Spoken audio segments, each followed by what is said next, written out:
皆さんお待ちしております。お待たせしました。Thank you very much. I'm so excited to continue the marathon. We are not even halfway through. We've got Katsushi Tsuda-san coming up with Kirarin Revolution, Kira Idol Audition next. That is really hard to say 5 times fast. But this game, again, it's got tons of mini games, tons of entertainment value to it. And it's not what you expect. Whatever you're thinking in your head right now, it's not that. It's going to be fantastic. So that's coming up next. And then we've got Galaxy God 92 with Cardcaptor Sakura, Tomoyo no Video, Daisaksen. This is a kind of rare Dreamcast game. We haven't had Cardcaptor Sakura in the marathon before, and we're very happy that we have an actual game from the series now for the first time, and this is a great one to show off. So Galaxy God's on a great runner and a fantastic entertainer, so be sure to stick around for that.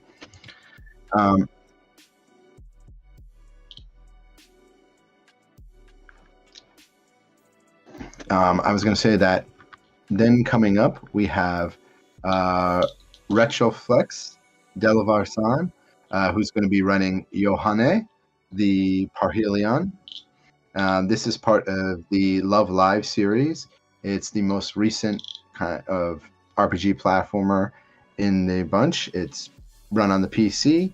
It's got a huge community. I talked about it yesterday, but earlier this year, this game really popped up. Like last year too, they released it kind of a silent demo, and this is probably was one of the most run games in the entire community for last year.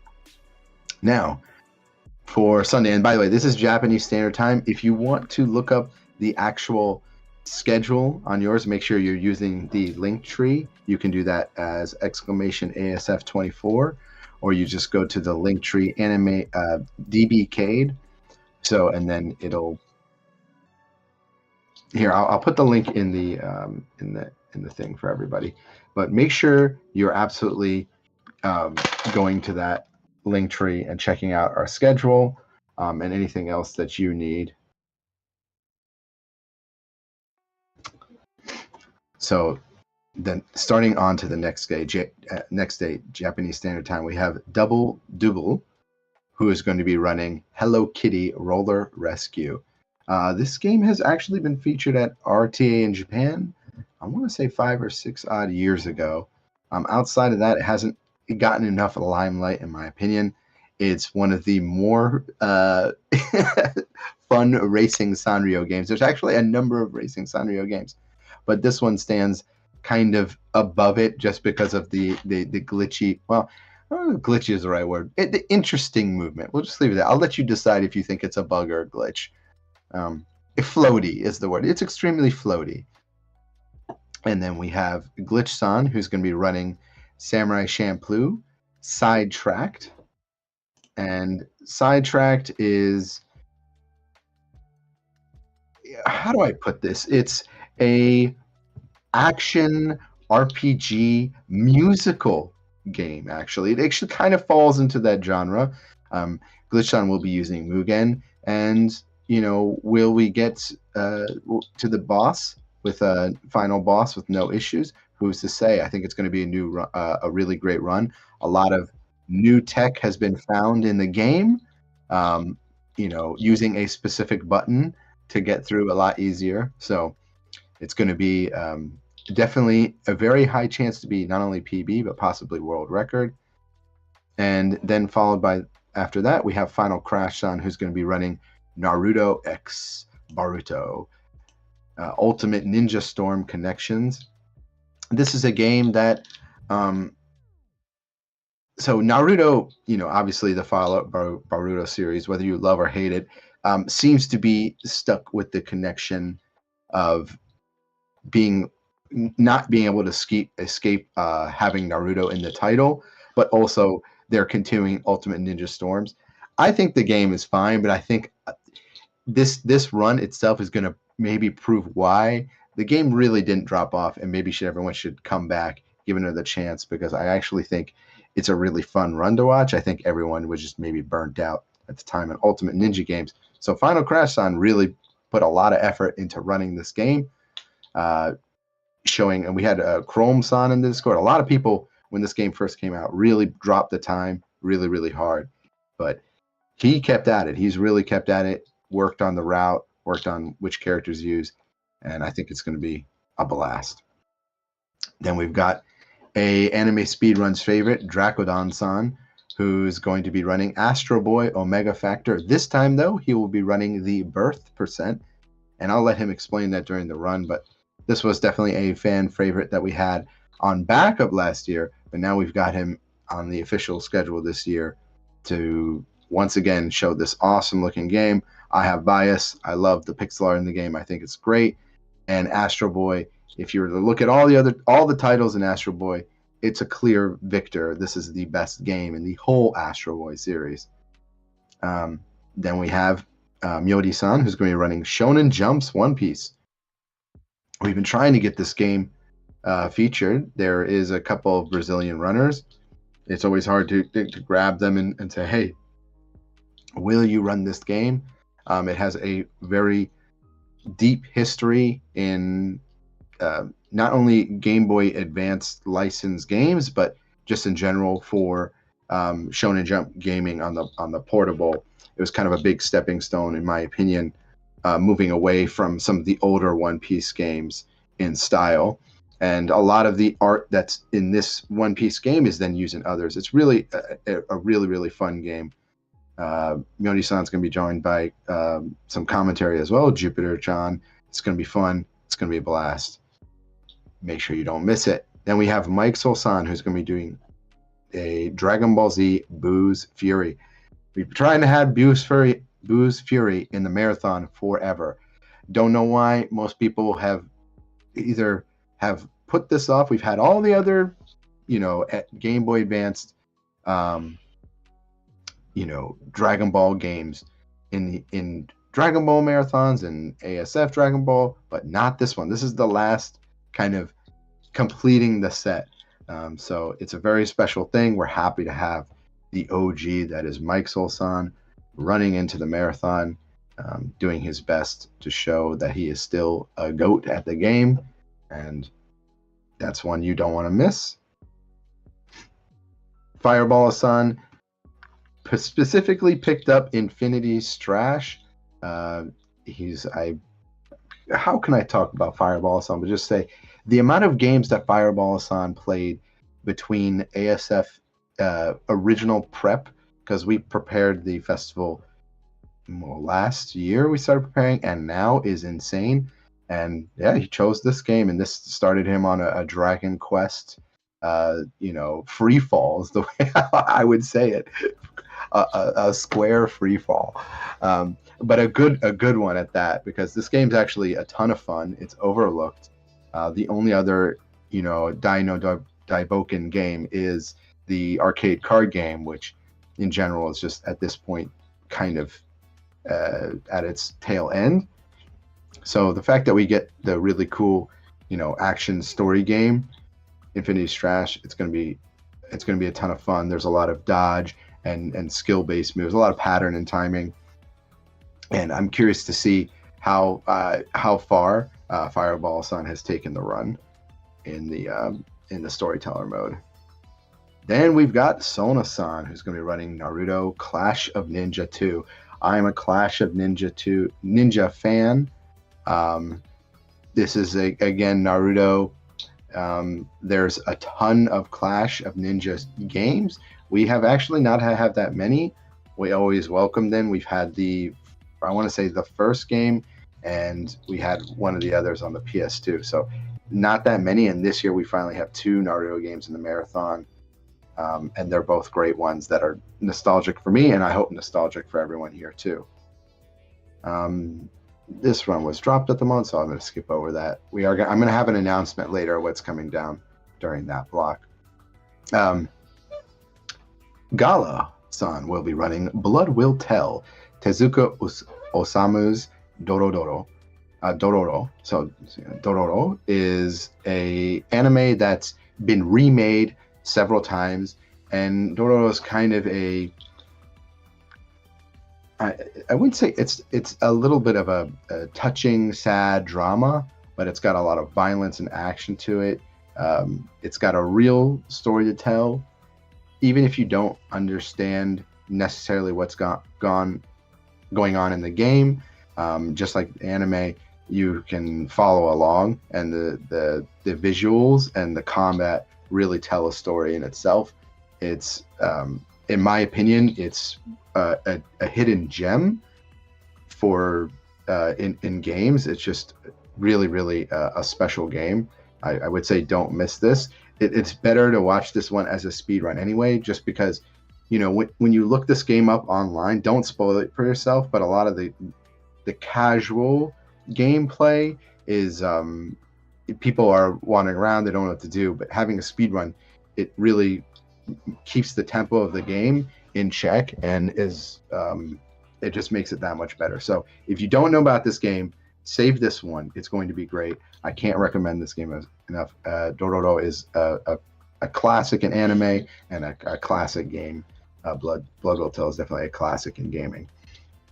Then we have Fuso-san with Toki no Tabibito, and Toki no Tabibito is a Famicom game that's a bit rare, but it's exactly so a traveler going through time. It's a little bit of an older anime and an older game, but the story is that you have to go do certain missions through time. And watching this in a speedrun is hilarious, because we're going to go jumping through time in places we don't need to be, and it's not in a straight, time is definitely not in a straight line in this one, and there's going to be a lot of goofy things that happen. And then we just had Koton-san on, and Koton-san's going to be back with Noaga-san for commentary, doing Soreike Anpanman Fushigi na Nico Nico album. This game is busted and broken. So we're going to also have a showcase. Anpanman is huge in Japan. He's basically the overlord of, you know, of anime. When you talk about shelf space, market space, whatever, Anpanman rivals in a way that can't be explained. So we should all just accept that, and absolutely no excuses. Tune in and watch this. And speaking of overlords in anime, Overlord is up with Mailer Damon-san running Escape from Nazarick. So Escape from Nazarick is now this series is a little bit on the violent side, so a little bit of viewer discretion advised, but it's not played that much. So it's got the standard anime tropes, but it doesn't have your standard speedrunning tropes in it. So I would just say check this one out. I'm a little curious about this one because I haven't spoiled this run for myself, and I don't want to spoil what I do know about the speedrun for you guys. So just make sure you all come and check it out. It's going to be a fantastic show. Then I'm up. I'm going to be running Space Battleship Yamato. My name's DBK, of course. And this game is a nerding out. It's based on an older property. This is one of the first Laserdisc arcade games. It was lost, and then Taito came back, put it on their collection. So now the game is actually truly playable without having errors that used to have on the Laserdisc arcade collections, and the emulation didn't work. But now it's actually playable in a collection, and I'm going to show off hopefully a nice perfect clear, but anything can happen in this one, so who knows. Feel free to come in and root for Yamato. Then we have Ayan86-san, who's going to be showing off a TAS for Saint Seiya Ogun Densetsu. And by the way, this is special because we actually have a special thing going on where if you guys are raising enough money on the Ko-Fi, so if we raise 50%, he will do an additional task run. But that goal has to be met before we get there. And we're only at 15% right now. I need everyone in here. Again, minimum of $5 on here. If everyone watching, we've got over 1,500 viewers across all streams right now. If everyone gave $5, we would meet our goal. Even if half of you gave it now, we can do so much, and 30% of it's going to go toward buying kids new toys that are in have critical conditions or severe medical conditions that are stuck basically in hospitals, health wards, and for years at a time. And I'm going to be, make sure that you're joining the community so you can see the process of that, of me going to the hospitals. I'm going to be filming it all, tracking, because the goal of this is also to show everyone, not just in our community, but everyone in the speedrun community, how easy it is to do this done. Doing a charitable act, super, super easy to set that up. The only hard part is getting the finances and the backing to do that. And we can do that with your help. So everyone who donates to this, you're not just a name on some place. It's not somewhere where you're just sending your money and you're like, well, I did donate to this cause. It's you're donating to this, and I'm going to show exactly, pen to paper where that money goes. Hand it to the people who need it. Play board games with the people who need it. Play a video game with the people who need it. And then not just leave it there. Continue this journey. I'd like to make this a continual thing. I think it's a really good cause, and I put a lot of, since Anime Speedruns come up, I've put a lot of thought about really what I want to do, and I've come to the conclusion that this is the best choice. And I want to take people through this journey, and maybe it's going to motivate you guys to even do more in your area. It can be a little bit, it might be a little bit of a roller coaster on the way because you're dealing with real people, but I think that's so much more meaningful than throwing coins, or writing a check where you don't know where that's going. That's just my opinion, but I don't think I'm wrong. So about that. So, so if we get 50%, we can have an extra speed run in the marathon, an extra task. And the reason why it's not, I made it as an incentive this year is that An-san was a very, very busy individual. So having him do live commentary for a task that does already, put a lot of work into is a huge deal. And we're very thankful that they could take time and join our community. And then we've got Meiji-san coming in with Robotech, the new generation. So the new generation, it is being run on emulator. I normally don't allow emulator in the marathon, but this is an exception because this is lost media. You can only get this game on a flip phone. And that flip phone, you can't buy that flip phone anywhere, and the store isn't even available. So I don't know how you play this game without emulation. And it's actually a pretty cool shooter. And there's a lot to talk about with it. Meiji-san really, grinded this down. Is a big Macross fan. So if you like shooters, if you like Macross, Robotech, Meiji-san is your guy, and this is your run to check out during the marathon. I can't say that enough. It's going to be awesome.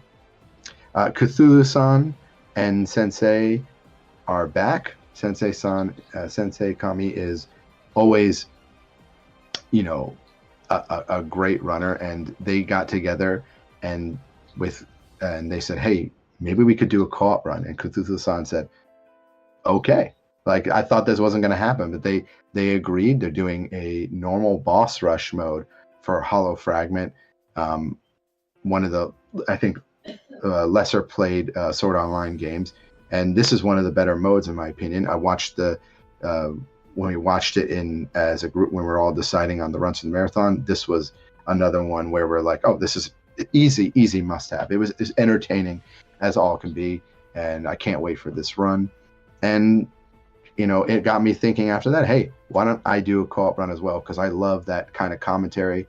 So I got together with Final Crash-san, and we're also going to do Jujutsu Kaisen Curse Clash. I know, Jujutsu Kaisen Curse Clash has some issues with the story. It wasn't the game of the year, but that makes it all the better because the rush battle mode is good. I swear to you, it's good, and you will see how entertaining it is. Your opinion will change, and you will think, oh well, this should have been the main story mode. I actually like the game unironically, so I hope you guys check that out. And I've got a thank you percent, the standard thank you percent. I'm gonna have out my big notepad. It's a big thank you percent, but I've got a lot of people to be thankful for this year. And your name, if you're contributing, if you're donating, is going to be on that notepad. And if you're helping anyway, all the people on the Japanese restream, all the people on Brat's side doing the Portuguese restream, everyone who's contributed anything to making sure these events happen is on that percent. And I won't cry too much this year. Okay, I get emotional, but I'll do my best to keep it together. And but it does mean a lot to me. I know I could just have a screen roll by and be like, it's the end, but it just feels so cheap. And I really, think that if we're gonna, we've got so much more planned thanks to AF for everyone. So this event is the one where I do. So other mini events, I won't go too hard there. But I've got my tissue box ready. I've got my tissue box next to me. And we're ending the event in a big way this year with Fallen Su-san. And I'm going to let Fallen Su introduce his other co-op runners. There's actually a lot of people running Grand Blue Fantasy Relink. It is a super entertaining game. Awesome boss battles. It's, everyone is coming back.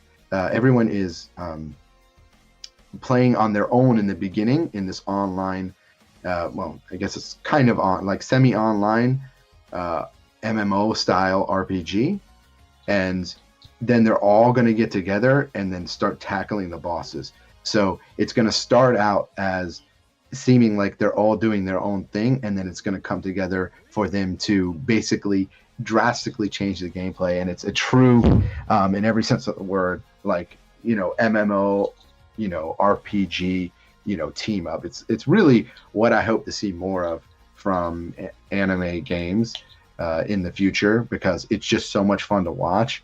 And even though I'm not the one playing, and we aren't, just cheering on someone finding a character you like, it's really cool. And also taking place in the Grand Blue Fantasy World to boot makes it that much more fun. And then I'm going to end the marathon by telling you about some of the special things that are upcoming for ASF. I don't want to spoil it now. I'm trying to keep my mouth shut about it.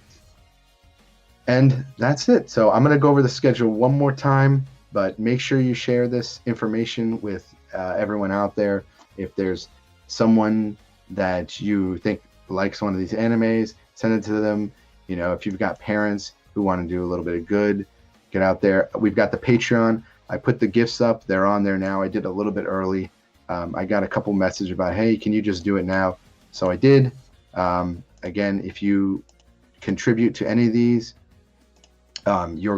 these are my personal, they're just a gift to you. So if you become a Patreon member, you can just type in the message below there, hey, I want this, and then private DM me, or you can even just do it on Discord. It is first come, first serve, and it is for Patreon, because these are gifts for people who not only want to do something nice for the kids this time, but want to continue supporting ASF even after the event and throughout the year. So please, there's a ton of information out there that I've put together. Now all you guys have to do is use it. So I'm making it easy. If there was a guidebook when I started speedrunning and someone told me, hey, here's all the games that you want that you can run. Hey, here's all the stuff, all the strats, everything you need. It's literally set up for you in an Excel sheet. Oh, by the way, you can look up the game and look up the information. Here's how much it costs. Here's where you can get it. Here's what you need to do. Oh, by the way, no one's run this game. Oh, okay, free. I'll do that, and it's in essentially $5 a month to do that. Like, pretty good deal in my opinion, and I'm not ever going to ask more for that. So definitely check that out. There's also an Excel sheet down there that's got a list of all the anime games. Again, this is $5 a month.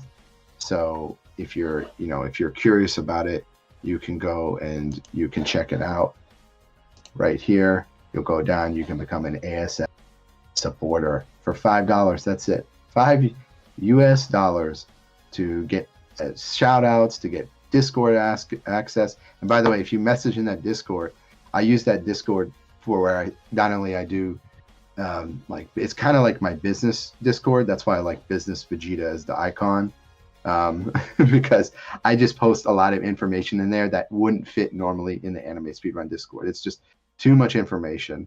You see all these tabs open on my screen. The reason I have so many tabs, usually these tabs get sent into that Discord in a more organized fashion.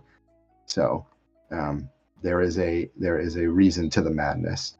And if you don't want to do that, again, $5 minimum to support the event. I really, really hope to see this goal go up. I'm going to be checking. I'm gonna push you guys. I want to show the other communities that we are the anime speedrun community. Hey, we can make our goal, and we can make a difference and an impact with a big charitable act. And I really want to do this and show them that, hey, look what we did. You know, this is, I kind of want to change the landscape, and I need your guys' help. I cannot do this on my own. We, the Anime Speedruns team, need all of you, because you are the Anime Speedruns team. So that's all. I'm going to leave it there. I want to shoot it off to Katsushi-san. He's ready. He's got a great run. DBT Fan-san is actually going to, Kaito-san is going to be giving him commentary support, and it's going to be it's going to be fun. So yeah, definitely check out my friend. And if you want, make sure you go over. There's also the Japanese restream. If you are, want to watch the event in Japanese, and if you want to watch it in Portuguese, that should be up soon, if not later, if not already. Oh, yep, that Brat's already up right now. So anyway, I'm talking a lot. I'm going to get out of here so the game can continue. Yes.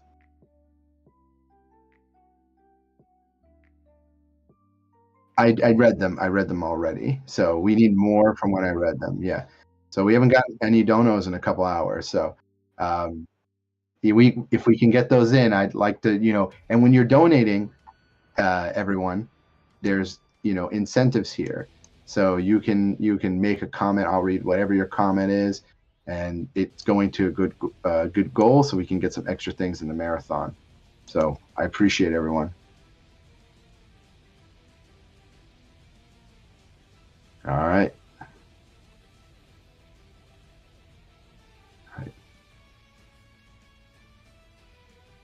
All right. Good luck.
2, 1, go.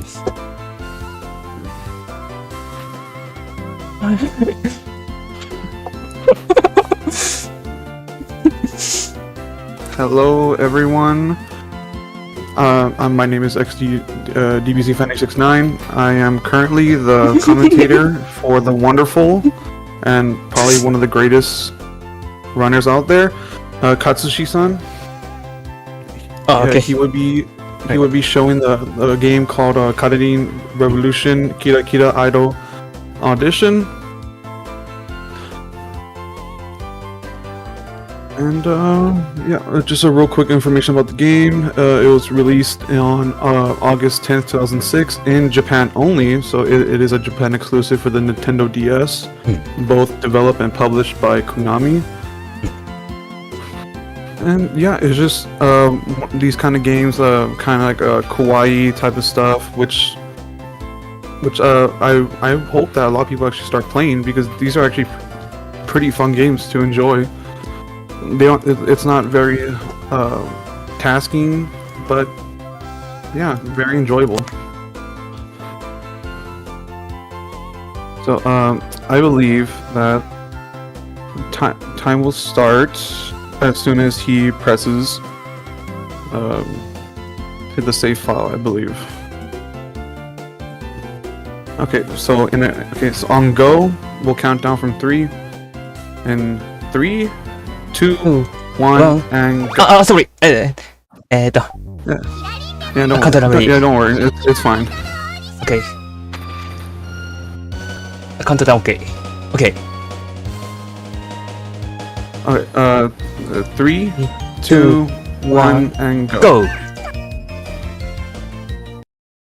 Okay, so just a quick summary about this game. It's basically just a girl named Kararin-san that's going out there to become a super popular idol. So right now we are actually heading towards a crepe shop. Today started with her coming to Harajuku to eat some delicious crepes. Nasa wants to become an idol. That said, Kirari wants to become an idol, but she doesn't know how to become an idol. We're thinking of various strategies to become an idol, and also to meet Senji-kun, who she admires.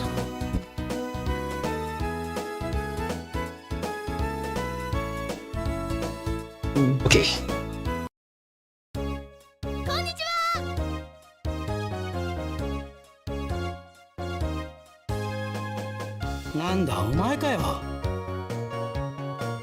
Of course, Operation 1. No, sorry. First gotta infiltrate by pretending to be a delivering pizza. Or there's also another strategy that you can hypnotize the TV station person. Perhaps.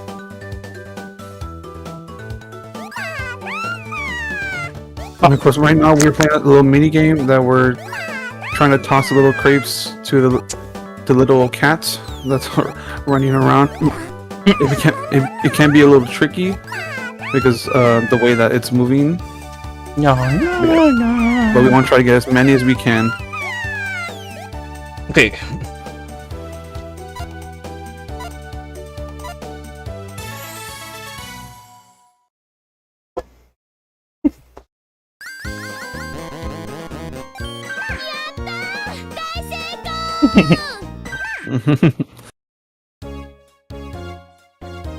Yeah, this game really is enjoyable in many ways throughout.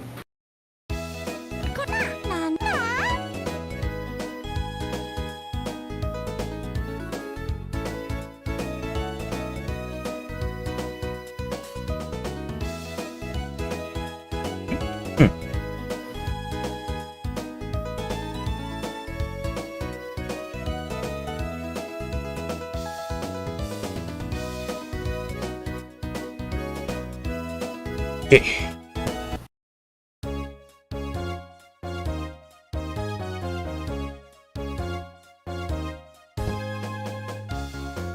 Kirari.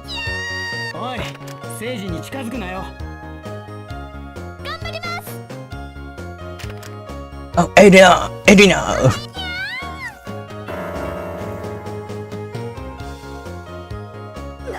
なんですって月島きらりですよ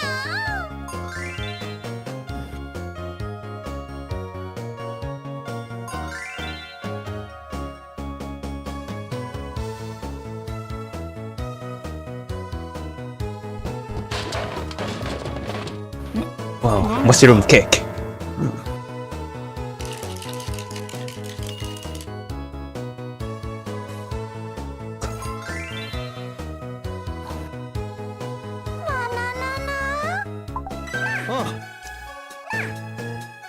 Here. 頑張ってね。よーし精一杯頑張ろうね The cake. Cooking.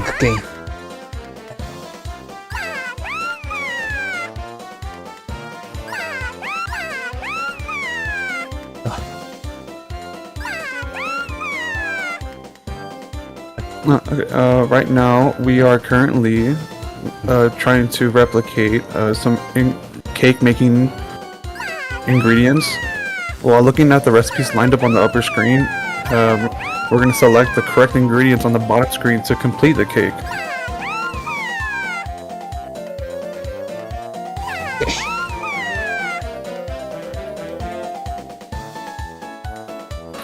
Kill me. Yeah. Okay. Cake.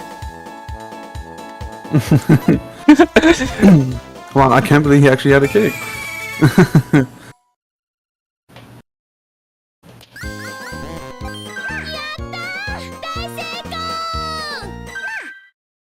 And as a thank you for helping make these cakes, she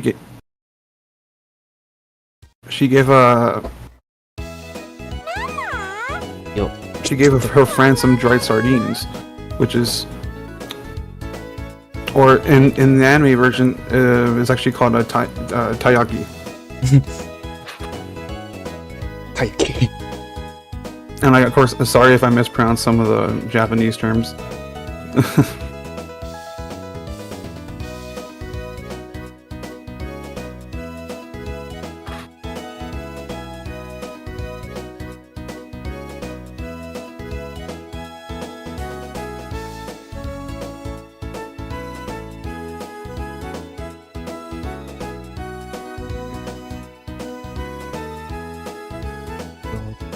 Shop.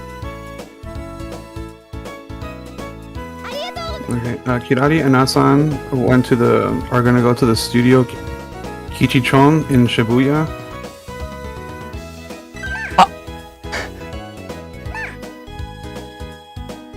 And even if they tried to do it, there were so many ship fans, which is an idol group in the game, so they couldn't move forward. So then they suggest that it's time for them to go under a disguise.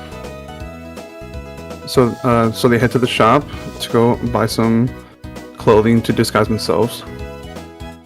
And now we are heading towards the flower shop.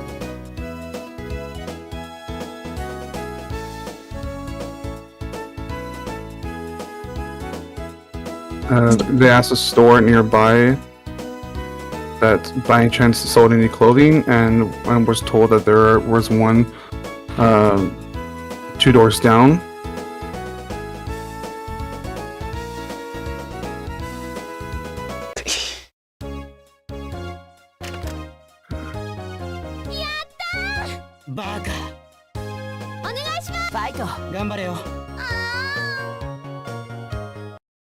I'd rather.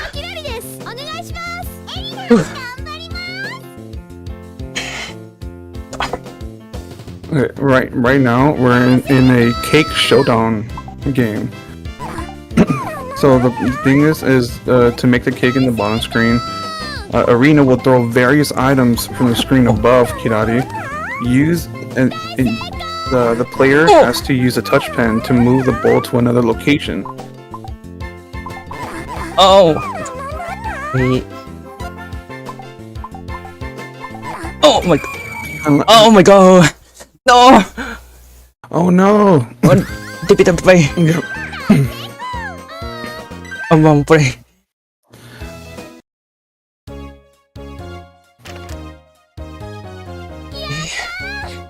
Yeah, somehow, yes. For some reason, this minigame can be very challenging, especially how in the game it just really wants to mess with you. Oh, Erina. We gotta make sure we beat her.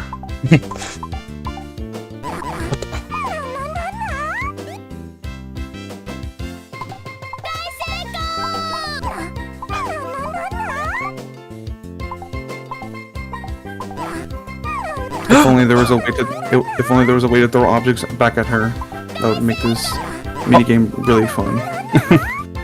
But right now we just gotta handle it.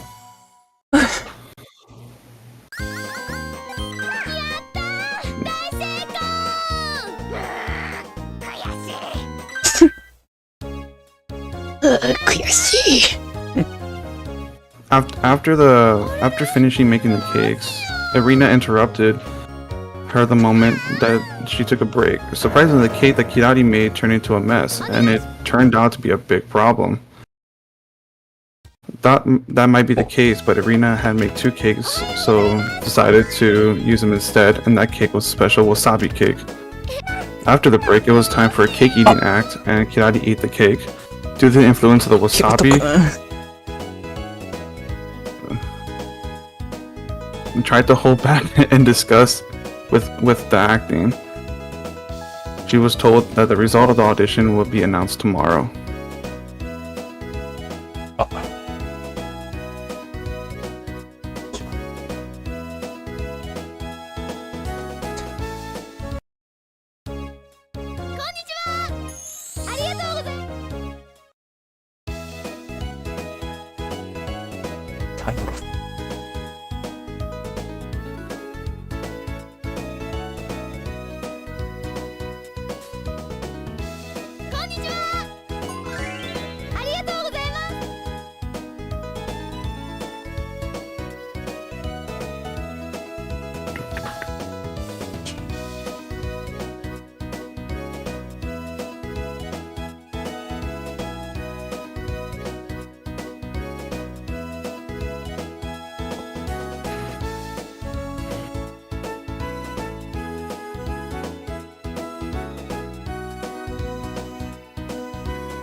Okay, so this next game that's popped up right now is a toothbrushing game.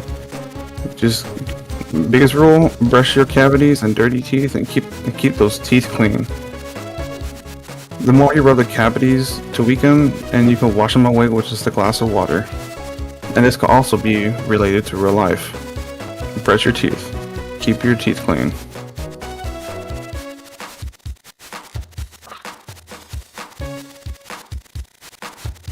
And a little special speedrun technique is to keep your teeth clean while damaging the cavity, causing bacteria.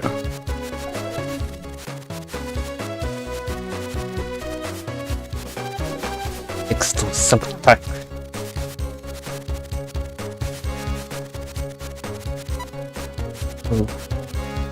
There we go. Okay. And there you go. They're washing away with the water. Get those bacteria out of the mouth.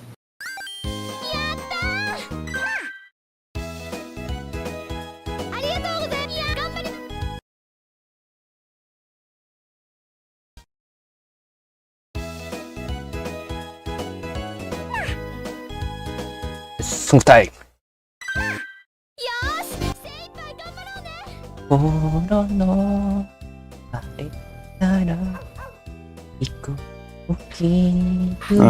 Right now, it is Dansan time, which is the little character you see up on the screen.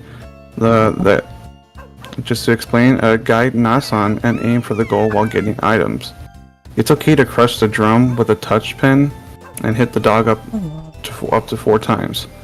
The technique is there is time loss if hit by an item or dog.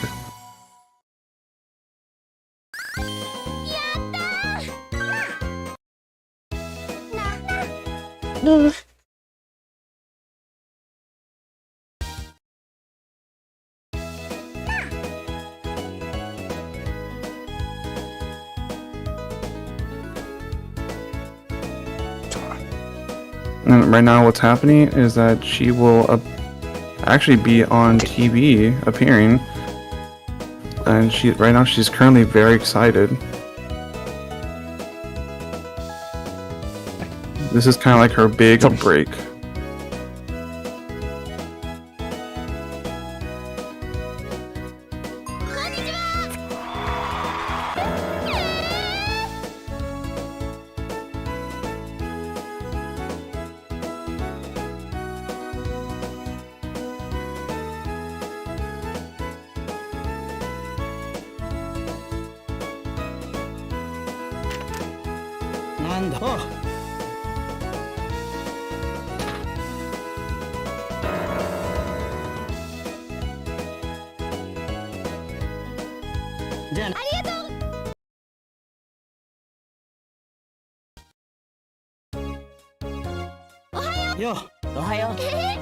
In this next section of the game, Kirari successfully finished her TV appearance with the help of her buddy, Hiroto-kun.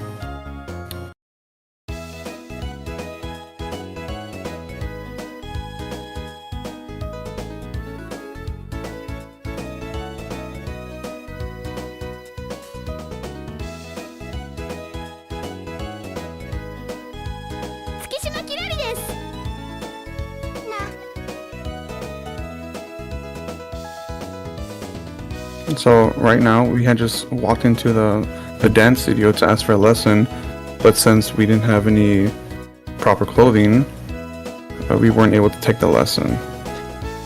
When, of course, she had asked what kind of clothing that she should get. So right now we're currently finding a store to purchase clothing.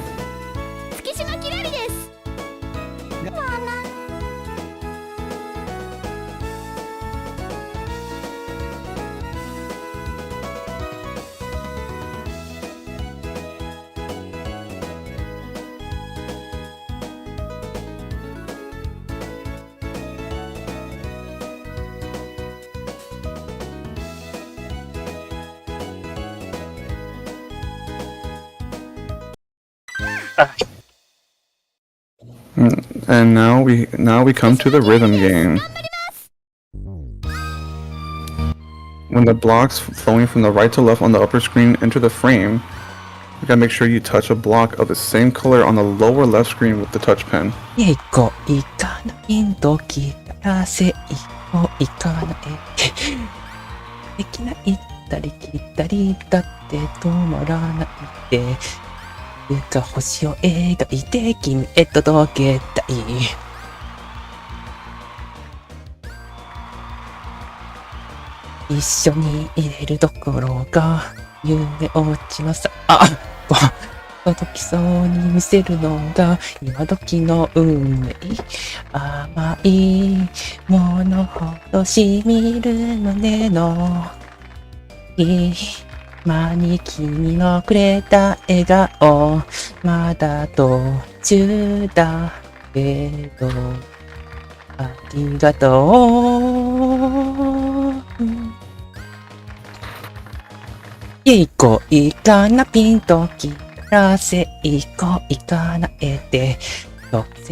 Thank you for such a wonderful performance.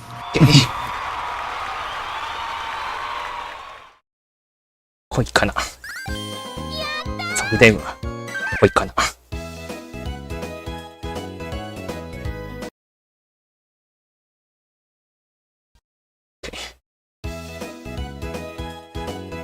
So after she had finished her dance lesson, she returned to the office and was talking to the president. Apparently, the charismatic producer Kama is giving her singing lessons, so she decided to go to Kama's office the next day. おい。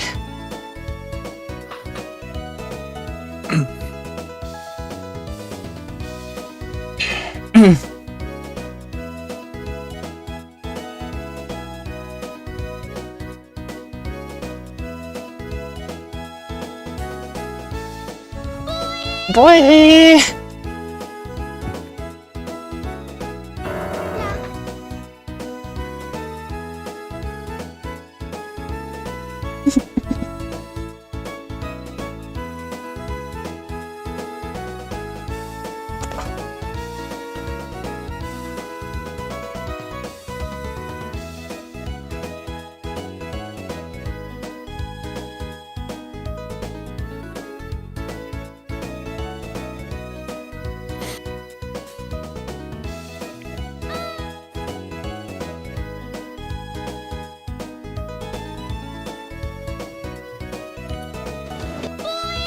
おい。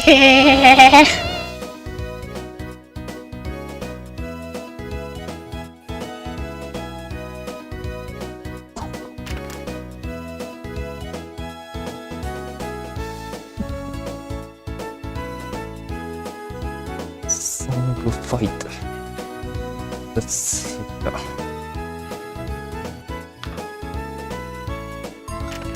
ようくん。頑張れ。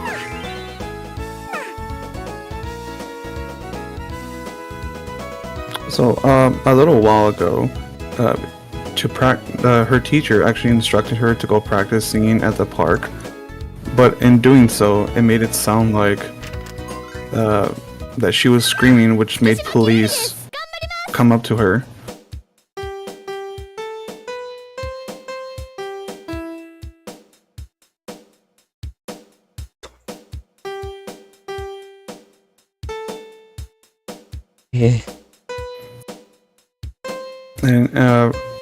And of course, in doing so, she eventually went to the little karaoke station to practice there instead until she was met with a friend. And this little mini game that was just performed, or it's performing right now, is actually kind of matching the notes to what was played on the screen.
So after the little mini game, it was expressed on how wonderful her lessons went, and she even got praised from the producer Kama.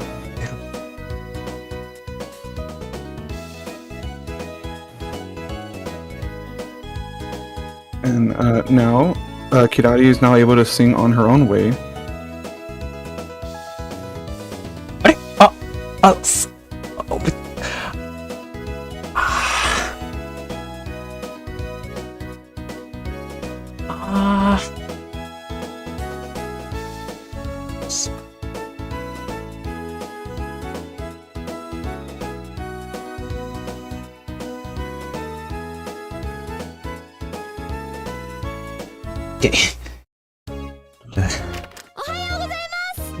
Today is recording day, and she is heading towards the soprano studio in Harajuku.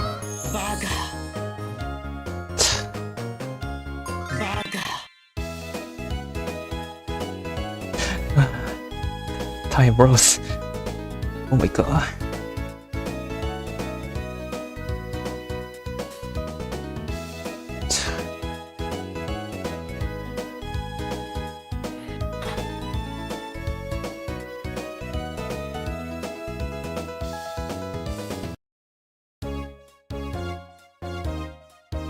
あさん、なあさん。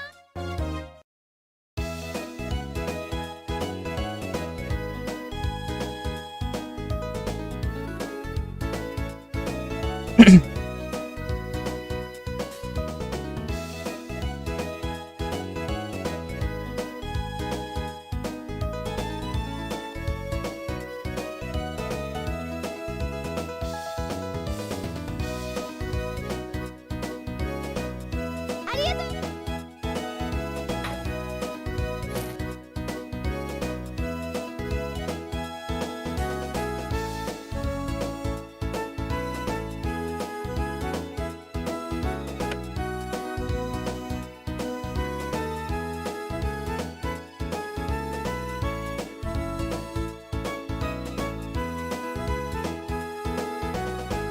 ファイト。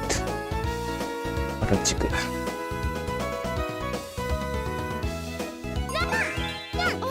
戻れな。俺か。嵐くん。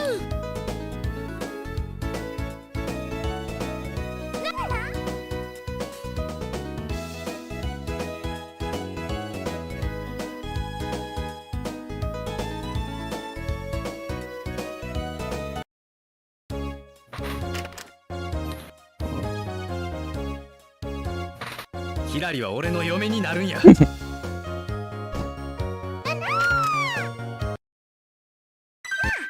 ひらりは俺の嫁になるんや。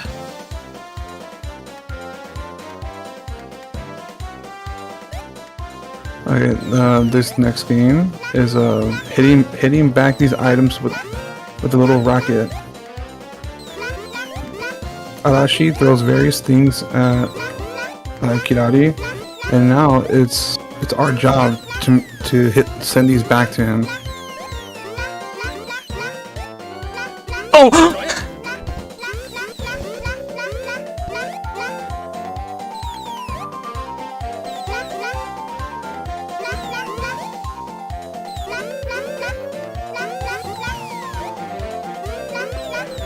Man, it is crazy how much stuff he has under that cape.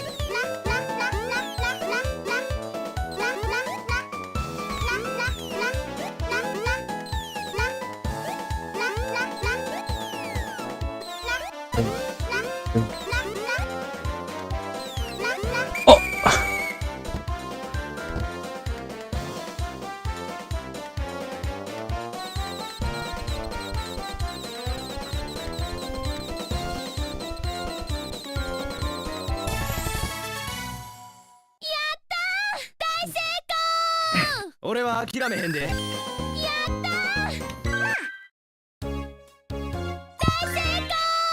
Despite Arisha-kun's interference, the recording was completely safe and was a huge success.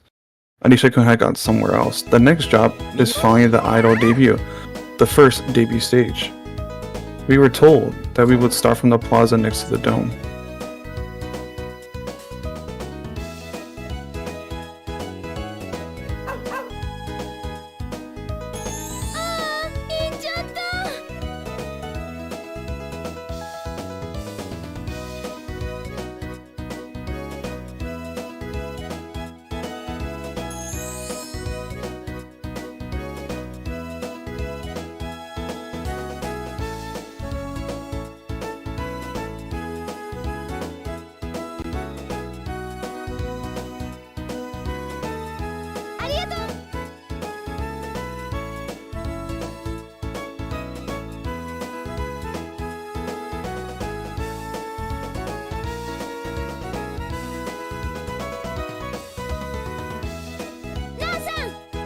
マスターレボリューション。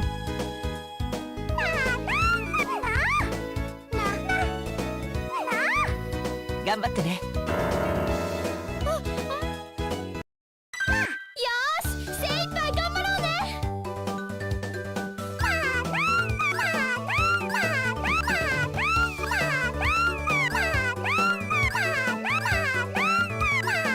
Right now, this little mini game is basically matching the correct shoe to the one placed on the top screen and selecting the correct shoe on the bottom screen.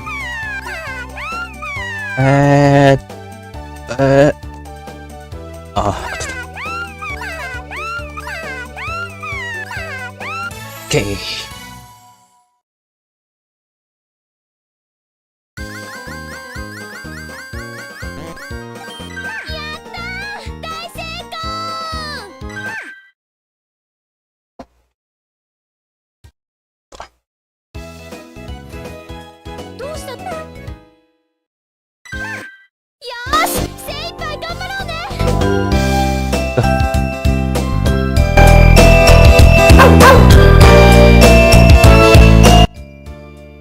Okay, now it's time for another Nasan time. We're gonna guide Nasan and aim for the goal while getting items. And similar to the first time, you can still cross a drum with a stylus and hit the dock up to 4 times.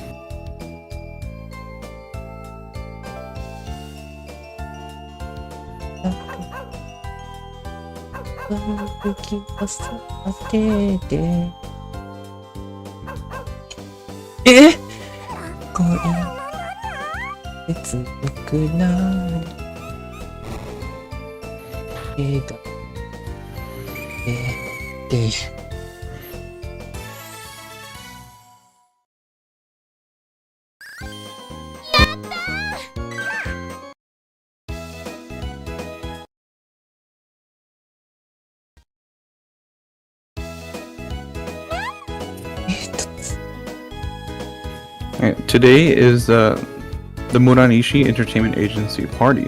Kirari will be on stage at the event, but doesn't know where Kirari is going to be in the hotel. So, now they're trying to find her on the upper floor.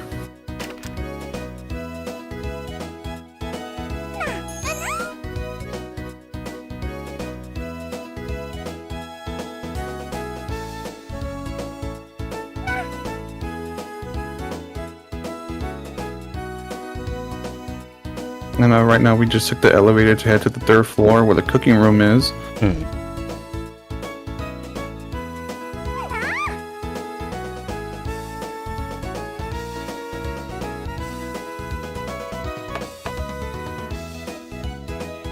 We are actually delivering a requested sandwich from a guest in the hotel that accidentally mistaken her as one of the attendants.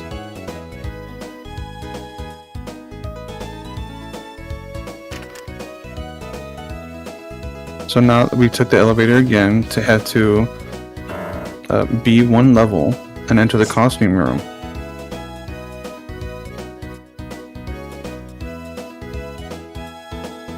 But of course, she was stopped to be suddenly asked to help with some work around the hotel.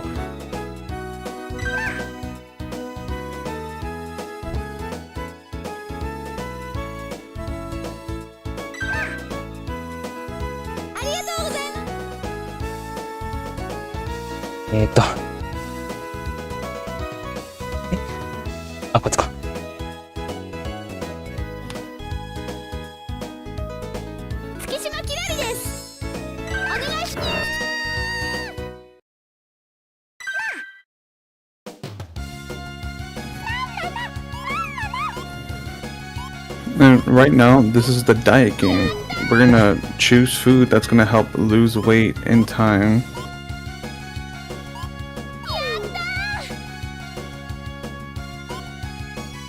So right now we're going based on the little pie chart that's showing on the top screen, and we're choosing a specific plate pattern to make sure that we are not giving too much calories to someone and we're keeping it equal. It's always good once in a while to have a little sweet with your dinner.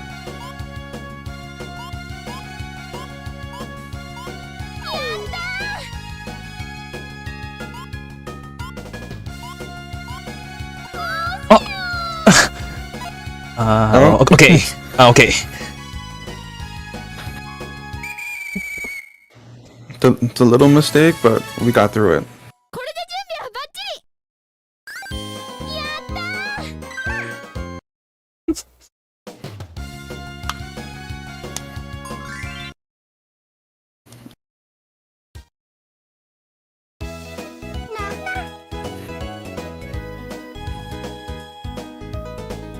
Okay, so after the little mini game, she wore a beautiful costume and sang at the party. And right now, she would now sing on live television.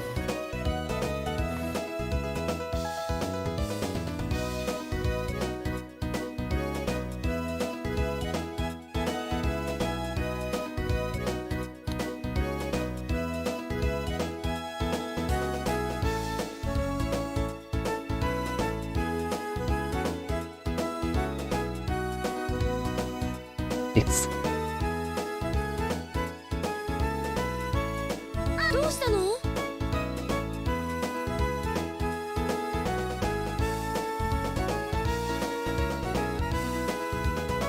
So initially, we had stopped in the dressing room, but Arena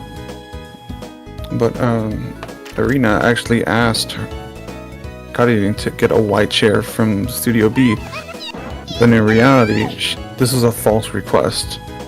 But Kirari being so nice, she didn't understand, and she actually went to receive the chair.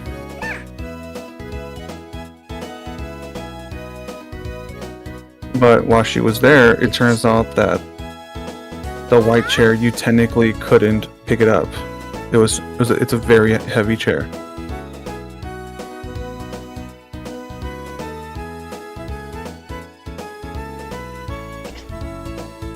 And soon she realized that Arena actually tricked her. キラリちゃん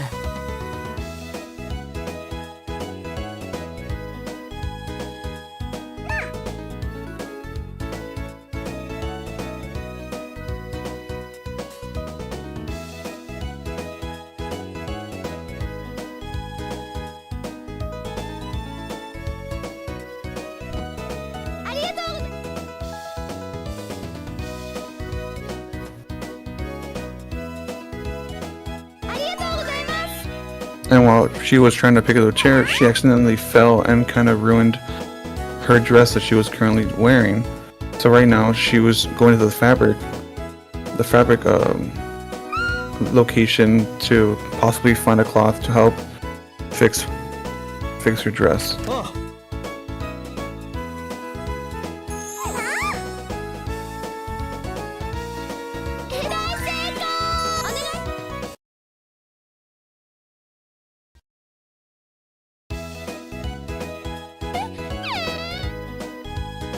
Luckily, throughout this whole thing, she was able to overcome it with, luckily, all the help that she had around her.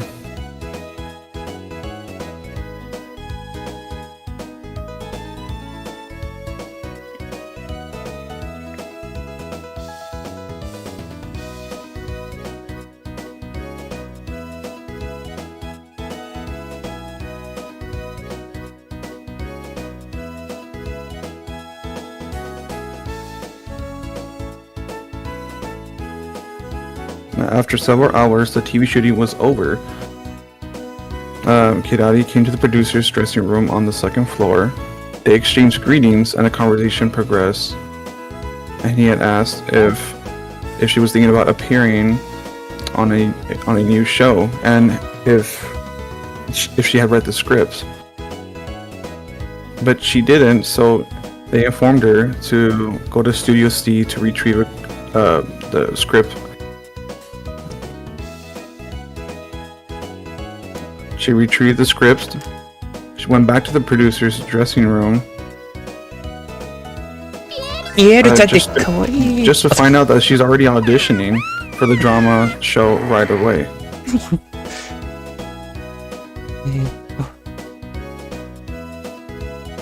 But when she showed up, it turns out that Arena was also there. that both girls were actually auditioning for the new drama show.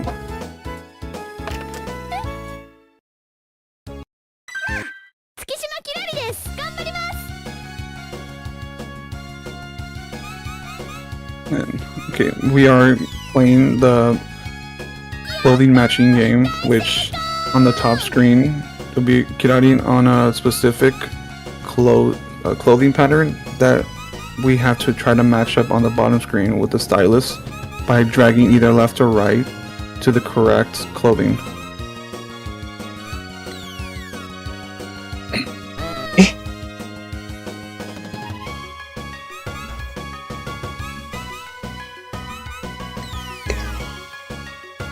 Two.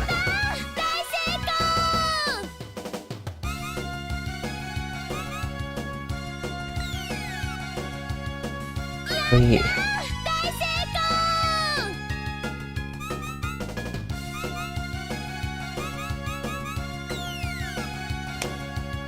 おう。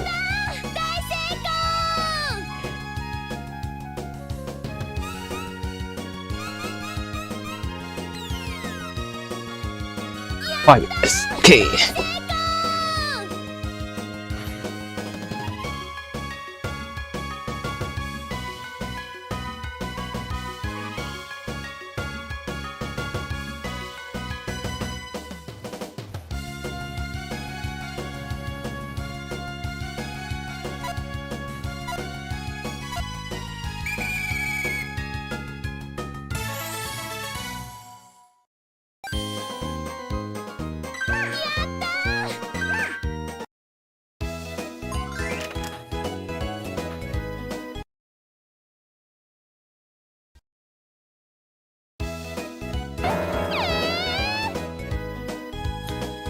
So after all that, the audition process occurred, then Kirari was actually chosen as the lead role into the drama, which is very exciting.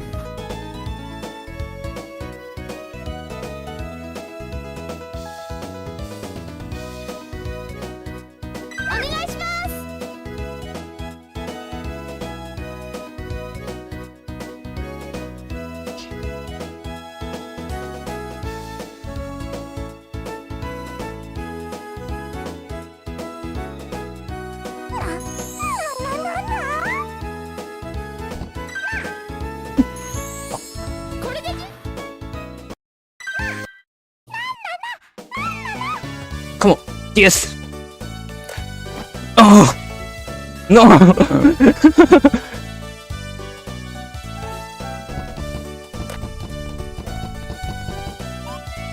And right now, this is the trunk stuffing case, or it seems we had to organize our luggage in a very specific way. But what had happened was that you had to, on the top screen, look at how the briefcase was actually packaged, and your job is to replicate how it's supposed to go.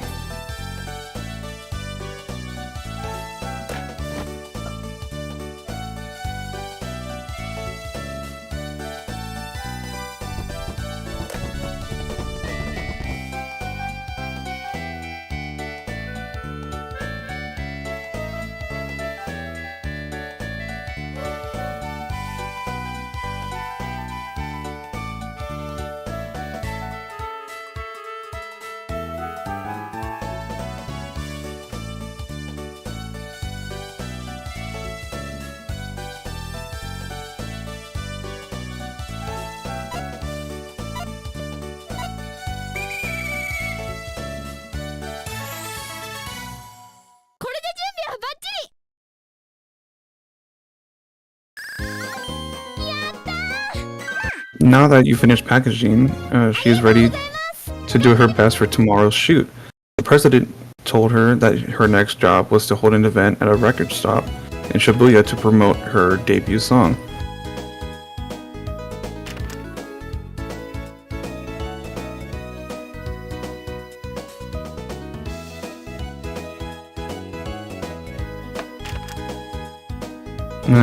A day before the event, she prepared some autographed color papers to give it to her fans.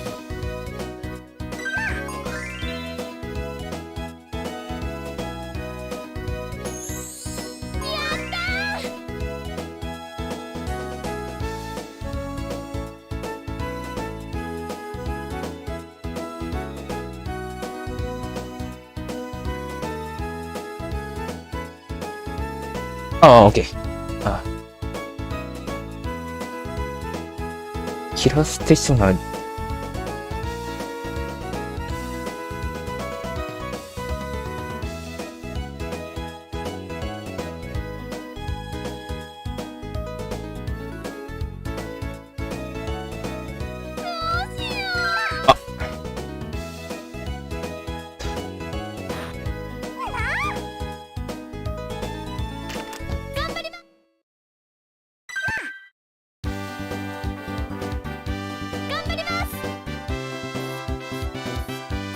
Right now, we are doing a sign game. The whole goal is to write as many signatures as possible within the time limit.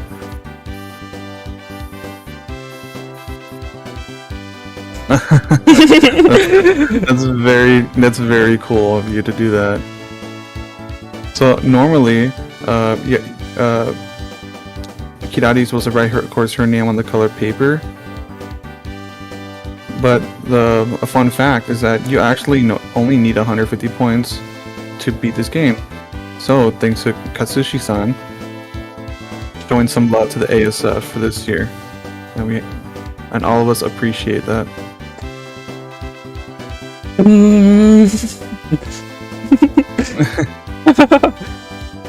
Hi.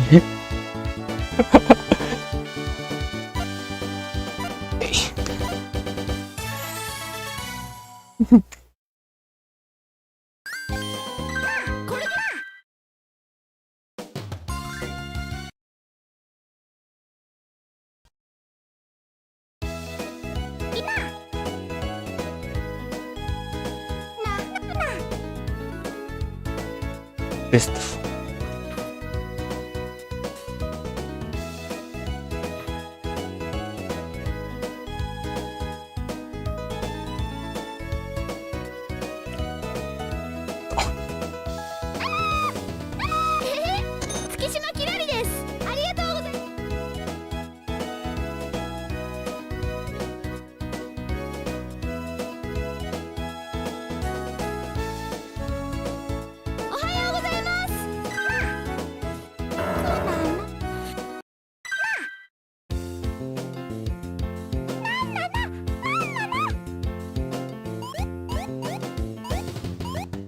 And right now we are getting the Catch the Vitamin game. For this one, we are using the stylus to throw vegetables and fruit at Nai-san, who is wandering around left to right with the bowl. But you have to be very careful not to choose sweets, because we always want to stay healthy with your classic fruits and vegetables.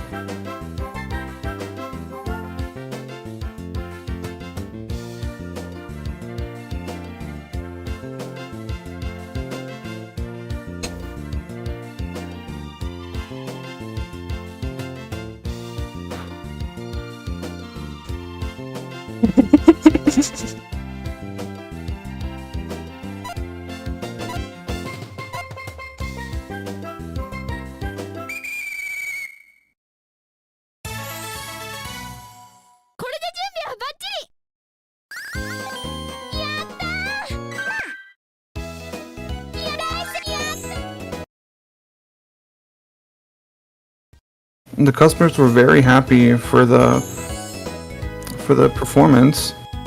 The president came in. It seems like he's going to hold a fashion show at the hotel where she held her dinner show. A lot of things happened today. We will be able to hold a store live performance safely. At first she was nervous, but so many fans came. She was very happy, and she wonders what will happen next.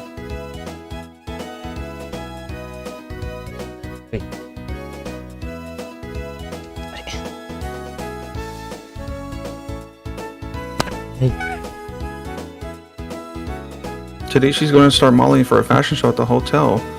So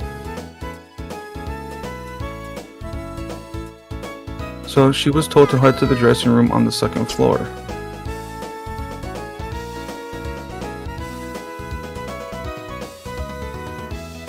Of course, on her way, she kind of stumbled with a caretaker at the hotel, but of course, quickly apologizes.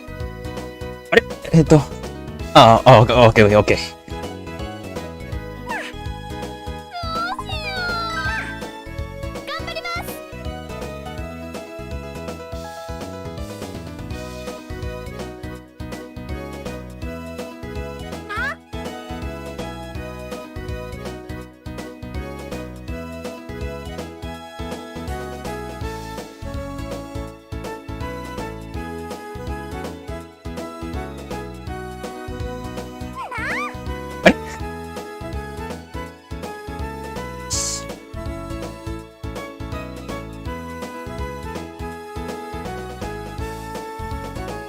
で、お願いします。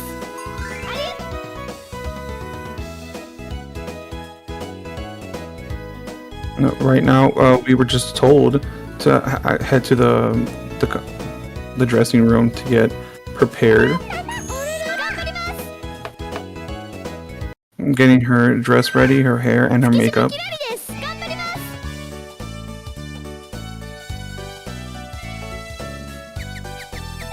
And right now, this is actually I believe this is the last mini game, the walking game. The basic instructions is follow the arrows on the screen above to follow the correct route. If you use the touch pen on the bottom screen and trace lines correctly, Kirari will also walk correctly.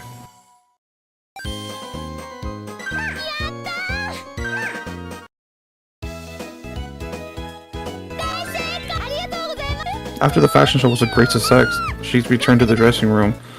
The president came over and asked her, "We'd like to see him at the dome." Kirari cannot describe her surprise that her dream is actually going to come true.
Even with the busy day that she just had, it was fun to be alongside her two great friends.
タイム。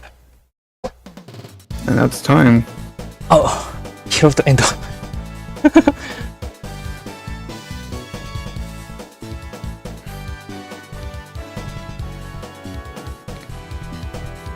All right. Amazing job with the run, Katsushi-san. Thank you, DBZ fan-san, for the commentary as well. That was very nice. And Katsushi-san, thank you as well for giving him a very nice detailed script for commentary and everything. Good run. Good job being under estimate as well. Then what I'm gonna do? So we are going to go ahead and get ready for the next run here. We're going to be having Card Captor Sakura. So, DBZ fan, is there anything you want to shout out for Katsushi? And everyone can also find Katsushi on Twitch, twitch.tv/Katsushi_Suda. As it shows in the runner section there, please give them a follow. Right here. And shout out for the awesome cosplay as well. And the crepe and whatnot in the middle of the run, that was super fun. So, DBZ fan, is there any last shout outs you want to do before we go ahead and transition? I just want to say I appreciate Katsushi-san for allowing me to do this, even though this is my first time. I highly appreciate, especially all the notes that you've done for this game. Is very, very extraordinary what you have done for this area in the anime community, and we hope to see you more in the future ASFs. Awesome. Thank you so much for being here at ASF 2024. So we're going to go ahead and get set up for the next run. Thank you guys so much, and we'll see you next time. Bye bye.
3, 2, 1, go. Yeah, we could probably just turn it down a little bit and then we might be okay. What's up? This is Let me Galaxy check. God. My name is Steven. I'll be running Card Captor Sakura Tomoyo no Video Daisukusen today. It's a fun little game. It's a on-rail shooter basically in the Card Captor Sakura universe. You're playing as Tomoyo, just taking pictures of Sakura. There she is, the legend herself, Tomoyo, telling you to. I actually don't know what she's saying here. I think it's something like don't play too long, which is understandable. That's why they made this game only 7.5 minutes long.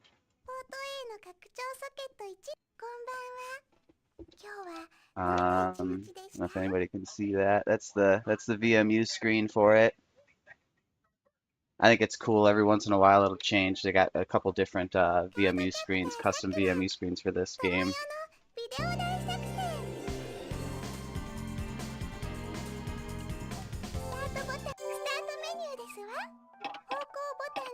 So basically we play on hard mode in this game because if you don't play hard mode you can't 100% the game.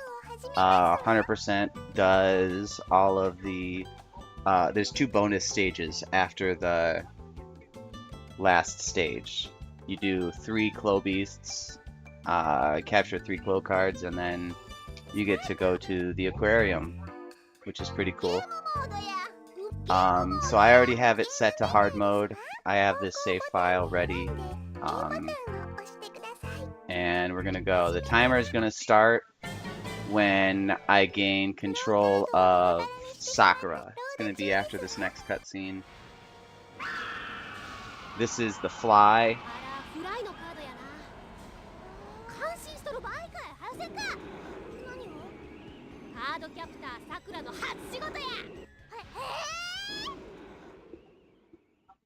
Alright, right after this it starts.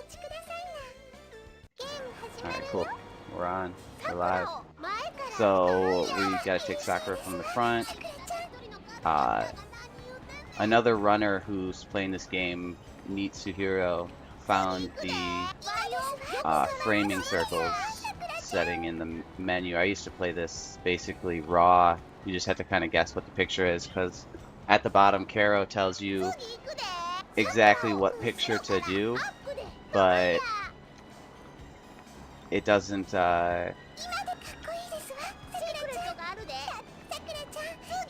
Ooh, I almost missed that one.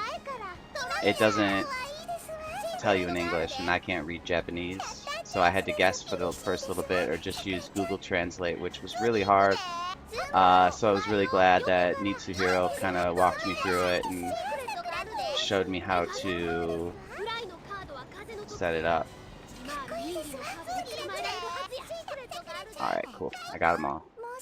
I'm trying to get all of the pictures. There's secret pictures in every one. They're not mandatory to finish the level, but they are mandatory to 100%.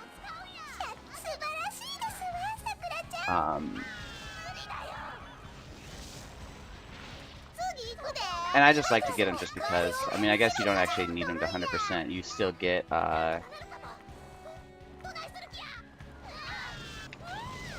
everything.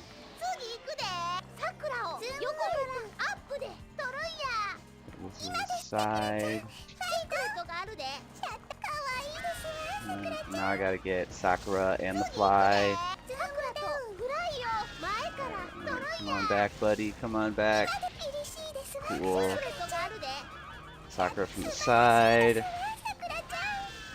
I'm honestly really impressed when I found this game at the graphics for the Dreamcast. I'm also playing this on real hardware, so this is actually a Dreamcast, obviously by the VMU, but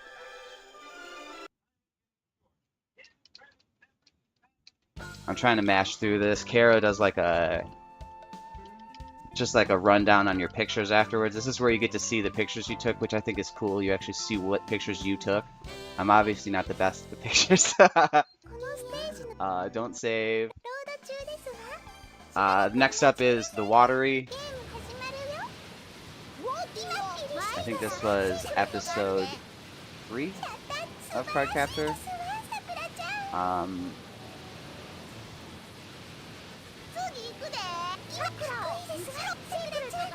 Sakura from behind. Secret one of the Watery. Now I gotta do close-up Sakura in the water from the front, and then close-up of Sakura from the side. I think that's the last picture.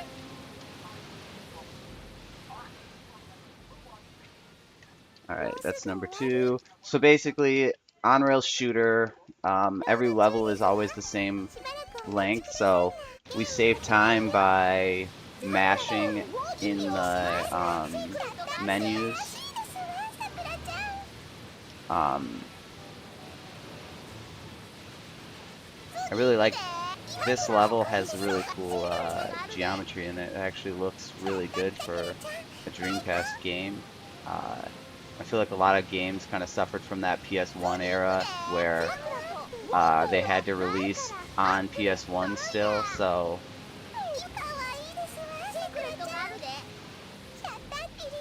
got it. Okay, cool. So they also had to release on PS1, so it was kind of hard, but this was a later Dreamcast game. This released, I think, in December of 2000, so it was real late in the game for them. And I think it benefited from that because they actually were able to make it look like a, PS2 era game at least. Last one is the Thunder. Oh man, I went the wrong way. That's gonna kind of come in to bite me. Oh, maybe not, maybe not. Alright, cool.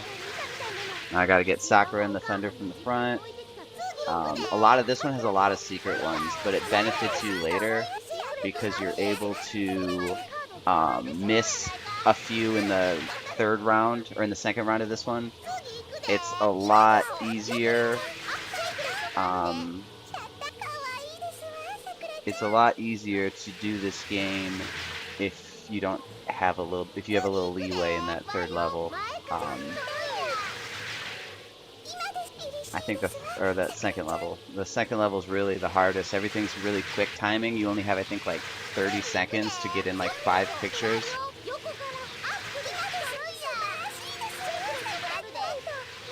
Gonna get Karo from the front. I think I missed that one. But yeah, this is the hard one. So I gotta go a close-up of Sakura and Karo. This is the hard picture to capture right here because you gotta get the thunder while it's moving. There we go. Alright, that side. Alright, I missed it.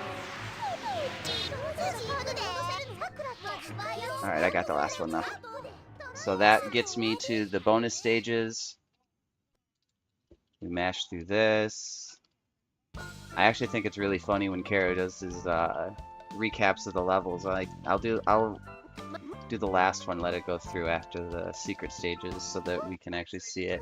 But I think it's really funny how they did it. It makes it actually like every time is an actual show. He's recapping like the end of the episode for you. So we start here, we do a close-up of Sakura, then we get this nice big sunfish in the frame. The next picture is going to be Sakura, Yuki, and the sunfish, and then there's a secret one over here. You gotta go all the way over here and get this turtle. Just chilling. And then we get to do a nice close-up of the sunfish, and that's this level.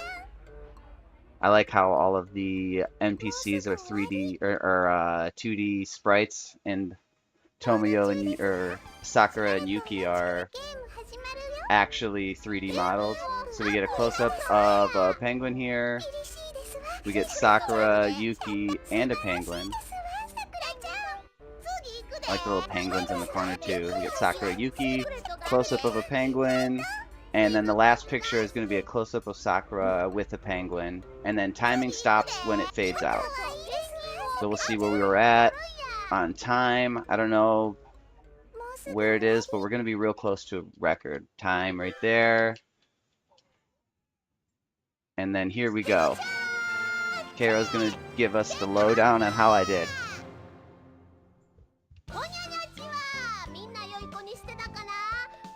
He's basically telling you that you killed it, your pictures are great, we finished the game. I want to just say thank you to everybody at the Anime Speedrun Festival for letting me do this.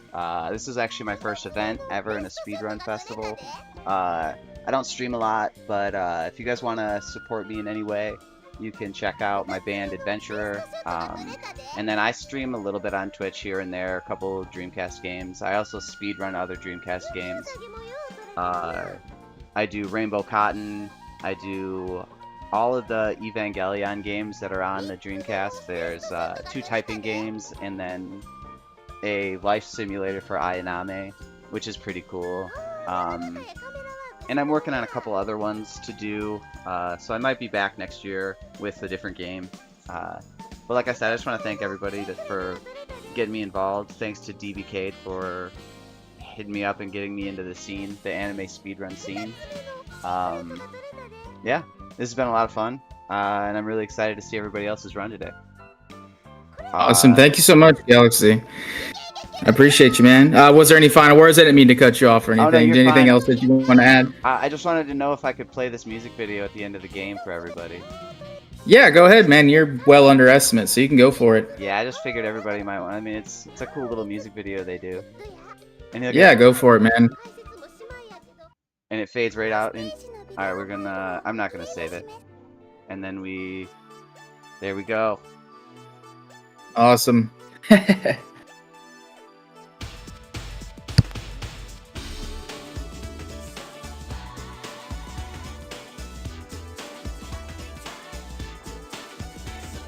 I'm not a great dancer, but this song just slaps, man. You gotta hit it sometimes, dude. So like I said, if you guys are still watching, check out my band Adventurer. Check out my speedrun.com. I do Evangelion, I do Rainbow Cotton, I do mostly Dreamcast. I have one Nintendo 64 speedrun, but that's just like a random cool thing I did. But everything else is just mostly Dreamcast. If you're interested in Dreamcast stuff, if you're interested in music, check out either of those things that I do, and support the Anime Speedrun Festival.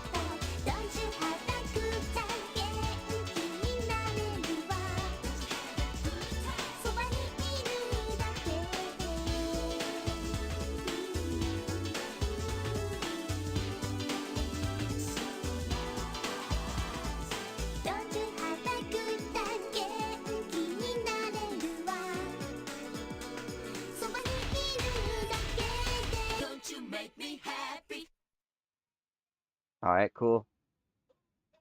All right, man. Thank you so much for letting us watch that final music video there. Appreciate the shout outs to ASF. We're always happy to have good members like you. And also just people who are really into the more obscure side of things, the things that don't get as much spotlight. So it's great to see games like Cardcaptor, the Evangelion games that people might not know about, but for series that are insanely popular and influential. Right. But yeah, thanks again, man. Crazy sometimes when you see that kind of stuff. I just want to say shout out to my friends PJ and my brother John in the chat, both rocking out. Yo, shout out. Awesome, man. All right. Well, thanks so much for being a part of the event again. Absolutely, man. We're going to go ahead and get set up for Yohane the Pirellian, Blaze in the Deep Blue by Retroflex. So thanks again, man, and we'll see you next time. Cool. Thanks, everybody. Bye.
3, 2, 1, go. Alright, howdy everyone, I'm Retroflex, and today I'm going to be running Yohane Blaze in the Deep Blue. I am joined by some commentators. If you'd like to introduce yourselves. Hi, I'm Leo Kazuno. Hi, I am Joey, or Freefall. Hi, and I'm Benja. Yep. Or Benja, whatever you call me. Alright, so yeah, let's get this run started then. Time starts on file select, which will be in 5, 4, 3, 2, 1, and start timer. If we could quickly go over basic movement tech, I'll let you take it away. So, the fastest form of movement for most of the run is going to be slide chaining. So normally a slide will die out after about 2/3 of a second, but if we rhythmically press the slide button about every half second, we can continuously slide without having to start up a new one. This saves a lot of time over the course of the run, however it's quite hard to do. You only have about a 3-frame window to do it each time. Yep, and right now what Retro is doing is getting some materials, because right away what we want to do is cast a Qatar, which he just did there. This is the weapon that you're going to see right there. We have a sub-weapon in this game that is going to change a couple times throughout the course of the run, but he had to make sure he grabbed those chests there to have the materials to cast that and then equip it. This room can and be right here, so I'm taking it safe. Yeah. So I don't die and lose a minute. You see Retro is taking intentional damage there, and then that's because he knows that the save point is coming up. The save points will heal you back to full health. So a lot of what this game is, when it comes to moving fast, is intentionally taking damage on enemies just to not slow yourself down killing them, because you kind of rat out when you're supposed to heal. Yeah. These are the random runes. Oh, this is the nightmare of the game. First of all, the game has a lot of randomizer dungeons, or randomizer paths to complete a dungeon. This is the first one. You know the enter, but you don't know the exit and how many steps you need to do to finish that dungeon. So this is the nightmare of the game, because you can obtain a really good run, really good drops, but really bad spots to finish those dungeons, and you're gonna lose in time. Yeah, and the one I got. If I remember, the minimum are 2 or 3. 2. The one I got the first one I got was like the worst one for this. Or one of the worst ones for this part of the game. Yep, so these warp rooms, there's like a pool of rooms that the game can choose from. Not all of them are made equal. Right, some are slow, some are fast. Yeah. But the main issue with them is that you can get anywhere from 2 rooms to 5 rooms. So ideally we want to play only 2 warp rooms for each segment, but it's going to vary from 2 to 5 on each of them. Yeah. Going into the first boss, we're going to be seeing the fastest way we have to attack at the moment, which is to continuously alternate between our partner Lilacs and our weapon. This is because each of those attacks has a cooldown, but alternating between them avoids the cooldown. Every single time we boss or an enemy, we're gonna have a number, and depending on which color we have, we're gonna know if we do a crit or not. And the first hit was a crit. And that's a really good one to skip the second part of the boss. Yeah. That was a very nice fight by Retro. So that was the first area of the game. Obviously that was very short. The rest of them are quite a bit longer, but essentially the way the game works is we have 8 main areas that we have to complete, and after each one we're going to unlock another member of Aquars. So this is Chika Takami, and she is very useful for shooting those carts that you just saw Retro move. She also, her cannon can stun enemies, which we'll see in a little bit as well. Yes, this is Grotto. It's a pretty relaxed part of the run. There's not too much anything too challenging here. Yep. So Yeah. Grotto actually is a stage we're just going to be passing through for the moment. This is one that we're going to come back to later and finish up. Yeah. What we're doing right now, we're making our way to Ruins, which is going to be the next area we complete. And this is the most important area of the game, since we have a different categories. Right now, Retro is playing 60 FPS. The game can be running at 60 or 120 FPS, and depending on how much FPS you're using, your slides are gonna be faster. So there's one room with a big difference, just for that little change. Yeah. Yep. So as Ben just said, the 60 FPS version, we can't slide quite as fast, so getting under this enemy right here is actually impossible due to that. Yes. So Retro did a really good job. He didn't miss any slide chains, but he couldn't make it under that enemy, just solely because he's playing on 60 FPS. Only for the FPS. Yeah, and it's very funny because that enemy can potentially do a lot of damage to you. Yeah. That's one thing we haven't mentioned actually. So we did say that you have a random amount of damage you can do on your attacks, but at the same time, the amount of damage that you take from enemies is also random. They can crit you as well. Yeah. So there's a lot of scary moments. I think I've taken 50 damage on that guy before. Mm-hmm. But anyway, this is the first sequence break of the run. Yeah, this is a game break sequence. That's not different, of course, and that was discovered by a Chinese, not runner. Yeah, he's just using a turbo and discovered that thing. And this is very important because right now we're obtaining a sub item and a bubble. You can now travel under the water, and you can save a lot of time just obtaining that item before the recommended part of the game, because we are not gonna need to revisit this stage anymore. Yeah, I think it's yeah, about there are no 40. save points.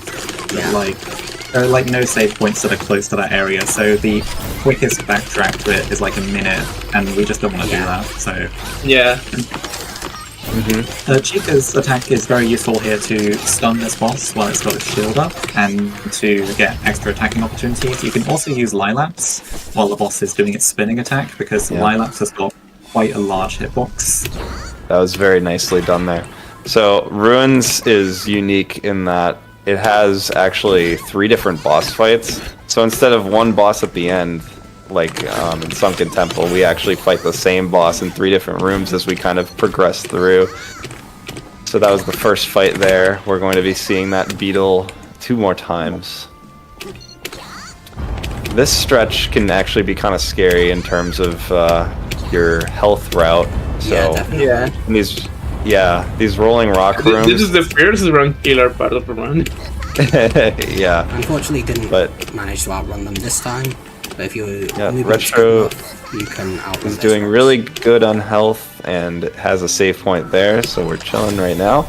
And we're going to fight the second beetle. This one's very similar. You can see the layout of the room is just a tiny bit different, but it doesn't change the fight too much. We're going to lure him to the side. Whenever he uses the shield, we're going to shoot it with Chica to stun him, and then keep doing the attack swapping that Leah was talking about.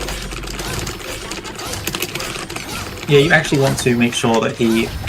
Well, in this case, you want to make sure he tries to stay to the right of the arena as much as possible, because this can manipulate his attack pattern a little bit, so he's more likely to stay in place. He didn't quite stay in place this time, but it can just stay in place and not charge across the arena again, giving you much more opportunities to attack him quickly. Yeah. The ideal pattern there is he just keeps staying in place and putting his shield up so you can stun him again. Yeah, it doesn't matter too much as long as he doesn't go into second phase, really.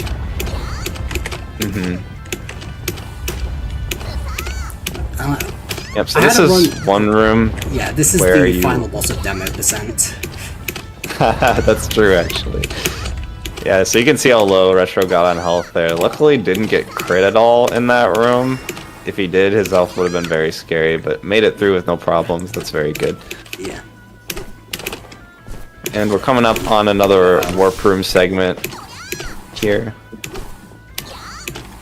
The Ruins warp rooms are actually quite short, so it isn't too bad to get a lot of warp rooms here compared to the other segments. Mm-hmm. I'm In fact, waiting this here is probably, yeah, the worst one. Yeah. Yeah, this is the worst. You can get poisoned easily in this room, and getting poisoned at this point in the run is really bad. You mostly want just one room, the shorter one, and not because it's the shorter, it's because the enemy there is actually very important. Yeah. We need some drops to obtain one weapon later, and that enemy drops that weapon. Yeah. Oh, true, yeah. Great X fragment. Okay, that was pretty good. I think that was only 3 rooms there. Yeah. Yeah. And we're going to be finishing up Ruins with one more beetle fight here. Something we've actually been doing this whole time is that we're making sure to only attack while we're in the air. This is because we can attack a little faster when we're in the air, so we're always jumping before we start bringing out our weapons. Mm-hmm.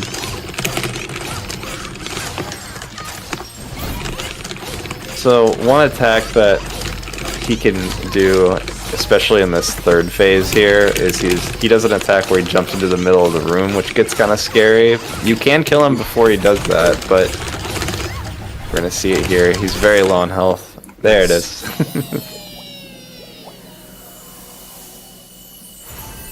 Yeah, I triggered that in the first fight against him a couple days ago because I ended up dealing too much damage. Yeah, so that would be the end of demo percent there. Yes. But we're gonna keep going on. Yes. This is Kanon, who we just saved. I'm not going to be using too much of Kanon. Yeah, she's best as it helps us greatly stonefalls, and she's also a very niche attacking option. We're actually going to get to use her right here to get rid of these enemies. Aside from that, she's not super useful. It really depends on what rooms we get later. Yeah. Yeah, there are a couple niche spots where Kanon's useful, but not too many. Okay, now we're coming up on what, in my opinion, what is the scariest section in the entire run. One of the most difficult. Yeah. This is very scary. Through Volcano, at this point, technically we're being here, like this. Imagine this is on stage level 20 and we are level 5. Yeah. Something like this. Everything gonna break us. Immediately we're gonna lose around 1/4 part of our health. Yep. So right now, this is like... and you have burned here a lot of things. Yeah, very easy to lose a lot of health in this area. The reason we're here, we're not here to complete Sunken Volcano just yet, but it does contain a very valuable item in the double jump. So we're making our way to a treasure chest in this area so that we can get that, and then we're going to come back to it later. Yes. We're also on the lookout for any rubies or golds, and I'm gonna hope these guys drop the aiming lenses, both of which can be used to craft useful defense items, which will make surviving this much easier. Yeah, also, the run is more consistent doing this stage before the other one, just because you need the other drops to the next weapon, and also you can achieve the double jump, so the next stage are gonna be faster. Yeah. Yeah, the double jump is a very useful item to have. There's one aiming lens. Nice. You can walk on top of those enemies. It's a very niche thing, but yes, it looks kind of silly. And there's a ruby, which we need 3 of those to craft the ruby ring, which is a good defensive item. Yep, so like we did at the very start of the run, we crafted that weapon that Retro is using. We can also craft accessories that will buff our defense or give us some sort of offense buff as well. Yes. So Actually, that's going to become very relevant here. So these enemies here are very special. They drop what's called a Great Axe Fragment, or at least have a chance to. We're going to need 3 of those. Ooh. This is fine. In a little bit. Unfortunately, didn't get any there, but I'm able to craft we need Great Ruby Axe Ring Fragments. Nice, we got Ruby Ring, so our defense is a little bit better. Yes. But yeah, Great Axe Fragments are necessary for crafting a better sub-weapon, so we don't want to be using the Guitar the whole run. We actually are very interested in crafting a Buster Sword, which is the best sub-weapon in the game, and we can, if we play our cards right, we can get it fairly early on, and it's going to save us a lot of time. Yes.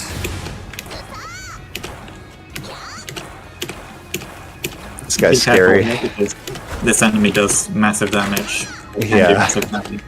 Thankfully, there's a fairly easy setup to avoid them, though. If you do 6 slide chains and then just jump, you'll avoid them every time. Yeah. Can't be missing the slide chains, though, because Yeah. when you miss a slide chain, you usually jump into the air, and he's right above you. Yeah.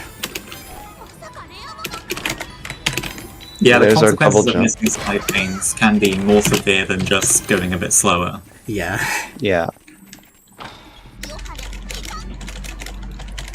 Basically everything's taking a risk in this game. But right here we're gonna... Yeah, for sure. Yeah, right here we're gonna do a quick shopping session. We're gonna buy a couple health potions and some offense potions. And then we're gonna return to the grotto. Yep, so now it's time to finish up Grotto. So you remember in Ruins we did that sequence break to get the Sea Deity's Charm, and that's going to come into play here. So instead of floating on the surface of the water, now we're allowed to traverse underneath it and get to this area. So normally you would actually need to get the double jump first, then go to Ruins and get the Sea Deity's Charm. But thanks to that sequence break, we can just get it along the way, which is really nice. Yeah.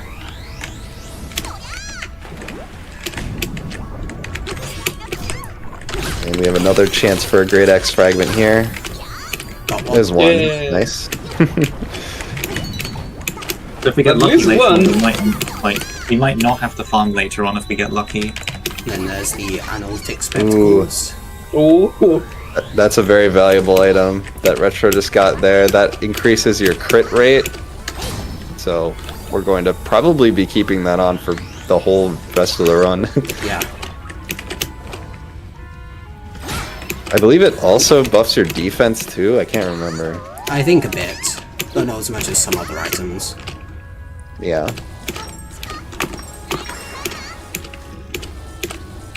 And that was a good warp section there. I believe that was only 2 rooms. That one was really fast. Yeah, and we got a Great Axe Fragment out of it, which is always nice. Mm-hmm. But here it's just a straight sprint to the end of this area. It's pretty free. Yep. Thankfully that guy didn't do too much damage. I was a bit worried there, but yeah. And I'm actually going to swap out my Ruby Ring for the Analytic Spectacles to get back those crits in for this boss. And this is going to be the first time we use our Offense Talisman, which is a weapon or a item that we can use from the pause menu that's going to give us a temporary offense buff. These are really good for certain boss really fights. good threat. This is definitely my personal favorite boss of the run. This one's really cool, yeah. Oh, that's a lot of crits. 5 crits Yeah. already, that's a lot. One tricky part about fighting this boss is that you want to be right in front of its face when you attack it, but at the same time it's swaying back and forth very slowly, and it actually affects where you need to be in the air. Because sometimes he can go backwards and then you won't hit him anymore, or sometimes he'll drift into you and do damage. Yeah. That was really nice though. It's scary at the ending there, we almost lost all our health, but thankfully he killed the boss before it could do any more attacks. Yeah. If we do lose all our health, it's not like an instant game over because we have a musical score. And musical scores basically act like fairies in The Legend of Zelda, where if you lose all your health, they'll revive you, and they'll give you a couple of perks as well, like they'll make sure you do always critical damage to enemies, and it also makes it so your darkness doesn't drain. And have we explained darkness yet? I don't think so, no. So that's the green bar underneath the HP bar. Basically works like mana. It allows us to use certain abilities, and certain ones cost more than others. And when it runs out, then when you start using abilities, it will drain from your HP instead, which is obviously very scary. So management of that meter is going to be really important later. This is the first game break mechanic. Kinda break mechanic with the double jump. You're skipping a lot of the stage right now. Yeah. And also you're obtaining a new slot. New slot for my for items, yeah. For an accessory. So the game rewards you a lot. Ooh. One more for the match. One more for the fans. Nice. Yeah. Nice. So Retro got really lucky there. We have our 3 Great X fragments just like that. That was kind of our last chance to get them without farming in some capacity, so that was really good. Yes.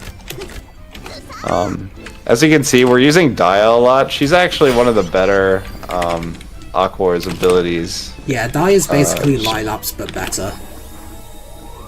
Yep, you can do a 3-hit combo with her, and later on we're going to upgrade her as well, and her upgraded ability is very powerful against bosses as well. Yeah. Oops. It's not Ooh.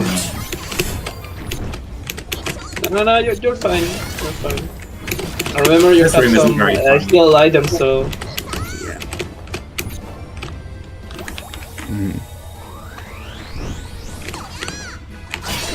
Most of these. You saw Retro bought some potions earlier on. Those are... Ideally, we don't want to use them and save them for later if we can, but they're nice to have because you just never know with crits and stuff. Yeah. The random rooms in this section are quite slow generally. This is not a fun random room. This one okay, sucks. we're lucky, but there's no way to tell which side of the room the portal will be on. Yeah. I love this room though, it's so short. Yeah. Okay, so we have the 3 great axes, but what we don't have is the tide lights. This is farming in this game. You take checkpoints, which respawns all enemies and bots and stuff. And yeah. I guess you're heading now. Yeah. Oh. Yeah, I don't know how many tide lights you actually have. You do need 5 for Buster Sword, so like I said, we have the Great X fragments we need, but we still need some tide lights from these pots. This is one of the better spots to farm from, just because the save point is so close by. But even So we're gonna still, hope we see them. yeah, they can be quite elusive. Oh yeah. This is the fun part of the game. Yes. I once lost Yeah, I like would say 5 shipwreck minutes. is like the hardest part of the run, personally. Yeah, I tend to not get excited about a run until I know I have my tide lights. Yes. When sometimes you get them before this point even. Like Yeah. you just show up to the save point with 5 tide lights, and those are special runs. You don't want to let go of those. Nah, yeah. But we should be getting enough soon here. But yes, as I say, very entertaining gameplay right here. This is peak Yohane gameplay.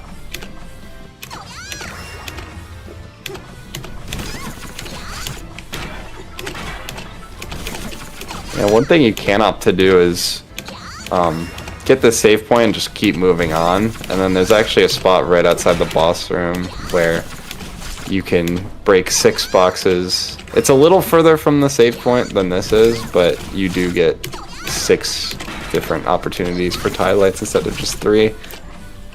Yeah. It's like we're getting really bad luck though. Just marathon luck.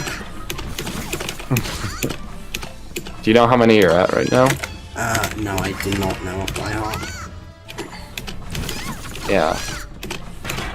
We don't really need to keep track because once we have enough, Buster Sword will just show up in the cast menu for us. Yes. There we go. There we go. Yeah. Usually it's not that rough, but average marathon luck, you know how it is. Yeah. So this revolutionizes the rest of the run pretty much. Our guitar was very limiting. It's not a very good attack. Only attacks right in front of us. Hasn't got much power. The Buster Sword, massive overhead sword.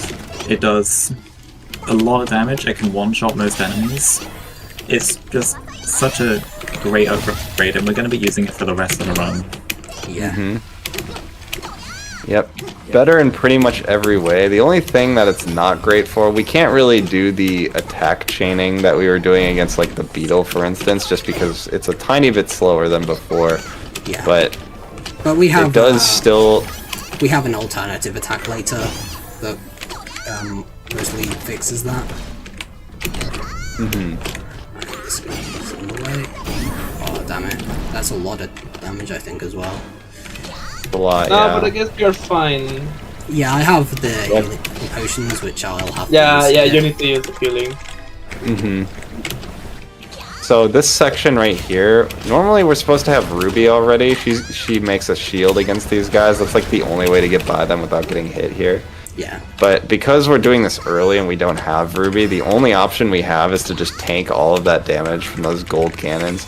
Yeah. And if they like crit you, it does like so much damage. Like you need to heal 1, maybe even 2 times. This is a pretty difficult boss fight. So the way this one works, it has 2 different like phases. It's in like its Grim Reaper phase at first, and then it switches to this phase. You can only progress the fight when it's in that core phase. So we want to make sure that we're doing the Reaper phases really fast so that we can actually progress in the fight. Optimally, we want to get a 2 cycle, so only activate 2 core phases. We didn't quite get it here, but it should die in 1 or 2 hits now. There we go. Yeah. There we go. That was nice. And yeah, you can see that we're not using Lilaps anymore in combination with the guitar. Now we switch to Daya in combination with the Buster Sword. And yes. Much, much better for bosses with a lot of health like that. And this is Hanamaru. Yeah, she's going to be our secret weapon. Maybe not so much now, but in a little bit. Yes, very shortly. But right now we're We returning had to to ruins. return to the parlor, because every time you rescue a character, you unlock a quest for them, so we had to quickly do that so we can quickly complete Hanamaru's quest, in which we go to this secluded room in the ruins and pick up a not suspicious laptop. Yes, not suspicious at all. Totally innocent. Yes. She can do no wrong. Yes. Right now we're gonna give that to Hanamaru. We're gonna go do a quick round of shopping. We're gonna buy some darkness potions for our boss a bit later on. Just to make it easier. And we're back in to finish Volcano now. Yep, so I mentioned briefly earlier that each of the 8 Aquars members that you unlock can be upgraded by completing some sort of side quest. We very quickly just did Hanamaru's there by finding her laptop, so now she has the upgraded ability to use that laptop, which we're going to see against this boss fight coming up here in Sunken Volcano. And We just have to make our way to the boss room. Yeah. There I picked up a miniature train. This is for a potential item later on. We might not get to see it, but if we do that, it would be really nice. It's like one of the best, gives us some of the best defense in the game. Or some of the best HP at least. And very quick trek to the end of the volcano. We did the majority of it earlier on. So this fight has the potential to be very, very fast. Yeah. but there's a quick we'll goal, see. yeah. And yeah, you know, if you know Hanamaru, she's very good with technology, very good, an absolute tech whiz, and yeah, we're going to use that to our advantage right here.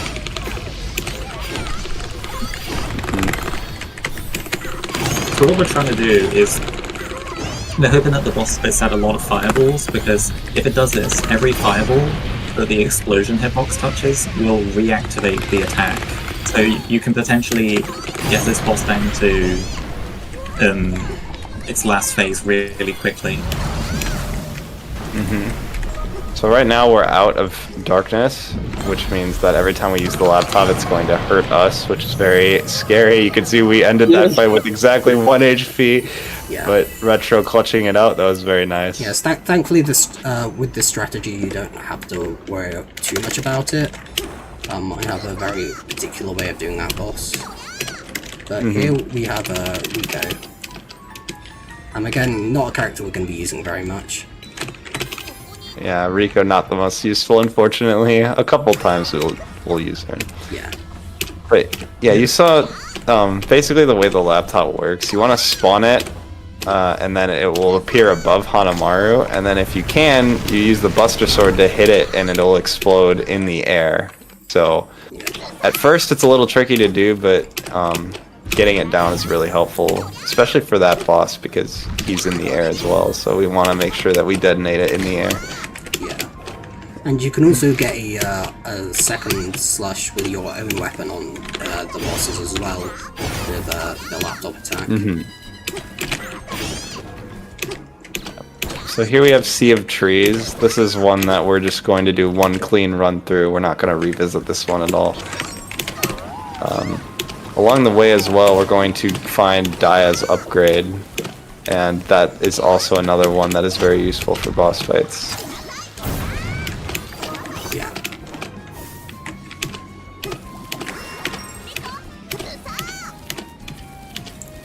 We are keeping our eyes out for some platinum right now to craft a platinum ring, which is better than the ruby ring. Yeah, basically at this point, any upgrade, any like accessory upgrades you can find are pretty much just extra credit. Yeah. There's nothing we need anymore necessarily at this point, at least not for a very long time, but you always take defense buffs when you can. Yeah. So there's the Scarlet Delta suit. That's Daya's item that we need to return to her at some point. So we're going to do that at the next save point. This is a nice little skip. You're meant to go up and around, so we can just use do this to make it very quick. Yeah, I love that skip. The reason that works is you spawn Kanan's frog in the door above you. So he's not allowed to land on the floor that's like immediately beneath him. He has to fall through the door and then onto the switch. The game mechanics work as if Tanketsu, the frog, is still have a recollection with a wall. That part, the frog can land on the floor. So he's just gonna fall to the ground and discover the other path instead. Yeah. So these random rooms, they can be either very quick or very long. At this point, it's kind of scary. Sometimes the randomizer dungeons are gonna be really tricky ones, or you're gonna lose a lot of time. Yeah. I don't know what it is about you don't want the poison. You really don't want the poison. Yeah, I was gonna say, I don't know what it is about warp rooms in this game poisoning you, but it's very dangerous because obviously you don't want to get poisoned when you don't know how many rooms you have left to actually do. Yeah. So right here we're gonna do another shopping trip along with returning Daya's item. So we're gonna buy some Normie perfume, which we'll use a fair amount later in the run, towards the end. So yeah, that's the only small detour we make in Sea of Trees. We're right back to it. And there's Daya's upgraded ability. It's very powerful, and and it clears like basically the entire screen. It's so useful. Yeah.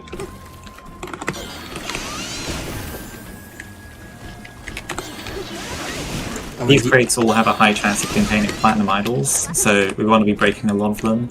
Yeah. This is technically an optional optional save point. But for marathon safety, we're gonna get it. Yeah, this boss coming up can be really annoying. If you go off script even just a bit here, it can be a really bad situation. For sure. So I actually like this fight a lot.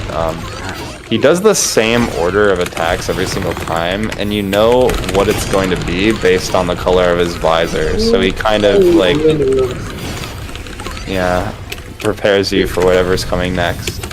Your crits all the time having a chance to deal with your partner or your weapon, and at this point for Hanamaru, you really want the Hanamaru crits, not your weapon. Yeah. Yeah. And again, that was really good. You can see Retro at 1 HP again, so the boss fights get very scary. Obviously, because we want to use a lot of abilities to do damage quickly, but that drains a lot of darkness, which then in turn drains a lot of HP. So you're incentivized to be very risky about these fights. Yeah, and this is Yo. Yo is going to be more or less our main mode of transportation now.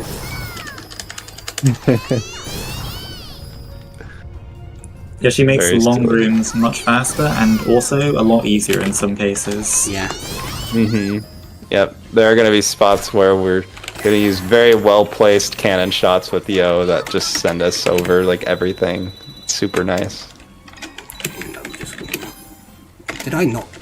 Wait, did I not get a platinum ring? Ah, I guess not. It's there. Is it? Yeah, you have a platinum ring. Yeah, it's in the... Well, you have to cast it, but it's there. Oh, right. Okay. Yeah. I don't know how I missed that. It's all good. So we're heading back to Grotto here. This is the last time. Finally. Yeah, last time we'll see Grotto. Yes. We're doing this because the game kind of branches off here. We can actually go to this second warp room segment, and that's going to lead us to Coral Hill, which is the next area. Yeah, Grotto is the only place with like 2 random rooms in the game for some reason.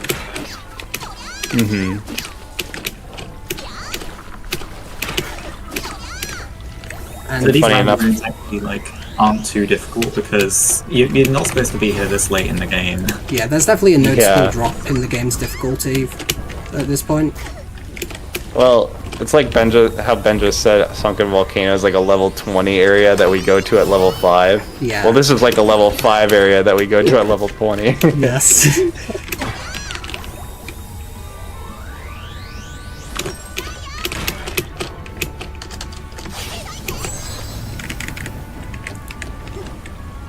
So we have Dia now. She can activate these lifts for us.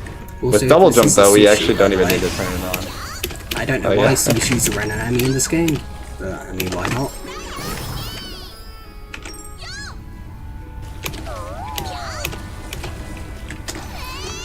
So I think Coral Hill's probably my favorite area in the speedrun. It's really fun. Yeah. And this actually, Coral Hill has a warp segment in it, but we actually don't need to play it, which is really nice. So there's no RNG in Yeah. this one. Yeah. Yeah, this is the shortest segment in the run and possibly one of the easiest ones as well. Yeah. Also, we're clearly not supposed to have Yo here because we're going to have another little skip coming up here. This is quite a difficult cannon shot. It's probably frame perfect. And we got it first try. Ooh, let's really go.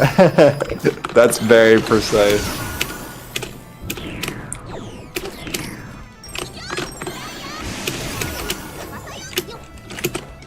Yep. Oh yeah, and we didn't even mention the wall climbing ability that we got in Shipwreck a while back, Oh, but yeah, that's just that kind of becomes on the very way. useful. Yeah. Yeah.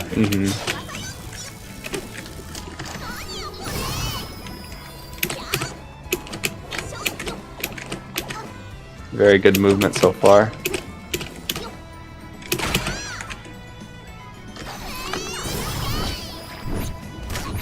Ooh, I like using Yo there. I never thought of that. Yes, the number one rule of this game, every other run you find at least one new place to use Yo. Yeah, we don't use her enough. We don't. Yeah, one limitation with Yo is that you are committed to going forward until you hit a wall or something. So, say if there's a room where you want to like stop in the middle, that she's not very useful for rooms like that because you're gonna go all the way to the end. Yeah. That was quite a tight cannon shot in that room just then. Yeah. If Retroflex had gone any lower, he would have hit the wall at the end, which would have unavoidably gotten him hit by an enemy. Or if he'd been too high, he would have just hit the enemy. Oh. But that's still a really good crit. Yeah, that's a ton of damage. If you crit with Hanamara, it just does so much. 1300 in that case. Not exactly the most cooperative fight I've had, but I mean, yeah. This boss is like very easy, even casually. I didn't have much trouble with them.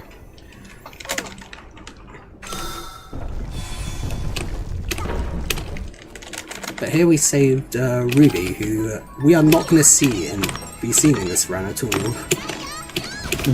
Yeah. So it's funny. The only really useful part we could have Ruby for was earlier, before we even had her. Yeah. But now we don't really have much use for her. And that was another really precise cannon shot. Well done. Go right over the caterpillars, but low enough to go through the door. So here in Crystalline Grotto, we're going to rescue our partner, and then we'll head off after that to a place unknown. So, one thing that I like about this area, so this game was made by Inti Creates, which is responsible for a lot of at least that team is responsible for making a lot of the Mega Man games, and you can maybe see the influence here if you've played a certain one. So we're picking up this ripple shell for an item we're going to craft towards the end of the run, which is not too far away now. Yep, so this is the last main area of the game. Yeah. We're wrapping up here.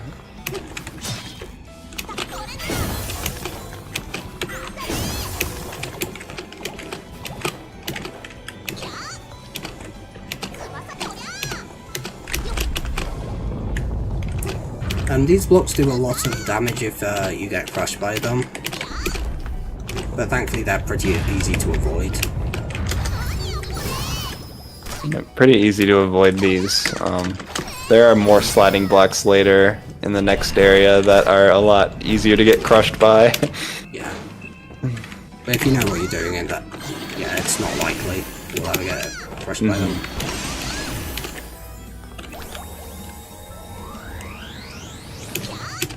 So, another warp room segment. This one has a couple of rooms where you can do some cool cannon strats with Yo. We'll see if we get any of those. Yeah.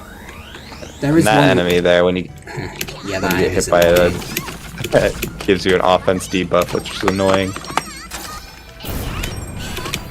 There is one room that we do not want to see here. Like, there's this one room that's really slow. Oh yeah. I know which one you're talking about. I not kill them with 2 hits. We have an attack debuff right now, so it's harder to kill enemies. Yeah. Alright, so go. this room could be annoying, but yeah. Yeah, I love that. Yeah, it's pretty free. We've been having really bad luck with these random rooms. Yeah. Rare Kanon sighting. Thankfully that's it though. Alright, yep, we're out of the warp rooms. Safety save, good idea. Yeah. You take a lot of damage there. Yeah.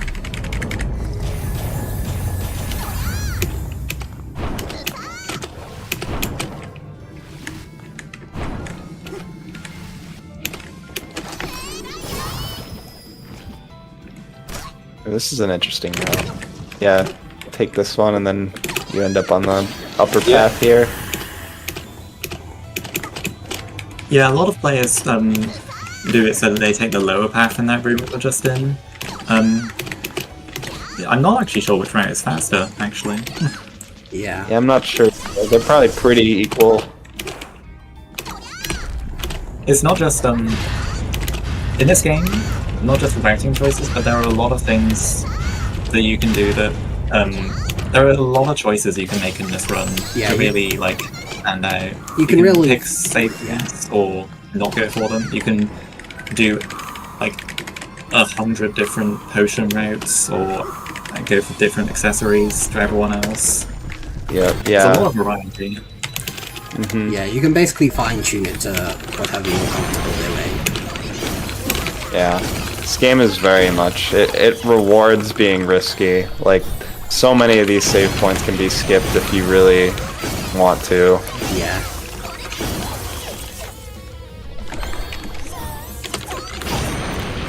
This is Fortune Teller, which is made pretty easy by Hanamaru. She kind of telegraphs where she's going to spawn with the bubbles, and then yeah, we just put the laptop there and deal with her.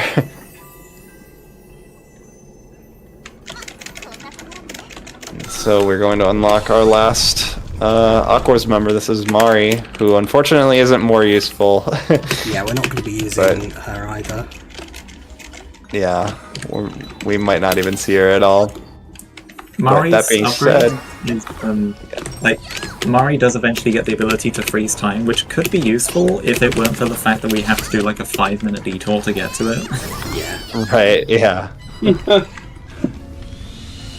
It's also worth noting that you can't upgrade, or you can't even like get the item to upgrade a member until you've unlocked them and talked to them in the parlor, so it just creates kind of a routing like situation that doesn't work. And this is where the game starts to pick up in difficulty again. Yeah, so basically we went back to Sunken Temple, and then we entered a mysterious room that we had access to before, but now is, it serves as the door to the final area, Infernal Altar, now that we've unlocked everybody. And we're going to be breaking a lot of pots here, because there's one key item that we need. We're also going to be grabbing a save point here to facilitate farming later if we need to. So we're looking for Orichalcums here. We need 2 Orichalcums. It's nice to get a 3rd one if we can, but we need 2 of them. Yeah. Yep, so Orichalcums have a random chance of dropping in pretty much any breakable in Infernal Altars. We're going to be breaking a lot of pots and like boxes and stuff to give us the best chance at getting them. Luckily we got the save point up there, so if we reach the end of the stage and we don't have them, we can always go back there and farm for them at the end. Oh dear, okay. The reason... Yeah, there's one. Nice. The reason we need them is because we want to craft Hot-Blooded Bell, which is an insanely powerful item for the end game, where we do double damage to enemies, but at the same token, we also take double damage, so it's very risky. I think maybe I saw a second one there. I don't know though. I don't think so. No. Okay. Yeah, the Hot-Blooded Bell basically turns you into a glass cannon. Yeah. Yeah. Ooh. Yeah, you can grab this wall on like a really good cycle and avoid not having to wait out those ice things. Yeah, I don't go for that really. Yeah, it's tricky.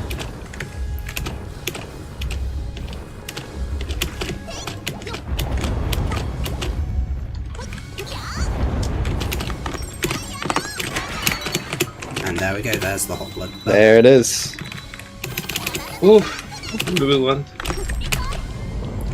And gotta make sure to put it on Yep, I will later. do that for the boss. I've made that mistake before. Yeah. This is the last time we'll be seeing Rico in this run. Goodbye, Rico. Goodbye, Rico.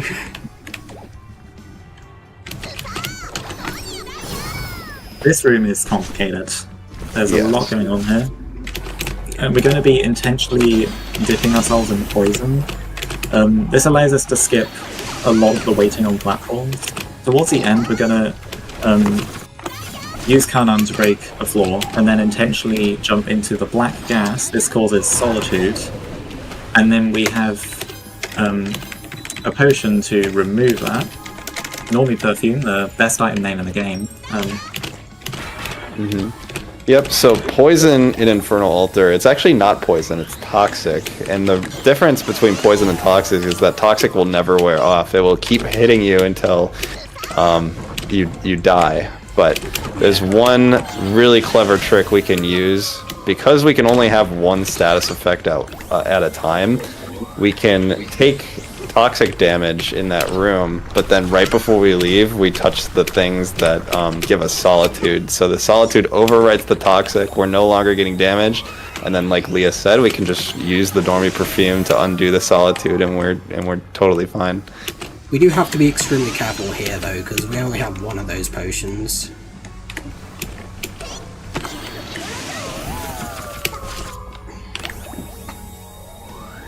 Yep, so we do have to be very careful. Like falling into the poison pool down there, that's gonna toxic us again, or getting hit by those enemies in the room before would also do it, so we have to be very careful. And yeah, And this is of course also- we get 5 warp rooms on the last ones. Of course. Classic Yohane. and these are definitely the hardest warp rooms in the game. But thankfully we're And yeah, so one thing about those warp rooms, there's only like one warp room, or I think 2, where Mari is useful, but we didn't get to see her. yeah. And I don't think you need to put on use it Hot Blooded Bell. Right. Yeah. No, it's the funny part of the game. Yeah. Okay, so normally, casually, this boss is just so difficult. It's a nightmare, but we have Hot Blooded Bell, we have Offense Talismans, and we have Gaia. So you're gonna see just how fast this is. If you've played this game before, you're gonna be blown away. And he's done. Yeah. There he goes. Turns That absolutely takes a lot. nightmare. It is the easiest boss in the game. I think I can comfortably say that. Like, Yeah, it's if you have As long as- As long as what nothing you're goes doing. wrong. And then we're getting I into mean, at this point, you're in Go mode. Yeah. Everything's kinda easy. Yeah, so You all that's kill it left. before it can do any difficult attacks. Yeah. All that's left really is a boss rush that we have. We're gonna do quite a bit of shopping here. I'm probably gonna farm for some cash. When you marry, you get additional items. You get the Shine Stew and the Fallen Angels Tears. Normally, the potions we've been collecting heal you by half. Those heal you 100%. These 2 pots right outside this save point room always give a ton of money, so that's what Retro is doing right now, is just some money farming. Just to be extra safe for this last bit of the game. Yeah.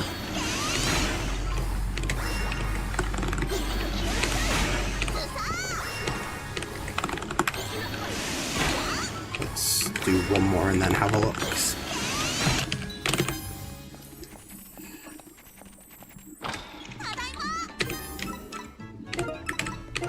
Yeah, that's enough. All set to go now. So yeah, as Retro said, we're gonna have a boss rush here. You're gonna see all the bosses that we've fought throughout the game, done really quickly. Mostly using a combination of Daya and Hanamaru. It kind of depends on the situation. Yeah, they have increased health, but we have like 100 times more attack power. Yeah, it really doesn't matter Yeah. that they have increased health. As you can see. Yes. Yeah. So yeah, that's like all the game's like mechanics kind of coming together. Like we have hot-blooded bell, so our damage is being doubled. We have an offense talisman, so that's buffing us. We have the strongest move in the game. Like it's just kind of like trivial, really. Alright, we're gonna try. That being said, though, nice. Yeah, pretty good one. Yep. That being said, though, because we're like spamming abilities and we have hot-blooded bell on, we end up taking a lot of damage, like, to ourselves when we use abilities. So we do have to be careful. Yep, and this is the 4th time we're seeing this guy.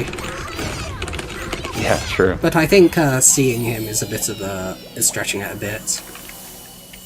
You know, statistically, he makes up like 20% of the bosses in the game. Yeah. That's really funny.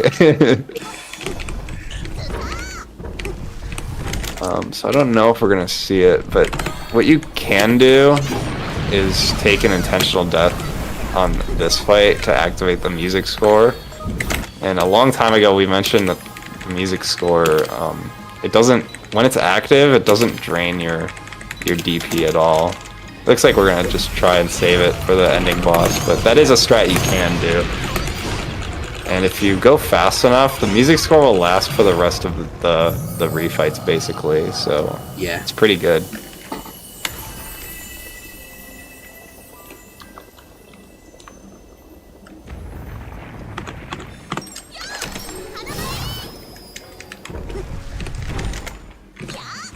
This one's really fast.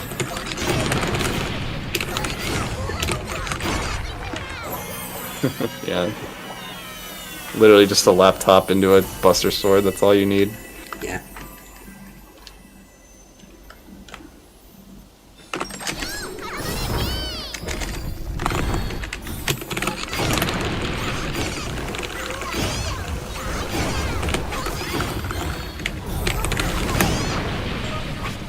Oh, it's not dead, okay. Hey, you stuck around for a while.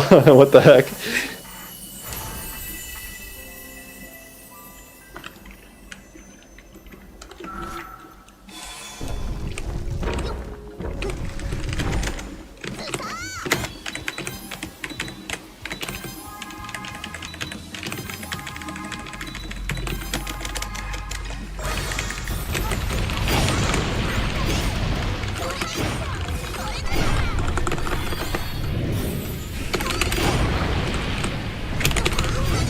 Should be dying here really quickly. Okay. Yeah, even just that one hit that Retro took did like over half his health. Yeah. That's why you have to be careful with hot-blooded bell on. Yeah, like this part of the game definitely still isn't free.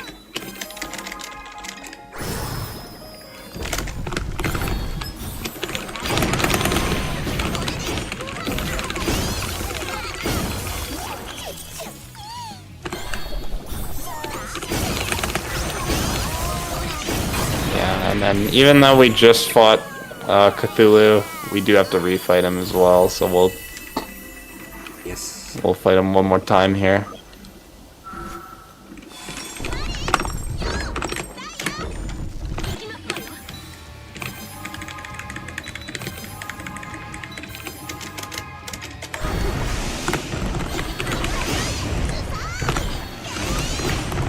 It's kind of nice that you can just back yourself right into the corner and duck, and that will always avoid his swipe attack there. The swipe attack is very dangerous because it does solitude to you, and we didn't explain what solitude does, but it doesn't let you use abilities. Yeah. So we wouldn't be able to spam Dia at him if he hits us. Yeah, I definitely took a big risk by not equipping the bell earrings there, which prevents solitude. Yep.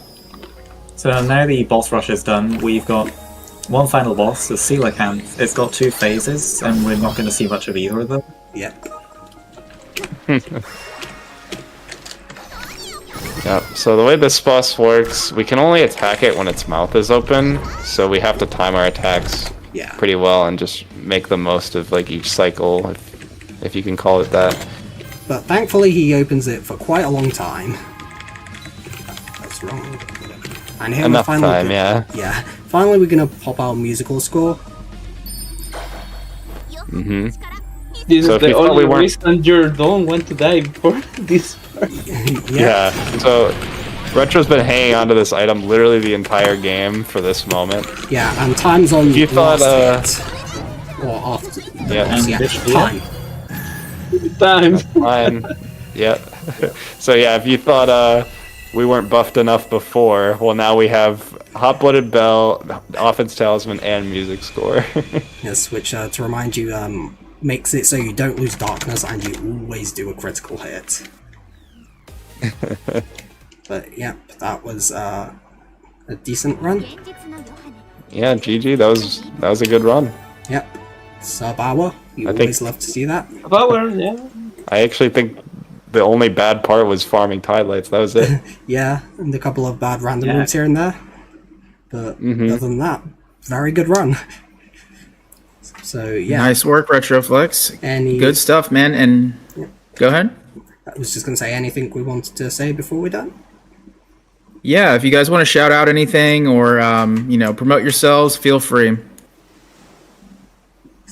I would say that I think this game is just such a great game to play. It's a very new game, but we've already managed to get a solid route down. Every run is different in this game. Yeah. There's so much that can happen with all of the luck, with the farming and the randomized rooms. Every run's different, and everyone plays the game differently. There's so much room to express yourself in this game. So Yeah. I think if you were interested watching this, then I'd say definitely try and pick this game up. Yeah. You won't regret it. Yeah, definitely an amazing game to pick up, and one you can just pick it up and get started, really. Mm-hmm. Yeah, if anyone here is interested in running this, I think you can find the Discord on the SRC page. So if you go to speedrun.com and search up this game, you should find it in like the resources tab or something. And everyone in there is gonna help you out with learning. We love answering questions and stuff, so don't be afraid. Yeah. And I think, that's just about it. Thank All you right. for watching, everyone. And I hope the rest of the event goes well.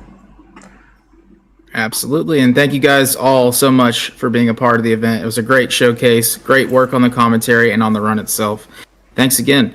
So we're going to go ahead and get Double ready for Hello Kitty Roller Rescue. So we'll go ahead and head on over. Thanks, guys. Thank you. Yep, thank you.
Hello. We're a little bit ahead of schedule, so I wanted to go ahead and do a little introduction about some upcoming events that we have going on. So, well, not just the events, but also show you the link tree. So I've been posting this link a lot. This is the Anime Speedruns link tree. It's under the DBcade, which is my gamer name, but also the company name behind this event. Speedy Fist and board card video games, which is going to be upcoming this year. And the thing that's happened is we've actually expanded a lot of our channels and things like that. And so first off, if you're just joining, you can donate to the event anytime by going to the Ko-Fi at the very top. Go ahead and click donate. And as you see here, we have a new donation from Seawolf Pilot-san, who actually did a Zoids run during the marathon. So thank you very much for your donation.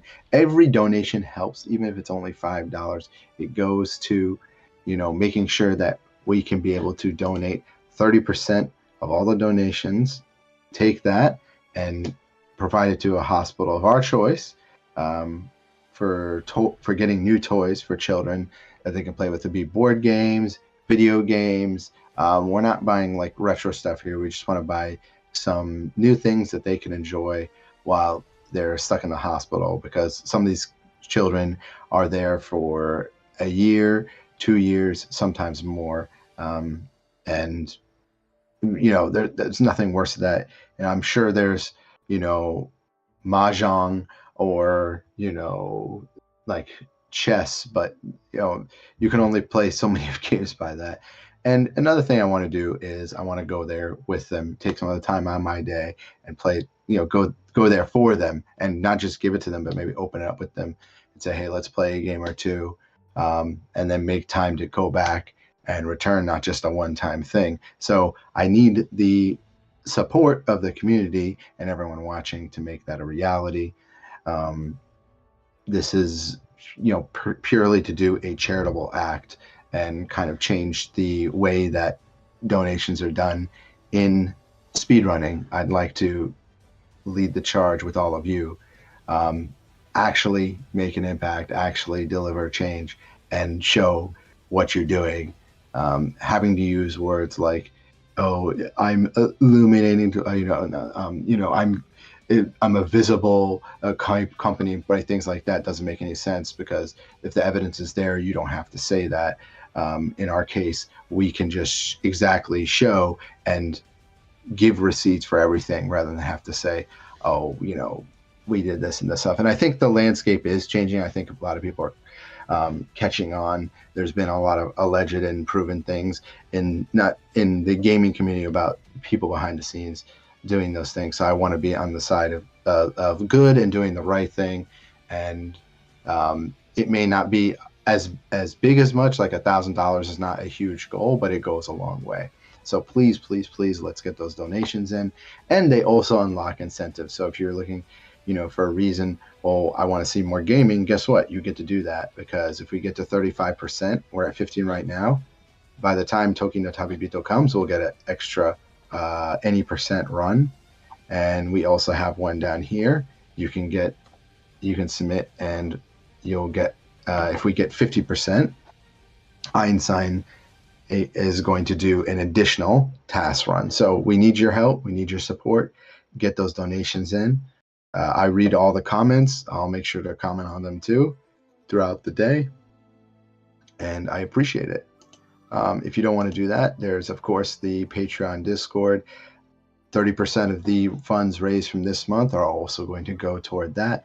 This is just a way for you to support throughout the year and also get special benefits that will basically help with for yourself. They're going to help you as a speedrunner if you're into anime gaming, or you're just a researcher, or you just like anime. There's a ton of information here. And I'm also giving free gifts away for those first come, first serve. So if you support for $5, a lot of these gifts their value is much more than $5. I'm happy to send them through letter mail right away. I put the little disclaimer here that that's coming from Kumamoto, Japan. then yeah, you have to be the first one to support. And I also put a little special document. I don't want to spill the whole thing, but that document, I'll tell you what I'll do. You saw some of it now. So you see here, I'm only going to show the first 40, but there is a lot of anime series. So this is just a little preview of this document. And this document is just a guide to what is in the Discord server. So when you support, you can go into the Discord server and basically figure out what speedrun game you want to do, or if you already are a speedrunning game, want more information, there's a lot more information on it there that's not necessarily available on the web. A lot of this I had to go out and do research. You could probably write like 10 books with the amount of information that's in that Discord.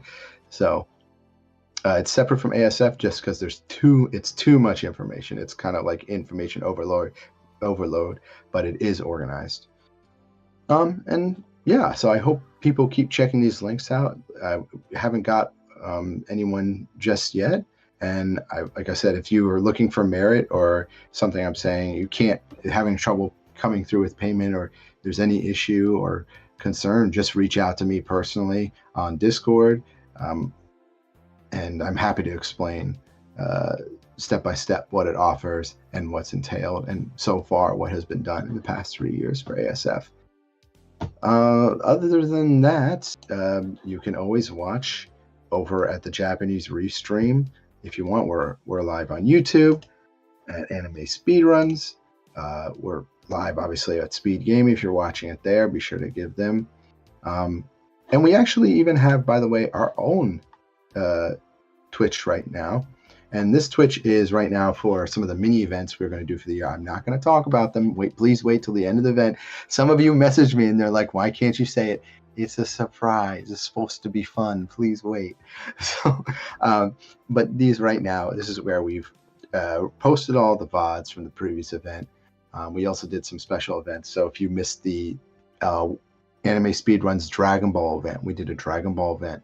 We did a Anime Speedruns kind of Gigant battle, grand battle event, and that had all those games in that series in that event. It was awesome. And you know, we also have the very first Anime Speedruns Festival where ASF was born, and the second one is also up there. So all the events, all the VODs, all the previous runners are up there, and we're going to keep expanding this channel and if you have a run you would like the show, what I would say is join the Discord, and we're more than happy to put it on for you. We've already had a lot of requests and a lot of people saying yes. So the quicker you join the Discord and let us know, the faster we can put your run on. And you know, maybe we'll have some interview segments and things like that. There's a couple of people have requested that. So definitely give us a follow. We appreciate all the follow-ups for this channel. We run reruns weekly. Every day of the week, actually, we've been running reruns. The difference is that it's not just a rerun channel. We're usually there to talk about the run for people who missed it, or just commentate one more time, kind of behind the scenes. So really cool. We appreciate all the support. If you're in the Anime Speedrun community, please give a follow. There's no reason not to. And important also, please support the Japanese Restream. They've been our partner now since the beginning. We love our Japanese Restream. They're live right now. You're going to see my face here. Go ahead, give them a follow. It's not hard. Like, all you got to do. So I'm on my account, so I already follow them. You just got to hit that follow button, and you know, it's what a little bit of support. They're a great channel. The Japanese community is amazing. You know, we're always open here, and I'm happy that it's the Anime Speedruns is truly like an integrated community of both the Americans, the South Americans, the Europeans, and Japanese. It's really cool. That's what I was going for from the beginning. And yeah, we also have the Brat channel. Same thing over here. It's a great place to. I don't speak Portuguese, but you can go ahead and make sure you hit that big follow button. Get them subscribe. The Brat has been very supportive of us. Not just that, but Hugo-san and all the owners, Tuko-san, everyone, Chrome-san. There's so many people. I'm going to thank them all later. but just in general, they truly integrated into our team, and we're happy going forward to continue that partnership and grow together. And yep, I mean, Portuguese go hard in anime and gaming, so it's the perfect unity. And that's about it. If you want to check the schedule, you can click here. You can go ahead and join the Discord community. When you join, make sure you give yourself the right role. This is a giant, massive Discord. I know some people get nervous when they join big Discords, but the purpose is that some series come and go in waves. You know, even Dragon Ball comes and goes in waves.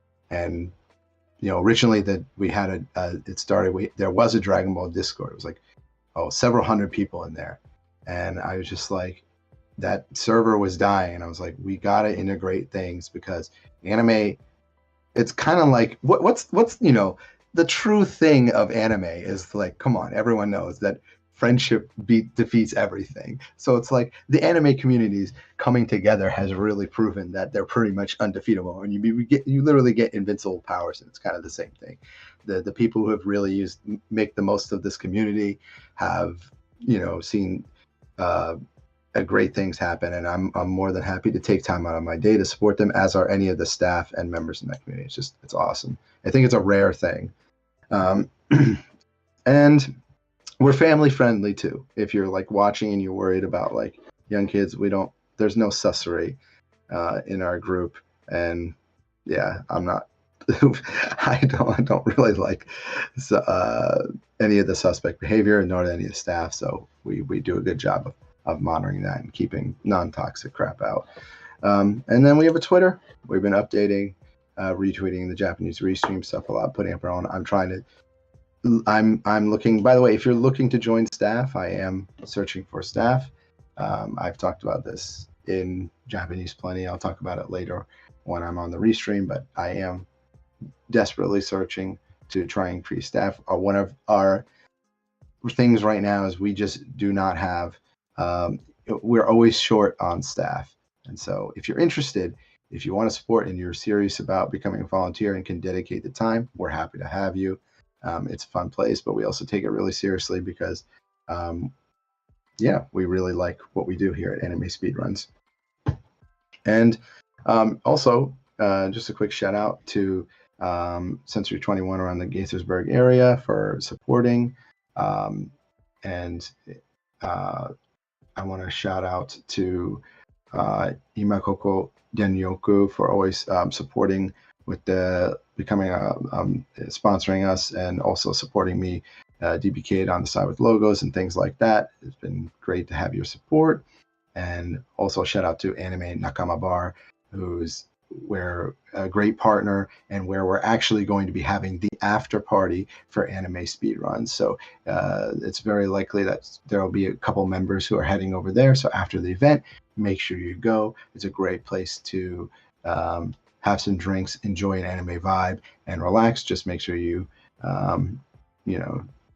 if you, I'm trying to think of what they say in the States, like drink and drive, drink responsibly, if you do. But it's another great community that we're happy to have. And the Anime Bar Nakama has a bunch of events going on through the year. So, be sure to stay tuned to our Instagram, our Twitter, because we'll be reposting, retweeting about that as well, because most likely we'll be there in some form or fashion, whether it be them at a convention or maybe in the next ASF.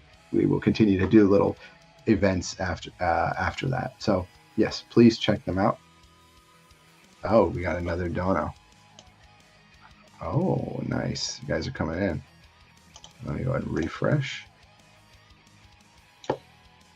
Thank you very much, the loneliest Cubone-san, for the very nice donation. $10 donation, bringing us to 16%. Let's see if we can get the 35% for the time comes.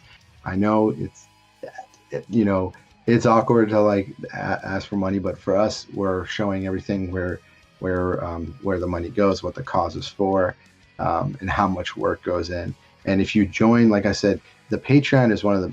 The only reason I push the Patreon a lot is if you really want to see where the research, where the time goes, where the effort goes, you'll see it clearly when you open up that Discord, and you'll probably realize how much of a nerd I am, for one, but also just how much anime speedruns really encompasses all around.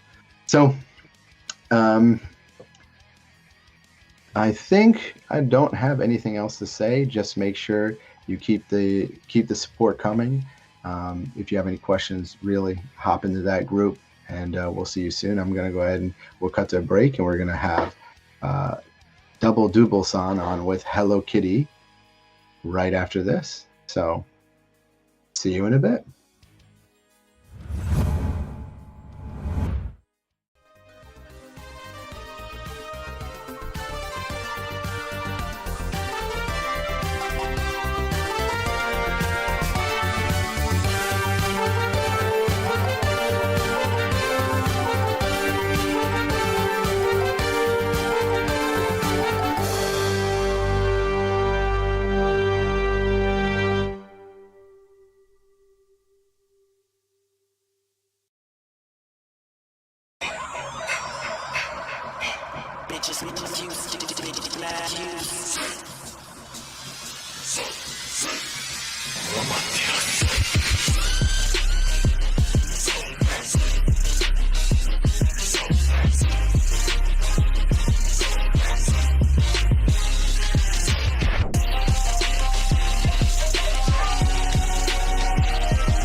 Two, one, go.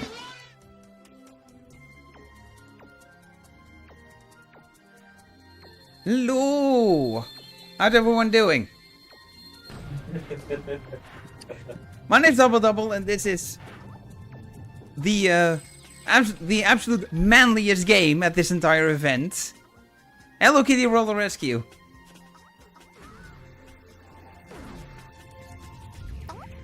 So this is a so what this game actually is it's a beat 'em up. That is not a joke. This is a Hello Kitty beat 'em up. You're seeing like the video on screen. Where the Block Army is invading Sanrio Land. And I'm gonna show you how Kitty's gonna style on everyone. Alright. So, fun fact number one for this game is there's two places where we can start time. Because if I click new here, I get this character's left screen. This is what you get if you beat the game and do a certain extra requirement. You unlock Bad Spots Maru to play as. For, you know, to have everyone start at the same time, regardless of whether you have this or not. If you don't have it, you can start when you click new game. If you do have it, like I have here, you start when you pick your character here. So assuming tech's ready to start time, we're gonna go in 3, 2, 1, go! Also, we skip the cutscenes.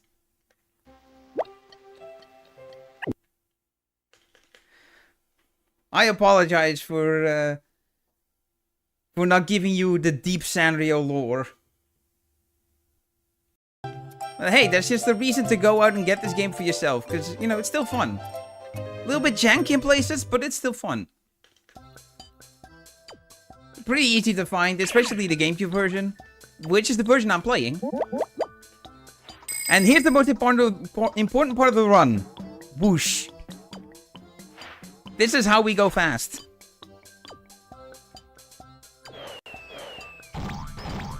If in doubt, whoosh.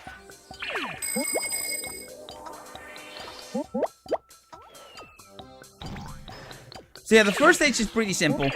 It's just move through the stage. The game throws enemies at you, but it's optional to kill to take them out. So we're just gonna go and beat up a tree instead.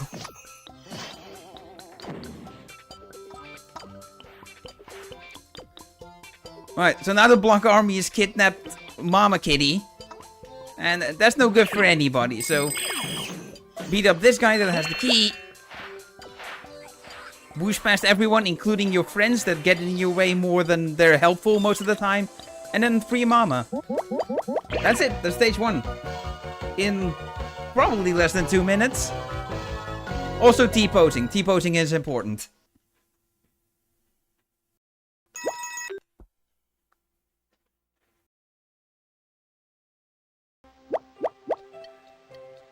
So yeah, this is where you always start, is you have this hub and you go to the stages. Now, I should point out, the default option when you select to leave the house is not yes. You may see it on screen as such.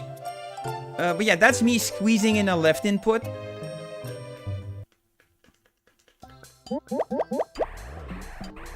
Yeah, squeezing in a left input to menu over to yes and then select it.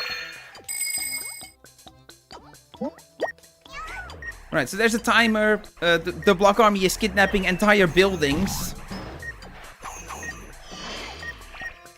But yeah, that's just one specific enemy that you take out and then you stop it.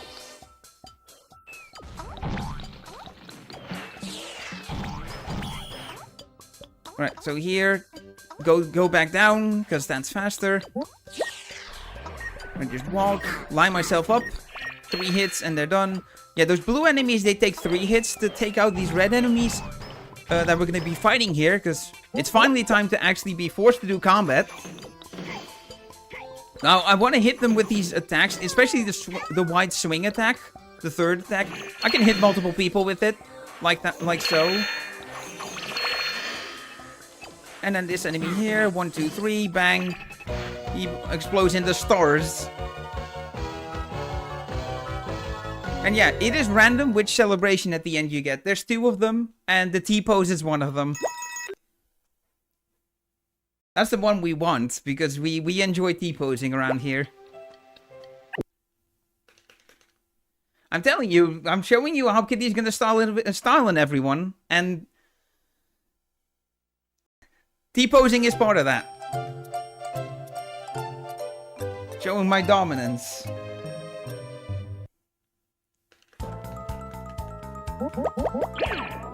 Alright, so here we have the first boss. I'm probably not fast enough. No. Okay. Alright, plan B. Okay, so 1, 2. Now we wait. 1, 2.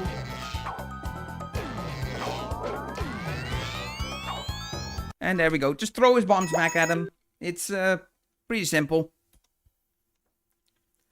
It's a simple boss when you know what to do.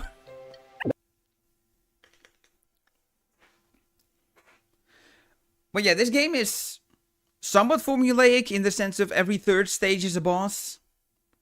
And yeah, that boss we basically do the intended way of throwing his bombs back at him and doing nothing else.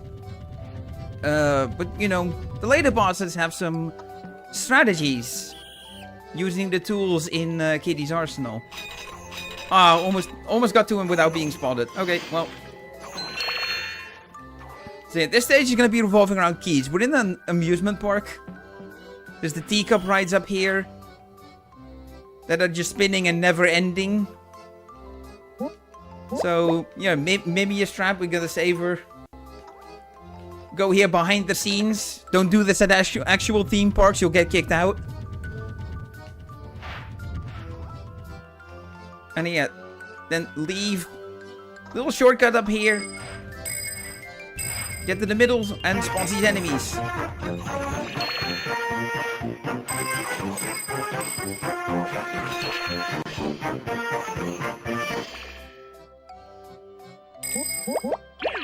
Okay, so I do want to pick up these stars because that meter in the. Oh god, I've lost where the exit is. Now I'm stuck here. Anyway, the bar on the top left. The apples show my health. That's the representation of health in this game. And I have a meter here.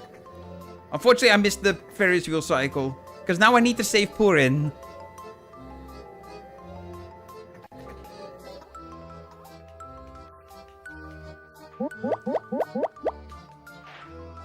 Right, so get another key, go into this door.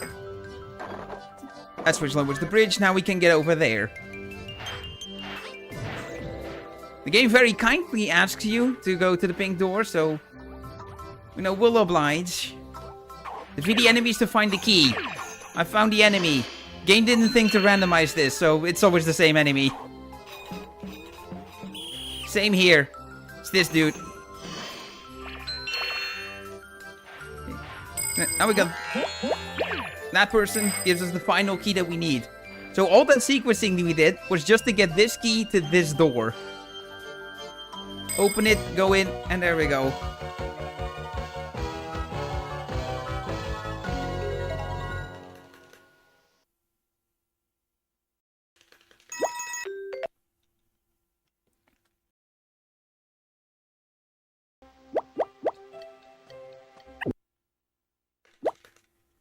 Alright, so now we've saved the first partner in the game. Purin, or Pompurin. I forget the exact name.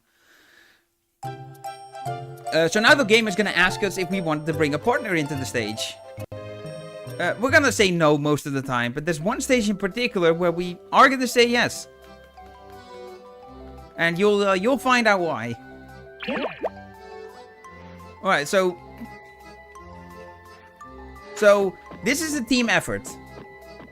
You know, Kitty doesn't have to be the only one that does all the work. So we're gonna leave Tabo in his cage, and we're gonna leave that to Batsmaru to save him. So, take out these specific barrels to clean up all the dirty water. Oh. Find the door. There we go. Now that door opens. So now we got this mid-boss with the chef over here. Now, hopefully I can do the correct thing to... No, I didn't do the correct thing.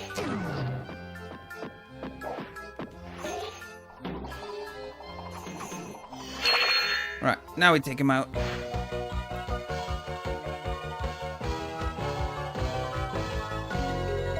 Also, every single celebration so far has been the T-pose, which on one side that makes me happy because we love the T-pose.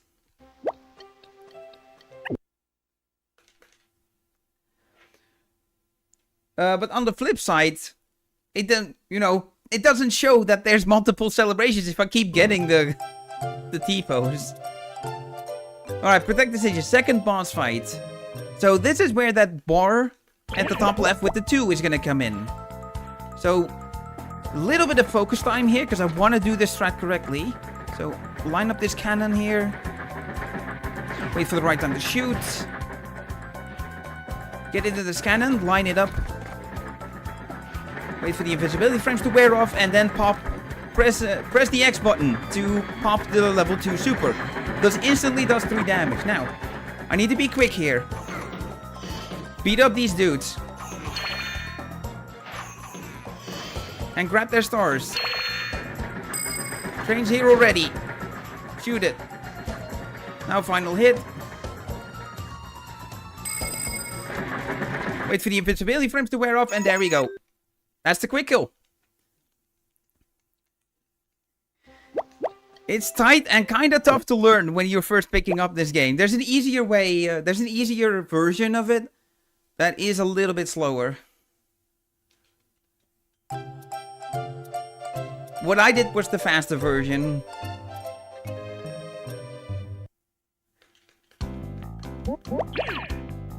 Alright, so it's time to do some grinding. It's not an RPG, but we're here to grind. Yeah, pick up some stars. Ooh, that's really good, actually. Cause yeah, there's a bit of necessary grinding here to get another level 2 super for the next boss at stage 9. So yeah, I try to pick my enemies kind of strategically. Pick them and beat them up in such ways that I'm like, while I'm beating them up, I'm moving forward in the stage. Yeah, 1.5 is fine. 1.5 bar minus 1 star is the minimum you need. If I remember correctly, it's 10 stars to fill a bar, so with like, it's 14 I need. The boss up here is gonna give me the rest. So free the monkey friend. Okay, so 1, 2, 3. He flashed red, that means I hit him. Ah, I didn't do the quick kill correctly. But I do need to beat him fast. Because each of the enemies, each of the partners has a special ability that they can use. Puddins is, he throws pudding at enemies that disables their ability to attack. The monkey, however, Monpucci, I believe his name is. It's less helpful. He throws bananas that slows enemies down. It's particularly bad for a speedrun, because the animations slow down to an absolute crawl. You don't want that. Yeah, there was also a quick kill on the chef that I tried to do, but I kind of messed it up. There will be more of those shield mid bosses, so I get more chances to show this off. Now, this is a tricky jump. That's why I did the first try. Trust me, it's tricky. But yeah, freeze factor. So, there's two things to note here. The switch route that we're doing, which is not gonna match the stars on the radar in the bottom right of the screen. We have our own route that's faster. And after I press a button, I press the L button to center the camera behind Kitty. Because, as you can see, the camera pans over, and that pan can take longer or shorter depending on where your camera is.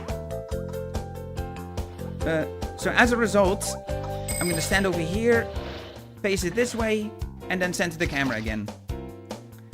So yeah, one of the big time saves in freeze factor here is doing these camera manips. Okay, jump on the forklift, then jump on here. Nice, I got that jump. And then I fell off like a dum-dum. Alright, do the normal way of doing this. Oh god. Jang's hitting me. Oh, the Jang's hitting real hard right now. Alright. Oh boy. Well, so much for that new route being better. Oh. Okay. Biggest challenge so far, a singular platform.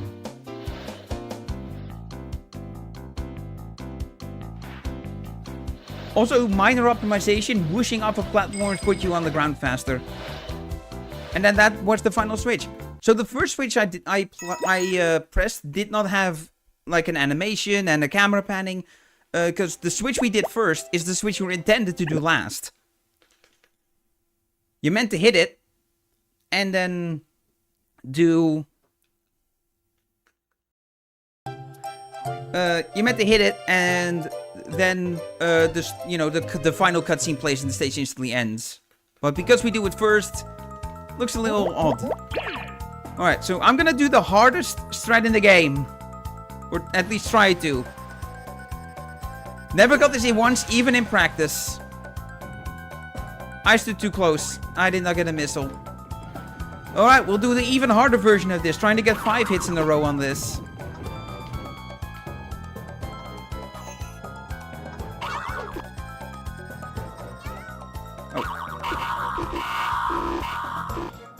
Alright. Whoop. No, didn't get it. So you bounce off, you jump back on, and you hit him again. That's the theory, but in practice, considerably harder.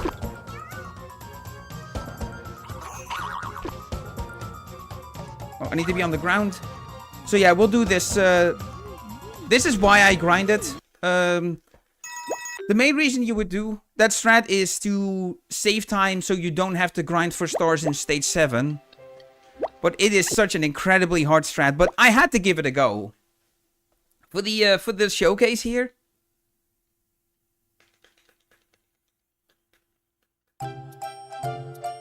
I was not gonna let the opportunity slip to have this be the hype moment of me getting that for the very first time.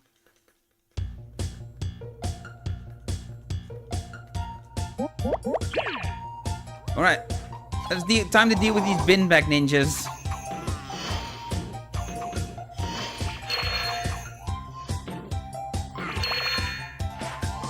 And get the stars. Now, if I'm a bit unlucky, I will need to take out one more enemy.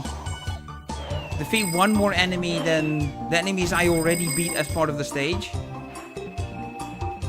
So let's just hope I get lucky with the star draws. They can drop between 1 and 3 stars. And it is random how many it is. Alright, boss. Okay, 1, 1, 2, 3. 1, 2. 1, 2, 3. Ah, almost.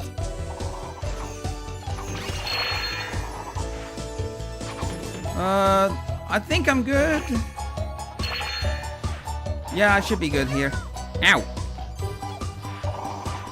Alright, so we have constantly chosen not to take partners, because as much as we would want it to be, they're not helpful for the... They're unfortunately not helpful for the speedrun. However, all of that is about to change. Because we're about to be introduced to the only partner in the game that is actually useful for speedruns. But before we meet him, we gotta do this, find these batteries. When you talk to him the first time, he tells you about it, and you know, that's how you would play casually, but when you do a speedrun where you already know everything, we collect them first, talk to him, then talk to him again. So the first time is meeting him and he tells you to find the batteries. The second time talking to him was that we have found all the batteries and now we're here. Do we get Ninja Friend? No. Ninja Friend is if that bin bag ninja with his shurikens destroys the box that has the battery. So, you know, a little bit faster. But no Ninja Friend today. Alright, now where is Runabouts? Because I need to talk to him. There we go. I do need to talk to him to actually activate the next part of going to the wall where I need to be. That Runabouts is going to bust open here. Now, here's why Runabouts is useful.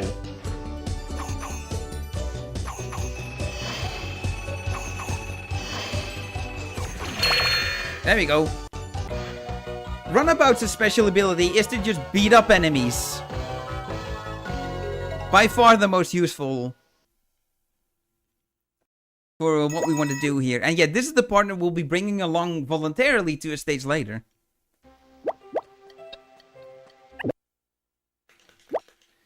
Alright, Arena of Danger. Now, this had one of the hardest jumps in the game, but people found a consistent lineup for it. Which I am very grateful for.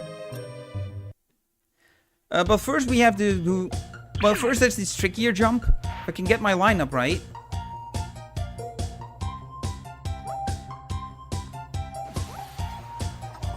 There we go. Second try is fine.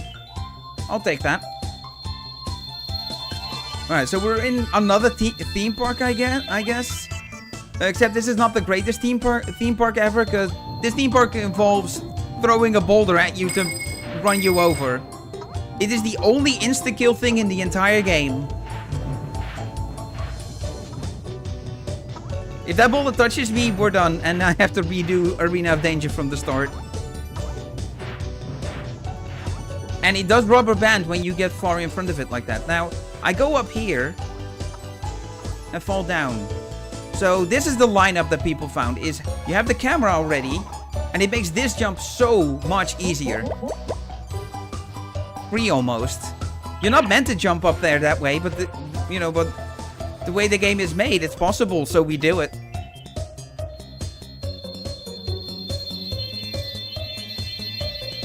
You are meant to platform your way up there, but through a couple extra platforms. What we just is just faster, but it's also tighter.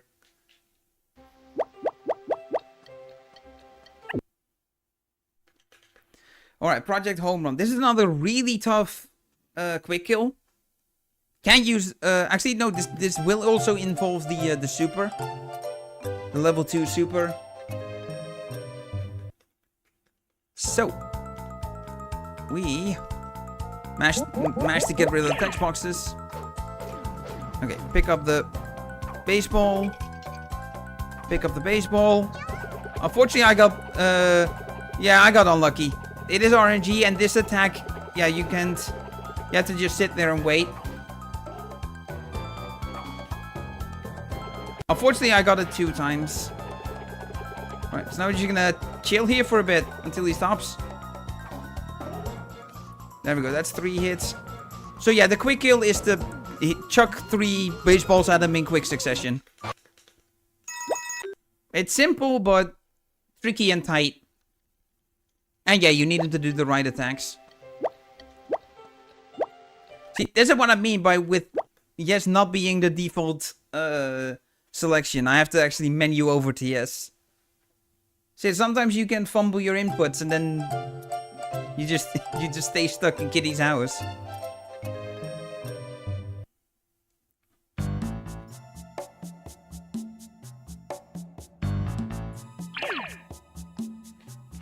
Alright, so I'm gonna take this the safe way. So you can do attacks in midair. I did the single jump midair attack against the boss with, you know, the strat I had never gotten before. But yeah. But yeah, if you do 2 jumps.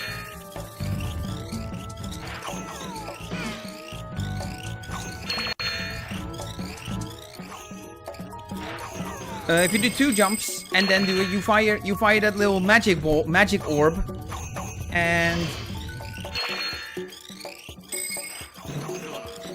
yeah, you can hit enemies with it in midair. So yeah, the reason I did that is so these guys stop shining their light, because they stop shining their light. They stop like scouting the area with their flashlight once they take a hit. So, you know, do it nicely from up in the air.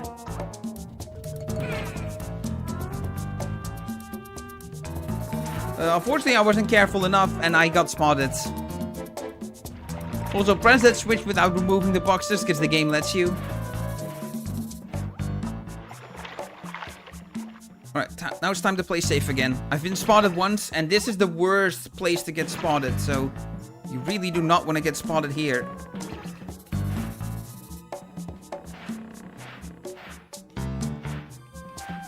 And also not here. Almost got spotted by the rotating lights. Bit of a close call on that one, but... Alright, so because I got seen once, I have specials now, so I can actually do this now as a backup strat.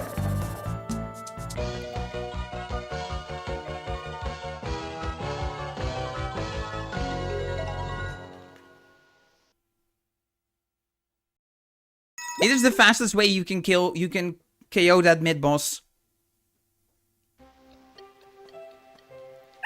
Alright, so I need to be a bit careful on my menuing, because this time, it is time to bring runabouts.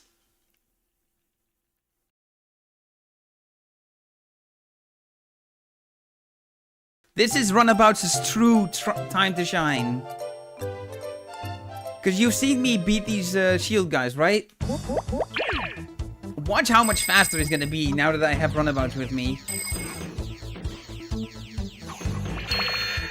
Also, yeah, these yellow lasers, when you pass through them, that happens. You get an orb shot at you.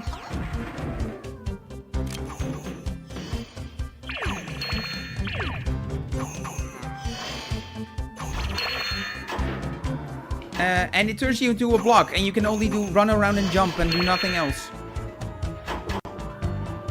Now I have a level 2 super already, and I am going to use it here, but in a specific way. So yeah, do I gotta beat these enemies the normal way?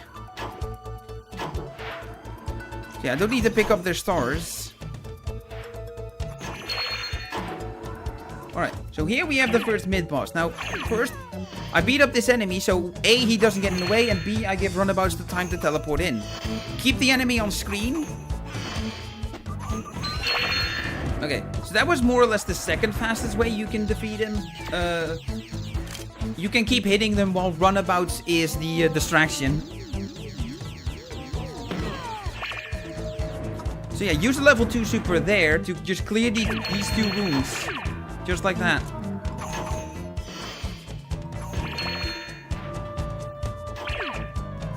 If I can... Here we go.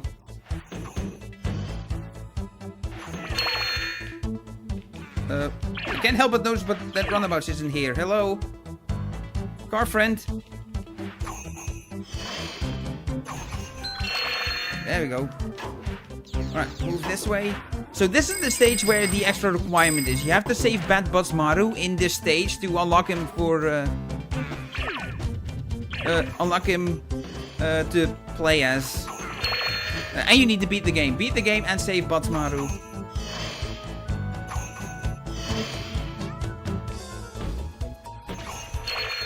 And there we go, runabout helping out again. And here's the end of the stage.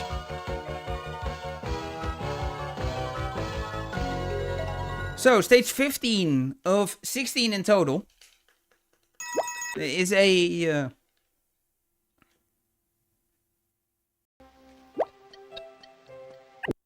So yeah, one more boss to go through, and then the final stage.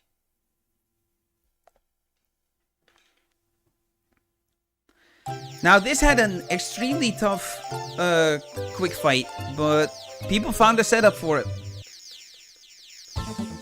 You know, big shoutouts to the new influx of runners that have come through and found a bunch of optimizations.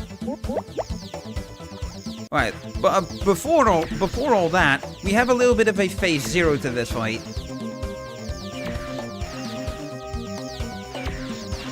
Luckily, getting these on the first possible opportunity is really easy. Alright, so stand here, and then once the laser starts shooting, go. Move over, move over.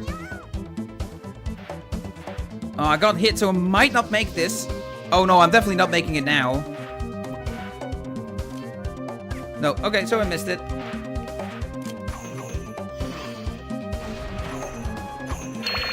Alright, so I am fighting these enemies.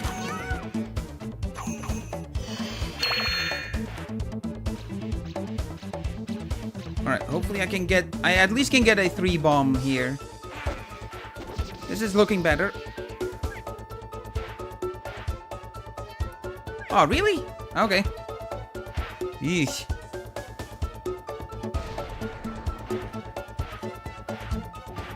Alright, well... I mean, now I can just do whatever. You get the idea. Now I need to, like, space these out properly so it doesn't hit in invisibility frames. There we go. Alright. I've been running this game for a long time without that strat being there, so...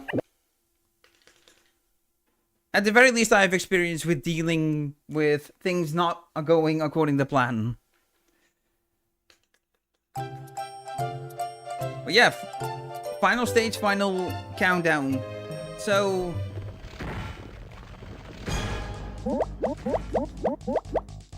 Alright, so 5 minutes from now the run will end.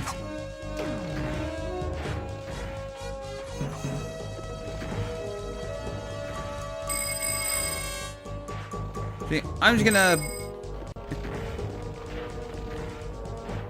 gonna go around, look a bit of money.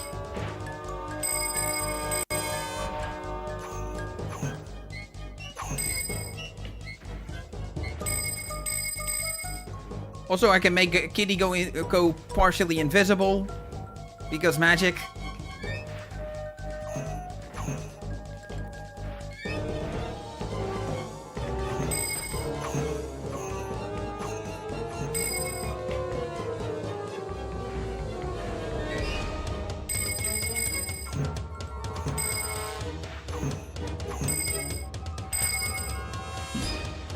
It's the final stage. It's an auto scroller, so yeah, we're just. This is just the thing I like to do: is collect all the money. Oh, that's 1 coin. I mean, 310 is a nice round number. It's a multiple of 5, you know. Have some fun with the watermelon cannon over here.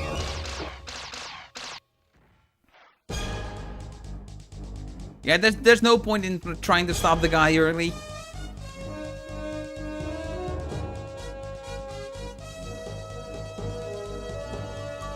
There's no way to stop him and have him not go over the bridge. We have to literally sit here for 5 minutes for this cannon to charge to once and for all defeat the block enemy. Yeah, I'm firing already. Just to hit him at max range, essentially.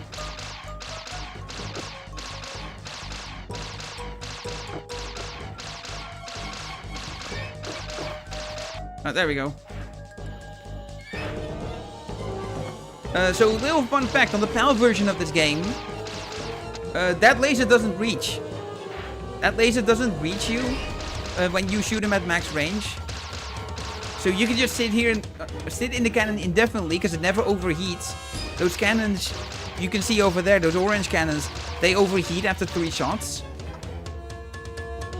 And yeah, periodically, but yeah, here on the NTSC, the US version of the game, I have to get out of the cannon to avoid getting turned into a block and avoid having this cannon be shot down.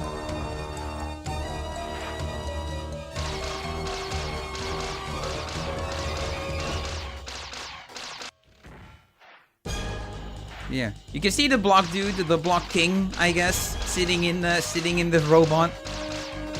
Yeah, now he's just doing this until the game ends. So, host, if you have any important messages, feel free to toss them out now. Oop. Hello. So we've Hi. gotten one more donation since I think we started this run, and that is from Artisan with a $40 donation. So thank you there.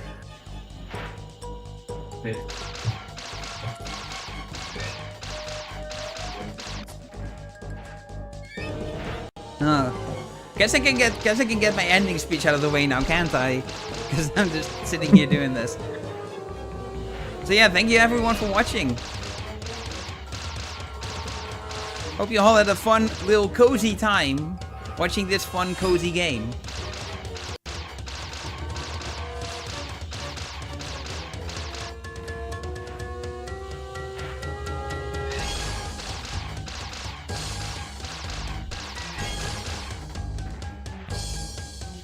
Oh, I have a level 2 super. I wanna get it out, but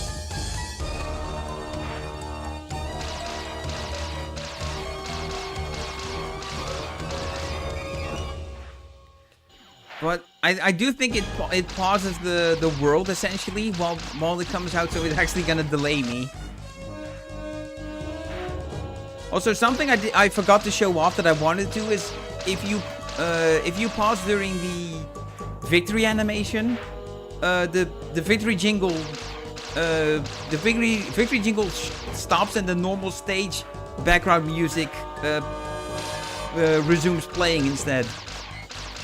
Also, get ready on time, by the way. Sorry I called this so late, but yeah, when 100 appears on screen, that's when time ends. No, all good. Which, yeah, I can hear it on the music, so it's about to come up. And time.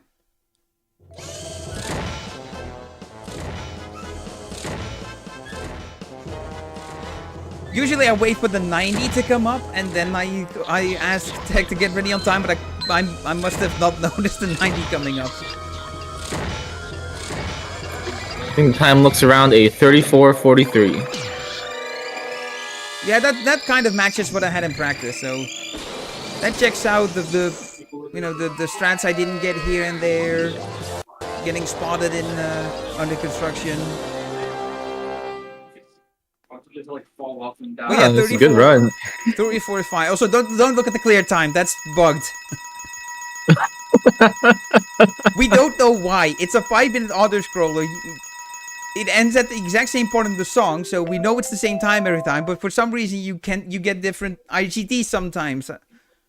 5:37. I've seen 5:20. You're supposed to get 5 minutes flat, and that's yeah. We have like a 4 or 5 way tie on the individual level leaderboard for this. Because yes, it's an auto-scroller, but we still put this on the leaderboard, and we do use the game's time display for it. Yeah, that was an amazing run. That's a really unique Hello Kitty game if I've ever seen one. So that was really cool to have this marathon. Yeah, thanks for having me and having this game. Oh yeah, no, thank you for being here. You have anyone else want to shout out or anything else you want to say before we move on to the next setup? Just the speedrunning community in general, because if I say names, I'm gonna leave someone out and then they'll get sad. you know if you listen, if you've contributed to the speedrun of this game, you know who you are. Oh yeah, for real. Yeah. All right, well, thanks for doing the run, and I hope to see you again soon. Hey, switching off. Whoops. One second.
so easy to die already. Alright, 4x3. Yeah, you can go ahead and transition us. Alright.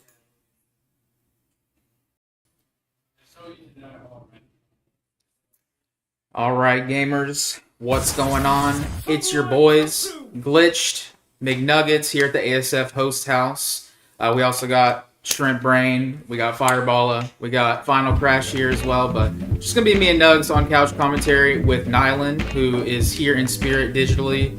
What's going on, Nylan? Hello, guys. Yeah, you saw my first run. I'm back. Yep, Nylan is back. This time with the knowledge for Samurai Champloo. Nylan and I kind of rerouted this game before we brought it to the marathon, so we've brought the time down quite a bit. I'm going to be running Mugen's story today. This game is split into 3 different story campaigns. You can do Mugen, Jin, and Warso, which is the character that's unique to this game in particular. The game is pretty much an original story. It follows the same storytelling style as Samurai Champloo's anime, where it's episodic. Each thing that happens in the episode is kind of different, but it all culminates at the end into one final ending. Mugen and Jin's paths are separate, but they end up intersecting a couple times throughout the run. So, pretty soon here we're going to get started. Let's make sure. I'm going to have some notes on the side. These notes will just help me figure out where I'm picking up certain items and things like that. But yeah, let's go ahead and get started. Let's let the intro finish out real quick. You can see the hyper-realistic graphics of the PS2 era. This game was made by Suda51, Grasshopper manufacturer, so you might recognize them from like No More Heroes and Killer 7, games like that. So we'll go ahead and get started with actual game so you're not on the OBS delay. Very true. Yeah, guys, this is actually a pretty cool dichotomy we're doing here while I get set up. So I'm actually a Jin runner myself for Samurai Champloo, and Glitchman is actually the Mugen runner. So oddly enough, we're on both sides of this, just like Samurai Champloo. Yeah, I also run New Game, and he runs New Game Plus. So yeah, it's even more. Life imitates art, or whatever they say. So we'll go ahead and get started. I'll just count down. You can start the timer, Shrimp over there. All right, so let's do it. 3, 2, 1, go. So does that make me the unofficial character of this game, the one that's like fake, yeah, 'cause you're I'm not Warso, actually there? bro. Yeah, dual wielding, awesome. In the shadows, man, that's awesome. This game has some pretty cool loading screens. You will definitely see a lot of these because there's a lot of them placed throughout the game. But the first set of enemies here, it wants us to defeat a wave of 8.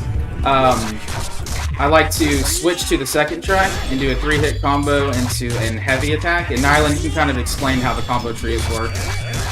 So your music tracks influence what combos you do, and like mostly the extension moves will adjust. So like when he presses square, square, square, triangle, there you can see the tracks moving down through that to show that move. And at any time he can basically, even mid-combo, switch between track 1 and track 2. The music track will also change, and then the moves he performs will change. Some of them also have bonus effects, which will happen later in the run, including like weapon durability reduction or defense up.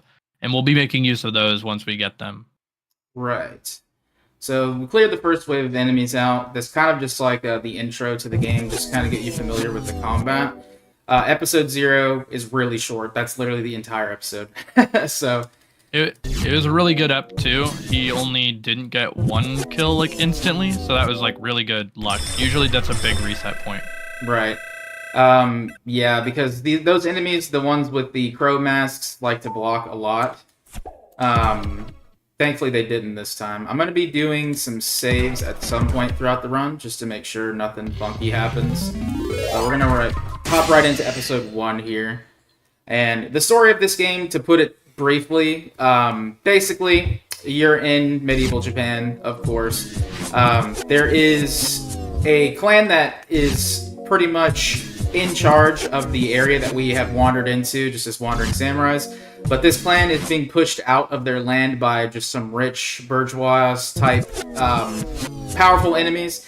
Basically, we run into one of the leaders of the clan, Warso himself, and he's just kind of asking for our help to push this warring clan out of the indigenous people's space. So we're just kind of helping them out because he saved our lives in Chapter 0. So we're going to go first into the weapon store and get our first weapons for the run. Yeah, there's to kind of go over the characters we're not playing really quick, like Jin, Warso, and Mugen. Weirdly enough, they're so different in regards to how powerful they are, or like their even some weapon stuff, and like it kind of affects things surprisingly. Like in terms of difficulty in this game, there's not like a difficulty setting, but Jin is definitely like the easy mode of the game. Warso is like medium, and then Mugen's like hard. I don't necessarily know why they did it that way, since Mugen is like soft defaulted. But yeah, we pick up 2 weapons here, Western Sword and Bokudo. Western Sword has pretty good durability and a ton of damage. Weapons have different stats in this game. The Western Sword's like a 2-3 or something, or each star basically gives you loosely 12.25% more damage, or more than that, but it's 62.5% damage is what I meant to say, per star, which is a lot. The durability goes up in a weird way. Basically, like, the base weapon is indestructible, but weapons based off your star count use a certain amount of durability out of 500. Some weapons, like, break really easy, like the Gladius or the Jahardgar. But, like, the normal base weapons will have 500 durability, and then every time you hit an enemy, it doesn't count block or anything, per hit per enemy, you will lose durability. And it's like, per star, you take 2 less durability per hit. So this weapon only consumes like 6 durability per swing. The Bokudo only consumes 2 durability per swing. That craft you just picked up gives you all your durability on all your weapons back. Even if they're broken, they'll just be reanimated. Yes, the spicy herb is what restores your weapon in this game, Right. oddly enough. So right now we're just basically collecting Kobans. These are the big orange coins that you see drop from these enemies. They spawn in very specific groups of enemies, so once I've hit a certain amount, I head to the next area, because hanging around and killing enemies that aren't going to drop them is kind of a waste of time. So right there, I was looking for 4 in that area. I got them, so now I'm looking for 2 more. There should be one at the start of this area. There it goes right there. And we'll go ahead and get the next one in the start of the next area. So we need 8 total to get through this first area, but you can go ahead, Nylan. We can quickly explain tension. So like, when you hit people, you'll hear this like weird tone come in. It's kind of like winning a arcade machine or something. It's like da-da-da-ding. That will give you, that means your tension's full, and you can see that red square on his combo bar. If he does a move that lands on that red square and it hits an enemy, he'll enter that mode that you're seeing, which is like hyper mode. If he attacks while he's in it, he'll just like teleport between foes, hitting them for like triple damage basically, and they'll get eviscerated into dust. And then you'll receive additional funds from them when you beat them. But you want to use that as often as possible. On top of that, tension actually gives you stat ups in this game. It gives you 20% damage while you have tension at full. So it's worth a lot. Yep. We want to abuse it as much as possible. We're definitely going to be using the hyper mode quite a bit. So this is the first boss fight. This is Karada. He's basically immune to the hyper mode. So we're just going to try to hit him with as many flash hits and quick combos as we can. We don't want to enter the critical mode, basically, because it will make the fight actually slower than just attacking him normally. Yeah, he likes to hop around a bunch, and it gets kind of cursed. There's 2 different clash states in this game. There's this one, you saw it's kind of white in the center on the ring, and then there's a red one. If your attack and their attack happen really close to each other, it'll turn red instead. If you hit circle and then square after that, you'll enter hyper mode and for twice as long, and you'll beat them up faster. Right. We'll use it later, but you can like do some pretty skilled hyper mode counter state stuff. Yep. So that was the first boss. We still aren't finished with this chapter. There's a little bit more to go. We're gonna be entering a burning building, and we're going to be running into Warso for the first time since he saved us again. We're also going to cross paths with Jin here as well. But it's going to be another fight of defeat certain amount of enemies once we get here to get into the building. And then from there will be a little bit more Koban collecting. So these guys are pretty weak. We have to kill 20 of them. Usually it takes about 3 to 4 hits to take them out with the Western Sword. 2 hits for these guys. Square hits are kind of like the light hits in the combo, and triangle are like the heavy hits. So we're just going to do light hits because they have a little less like recovery. Sometimes they whip and miss, and it can be annoying, but I blame that on the lock-on system in this game. It's kind of unreliable, but you can hold R1 to lock on to enemies. Sometimes while the enemies are moving, the game doesn't like that, and it will kind of just make you swing at nothing. But we're getting through them pretty quickly here. These guys with the stars on their head basically allows you to enter trance mode. We don't want to do that because it is a timer that appears at the top of the screen that pretty much counts down. It lets you slash the enemy multiple times, and if you do 100 slashes, you enter a mini game that you can unlock weapons and bonus content from.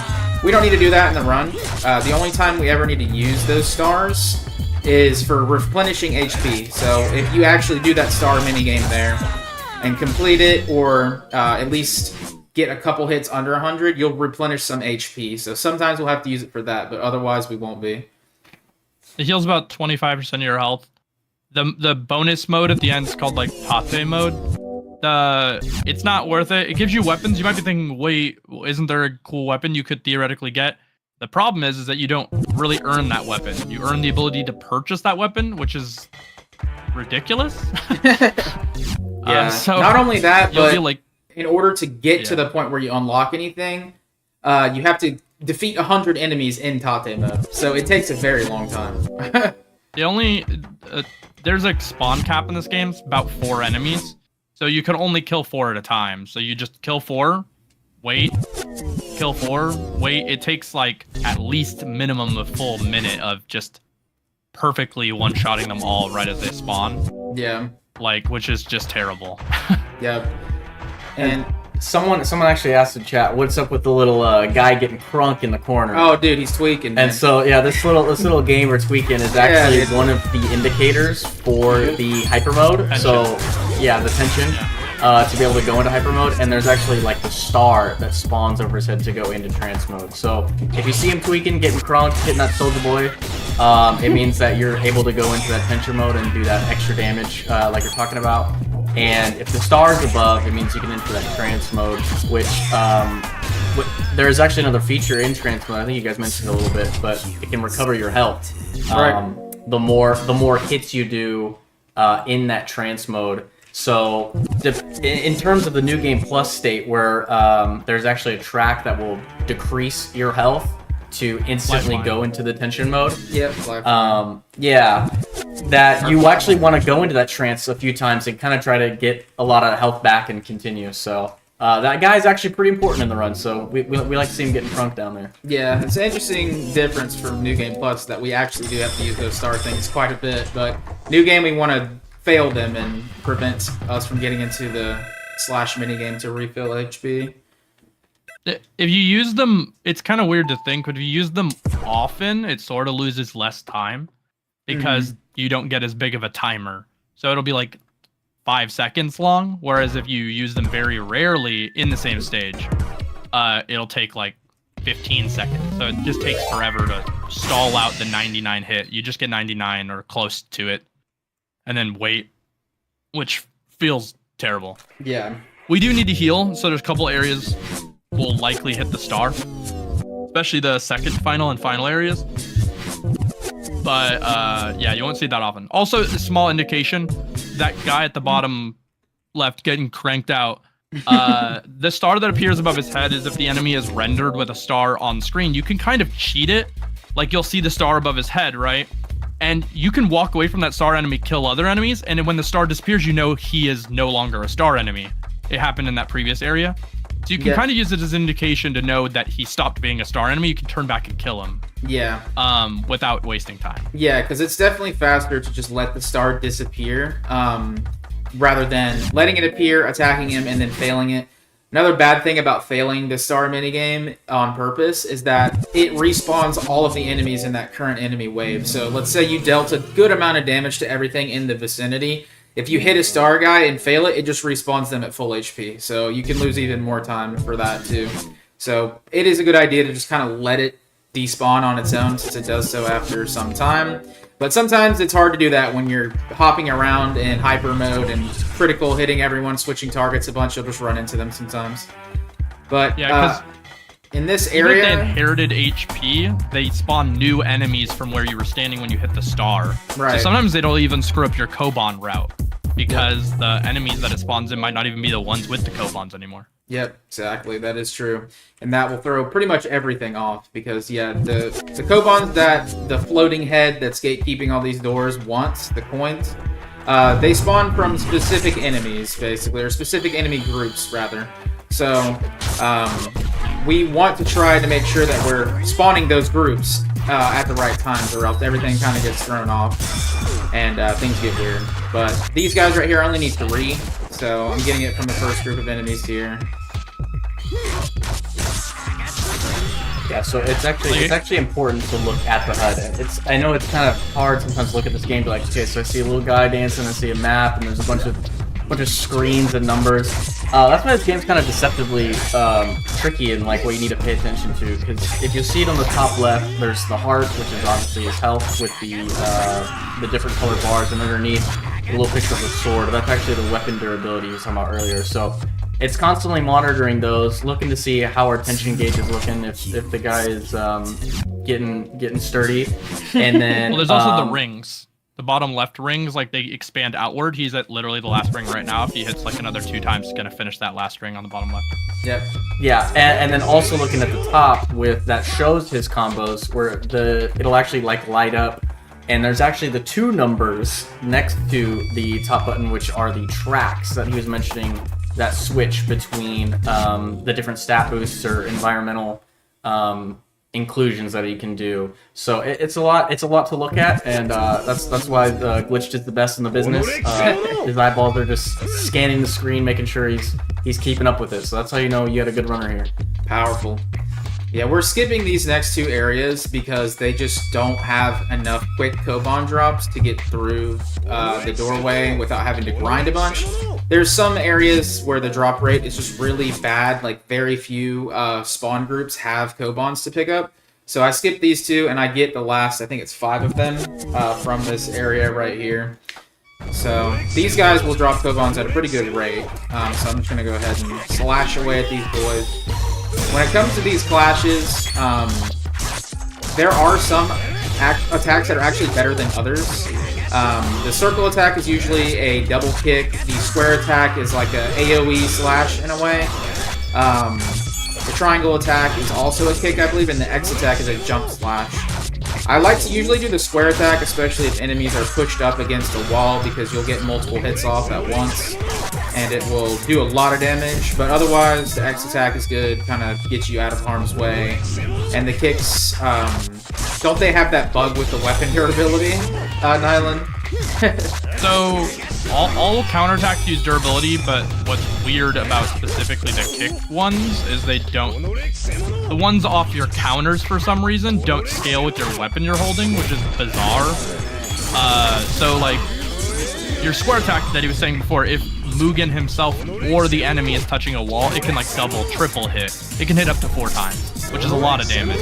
It does like 25 damage per hit. The kick does 45 damage per hit. The circle kick does 30 then 30, which is pretty good. And if you happen to be holding the default weapon, it won't consume any durability, and it'll always do the same damage. The triangle one where he kicks you does, I think it's 45 and it knocks them over, and then the X one where he jumps over you and hits you does like 50 and it's the fastest, and uses your weapon damage. So you kind of don't want to use moves that multi-hit sometimes, just because they'll use a lot of durability. And generally won't often do a ton of damage. Don't do it to me. This is the first difference between JP and English that's really noticeable.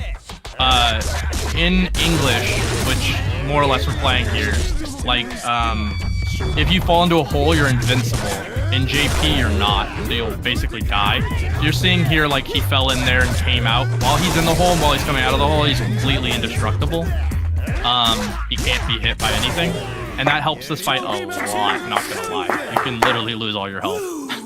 Yeah, this in the guy is JP1 if really, you fall. really annoying. Like, in both versions, he's annoying, but the English version that I'm playing right now, yeah, he's a lot more forgiving, I guess. But yeah, he just throws bombs at you, basically. If you get hit by one bomb, you're going to get hit by a bunch more, so it kind of is a chain reaction.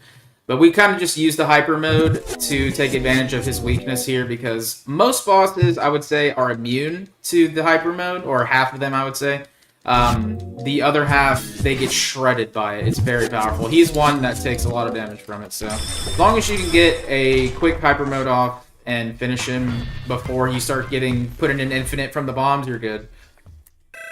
Yeah, bosses in this game have what are called hyper responses. So like the first boss, we were talking about not using hyper against him, because he has a specific move for dealing with hypers where he tries to, like, he becomes invincible basically and smacks you away.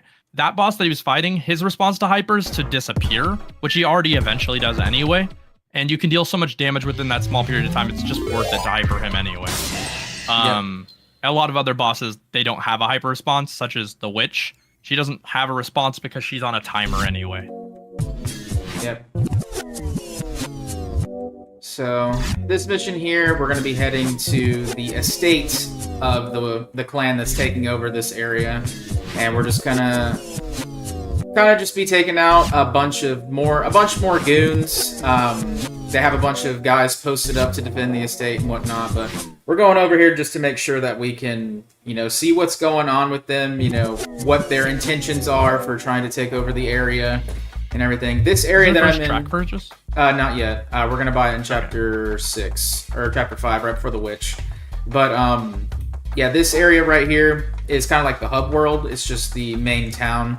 There's shops here that you can buy items, records, change your weapons, things like that. But we're not going to be doing any of that yet in town. We'll be doing it later at the pop-up shop, similarly to Chapter 1. And you can beetle wrestle. You get gambling in this game. There's That's a how you lot. inspire. Yeah, there's a lot of different minigames. There's like Beetle RPG, where you bet some money on two beetles fighting, and it's totally random who wins. There's higher chances and lower chances. There's like a eating contest where Fu has to eat as much food as she can for money. There's a lot of fun mini games that unfortunately we don't get to see in the run, but it's a cool little interactive town that you can. We've had a lot of Twitch streams of channel point polls that we've done on which beetles are gonna which beetles are gonna do it. So it's a fun time casually for sure. I mean, even if you're just trying to unlock some stuff for a new game plus. It's a good way to get like a big chunk of money instead of grinding, because getting actual money outside of collecting extra Kobans takes a while in this game. So you can just start up a beetle battle, bet 30k on the highest stakes and get a good return, but it's a very unforgiving minigame. You will get destroyed. In the new Jin route that I've been working on, like we beetle beetle for for 16k, I think. Yeah. But like kind of feels bad to add those into the run, but it's actually not very rare because you can back out of the beetle game really quickly, and it changes your rates. The rates are actually very in your favor, deceptively. Yeah. You have like crazy odds to win. It's like 90% for like double money for no reason. I don't know why the rate's so high, but if you pick the right rates with the right beetle conditions, you just have to cycle it a bit. You can have a perfect condition beetle and still have, for some reason, a good rate. And if you do, you can just accept that and make double money with like almost 100% certainty. Yeah. It just depends how many times you have to reset the game, but it's not all that. It's definitely worth it to make 16k within 2 minutes. That's very quick, yeah. But right here, we're just going through the estate. There's no enemies that drop any Kobans here, so we're just walking past all of them. We're going to be fighting a specific set of 6 powerful enemies that block. They can pretty much only be attacked from behind as a counterattack. So, let me just make sure I got the right combo on. Yeah, that's it. Okay. It's also the first enemy with without the ability to be hit by. So bosses kind of have this as well, but a couple enemy types in the game, when you try to counter them, etc., they have different counter options. Bosses are one of them. These enemies are the other. Certain enemies that can't be knocked down for any reason have weird counter options. These guys kind of fit in a weird spot. They don't have any down animation. So if you use certain counters on them, they don't do anything. Like they glitch out and nothing happens. Oh. So they are weird. Oh, wrong guy, wrong guy. I still hit him though. That's good, I guess. Yeah, see, these guys love blocking. They kind of look like Red X from Teen Titans. Kinda, I yeah. just now realized that. I always thought they looked familiar, and I finally figured Come it out. on, man, throw out an attack. Oh. Okay, I got him. Okay, we're good, we're good. This man needs to throw out something. He needs to stand up straight, dude. He's got hunchback. Alright, there we go. We gotta move forward away from them sometimes to spawn the rest. Or else we get stuck in a loop where they don't spawn. Come on, man. These dudes love to do nothing sometimes. Yeah, the way the actions work in this game, kind of similar to other games, but it's really obvious in this game, is every, like, let's say, 70 frames, they check which action they want to do, and then they go, idle is one of those actions. They just do nothing. And so they just roll up, nothing, nothing, nothing, nothing, attack. And it makes attacks omega infrequent in this game. Yep.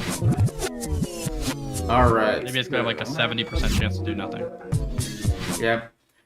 So yeah, we're just watching some cutscenes to allow us to go back into the main room. There's no boss for this chapter, surprisingly, so we're just gonna head out. We're just doing some investigations into the manor and everything, kind of infiltrating. That's what we're sneaking in through the sewers, the underground route. This is another part in the story where we run into Jin. Jin, in his story, actually does have to fight the residents of the manor in the boss fights and whatnot. But Mugen, he just kind of slides out. Doesn't really worry about it. That's true for most of, like, it's kind of interesting. A lot of Jin stages where he fights a boss are the ones Mugen doesn't, and vice versa. Yeah. So it is cool attention to detail from the devs. Exactly, yeah. So I'm just striking that box so it doesn't block me. I've been, like, blocked by that rice ball so many times. I'm just like, screw it, man. But yeah, once I go through that door, that's pretty much the end of this chapter. And we're going to be on to the next chapter, The Tale of Tales, which is one of the harder chapters, especially on the newer route where we're not as equipped with, like, our defensive records. We're going to be fighting a lot of monkeys. These monkeys are extremely aggressive, and they do a lot of damage. And they're stylish. They are stylish. They have, like, pompadours and, like, greaser haircuts and stuff. So yeah, they have green afros, too. Yeah. So awesome. They're pretty dope. The best stage in the game. I bet you we get one shampoo. Right. It's a bit of a subtle detail we didn't go over really, but like when you leave a stage, like everything recovers, your health and your durability for all your weapons. So you don't have to worry necessarily about like managing durability between stages. Yep. Yeah, the only thing that is bad is why there's a rice ball at the end of a stage where you heal when you leave. I know. I guess they expected us to just grind for some reason, but maybe it's just because it's also there in Jin's story, I think. Probably. But yeah, no, when it comes to stages like that one where there's no boss, like typically, you know, there's no threat of breaking your weapon, or if there's like minimal grinding, no threat. But there are some stages that have a lot of enemies, and if you break your weapon before you get to the end of a chapter where it replenishes, it basically like unequips it from your inventory. You can go back to the weapon store and put it back on, but going out of your way to go to the store, equip the items, go through all those menus, that's a big time loss. So you at least want to make sure that your weapons don't break whenever you're using them. So usually what I'll do is I'll use them until they have like 1 bar of the weapon HP left, then I'll swap to the next one. If I don't find any plants on the ground to refill my durability, then we'll just kind of thug it out with the Typhoon Swell, the default weapon, and kind of make use of trance mode. But we won't really have to do that here because there's plenty of weapon replenishment on the way. There are a couple attacks in this game that don't use durability. For example, air attacks, for whatever reason, don't use any durability. My guess as to why they don't use durability is kind of a funny one. It's because Jin doesn't have a jump. So they didn't care. The program that this jump would be any different. So if you jump in this game, it doesn't use your weapon stats, and it doesn't consume any durability. So, pretty weird. But yeah, Jin doesn't jump. He rolls. And they pretty much designed the game around him, so... Which is pretty funny. Best character in the game. Okay, so I'm only gonna get 2 Kobans in this area. I actually missed a chest because I was looking at my notes hilariously. But, oh, here we go. There's a backup. Let's go. So, you want to pick up that mushroom because it gives you immediate trance mode. These monkeys are so aggressive that you want to just be critting them at all times, basically. As you can see, they're already hopping on my case. They block a lot. All that stuff, so... You just want to get into hyper mode as soon as you can. Unfortunately, they respawn here, but cool. Yeah, they have swords in their mouth. They're crap. Okay, we got 1. Yeah, they're like the popular meme. With the dog. 1 more.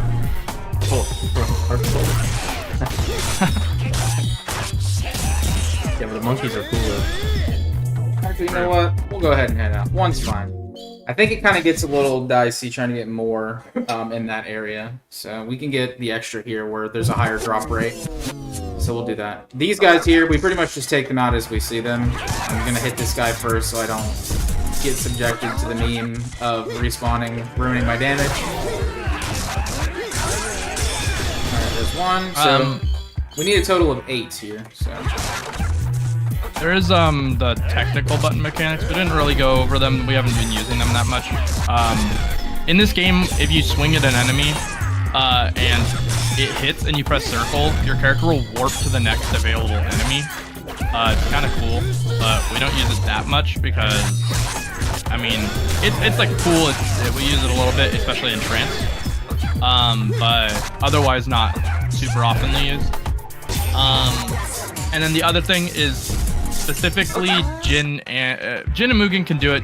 Jin almost never does it because it's harder for him to do it. It's not as spammable. But if Mugen mashes circle, because he has nothing programmed onto a circle button, he can mash it, unlike Jin. And if an enemy attacks him and you perfectly time circle press, you will like parry them and you can like press square, triangle, circle, or X for a bunch of different attacks, similar to these counterattacks. Jin also has it, but for Jin to do it, he has to press circle, because his circle and his X are a roll. If he presses circle, literally the frame he gets hit, he'll trigger a parry and he'll instantly slash through all the enemies and they'll die. They take 160 damage. It's the best way to kill every enemy is Jin, but it would suck to do in the run, so we don't do that much. To be honest. yeah, it is pretty gross. The timing isn't great because they're enemy hitbox. Yeah, and sometimes even when you you feel like you're timing it perfectly or you're mashing your soul away to where you should hit it, it just doesn't work. The game's weird about it sometimes. But we do use the circle to alternate targets when in trance mode because it's actually really good for that. You already have good movement in trance, the ability to or hyper mode, and the ability to move around really quickly. So doing the circle alternating targets when you have such high damage is really good. Yeah. So I only need 1 more Koban. I'm gonna refill my weapon HP with that suspicious herb. Let's see. Spicy lettuce. That's on top. Yeah, exactly. This game, I've talked about it a little bit. This game's had an interesting history in terms of our speedrunning journeys.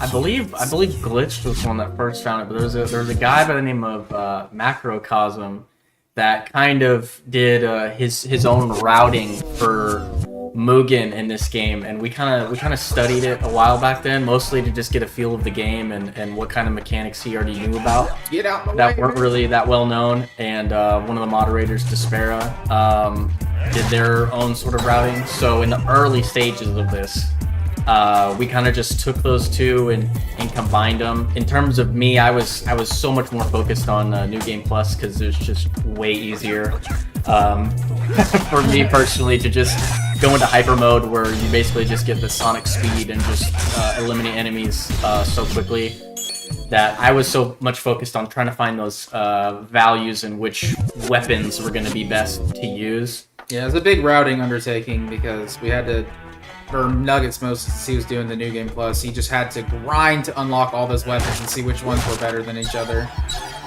Yeah, and that's what was so funny. So I spent like weeks at a time just going on stream and just grinding all this. And Glitch here was like, yeah, that sounds pretty bad. I think I'm just gonna stick with new game.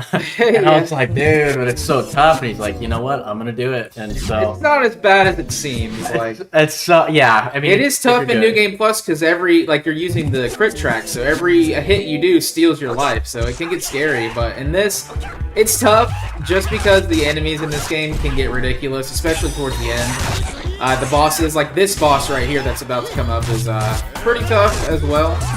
This monkey up here, that's Boss Zaro. He's like a mini boss for this area. He likes to throw projectiles at you that are unblockable and do a lot of damage. All the health that you have for this fight right now that I'm in is the health that you're going to use for the actual boss. So if you lose too much health, it gets really bad. So you have to kill enough monkeys for Boss Zaro himself to come down. And then once he does, you just shred him with the hyper mode there. So that was really good. With a sweet afro. Yep. He's called Boss Zaro in Japanese, but we got Alpha Monkey in English. Yeah. Not too far off. Not very much. Because yeah, Zaro is just monkey, so yeah, he's pretty much. So this is the real boss fight of this chapter. It's a 3-phase boss fight. Once again, the same HP that I had from the Boss Zaro section is going to be the same HP I use for the rest of the phases of this boss fight.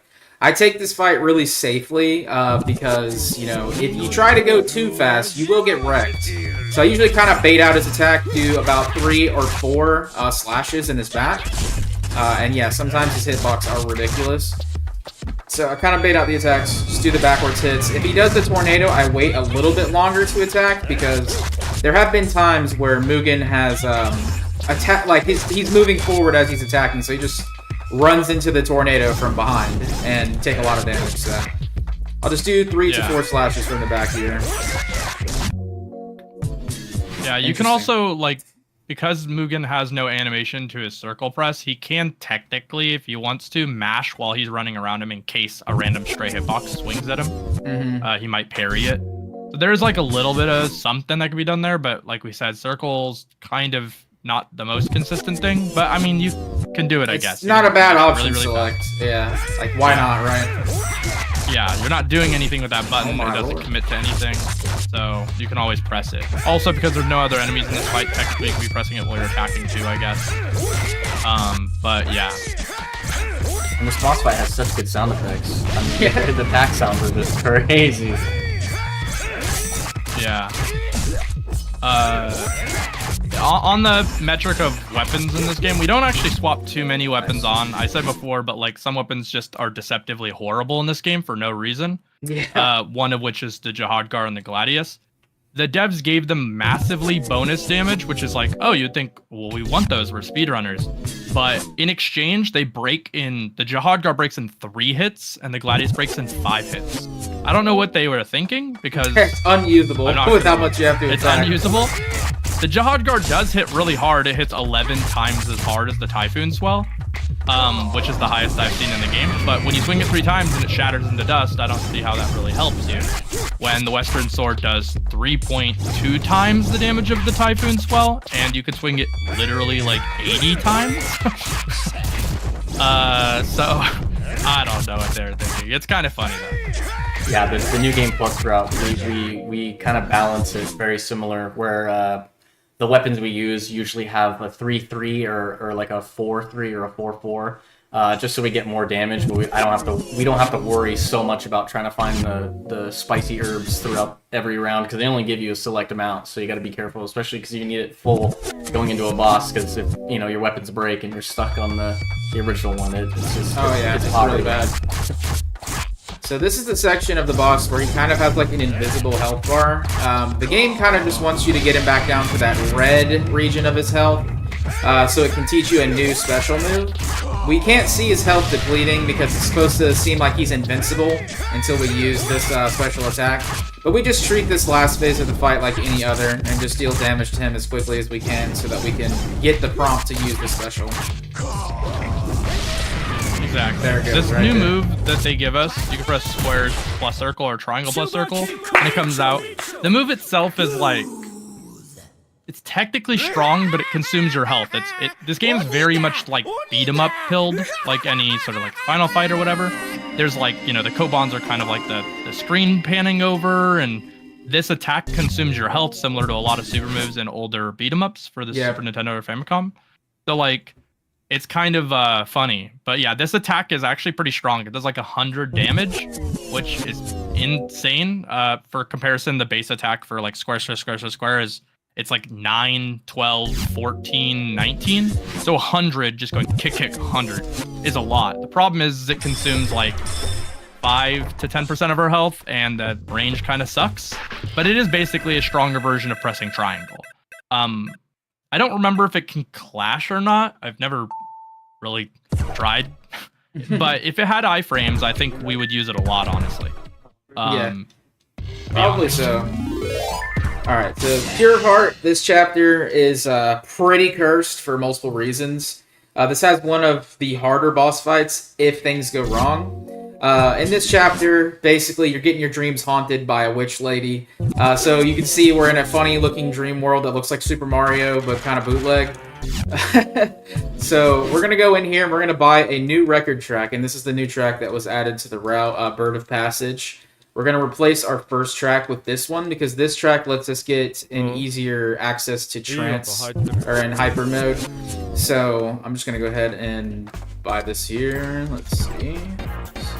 Yeah, legally distinct. We like to call it legally distinct Mario. So. Yeah, basically. Alright, so we got Bird of Passage on. Bird of Passage has a lot of small boons. It gives us additional hyper mode duration, which is that good mode. It makes it easier to get into it because its combos are all really short. Its extensions are pretty strong overall as well. And it also has a unique air triangle where Mugen will stomp on the ground and then do a flipping kick. All of these things are nice to have because that stomp has like an AoE hitbox on it. Oh my. And whatnot. It also has a fairly unique triangle, I guess. It's a double hit into a kick. You might see us do this double hit kick thing in this stage a bit because it progresses us forward a fair amount. These guys are not working with us. Yeah, we want this sort of clash thing to happen more often than not, especially with the right options. These enemies kind of roll around like Dark Souls enemies. So. Here we go again, guys. Women trying to get in our dreams. Alright, this time we're actually going to take this, and we're going to do some slashes so that we actually get some health back. The weapon didn't switch at the beginning when I tried to, so I was using a really weak weapon. But we got some of our health back from that guy, and we're just going to try to take advantage of the trance mode to take these enemies out. These are some of the strongest enemies in the game. They do not care that you are trying to attack them, and they will block, and they will roll at you and hit you probably 2 to 3 times each roll. So they're really strong and really painful to deal with. Get me off of the Typhoon Swell. They're definitely the strongest enemy in the game. Luckily we don't have to fight them much, but they appear in like the end of the final stage, I think, and here.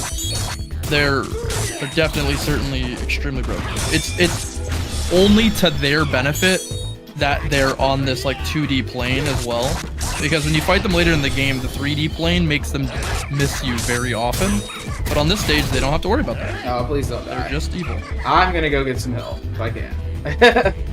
These guys are crazy. As I said before, the game can only render a certain amount of enemies, so he doesn't have to worry about any spawning when he runs forward. If they're still alive. Yep. And but it also means that he has to make sure not to run too far forward sometimes if he's trying to get the So we need 18 total Kobans on this stage, so we need quite a lot. Kind of unfortunate because of how many of these guys we have to fight. Alright, let's see. Yeah, see how they hit you like twice in one go. I also need to swap back to the Bokuto because my Western Sword is breaking, and I really, really need that sword for the boss fight.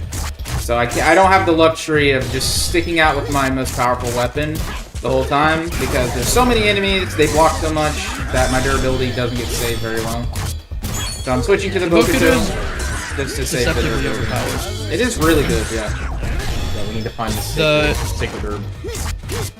The game only considers the Bokuto to be a 1-5 weapon, but what it doesn't tell you is that because 1 star is 62 22.5% extra damage versus the Typhoon Swell, and 5 durability means you only consume 2 durability per swing. You can swing this weapon a grand total of 250 times before it breaks. Yeah, it's amazing. So it's just 62.5% better than the Typhoon Swell. I say there's not much of a reason not to use this. It's really hard to break it unless you're killing everything with it. And you usually get some lettuce before anything happens. Alright, so it started off rocky because the Typhoon Swell would not get out of my inventory. But now we're doing decent. We're looking pretty good on Kovons. I'm gonna get this health. I'm gonna save that, I think. And I'll grab it, why not? No. I'm just Bokuto gaming. Yeah. Normally we don't run too far from here before we have enough, but running back would just be bad, so I'm just gonna grab it. Title of the game, Samurai Champloo. Yeah, some interesting little title cards in the background. I gotta say, I love the aesthetics of this game. I mean, it's coming from someone that Samurai Champloo is probably one of my top 3 anime now of all time. I just knew how to play the game, and I was like, dude, this game looks sweet.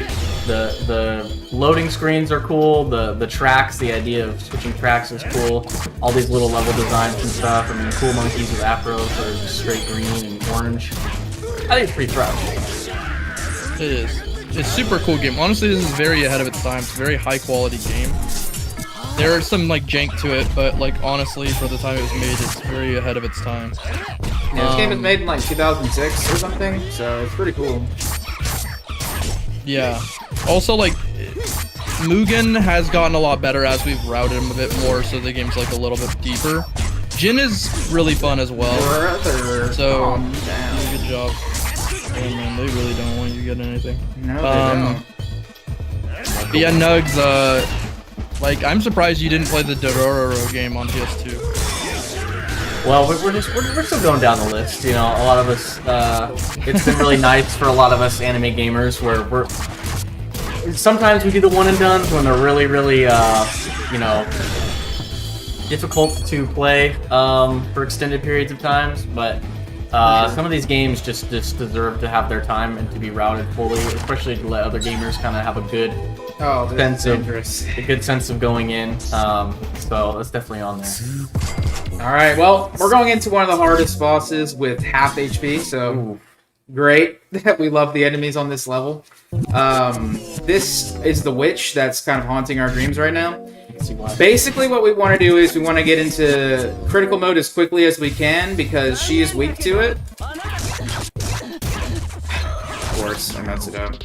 Alright, so basically, she does a bullet hell minigame that will destroy you. And I'm having great luck with that. The audio just fries trying to have every sound effect. Oh, nice. Very good. Yeah. She has a set of attacks. She kind of does a set pattern, but they're really, really strong. Honestly, way too strong. The game doesn't have like a lot of iframes when you get hit, so they just chain stun you until you explode into dust. So it can get really tough. Yeah, this fight's definitely one of the scarier ones. Luckily, this game's pretty charitable. It lets you go right back into the fight after. Yeah. Yeah, these fireballs right here are actually crazy. Like, they're so strong. And she can spawn them in front of her in a rotating manner. And it pretty much blocks her from taking any damage. She goes right into spawning a really overpowered bullet hell of parts immediately after that. This one right here is so bad it will just completely wobble you. Yeah. Like I said before, the game doesn't give enough iframes to get out of any of those things, and unlike Jin, Mugen has no way out of it. Jin can, he can just mash circle, because he has an invincible roll, and they built the game for him. So, yeah. Now I know what you guys are thinking, right? You're really gonna put a sword to a lady? Well, first of all, she's a witch, and you know I don't condone violence for those that identify like this. However, she is trying to murder us, so unfortunately Gabriel must act in self-defense.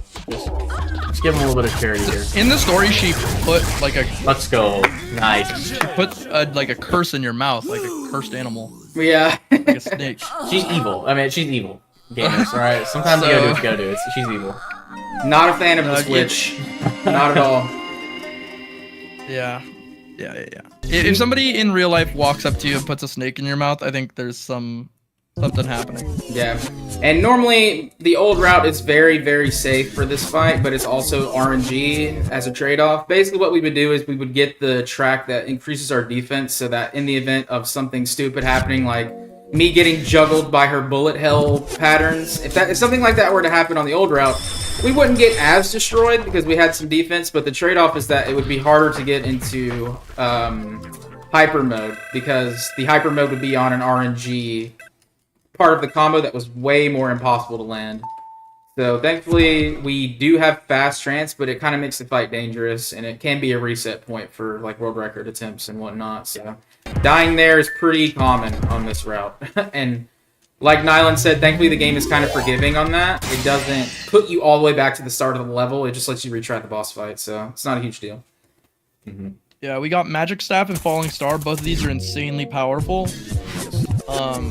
Magic Staff is a a 2-4 weapon or a 3-4 weapon. Like, it's a better Bokudo in a lot of ways.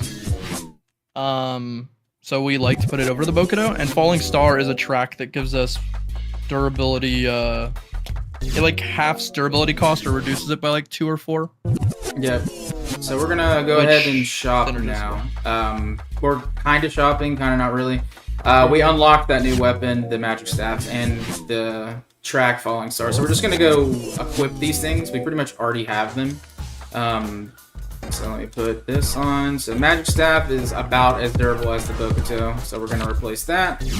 And then I'm gonna go buy the Swordmaster Fujikawa track and equip that with Falling Star. Fujikawa is the track I was just talking about that gives you the defense buff. We really, really need it for this area in a marathon, especially because of the fact that you have to do so much grinding against extremely powerful enemies and very difficult boss at the end. So yes, the monkeys return. Yeah, the monkeys return with other guys that are absolutely destruction. So we're gonna replace this track that we just bought on the last chapter, and then this track as well. And you'll hear the OST change as well because we have these new tracks. So. Yeah, Fujikawa is one of those tracks where, like, maybe if you were going for like the lowest of the low record ever, you might not put it on. Obviously, it's super good and it makes the run feel way better. Yeah. But if you're trying to go for the second, then you probably wouldn't use it. But doubling your defense is insane, and we really like it. And there's some really messed up fights that are kind of it's sort of like a survival. You finish an entire canyon of getting disintegrated to dust, and you have like 3 bars of health left. Like, we're good, but like it would be nice to be able to take 4 hits instead of 2 hits and not die. Yeah. And then the durability one is essential. Luckily, the game just gives it to us for free, because honestly they stopped giving us as much grass. They cut us off. Yeah, they do. So it's very few and far between for the refills on durability from here on. So. We're in recovery. We're in rehab. It's fine. I mean, honestly, the most interesting thing about this game is we're in medieval Japan, but they're selling vinyl. I mean, I didn't know the thing for another couple decades, couple centuries. But I mean, hey, I guess they're ahead of their time. I guess. Yeah, man. Yeah, the Japan first got a vinyl style player in 1890, so they could have it. It would be post Meiji era, but this game's not too far from that. Yeah. I only know that because Turn Back the Pendulum and Bleach takes place 103 years before, and Shinji has a gramophone.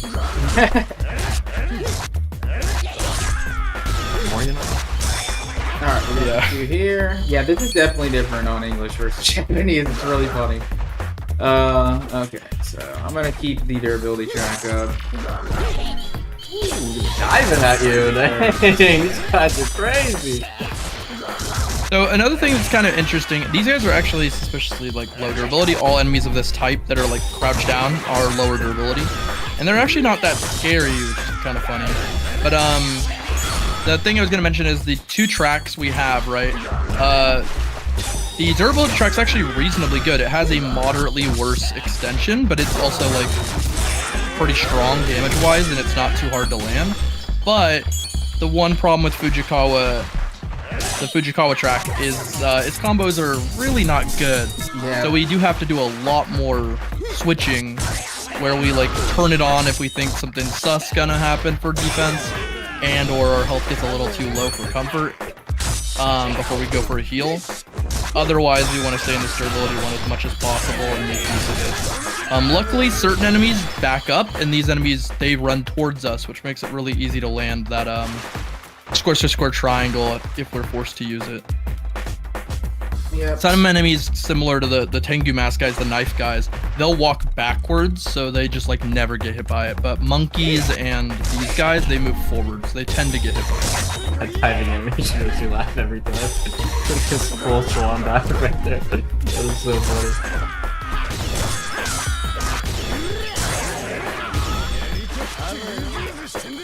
If you guys are wanting to keep track of the Kobans that we're picking up, if you look in the top right, it'll say money as it slides down. There's a orange number on the left-hand side. Those are actually the Kobans. So, you know, just another menu that Glitch has to look at while he's also trying to beat all these enemies at the same time.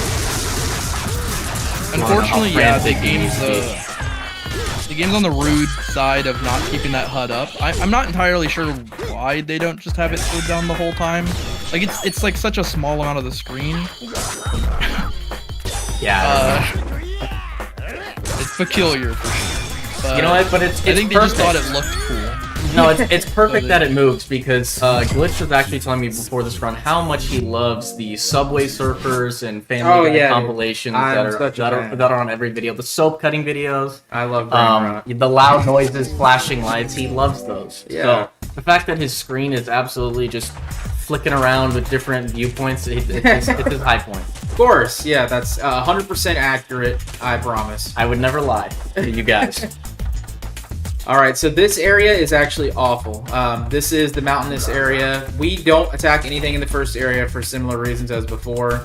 Everything in this area is pretty much like not going to drop the Kobans that we need, and it's just going to waste a lot of weapon durability. So I just kind of turn on my defense track here in case I get hit by a stray, and just run through the first area completely before we get to the second area, which is a very difficult Koban farming grind. So like we said before, unless he completely deloads the enemies, which requires, you know, ending the section like there where he was able to jump away from them, they stay rendered, as you can see on the minimap, and he can use that to his advantage so he doesn't get ganked while he's running through all these areas. So it is pretty beneficial.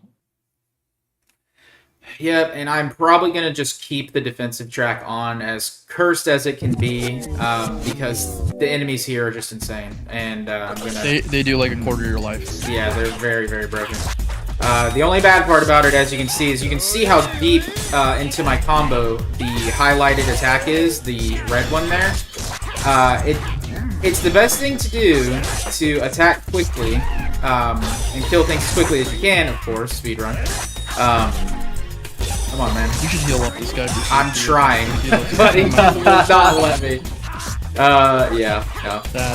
But yeah, as you can see, the combo is deep into my combo, or the hyper mode is deep into my combo, and it pretty much doesn't let me land hyper mode because of all the blocking and flashes that I'm going through here. So it gets really hard to grind off of these guys efficiently, so just make sure no one is still in the spawn range before we go to the next area.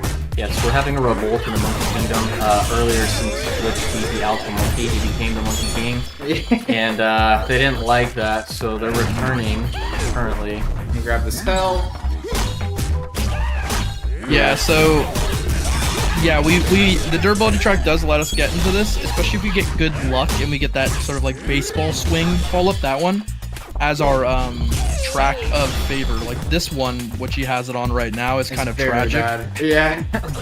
So enemies, if they block, will not transition you into hyper mode. So you kind of have to get a bit lucky if that happens. Also, as weird as it is, hyper mode is completely blockable, and these guys love blocking. So it's just awful. It's a horrible combo. It has a little bit of a luck factor to it, where if you get really good luck, you'll just kill every enemy instantaneously and you feel amazing. And if it doesn't, then you're just sitting in front of one dude going ding ding ding ding ding ding ding ding ding, doing nothing. And that's where this sort of circle press warp comes in, where it kind of lets us deal with somebody else if we get clanked. saves a lot. Case in point. There's also an AoE slash at the end of this very long combo for Falling Star. As you can see, some of the combo bits are extended in yellow. That happens when your trance mode is basically full. Like the little dude in the bottom left is just tweaking out at maximum power. Yeah, max tension. Yeah, tension. There you go. There's so many different terms for these modes. Yeah, that they get Tate, mixed trance, up. hyper, tension. Yeah, exactly. But yeah, once your tension's maxed out, your combo is able to be extended. What is hitting me, bro? Chill! Cheater hitboxes. Seriously, bro is throwing some apples at my head, dude. Okay, yeah, so I'm pretty much gonna try to take like every star guy that I can get, because the closer you get to the end of this level, the less healing items there are. Yeah, there's like one more on the bridge, and that's about it. And you can very easily on the bridge get like tortured down. Oh yeah, you're just gonna get chipped out like really hard. But you can see the timer at the top gets longer the more you do this. So it kind of wastes a little bit more time to do it like this, but it's definitely in your best interest on this level, especially if you're not using the defense track as much, because you're gonna need the health refills a lot. Yeah, it's a tricky like balance, because on one hand you do this and you go fast and all the enemies die, and on the other hand you take 1 billion damage, but it's like killing the enemies gets them to not hit you, right? Because the enemies don't deal damage. So that's just kind of how it works. Yep.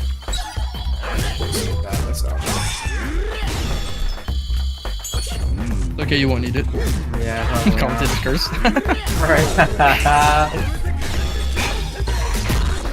Yeah, it's kind of annoying that you can also get interrupted out of your hyper mode by enemies attacking at the same time that you get to them.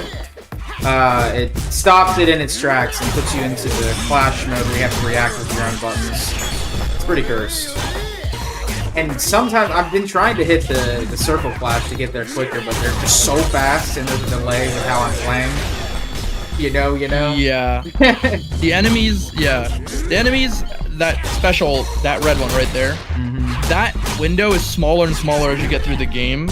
And it's so incredibly fast on these enemies that any form of, monitor delay like he's dealing with, or etc., is going to really screw up your ability to hit that when you see it turn red. Because if you hit it early and it's white, like you saw earlier, it just ends it immediately and you don't get your counterattack, which is kind of fine. You usually don't get hit. But it certainly screws with you not being able to just do it every single time. But even I, with like the minimum delay possible, I'm like, I just hit circle insta and press square and I just take the loss. But it's really tragic.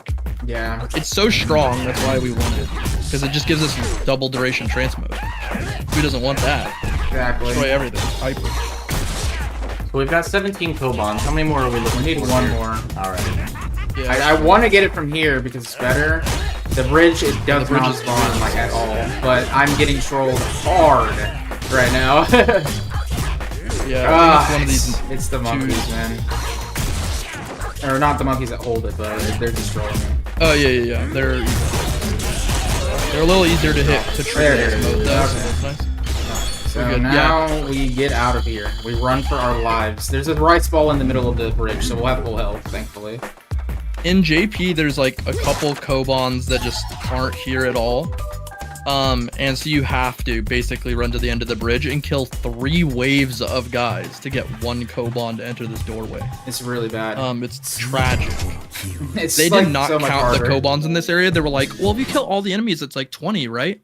And it's like, what did you think? The door takes 18. Alright, so we got the Moonlight Samurai here. This dude is cracked. He is very broken. This is another hard fight, so hopefully this time I don't die. It's not as dire as the other fight, where it's like, oh, I got hit by 1 attack and I got juggled, I'm dead. This attack is more like an actual samurai duel. So it's, samurai versus samurai, you're gaming. It also came in with full health, which is rare. Yeah, it's very rare and very good. But this guy vanishes when you approach him, so you kind of have to bait out his attacks and interrupt them. This kind of goes through some cutscene lore stuff here with Mugen trying to attack him and him vanishing and being like, "What is this power you've got, dude? What's going on?" So we're gonna go through this a couple times. Yeah, we kind of get the point after the first time, but yeah, it happens twice. The second time you think they debate you as developers. You're like, okay, so this time I can hit him, right? What? Nope. Yeah. So we just run into him because there's no point in trying to attack him. It's just gonna make you laggy. But after this, now this is the real fight, and I'm definitely keeping on the defense track because hyper mode doesn't even work on this boss. He's immune to it pretty much. So you have to fight him raw. What I will say is also kind of interesting in this fight. This is bizarre. A lot of projectiles and stuff aren't blockable in this game, or parryable, that is. For this guy, they absolutely all are, and it's weird. Like, even his tornado is parryable. Yeah, it's pretty funny. So it is pretty odd. Normal blocking in this fight is also exceptional. We don't see it that much throughout the run, but there's an actual normal block button, L1. And we actually use it a bit here because there's a couple of his attacks where the game's designed so that you're supposed to punish him between him hitting you, rather than like after avoiding it. Because he enters like a special like, oh, I got blocked kind of low-key animation. Yeah, as you can see though, defense big. Yeah, I was gonna say someone actually asked if there's any type of experience or level grinding in this, or if it's just the swords and the tracks. And yes, it's pretty much swords and the tracks. It's the only way you're gonna get good. So you kind of have to just like keep playing to get more money, to be able to buy them, and then beat more bosses, or just go into the trance mode. And so it's grinding, but not for levels, just for the items that are gonna help you do it. It's a pretty interesting choice, but and once his HP hits red here, he goes into another phase that's extremely dangerous, where he will start vanishing like this, and he hits that red charge attack. If he hits that red charge attack and you actually attack it, he goes sicko mode. Like, he actually turns the screen red and annihilates you. So we don't want to hit that. We want to hit the blue one. The blue one is safe.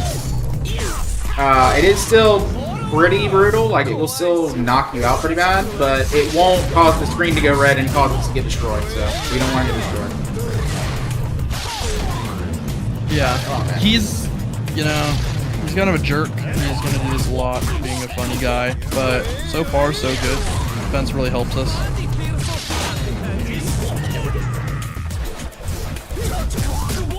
we're trying to channel the shampoo. I don't even know what that means. Still, we say it multiple times. We still don't know what a shampoo is. This is also basically our final real boss fight. Red! Sicko mode! Sicko mode! No! Don't do it! He's cheating! He's hacking! He's hacking! Bro, he gets so much faster too. Oh my gosh! Get out of here, dude! You got one HP! There we go! Let's go! Alright, she's gone! Let's go! Sicko mode. It's not supposed to look like that. It's not supposed to be a red bar across the screen. It's supposed to be like inverted red color. It inverts. It creates silhouettes. Yeah, we love PS2. Let's go. Yeah, PS2 is a funny console. Rotted PS2. Yeah. Okay. That was funny. At least we made it. We didn't die. That's what matters. Good job. First try. Now the most cursed chapter in the game, but not for any reason other than it's extremely grindy. It's so long. This is the most interesting part of the game because you would think like, oh, we're in the last chapter, we gotta be pretty close, but the grinding that you need for the Kobans makes this level so long, and we've actually shortened. Well, not we, but Glitch and Island have actually shortened it by figuring out where the Kobans spawn exactly to be able to know. How you could just go straight there, get your Koban and move on, but even then it still takes a bit. How many Kobans do you guys need in this one again? 55. A stupid amount, yeah. Yeah. This stage is like 40% of the game in length is like this stage. Yeah, this chapter takes like 35 minutes, which is funny because the rest of them are like, oh, 6 minutes, 10 minutes, 7 minutes, 35. So yeah, this is a big bulk of the run, and basically, we're just gonna grind through and collect all the Kobans as early as we can, because the later in we get, the harder it gets to get them, so... Yeah. The other thing of note here is that, like, So like we said 30 minutes or whatever. Like the JP and English versions of this game have a lot of different Koban differences. Yeah. And so in JP the stage is extra horrible. A lot of the Kobans are like after the 4th wave of a guy, like especially for the big guys, versus the 2nd or 3rd wave in English. The English version was released about 3 months or after the JP version. It's basically the 1.0 or 1.01 version of the game. The JP feels kind of like a prototype. It's missing a pause menu. Like you can't even pause the game at all. It's very odd. The only like bad thing about the English version, more or less, outside of potential voice acting complaints, would just be that you don't see the weapon stats when you go to purchase a weapon. That's an unfortunate loss. That was due to the translation team. For some reason they couldn't. I assume it's something to do with the difference between the JP ASCII library and the English one. In the JP library, they have a star. You probably noticed this when you play a lot of Japanese games. There's like a star, you can add it to your name or whatever. That star is built into that library, but it's not built into the English library. So when they went to call the star, it would probably bring up a brick of nothing. So rather than add a star to a library that doesn't have one in it, they couldn't use the stars. So they likely just were like, I don't know what to do. So like they could have filled it in with squares, I guess, instead of stars. But they just gave up immediately, I assume, and they moved along. This area is kind of annoying because most of the guys spawn way back here. So thankfully, like when this chapter is over, like it's gonna spawn you close to the bridge, or this part of the chapter rather. But yeah, like you would think you can just keep going across this giant empty area and find more enemies, but no, there's barely any enemies towards the end of it. They're all at the start. So yeah, this area is guys. This area is like Jin's 2nd stage, and they built it for Jin. And then we're like, well, we don't have enough stages for Mugen, etc. You know, like characters reuse each other's stages all the time. Yeah. And so they were like, I guess we'll just put Mugen here, kill 30. Yeah, basically, and 30 is a lot of these guys. But yeah, you see Jin and Mugen are crossing paths again. We're both pretty much going through the same, like, I guess, estates. It's like we're going to the castle, the main castle of the bad guys. So we're both going through it just at different times and different sides of it, and we're gonna meet up together at the top once we, you know, get to the final boss. So for this area, we're gonna be collecting like 12 Kobans early on. We only need, I think, 7 to get through this first door, but there's just easy, convenient spawns for them in this area, so we're gonna take advantage of that and just get them. Yeah, pretty much every door here requires 6, except for the first one. Yep. We've been talking about Jin a lot, and how they're crossing paths, and unfortunately we don't get to see him here at this year's ASF. But you know, maybe in the future we're gonna have to showcase Jin as well, kind of the other side of the game. But you guys gotta let us know. I mean, y'all gotta donate to the Ko-Fi. Let us know in the chat. Let us know if you're trying to see some other gamers here. It let me do the handstand, but it didn't give me the prompts to do the kicks, so I was like, what am I doing? Bro is gaining strength mid-battle. That's great. 30. Yeah. Yeah, Jin in this game, we said he was easier before. He's really, really strong. Like, incredibly strong. His, like, end combo attack does 88 damage. The first wing of his string does 20 versus Mugen's 9. Yeah. Like, it's not on the same level at all. He has stances and rolls that are invincible. His roll attack does, like, 66 damage. It's just, they're just not playing the same game. Not at Mugen's, all. like, trolling. My boy got a struggle. Yeah. If you told me he was using the Bokudo as his primary weapon the whole game, I'd believe you. Right. He's just hitting people with sticks. One of our funny enough for this, we're talking about the handstand. One of our fellow speedrunners, Infamous, just said, "How much for a handstand IRL?" I'm good, bro. How about we see some numbers on the Ko-Fi there, Infamous, and I'll debate if I can get that handstand out for you. Nug's about to do a handstand fall face first. Hey man, into the, look, I'm setup. willing to chill out for the kids. All right, it's all going to a good cause. If that's what it's gonna take, I'm all for it. All right, I'm all about helping the people. I respect it. If you drop at least 20 Ko-Fi in that chat right now, he'll attempt a handstand. I'll attempt it. I'll attempt it. And if I fall, I'll even get up again. If you fall, the run's over. The freak out. Hey, it's all on you, bro. But wouldn't that just be the greatest clip ever? I just fall through the. You just hear the screams over. Like, all right, guys, thanks for the donation. Just cuts. Do behind the cap, just fall off. I do like a parkour flip. Alright, we got 10, so the last 2 are in these hunched over guys up here. There should be 2 waves of them. There's one, Yeah, and then two I gotta to three waves move of back to spawn the other ones. So here's one of the guys, there's the other. Okay, there's the 12 Kobans I need to get out of here. That means we gotta peep the eye on the donations. I'm gonna peep it. I'm a man of my word. On JP, I swear that it's on the 3rd wave of those guys instead of the 2nd. Yeah, I think it is. Alright, so this is just like an intermission area. I forget what's in this box. Oh yeah, not necessary, but just wanted to make sure it wasn't... You skipped the whole first area. Yeah, right. This is ramen? Yeah, don't need it. Yeah, we leaving that for the enemies. You know, those hunchbacks, Yeah. they need a little bit of something to feel their backs up, heal them up. Right. The monkeys' apples aren't good enough, so... Yeah. So these guys here, thank you for instantly knocking me out of trance. These guys will basically drop a bunch of the other Kobans that we need. We're going to start off with 20 out of 55. So this first wave here drops like 5 on their own. So we're just going to keep spawning them here, farming up. This hallway, any hallways like this, they're pretty rare in his story outside of the very, very beginning and like here and stuff. But these hallways are amazing for Mugen spinning attack. Oh yeah, they're really good. Because you'll almost every time just do 4 hits and just chainsaw the entire life bar away. Yeah. Now, admittedly, do note what we said before. Durability is based on hit count, so it isn't purely good necessarily that the spin hits 4 times, as it can just shred like literally 8 hits of durability off of a weapon instantly.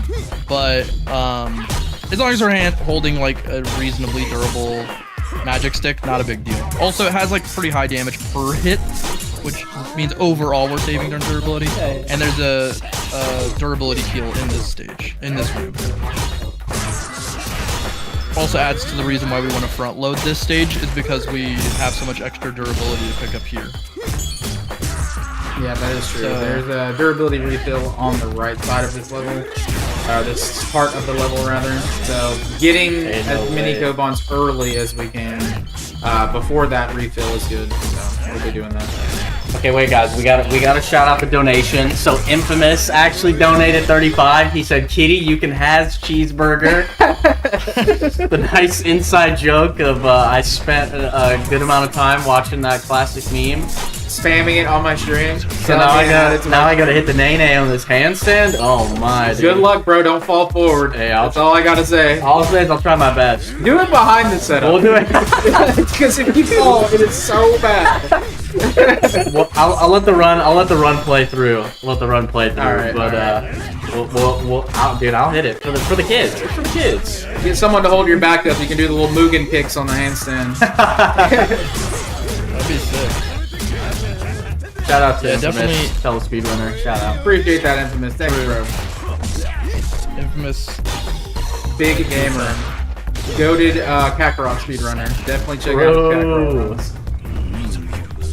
Alright, so I have 16. English actually does spawn more here. Japanese is like very conservative, I guess, with the Koban drop in this area, but there's a lot more in the English version. I think I got all the ones I need. I am definitely going to come back for that because I'm not done here. So... Yeah, the left side has a actual life heal and obviously some extra enemies. It's got about, I don't know, 8 enemies. Yeah, not too many on this side. Okay, yeah. My favorite thing is these flashes, they just get guarded anyway. It's like, why is it even possible to guard during this? Yeah, these counters 100% should not be blockable. Right. But they are sometimes. And they're not consistent either. Like, sometimes you do the X1, which jumps over their head and is supposed to be unblockable, and then they guard it. And you're like, wait, but this goes behind you and hits you. And it's like, no, you got shoved backwards, or the attack counter triggered from really far away, so nothing happens.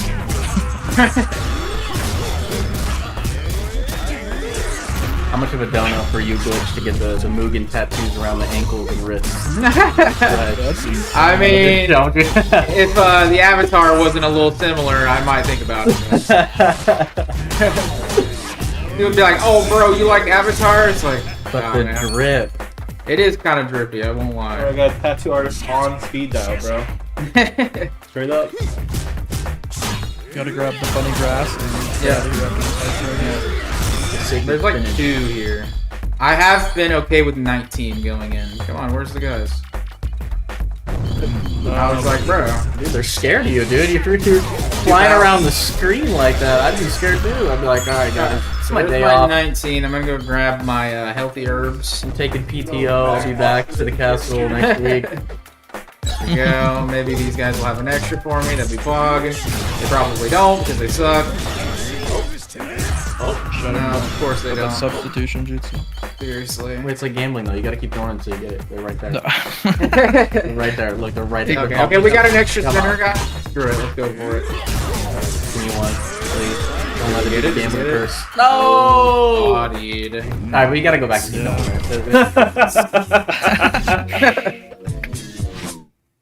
Koban gambling. Because you only lose if you leave. Exactly, right. It's not over until you have empty pockets. Exactly. To quote Kioma from earlier, you know, right? Gamblers always quit before they make it big. That is true. Don't gamble, guys, or gamble responsibly. Yeah. The real answer is don't gamble. Also, if you're gonna invest only if you have over 10k of expendable income. That door. Exactly. Hello? We are not as This door is like actually bodying me. Yeah, I am not a financial advisor. This door. Financial advice?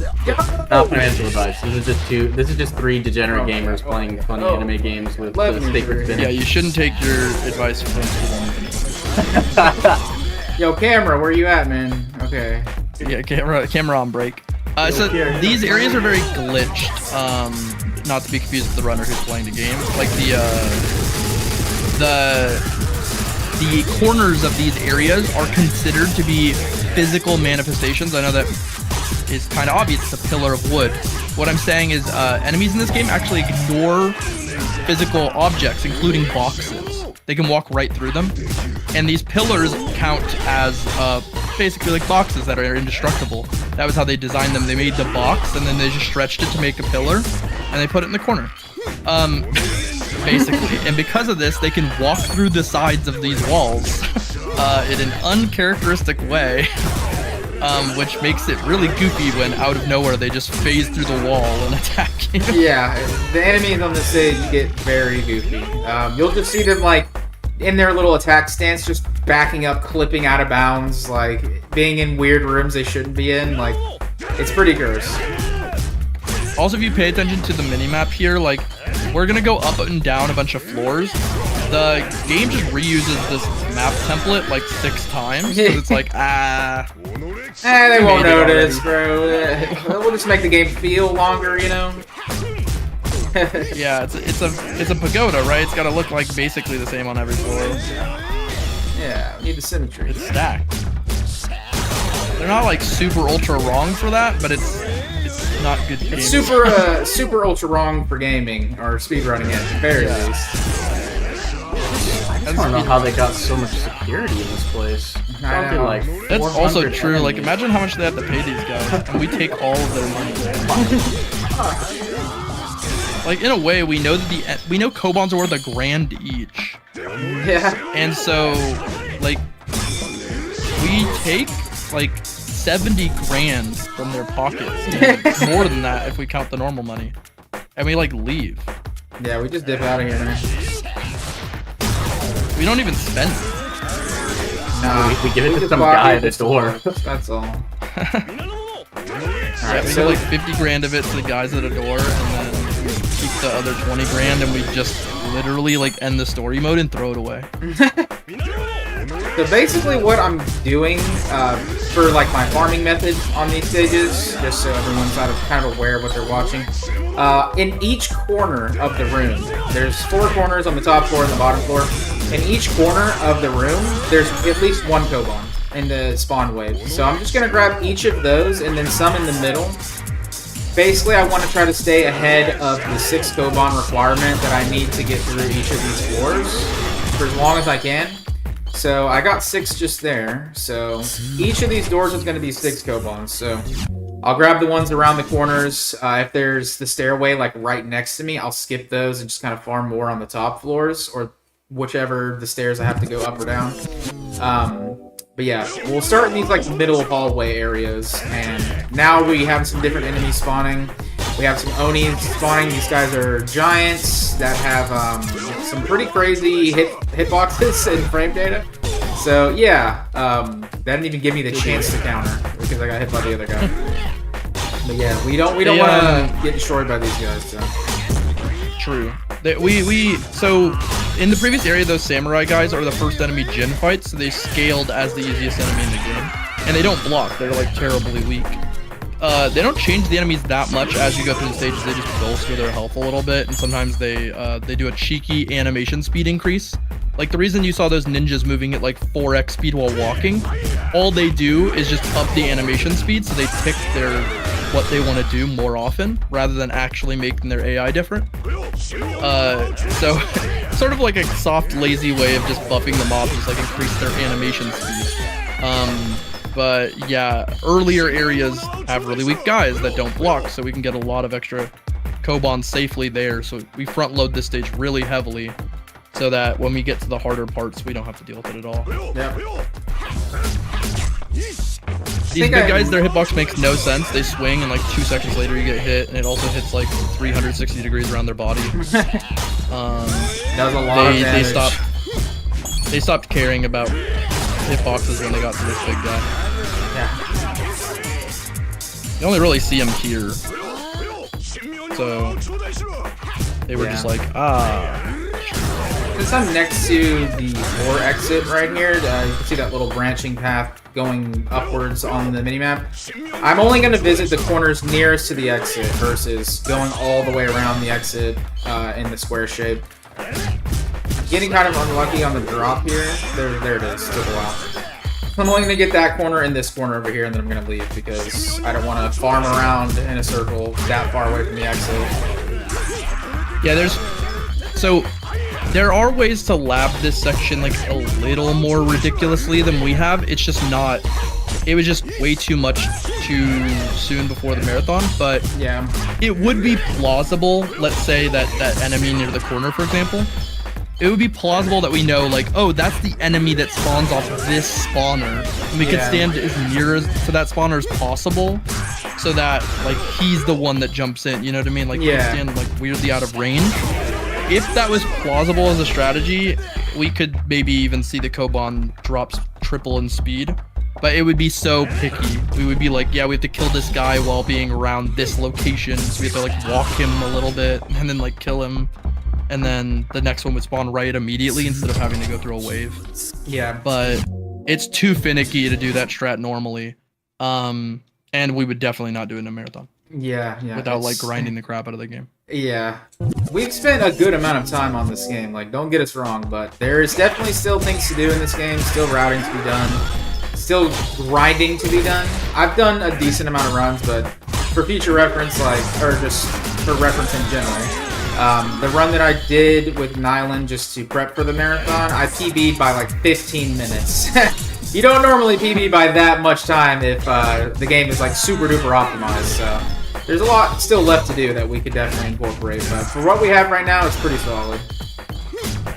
Yeah, it's certainly much lower than it was, and when we're talking about, like, yeah, you can make the Koban spawn earlier, that's just something that's really hard to test in normal cases. Like, that's one of those things where you pull up the game and potentially like an emulator with a save state with your copy and your disk drive, and you go in there and you quickly check every single time, like, okay, this, alright, this one, alright, this one.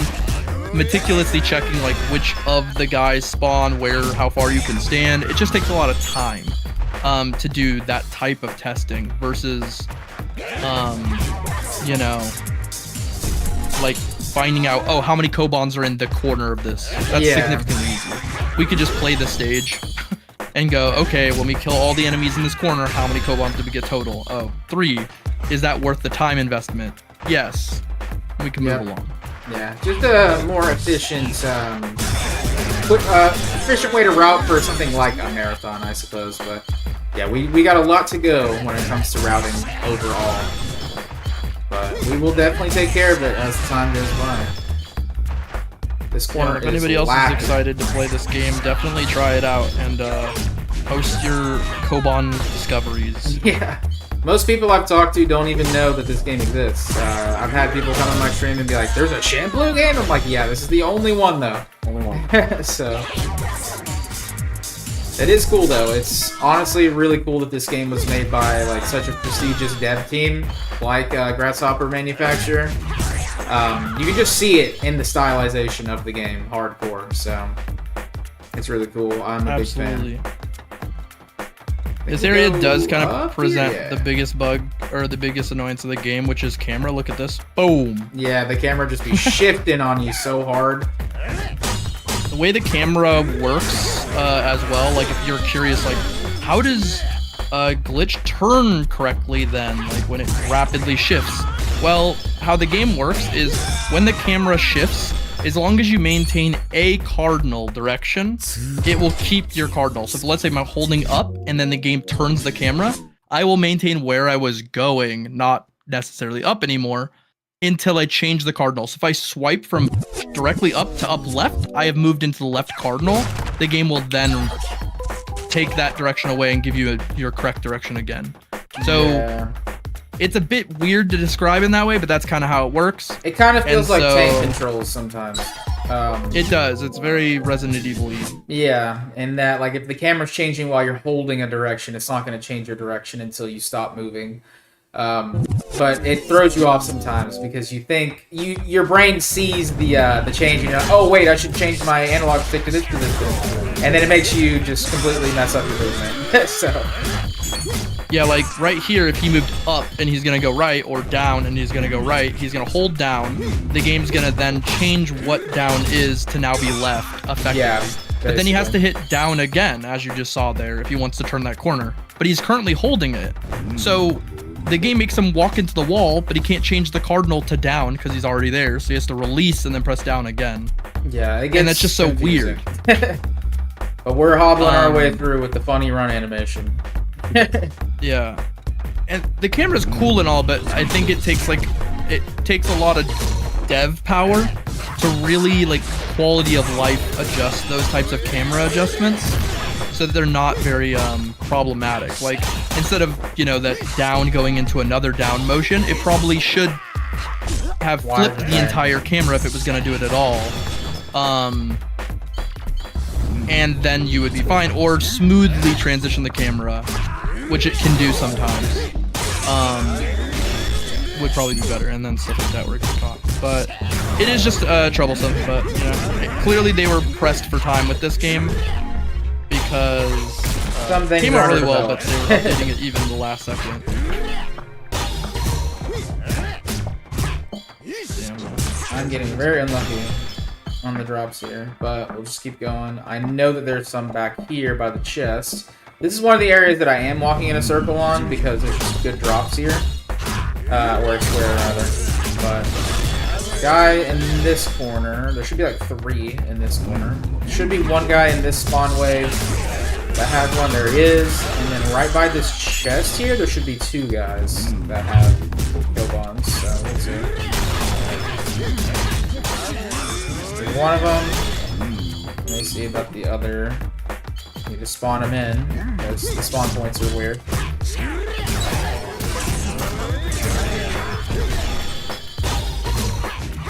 There it is. Okay. So we're good on this corner. We're pretty much almost farmed up. I might even have some extra. I guess we'll see. You either need 2 more or yeah. You have 22 and you either need 24 if there's 3 doors left, or sorry, 3 doors would be 18. 4 doors would be. I think there's 4. Alright. We need to hurry up and Nene. Food is struggling. We gotta go save food. It's all good. It's all good. We got it. Who on break? This boss is waiting for us. Yeah, dude. This boss is he takes so long, bro. I gotta hurry up, dude. Alright. Yeah, so as you said before, we kind of beat the final boss that really matters. This final boss is a lie and a sham. But it's awesome. It looks cool. After the boss, I'll explain why what happens. But as we get into the boss, I'll throw it over to Glitched and Nugs to pop off over it. Of course. We gotta pop off. I think it's this way for this one. No, it is not. Epic. But Shrimp or whoever is manning the timer, you're gonna have to be lightning fast when he gets to the boss. Yeah.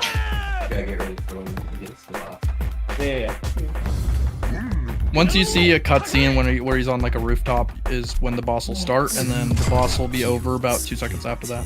Yeah, I'm pretty much done grinding. I'm just running to the next areas. I think I need 1 more Koban. Let me out! It's really easy to get 1 more Koban. I think there's one right before the final staircase, or right before the staircase in that big square room. Yeah. That's 2 rooms. Hey, man. This way, actually. Yeah, they're just gonna keep following you around. Yeah. If people are curious between Mugen's jump and Mugen's run, which one's faster, they're about identical. His jump is faster, but I mean, we can't use it much here because it hit the ceiling and stuff. Yeah. Get out the way, but boys. it is very good. His jump actually also has a little bit of iframes. You probably noticed you've never probably got hit out of the top of Mugen's jump because he's not rendered. So it is sort of his version of a roll, kind of. He can jump out of a lot of nonsense. So there's an extra room. It's just so I not actually need some more, but they're in this area, so I'll just grab them from here. Don't need that. There's so many floors to this chapter, man. So many. Yeah, it's a lot of grinding. I think it's like there's gonna be 8 this or giant 9 total. Yeah, there's gonna be a giant square room after this room. And this room, by the last staircase, there's definitely one, and there's one I think early on, but it's a little bit of waves, especially in JP. Yeah. Yeah, but you have it, I think. Unless you need 7, you have 6. Yeah, isn't there one more door with the creatures in the next area? I think there is. So I'm gonna grab the 6. It's pretty easy to get them here, so hopefully. No, it's super easy, especially in English.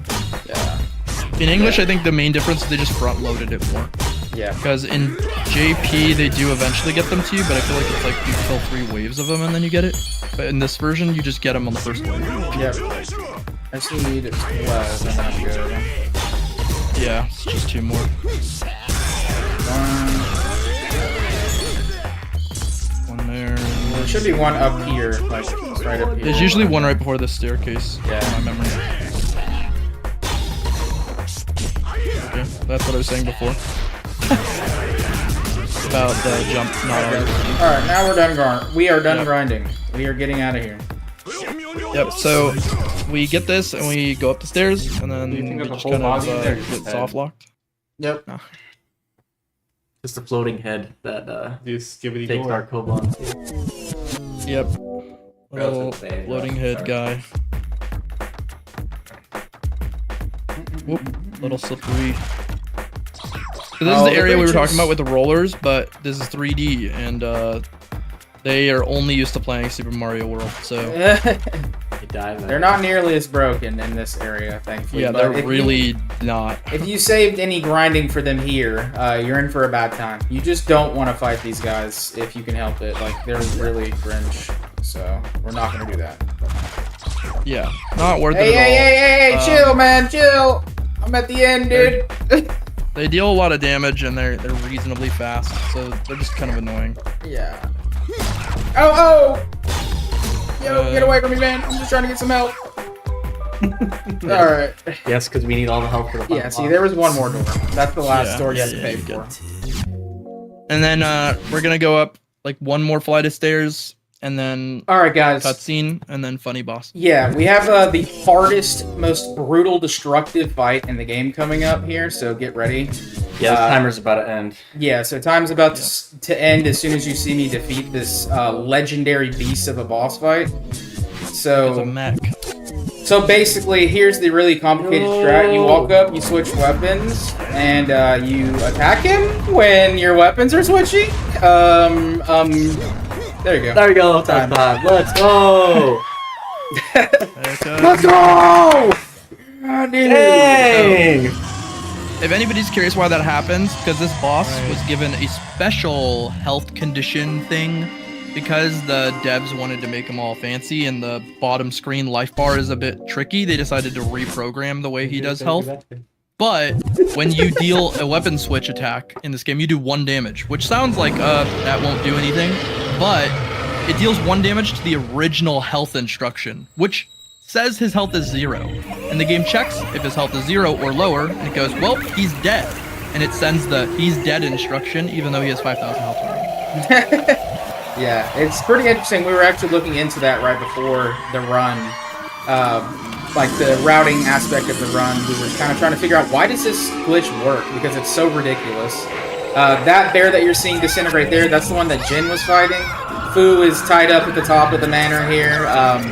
Basically, we're saving her and also saving Warso's clan and everything. So, yeah, we just got a short little scene here before the game ends, and then we'll be good to go. But while we're here... Handstand? Yep. Oh, yeah, you gotta do your handstand, bro. Oh, dude. Get back I don't want to die. All right. I'm sweating. Yeah, Infamous, I'm sweating. Let's go, bro. I don't even know if I can, bro. You got the handstand nuggies, bro. We got the support. If you can't do the handstand, then you're stuck a Jin runner for life. Yep. I'll duck out. I'll do this back. I'll catch you. それ Oh, dude, no way. This is the kind of memes you can get with some donos up in here. So. Here we go. Am I even in frame? I didn't know a handstand was this complex. You're in frame from what I can see. You will be in frame if you handstand right here. Right there? Wait, is it unassisted? Are we allowed to assist him or no? Just spot him. If he falls, catch him. I'm just gonna try. It might be small. I'm just gonna try. Alright, do it. Let's go, Nuggies. Oh, yo, let's go. The Nuggie handstand. Poggers. Heck yeah. Heck yeah, man. Good thing I'm athletic, guys. He's an honorary Mugen runner. Thank you, Infamous, dude. Your generosity will help. I Thank you, brother. that. Very That's helpful. an assisted handstand though. So, while the credits are rolling, I'll just do my quick shout-outs. Shout out to the host boys at the ASF house. Got Nugs, Shrimp Rain, Fireballa, my boy Final Crash. Shout out to the boys who couldn't be here, Nylan, Art Izon. We'll get them next time, but Nylan, thanks for being on commentary as well. And shout out to everybody who's helping run the event on all sides. Over here with us, the restreams, all the homies. Appreciate you very much. You guys do great work. Shout out to the Anime Speedruns community. We have Discord server. You can find it on pretty much any leaderboard that's related to an anime game. It'll be linked on the little Discord section at the top of the leaderboard. Join us. Figure out what games you like. If you like this game, me and Nugs, Nylan, we can help you out. We're definitely down to teach you guys any runs or just, talk about anime, talk about the speedruns, whatever. And that's about it, though. I appreciate you guys. We're going to get Final Crash ready for his Naruto run up next. If you guys join the server, feel free to DM me if you need any little tips and tricks for any game.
Yo, what up, gamers? I'm back again, this time with my boy Final Crash for his run.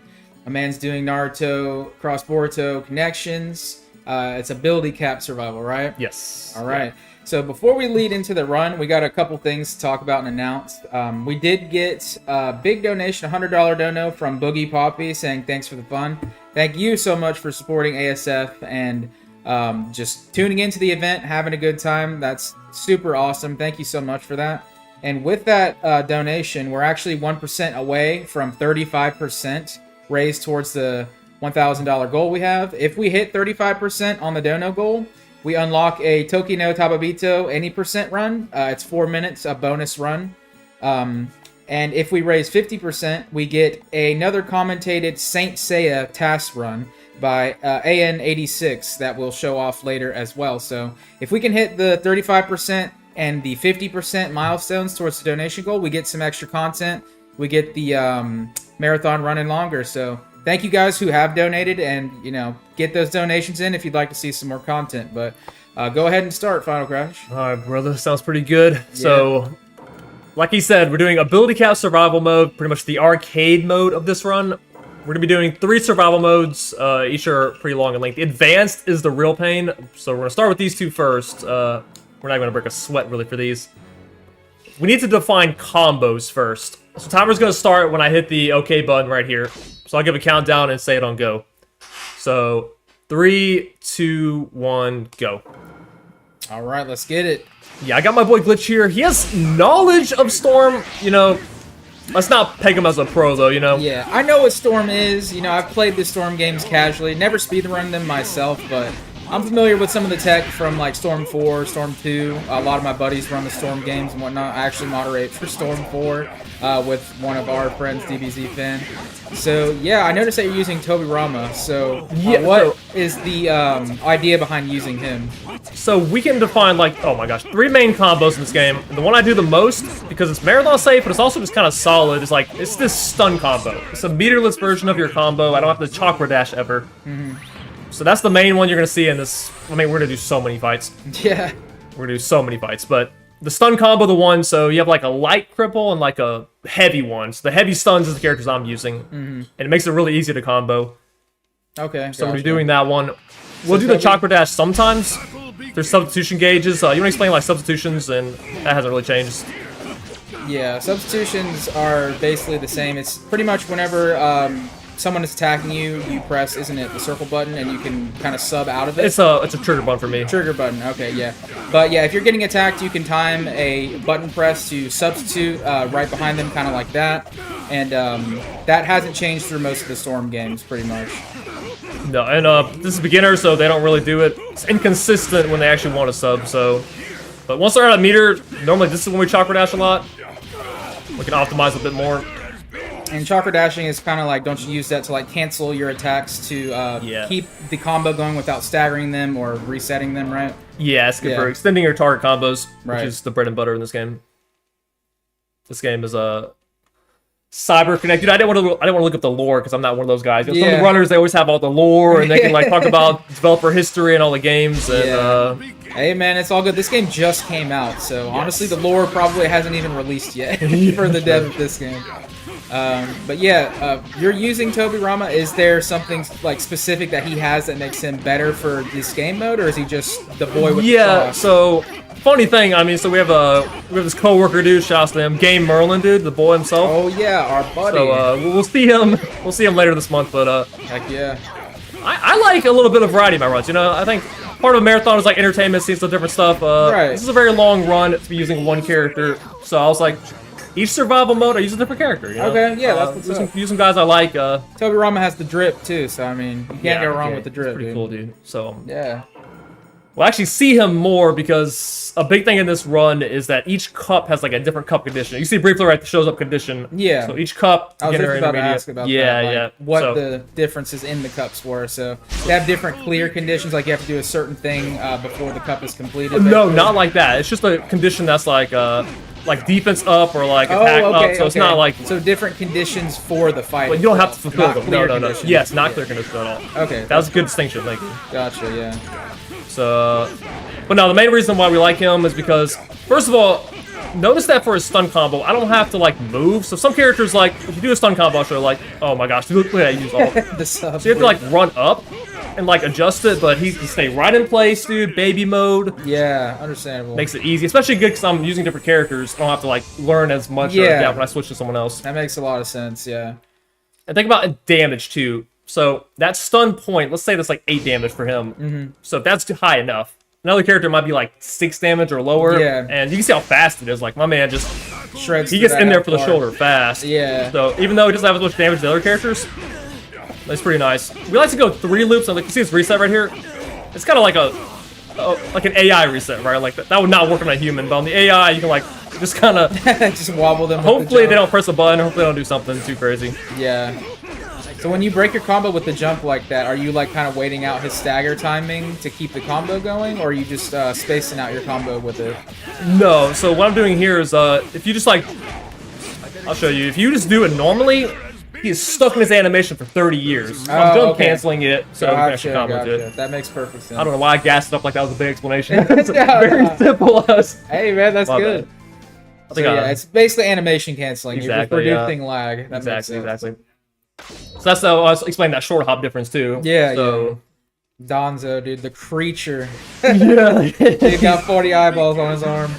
This game does have Boruto characters, but we'll see them in the later cups. Actually, they'll creep in. They'll creep in. Yeah. And you don't know much of Boruto, right? No, not really. Like, I like watched a couple episodes at the beginning of Boruto, but like most people, I kind of tapped out after Shippuden. I'm not a Boruto hater, you know. I know Boruto's probably got some cool stuff to offer out there, but just haven't gotten to it myself. Feel you on that one. Yeah. And for the enemies, like per cup, are the cups like themed a certain way? Like on this one, Yes. you fight Ambu Assassins. Okay, that makes perfect sense. Oh, you can play a guessing game. You kind of think about like what enemies based on. Yeah. The ones that are hard are ones like this one. So this one's called Ninja Breather. So Ninja I Breather. feel like that's a little bit harder for you. Got to be into science to know. Yeah, I'm like, huh? Yeah, because then you'll see the enemies in it and just scratch your chin even more. Some of them are easy, like Brothers United, like Yeah, Hinata. that It's makes like, sense, Some yeah. of them are like You got ones ninja like this, breathers. You got what's Naruto's mom? Yeah. I don't know if she's a ninja breather at this point, but So yeah, so this is fun because you get to change up your strats a little bit because this one damage do like a lot. Oh, done. Well, if she subs, it's never. yeah. Oh my gosh. So throws do a lot of damage, but if she subs every single time during them, it makes it look really bad, you know. Yeah.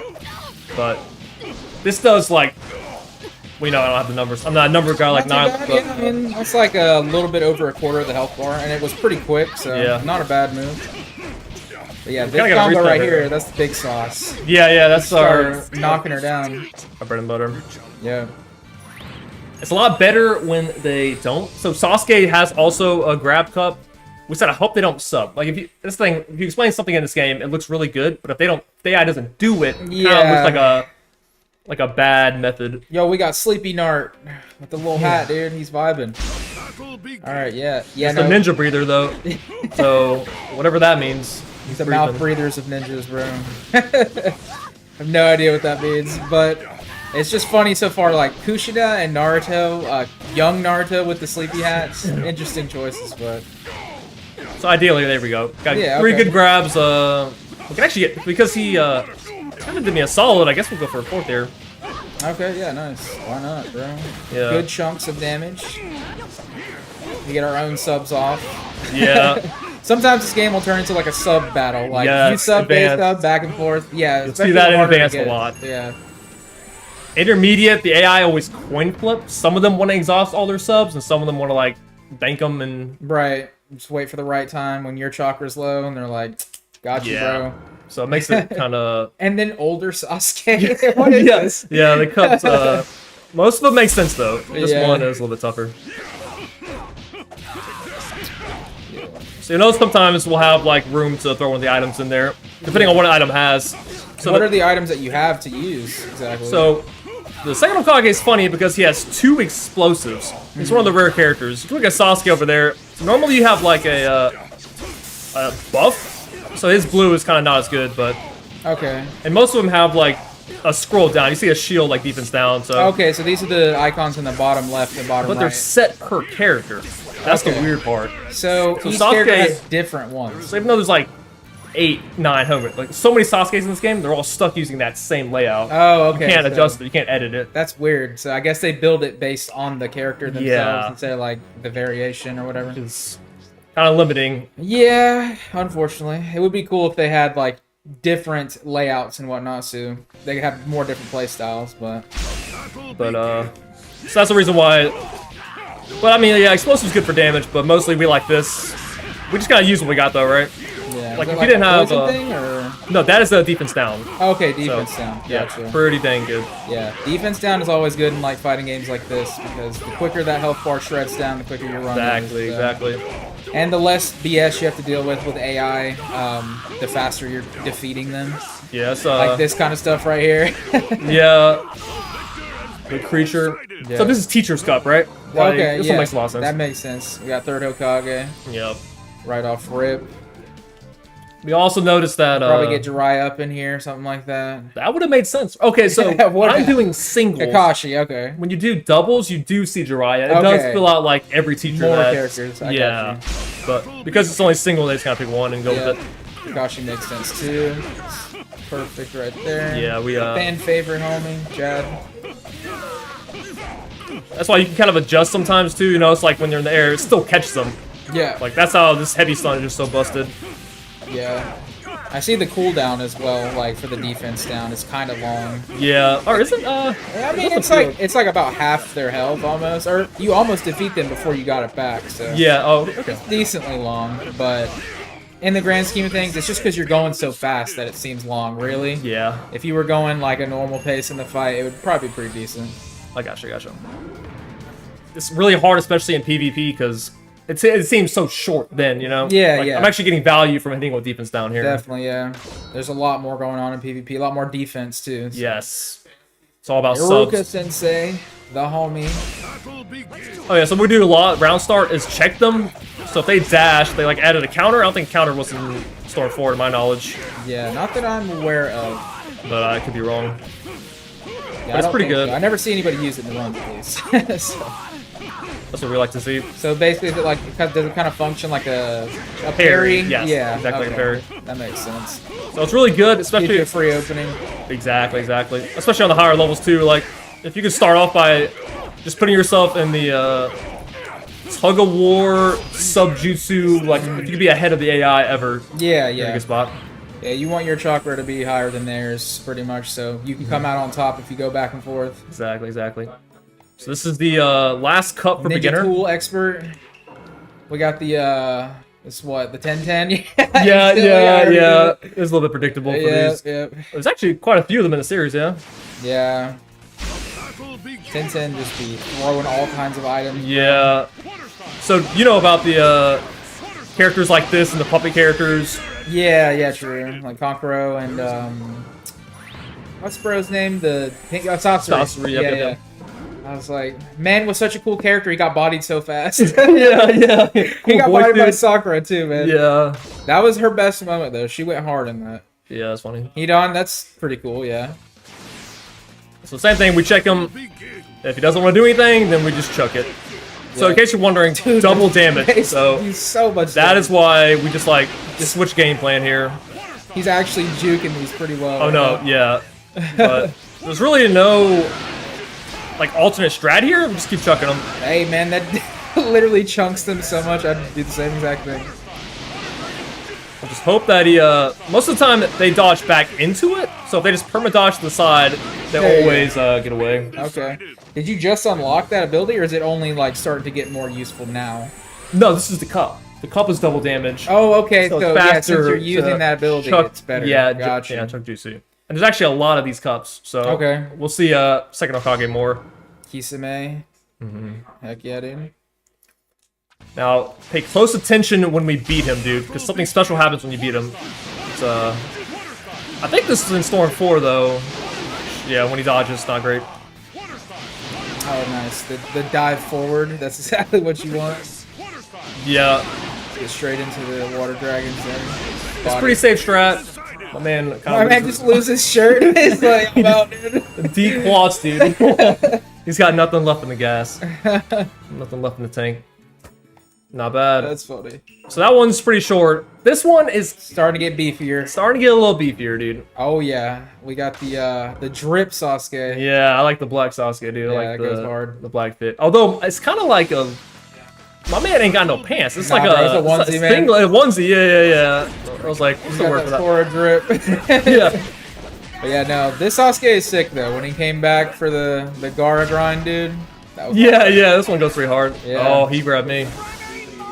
So normally you can mash subs out of that, but I actually thought I was gonna hit him out of it. Gotcha. What's the bonus for this cup? Same as the other one, just grabs. Okay, gotcha. So that's why we like to Grabs do are like a little bit better. big damage to this. Yeah, nice. And the grab animations are really fast. I said that once before, but It depends per character, yeah. Some of them Yeah. have ghastly grabs. yeah, the ones that you've been using so far have been pretty solid. So it's good routing there. Yes. But that's like, so there's like a checklist of things when you think about like a usable character in a speedrun. So to me, I like the stun combos. That's like pretty marathon friendly Yeah, too. of course. Yeah. Because if I'm using chakra dash, just then I have to charge. Mhm. So even though it's like it is faster, you run the risk of and how long is that? Like think about two characters like Having yours to takes charge 5 seconds all and the mine time. takes 8. Yeah, exactly. That's good thinking. So, Oh, a you lot can of- grab her when she's on the ground. That's crazy. Oh yeah. So that's the thing about can I get up for that? No. So you notice like when she jumps, you have to run up to get to them, but here's the problem. Like look at Sasuke, he doesn't have the defense down scroll. He doesn't have the buff up, so his stuff's kind of. What's his up? Like what's in the spot of the defense down for Sasuke? Is it speed up? Yeah, that's speed up, and then it's paper kunai, but The exploding kunai. yeah, just kind of like throws a little tick at them. Yeah, I got So you. it's not even good Oki, honestly. Yeah. Did my boy Sasuke dirty? Yeah, this is not the greatest, but hey, it's all good. We still flex with him. We gotta pay our respects to the boy. He's still the lad. Yeah, Raikage, bro, is broken in Storm 4. like, Yeah. everybody uses this man in the speedruns for Storm 4, so it's cool to see some other characters for once, too. Okay, so we were gonna mash our sub there to not get hit by that thing. That would have been annoying. It's pretty good, like, so subs are a resource, you know? Oh my gosh. If that hits, yeah. Kind of corny. Now we have to run up and grab him. Okay, we got the grab, though. Let's go. Just that goofy tombstone. I'm not gonna see that anymore, Our boy but tombstoning the Raikage. yeah, you kind of gotta hold that. So Yep. not too bad. We got next cup. Yeah. So is it the individual cups themselves that have the different conditions? Yeah, I Yes. just saw it go through. Yeah. Okay. So this one is the worst. This Which one and one's another this? one, they regen at 30% or less. Oh, dude, I saw 30% in the text. I was like, oh, what's this? 30% reduction? Nah, bro, health regen. No, and they That's actually regen bad. so fast. You kind of have to like have a good strat to like close them out. Yeah, you gotta speedrun this, like, even casually. Yeah, this is why like most characters here struggle so bad with this cup. Yeah, some characters can't do damage fast enough No. to get through the health bar before it goes up. And you're kind of looking for like a reset point. So she's out of meter, that's good. So what we have to do is like do a combo and then do another combo because look at that, the regen Oh, too much. yeah, once it starts regenning, it doesn't stop, it looks like. No, That's yeah. actually messed up, dude. This cup is so bad. Sus. And sometimes if you get to advanced when you're doing that one, like they're all beefed up. Yeah. And if you're playing bad, you could be out of subs, he could be out of subs, and you're both just like out of chakra, and you're sitting there both regenning, and you can't kill each other because you're out of resources. So terrible. We shouldn't ever get to that spot, but hopefully we don't get stun locked. No, yeah. That's all good. Now we got the cannon fight here, kind of. yeah, kind of. My boy's unintentional sensei for a minute here. But look, okay, so this is weird. This is intermediate, but my boy has not used any subs, so it's just kind of like you have to pretend like you're just not going to use them. Yeah. There's no, well, I don't know how to play around it otherwise. Yeah, he's doing pretty good at not substituting too much. Now he's slithering around. So something that some characters can do too, like aerial combos can actually pick up, which is like crazy busted. Yeah, yeah. Some characters like hard knock down on their aerials, but all the characters I'm using can pick up after their aerial combos. Gotcha. And does that just let you juggle more, or like pretty much land more hits if they're picked up like that? Or... Yeah. Gotcha. It's pretty nice. That's why if you think about like the other Sasuke, the Taka one, like his aerial combo hard knocks down. Yeah. So you can like You have almost to reset them pretty throw it much like at that Kuna, point. but it's terrible. Like they can just pick up after theirs. Boro. Who is this dude? All right, any character you don't know, dude, I think you can guess Boruto gamer? where they could come from. Like, who is this, man? Bozoingtons. Oh, he's actually a Bo. It's Boro, not Bozo. Same thing, bro. You got me. I can see when they got those like bleach looking like dark lines on them. Like, okay, this is probably some Boruto gamers. Oh, like yeah. Yeah. Perseverance, man, whatever that means. Yep. I guess maybe like canonically persevere. Like I don't know. Has to be something, man. We should be able to kill here. All right, there you go. Nice. Nice. Pretty good. Getting through the regen memes quite well. Yeah, exactly. So, I mean, an aspect of this run is that it's kind of a slog. You know what I'm saying? It's just a lot of cups, a lot of grinding, and the fights are very similar, obviously, right? Yeah, I yeah. mean, we're keeping it fresh with the new characters every now and then. Yeah, yeah. Okay, we got Minato. This is the Rasengan Cup. Yeah, you call it. Yeah, exactly. The fan But you'll favorite. notice that the guy you said's still missing from this. So. Oh, really? Jiraiya? He's just not in any of the cups. Bro, that's cap. Why would they do this to my boy? Yeah, dude, you're gonna see Probably see Boruto before. Yeah, you're probably gonna see a Boruto lad instead. Yeah. They're like, this dude's been on here enough, man. It's time for the new blood to shine. There's But we gotta have Minato. Everybody loves Minato. Yeah, super popular character online too, right? Oh yeah, it's like probably top 3 popular Naruto characters. He's so good. That's the other He problem. is. He's He's so broken. good. On top of being popular, you're also it's like the Gojo effect in JJK. Basically. Like, He's not only cool, but he's just insanely overpowered. yeah, exactly, dude. It's like Yeah. Got our boy, the classic matchup, except it's a little messed up. One dude's older than the other here, but we're chilling, we're chilling. So I mean, yeah, the mileage you get from just like checking at the beginning is so good.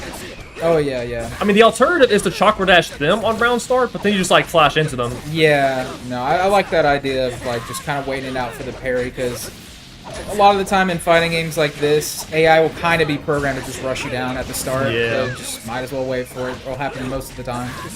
Oh, that's good. So I did want to get a Budokai runner. Now you because you guys have you have this art. I always call it Budokaiing, right? Like you're looking for the perfect AI fights. Basically. Like, you need this AI to do this every time. Yeah, we've optimized that game so much to where it's like, if the AI does not do this and we lose 3 seconds, run dies. Yeah. So exactly. So that's it's a general thing in a lot of fighting games, because the way a lot of fighting games work is that you're kind of just preying on the AI to be as dumb as possible. Yes. You don't want them to be smart. You don't want to play like you're playing in a tournament. You just want to play like you're fighting a training dummy.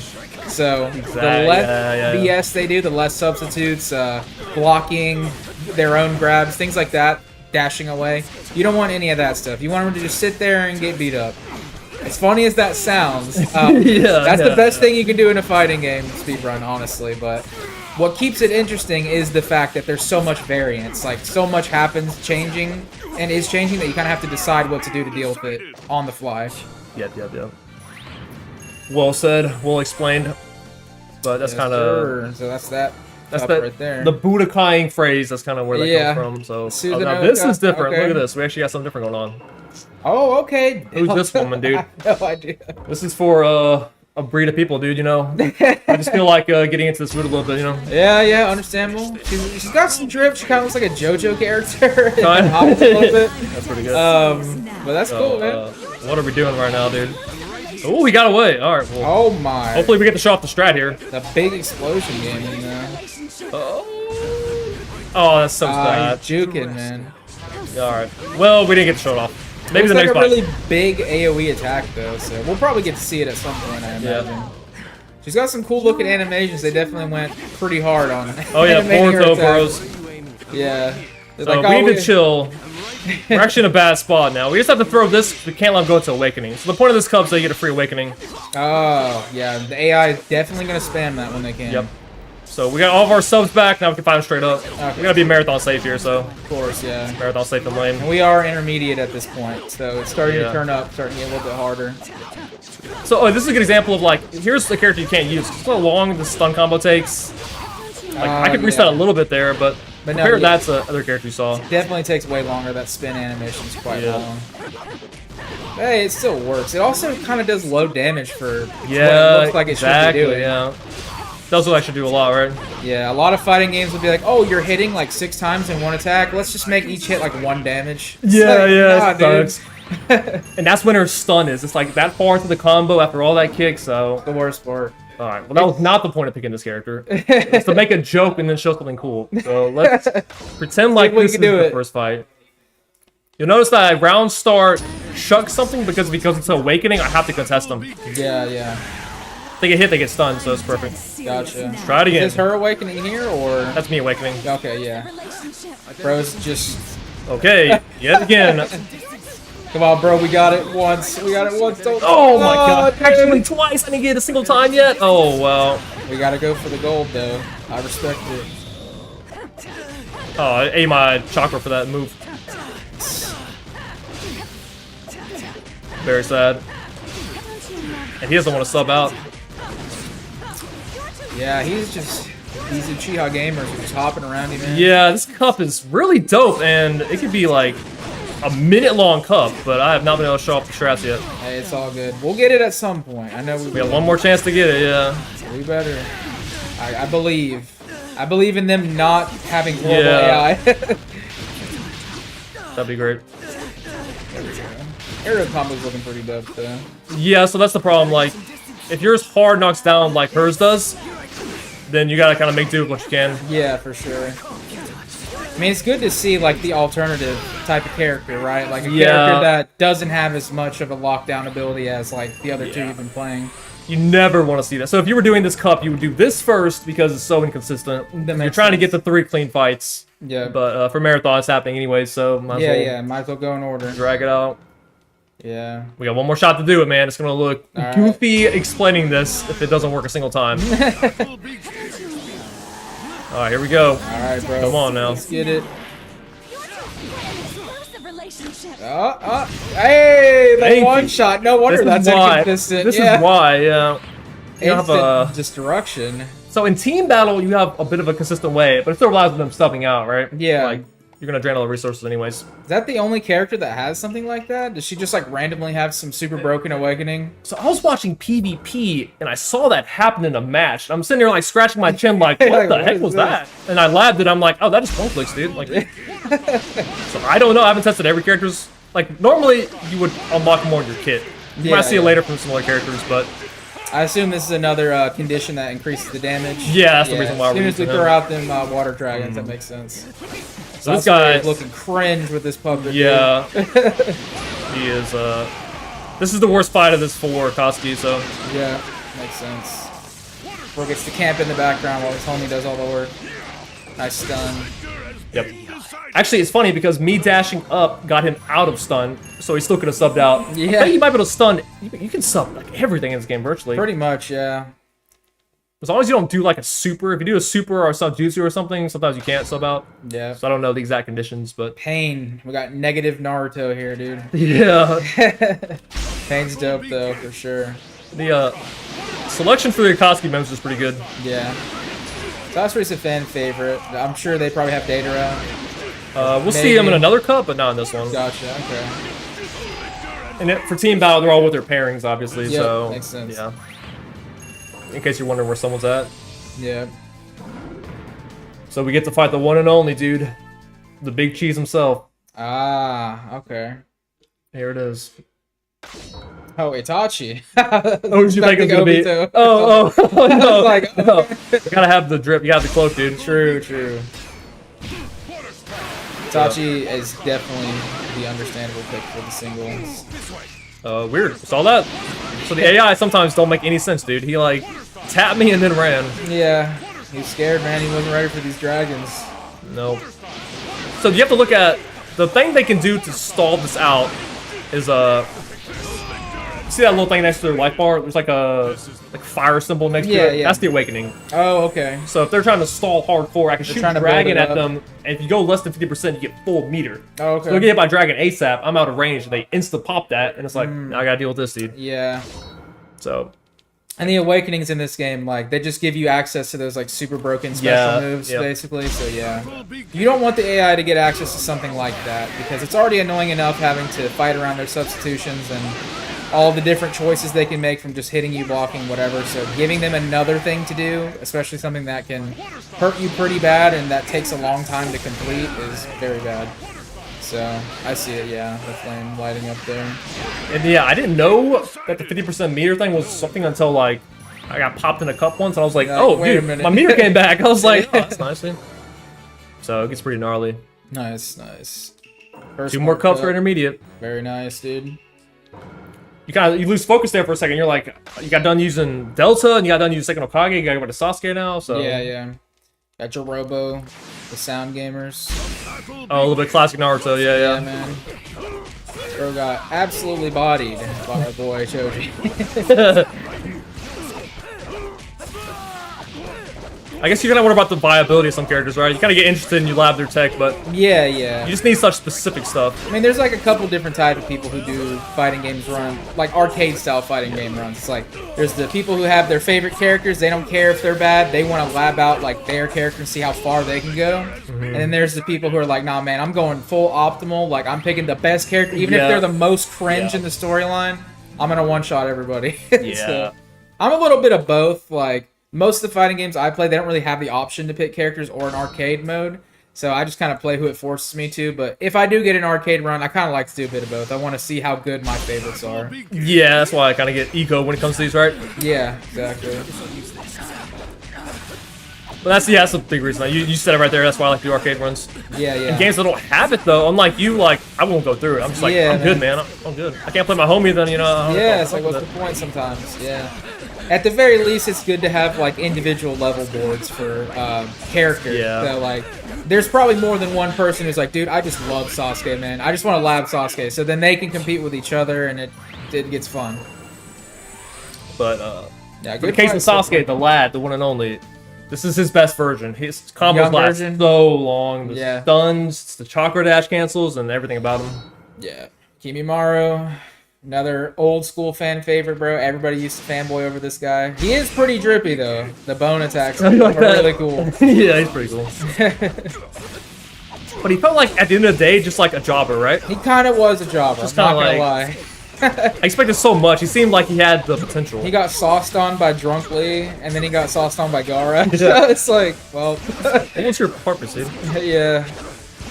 He was like kind of in between, right? Like he was one of those like Zabuza type of characters. Where, like, he didn't really want to be doing this, but he kind of grew up to, you know, respect, you know, Orochimaru and everybody. Like, oh man, this dude's saving my life, bro. I will say, since you said that, them fleshing his lore out in Shippuden was kind of cool. It was cool. Same with Jugo and all that. True, yeah. I did like that. I did like that too. So it's just, it seems rare though, right? It's like, oh, you have a storyline, you finish. And like clean it up a little bit.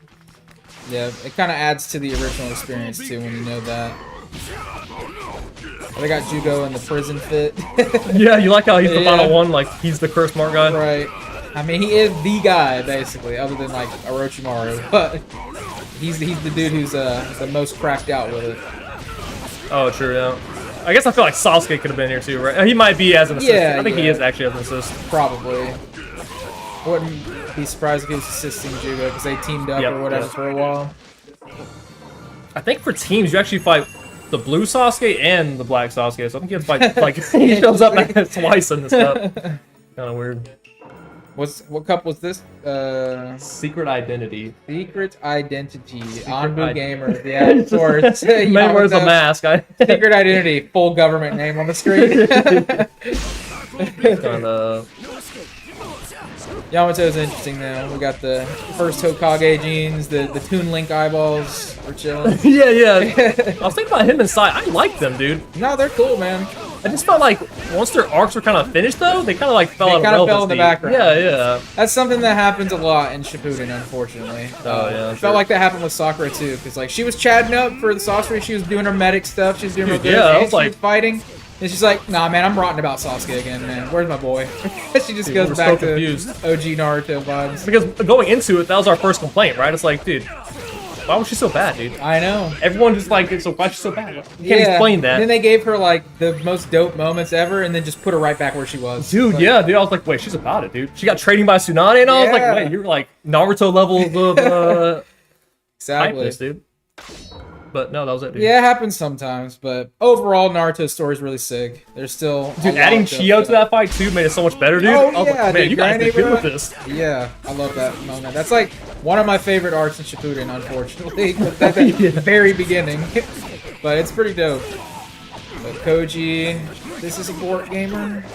Yeah, so we'll see him a few times. I don't recognize this guy. Yeah, I don't know his lore. I'm sure the true Boruto fans know. Yeah. He has like Jaruto's tech, the Jiraiya hair and all that. So it's like he's like a clone of Jiraiya or probably like some Yamato style character, but for Jiraiya, I guess. Yeah, so I try not to speculate. I don't want to be right, you know. I don't want to be right. I'm about to say sorry to all the Boruto fans. I'm just desecrating the show by not knowing anything. Yeah, sorry. I haven't caught up, man. He kind of just popped up and threw some toads out, threw some like that total. Remember, Jiraiya has like the, and of course we're saying it right. Like, you don't have that, then Hanzo. This dude's looking crazy too. Oh yeah, do you remember him? He's kind of hard to remember.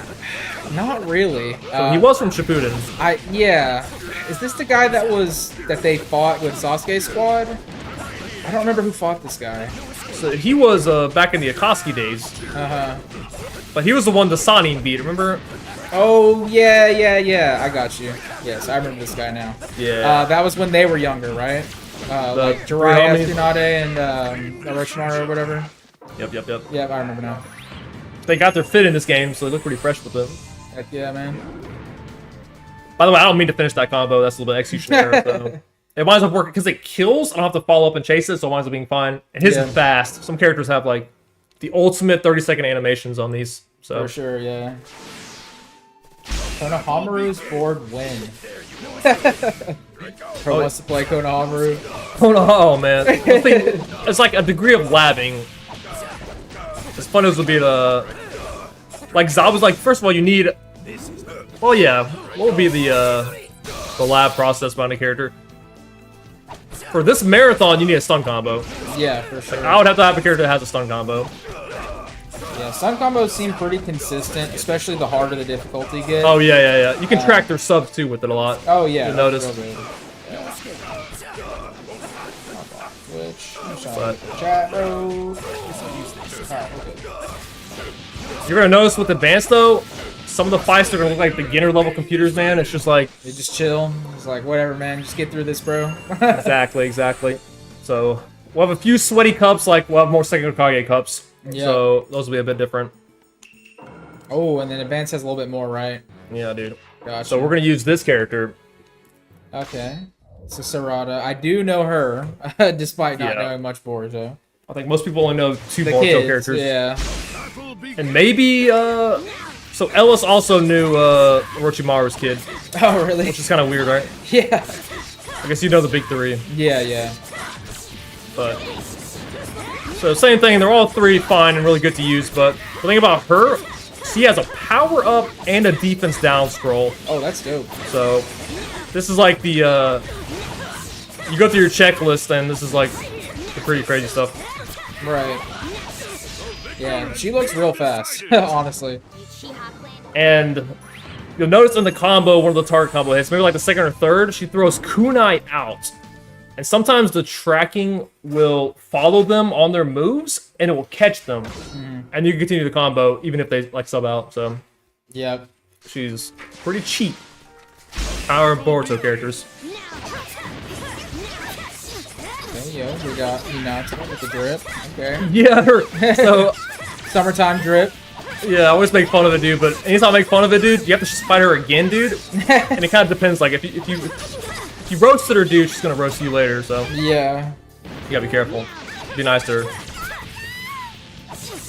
1 second. Yeah, I'm gonna... So the thing about the advanced computer is, like, they love using all their subs all the time. Oh, yeah. Yeah, we're good on our side. But go ahead, I didn't mean to interrupt you. No, you're all good. So, I was talking about Hinata there. Yeah, talking about the thing about the subs with Hinata. Yes, so the thing about advanced computers that, unlike intermediate beginner, they love to exhaust all their subs all the time. Like right away. So if you get to a point where they have like 1 HP, but 4 subs up, you're about to spam. You have to go through all the trouble of exhausting them again, so you're kind of on this unique timeline. Oh, I did not want to do that, but it's fine.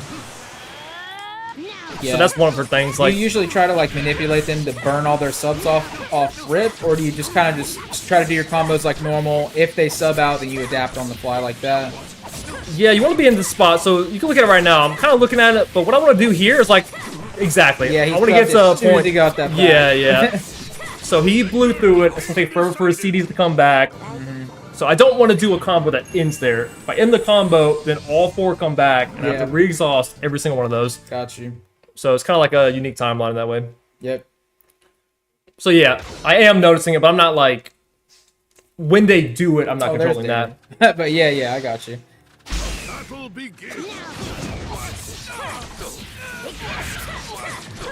Yeah, that was a weird fight with him because he like subbed at the weirdest times and ran.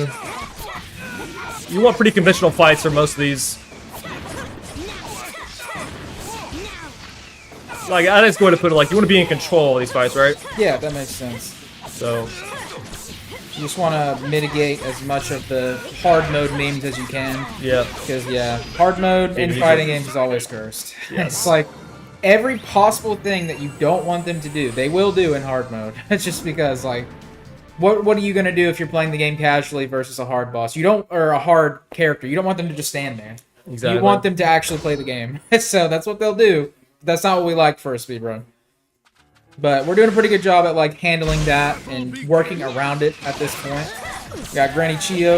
Yeah. So the theme here is the powerful undead. This is Yeah, what they call it. it makes sense. I always thought it was really creepy how Chio had the puppets of the parents, dude. Yeah, she's just... I liked her, though. She's like... She's a cool character. No, I love Granny Chio, but... yeah, no, just Sasori's whole story with his family and everything is real dark. Yeah, that's true. So we can kill her if we just, spam our Chakra Dash, cancel combos. Yep. She already blew her sub early. So we're in a good spot. Looking good, looking good. So, these are fine. We have 2 second Okage damage ones, which are a little sus. The big one is going to be, the 3 final cups. I guess that's 3 big ones. Is there like a bunch of like really difficult stuff going on in the last 3 cups, like the win conditions or the battle conditions? The 3rd cup is just miserable. think about like a fighting game, right? Right. I'm trying to think about like, we can just use Street Fighter example. Meter is so big in that game, right? Like your drive gauge and all that stuff's like, it's a big deal. Yeah. Imagine if they took that resource away. Think about like a Smash. Remember like special mode? Yeah. And you like take off some of the things that make the game fun. Oh, okay. Yeah. You're just like, wait. It's so exactly this cup like is literally that. Like, do you see what Asuma did, by the way? What did he do there? He waited for all 4 of his things to come back. Oh, like his full sub He opted bars. to tank the combo, yeah. Yeah. Now I have to go through all this. Yep. Look at that. That's what you never want to happen. Yeah. This was Budokai. That's a reset. That's a It's like, reset. no. It's over, dude. Dude. But it's like in the middle of the rest, like the 3rd cup. That's just like the nothing cup. So yeah, at least with a game like this, you can choose the order in which you fight. Like that's the last cups, the 3 last cups, the cringe cups, dude. It's like 20-30 minutes of that, and if you just get that cup like 40 minutes in, struggle. So struggle. Yeah, it's pretty awful. That's why when a game gets Budokai, I'm like, that's a respect thing, but it's also like, you've made this game unfun as hell, you know? Like, you officially made this game as miserable as possible. yeah. That's why I like to use that.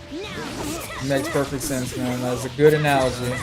Well, yeah, it's no blame. That's a good thing. I like it. No, man. It's you're entirely right. There's no disrespect involved. Okay, good, perfect. So I kind of like saw my brain derp there for a second, right? It's like I was in the middle of a combo, but I wasn't quite in a combo. So I'm sitting here debating, like, do I just like press here or do I chill or like I'm pretty sure the godlike ones have a timer in their head. I'm thinking about like when do these subs come back? How many combos can I do? When Yeah. We're just getting through it though. We got Roshi. I feel like I kind of remember this guy. Yeah. Don't really? I feel like he's kind of like a flashback or background character. Did you see the theme name of this one? No, what was this one? I'll just take. How about if you don't see it, I'll let you take a guess. That might be a good idea. You can deduce. I mean, we had Gara. Yeah. So what about Gara? Actually, you need to see some more bozos. I was gonna say I'll see one more guy and maybe two. Gara's like a earthbender, so maybe it has something to do with the elements. This dude looking like he's got fire. Dude does have fire. He's like a short king too, right? Yeah. He's like the size of a kid. Short King's Cup. Oh God, he's all right. He's not too bad. He grew up a little bit when he Yeah, hit that yeah. Hokage swag. I guess he ain't like Naruto side. Naruto's kind of Yeah. got that Chad height, right? Ooh, I have no idea. Is she water? No, she's the power of stink, dude. You're looking for, there you go, Stink dude. powers, bro. Poison gas, dude. This is one of the Jinchuriki, isn't she? Yes. I forget which one she is, but yeah. Yeah, we're trying to not see which one she is in the run because she will do. So the advanced AI love to do their level 3s. Yeah. And just like pretty randomly. Yeah. So if you don't understand the properties of it, you can get owned pretty hard. So Yeah, definitely want to avoid that. I Yeah. just forgot which one this was because I thought she was like the water-shaped one, but I guess not. no. Yeah. So here's the. If you don't know who it is from this, which this might even make it worse, dude. This might confuse you even more. It's pretty probably hard will. to guess these cup names sometimes. Yeah. So. But some of them are like, if you knew the theme. Dara, Roshi, Fu, and Obito. So it's the Jinchuriki Cup. Oh, okay. Yeah, Oh, that's why I Yeah. barely knew him. He's like very minorly involved. That makes sense. Yeah, he's the worst one. I was like, you know what? I'm trying to help you out, bud. Seeing this guy probably makes it worse. Okay, I was on it. It was like on the Yeah, tip of yeah. my tongue. I guess the last one. But That makes sense. He's like the guy. He is that guy. yeah, it's Ten Tails gamer. never liked the is it? See, do you take an advantage of a speed run to talk about some of the critique, right? I feel like Hey man, might as well. We're out here grinding through these fights. freaking Obito, dude. Just that, because I watched it until before I read it. Yeah. So when I saw the Kid Kakashi stuff, and I was just scratching my head and scratching my chin, and then when he popped up again, I wasn't even just like amazed. I was more just like, Yeah, did he it had deserve to this? happen, man. He deserved this. Yeah. Was there none else? I was iffy on Obito too. Like it was cool. Spoilers, if you haven't watched Naruto, you probably shouldn't listen, but yeah, I mean it was cool seeing like the backstory of, you know, the Sharingan eye with Kakashi and all that, but it kind of just felt like he was coming back. It was like, why else would they show us this now? Yeah. Like they should have showed us this in OG if we really just want to know the eyeball. That would have been, yes. It would have So, felt more earned. exactly. It would have felt way more earned. That's it. So Because that's the first time with Kakashi's plot. It's like, why is this guy so edgy? And why does he Exactly. kill his kids? And like, Yeah. why is the guy so mean? Like, yeah, so I get it. I know exactly how you feel. I kind of had similar vibes, and then you know the alien gamers at the end. I was like, yeah, getting a little off track here, Kishimoto. Reel it back a little bit, bro. But no, still a good ending. Classic, timeless anime. So no, can't go wrong with Nart. We got old Nart with the shortcut. Had to put him down fast. Yeah. Don't worry, we're gonna see a lot of him later, dude. You're about to see the magical cup itself, dude. I bet. One of the bro. final three is just. Well, you don't want to take too much hate. You don't want to just like rag on it too bad, but Yeah, no, dude, we wouldn't be speedrunning it if we were heck no. truly haters. Yeah, That's the thing. Just the advanced cup. We talk about slogs. This one is the true check. Just because it's so long. Yeah. You know, like at least a 40-minute cup. Yeah, it's Oh. a lot of different cups, like in that one advanced section. So And the length of the fights differs too. yeah, these are going pretty quick though. Like only 6 seconds on the timer up there. These or have been perfect 5 AI. seconds. Yeah, These it's have been great. perfect AI. So, if their decision is to get smacked in the face, dude, that's what I want to see. Yeah, looking good on the time too. Pretty solid. Yeah. So, what was the PB like? 119, 117 before going to this. Yeah, so yeah, just about. We're using better characters as well, so. Yeah. But not as much traffic on the ability cap survival mode. You know, even though I love to use my characters, obviously people want to play the better speed run, right? Yeah, the optimal stuff and So- all that. But no, man, it's cool to show off categories that don't get spotlight very often Yeah. because a lot of people, they don't even really like pay attention to what the categories are. They just look for like, okay, what story mode? Do story mode run. Yep. But, you know, there's like side categories, missed categories, things like that that are really fun to watch and play, but people don't really see them as often, so it's good to show them off at like an event like this. Agreed. You got old Boomer Shikamaru. Dude, I feel like my boy kind of got good, didn't he? He did, bro. Like, ever since helping the boys with the mission to get Sasuke back? Dude, he deserved it. He was chatted. I was like, man. One of the coolest, like, side characters in Naruto. He got his fair share of time. Bro, they did so good on him. They did. Huge fan. Yeah. But then I think about him and all the other characters that should have gotten that same fate. That's There's what a lot annoys of me. them. There's That a lot, annoys like me. Shino is one that I liked a lot that did not get enough time. Just the whole stuff of like his bugs and how smart he was. To not see him very much was like, dang, dude. But yeah, no. Shikamaru definitely got a ton of time. Nah, he was pretty cool. Yeah. Well, you think about, like, yeah, some of the Boruto fates of the characters, too, right? Yeah. Like, some of them panned out pretty well, some of them panned out so bad. Yeah, that is true. We got Rez Itachi. My boy came back from the dead. This comes a little scary because it's the guard break one. Oh, yeah. So if they decide to just level 3 you have to get out of there. It will break your guard and still hit you. Oh, yeah. So you will be in a lot of trouble. This is looking clean, though, man. I mean, it looks like they haven't trolled you too much in advance so far, which is what we hope for. Might even pop a PB real quick. That'd be pretty nice. Yeah, dude. I think the main thing is, like, obviously focusing was good. Using good characters is also good. You know, sometimes when you do a run like this, you're just like, you're yourself. You're your only competition. Yeah, yeah. So you want to have fun with other characters, and you want to kind of, like, meme a little bit, so. Yeah, see how far you can push everybody. So for this marathon, I at least want to use, like, 3 competent characters. Yeah. I think all 3 of these are pretty viable. Yeah. I think Second Hokage is probably the worst of the 3, but... Like, the PB right now uses Sasuke. That makes sense, yeah. What do you do instead of the water dragons if you don't use him? So, there's a Yamato strat as well. And Chrome in one of his runs, like you said, the Storm 4 strat, you just use Lariat with him. Yeah, yeah, it's still broken. I tried to do, like, Sasuke and Fireball and, like, try different characters out, but they just can't push that kind of damage. Yeah. We didn't see it at all this run, but sometimes the dragon can get you twice, and you're losing, like, a full life bar for that. Basically, yeah. You need, like, 3 Lariats at least, but if you get, like, 2 dragons and they both double hit, it's, like, record time stuff. So doesn't, like, the dragon knock down, does it give them iframes when they get knocked down? Is that why usually They can take out of it. So if they ever fall down, it's because they just don't feel like getting up. Gotcha, yeah. Stall us out.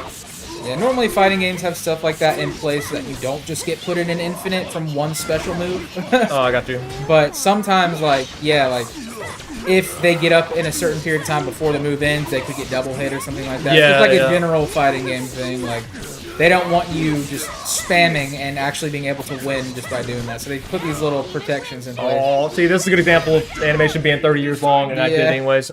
That wasn't that long. You talking about the shuriken throw? Yeah. It's alright, but you might as well finish with it. Yeah. Why not? That was like I said, it's fine. It's fine, it killed. I just expect that kick to kill, so I just keep mashing anyways. So Yeah. Kind of result you get. JJK has that.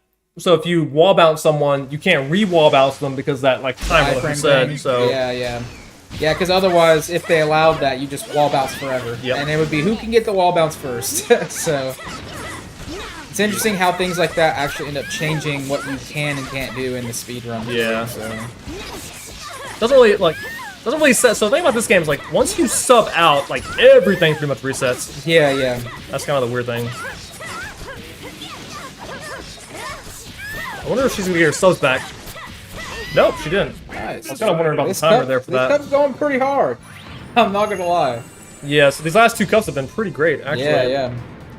Just waiting for the 3 miserable ones. We have our last Second Hokage coming back for this one, and then it's time for the suffering. Oh man. Which honestly, the last 2 are mostly just because of the length of them. Yeah. Like you look at the fights here, it's been like 6 every time, which is not too miserable, but still long.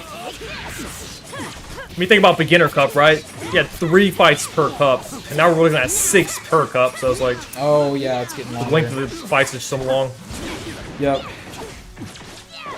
But yeah, like an hour 20 speed run, kind of like that. It's a pretty solid length, honestly. Yeah, like all difficulties add so much. Is there like individual categories for like just beginner, intermediate? Yeah. Okay, so this is all the cups, basically. Okay. Which I thought it was to like show more of it, but when I went back and like practiced more advanced, probably would have been sufficient.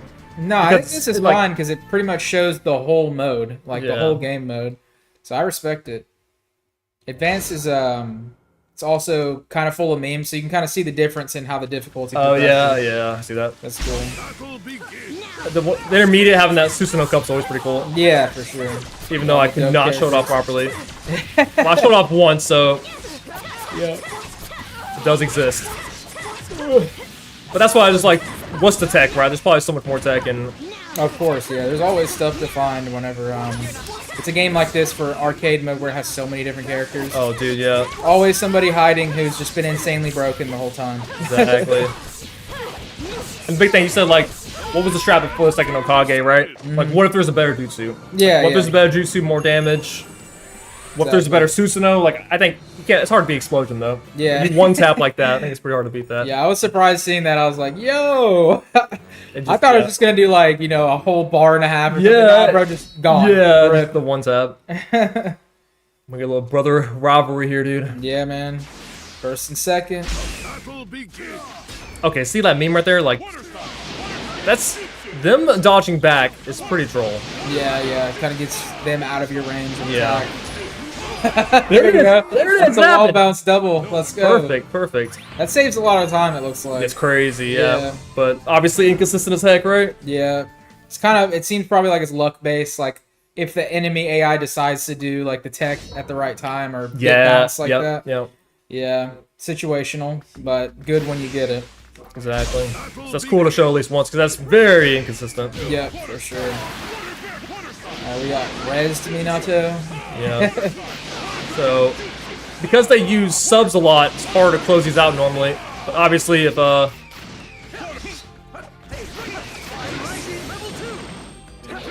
I'm pausing because I'm like, dude, just please go down. Yeah, Get down, bro. Don't do this. You get to that spot where you're out of chakra and they keep dashing. You lose all your sub. You don't want to fight them. Like, you gotta think hard. Like, please don't. Yeah, hit an ult or something. you saw me bro. use both of the items there, dude. All my jutsu's Yeah. running out. It's like, oh no, dude. Pull out all the stops. You want to be in this spot where you can hit them and be in this like chakra management situation. Yep. Where you don't really ever have to worry about them approaching you. This guy's pretty annoying. Those projectile characters like Tenzin we talked about. Yeah. So you cannot throw jutsu when he's doing this. Well, his just beat yours? Yep. Oh, that's crazy. So you have to respect him a little bit. Normally on round start he would just get hit. But instead he's got that priority. I guess he's just Oh, yo, he's pulling out your own attack, bro. Yeah. So this is what we call an annoying fight. Oh, yeah. But normally it'd be fine, but him stalling us out here is not great. Yeah, he is big trolling right now. Yeah. Looks like when it's in the corner of the room like this, where it's like kind of the triangle-shaped corner, that it's easier to trap him with the water Yes. dragon. So them chakra backdashing a lot is pretty troll. Yeah. And it is like serves no use at all, right? Like Yeah. They're literally just doing it to make you rot, just to slow down your run. Which is why you're gonna see this one cup, and I won't even have to explain it. It's just so troll, dude. But yeah, this guy hurts a lot. So Jutsu does double damage, which means that theirs also does. So a guy like this, if he gets his hands on you, oh man, this guy loves to go into Awakening. Yeah, he gets it like instantly. So. Yep. Oh, dude, he just blasted through it. No. What? Yep. Get him. And he just won't. Man, is 1 HP Yeah, rolling for he his dies for life, kunai here. But he's look at this. The amount of trolling. Okay, he didn't die to one kunai, my bad. I was about to say, I didn't mean to does troll he? like that. I did not mean to troll like that. Hey, bro, he had a it's all pixel. good. Literally pixel HP. He's like, I'm living, bro. So in practice, that happened to me, and I killed with kunai. So I'm sitting there in my head like, kunai's gonna kill, dude. Right. But I got all his subs out, and I had to dash. So he played pretty godlike. So he didn't give us a threat, though, right? You gotta think about runs like this. Like, where's the lose point? Like, Yeah, where you can don't want risk? to die. So dying, Getting trolled is whatever, but dying is, oh man. So. yeah, it's hard to forgive that. And if you die in this, you reset the whole cup. Exactly. So it's awful. My estimate can actually afford it, but we don't want to see that. No, we want to flex. Look at that. Bro stood on the Yeah, it's rough, dude. It's weird, right? That's crazy. Talk about Budokai, dude. Imagine you have to get all these fights perfect. This is why you start with this and stuff like that. Yeah, no, I totally would do it too. But that's why, like, you use the Rikage because it's more consistent. Yeah. He runs in lariats just through 3. It's like super broken. Yeah. Been broken since Storm 4. Yeah. So, like the Chidori's don't do as much damage as that. Yeah.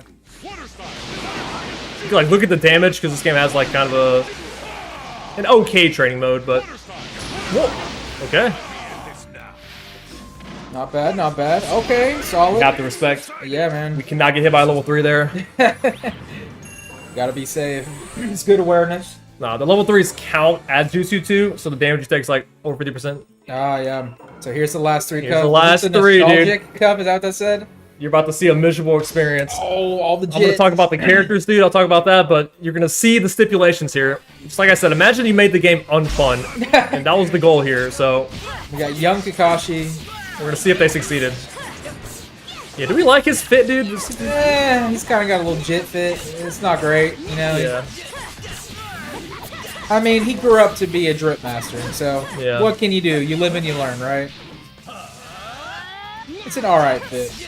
But for how cocky Kakashi was wearing that thing, like, he should have knocked himself down a peg a little bit. Yeah.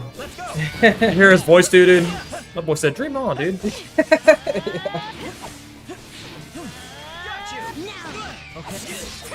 I don't know if you can know the stipulation on this fight. No, what is it? So they drain your chakra meter the entire time. That's why I'm fighting that's like why it sucks. yeah. That fight didn't look too bad actually. No, but that was pretty good.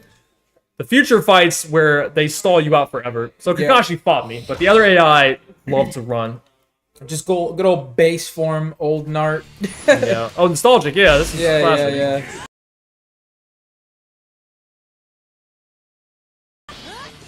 It's just funny how they start with young Kakashi. Yeah, right? But, we're kind of a little bit focused, so you don't lose on this cup, but you do get stalled out for a lot of time. Yeah. Your only alternative is to always just charge and dash. And if they do that, I have to do it one more time. Yeah. Because the amount you get back is... Oh, you ran towards me. Now we get full combo. Oh, that's is it offense up for her? Or is it defense down? That's offense up, yeah. Okay. Yeah, I was looking at the icon down there. So yeah, we can challenge them there. So what we can do is like I kind of went for it, yeah. There you go. I was like, let me improvise instead of chakra dashing. That was good. So I don't know if that paper bomb kills, but the amount of time it would take to chase him down again. Oh no, he was out of subs, so yeah, he was in a that's pretty good spot there. It's not looking as miserable as I explained it, but yeah, no, that's a good thing. Yeah. I'm gonna find an AI that stalls me out pretty nice, dude. Then I can really show how annoying this cup is. All right, kind of got enough meter to go for it. Yeah, some of the voice lines in this game are a little bit goofy, yeah. Yeah. So whenever they are out of chakra, it doesn't regen like normal because of the cup condition? Because of the cup condition. Okay, so that means like, how do you just get it back there? Because he's 50%, remember? Ah, yeah, gotcha. I went for a goofy reset and it wound up working out. Yeah, pretty nice, not pretty bad. nice. That wasn't a horrible fight. No severe trolling. Nope. He was close to getting his subs back, but definitely not enough. Yeah, I was wondering, like, well, so does this mean that if he's totally out of chakra, when you are starting your combos, he just immune, like he's not going to sub again, pretty much, till it's over?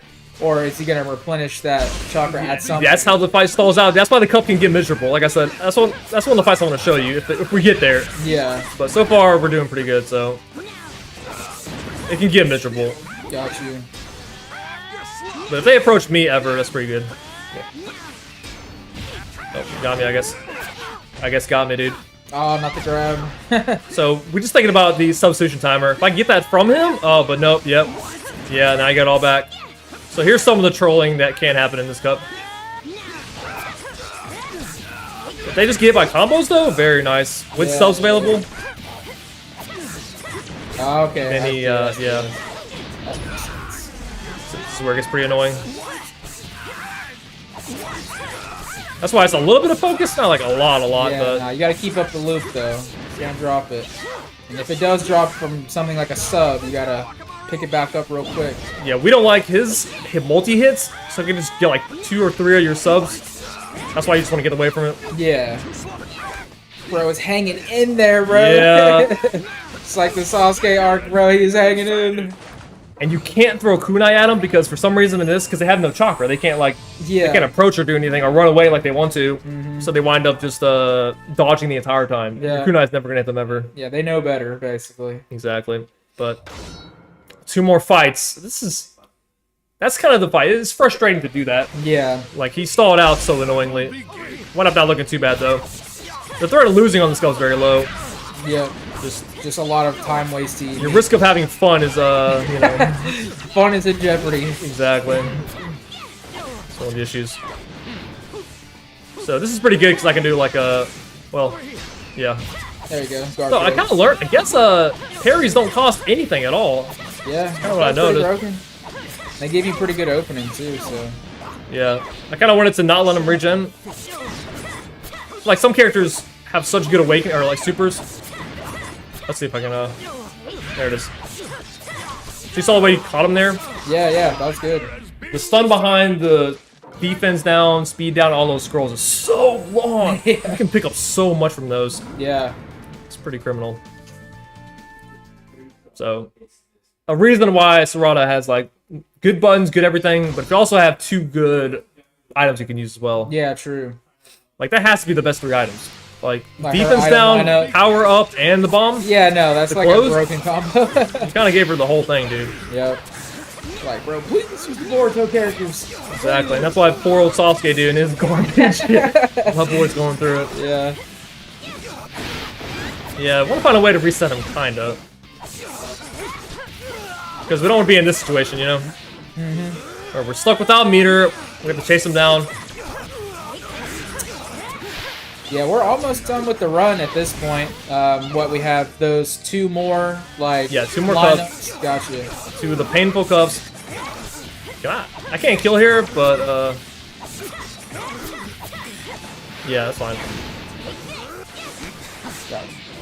So he's out of subs. The we 1 charge HP here. troll, dude. They love Yeah, pretty rough, but... Gara is the last enemy of this cup, so we can finally move on. Gives us 2 more. We've had no issues so far. We're gonna fight Naruto here. Well, should do it. I wonder who else we're gonna fight for this cup though. So let's find out. We're gonna start with Naruto. Then we're gonna see who else we fight after him. But until then, we'll see what's up. Gotcha. Right now. Yeah, I see what you meant by you're gonna see a lot of Naruto now. Yeah, oh wait, no. Got Like, double Nart action going on. speaking about this cup makes me wonder. I guess we're gonna find out here. What was this cup? I didn't get to catch it when you switched. I guess we'll have to wait and see, dude. You know. Okay, yeah. We'll try to guess it. We'll try to guess it. Intrigue. Yeah. I think that's fair. All I can tell you is that this is a long cup. These last 2 cups are long. How many characters did they add to it? You said the last one was 6? That was 6. This one's 9. Oh, I was like 8? What? And it's like, guess what? Last cup, 10. Okay, we got young Nart, old Nart. Yeah. A little bit of the Probably older have Nart. young Sasuke, old Sasuke. That's a pretty good guess. Young Sakura, old Sakura. I don't know. We'll see. Okay, look at that. Could be young and old. The tracking behind Rasengan's and like Chidori's is pretty crazy. Yeah. Kind of stuff you don't want to get involved with. Yeah, brothers out of subs, just getting schmixed real quick. Yeah. So that's why I like that reset, don't you? Yeah, it's pretty consistent. The thing you have to do on that is oh, nice catch. That's good. Yeah, what we have to do is like dash here and wait just a little bit because you can't let the combo reset back into itself. Yeah, true. Because you can like jump up, dash cancel into them, but keep the combo going. Yeah. So you gotta wait just a little bit. And I kind of guard for like the frame kill, buffer just a little bit. 9 characters. That's crazy. It's still hard to time perfect every time. Yeah. But it's pretty easy for the most part. Nart. Toad Nart. I got you. Yet another Nart, dude. Stage Nart. Hey, this is just the Naruto cup. We'll see. This one. Not gonna lie, bro. Sage mode Naruto. When I saw that power up for the first time, I was like, this boy has peaked. Dude, I thought so too, right? I like the fit too. This dude has reached maximum drip status. He's looking like his pops at this point. I agree. Yeah, also, like his sensei. So it was a cool ass transformation. I really liked it. I don't know. We're gonna go for it. Oh. Yo. Okay, yeah, There we go. Okay. So I meant to do a jutsu, but I didn't have the freaking chakra for it. Yeah, So I yeah. sat there holding myself like, oh, dude, what's going on here, man? Oops. I'm surprised he lived so long for how little health he had. We He like, had like a pixel of health. He did long like combo, 6 yeah. hits. Oh yeah. So this game has like a little Damage threshold you scaling? survive through at the very end. Gotcha. Yeah. So if you don't cleanly kill all the time, you get to live through that. That makes sense. So pretty corny. Yeah. Some of the One Piece games I've played have had that too. Like it's like an infinite protection mechanism. It's like if you don't reset your combo, they're not dying. Yes, It's weird. pretty much. Not as egregious as some of those, but Yeah, this yeah, one's for still it exists. Yep. It's pretty hard for them to counter with a super, but the Naruto's all have Rasengan, dude, so I wonder if I've been pronouncing that right lately. Rasengan? Rasengan, yeah. I feel like my Naruto's just gotta scream it, dude, you know? Or they Yeah. stay it so fast, I'm just like more focused on the run. Yeah. I mean, you got the people who say Naruto. Naruto, oh yeah, dude. I guess I'll never judge it though, so I guess I see where someone's coming from. It's all so. good, man. We're talking about the same thing. I'm not gonna hate. Yeah, So, true. Like how we just fight two of the same Naruto back to back. Dude, that Shippuden fit, dude. It's gotta be the Naruto Cup, man. There's some... yeah. That's funny. So yeah, you always fight Sasuke's or Killer Bees, just whoever Naruto is the most friends with at that Yeah. point in their career. A lot of Sasuke's for this cup though. Oh, okay. The best friends cup. So they call it the Heroes Cup. Heroes Cup. They put Sasuke in here? Sasuke sneaks up I mean, and I creeps up. guess if you really like, you could call him a hero because of the end, but like, bro caused like 80% of the stuff that's going on. Yeah. Like, he's the dumb kind of hero, a hater, dude. Sakura's hero. That's what he is, dude. Oh man. Yeah, seriously, Sakura's hero. You can do no wrong. I forgive you for everything. It's kind of the vibe. Alright. Like I said, 9 fights, dude. Okay, we got Super Drip Nart. This is the true peak Nart. Oh, dude, no. There's the one after this is the true. You're gonna see him, dude. Oh, you know what I'm talking about, right? Yeah. That was pretty sick. This was cool, too, though. Yeah, no. You know what, though? Minato having this as well didn't make me too happy. No, I was like, yeah. wait, why do you have Kind this of as stole well? my boy Nart's glory Yeah, a little yeah. bit.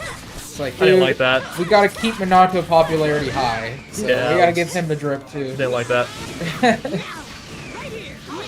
He was one of those, like, if you're so strong, how come you got popped, dude? That's all I'm Exactly, wondering. that's what I'm saying. Like, sure, the Nine Tails is broken, but like these dudes are fighting the 10 Tails. Yeah, So, like, yeah. Bro, where were you at, man?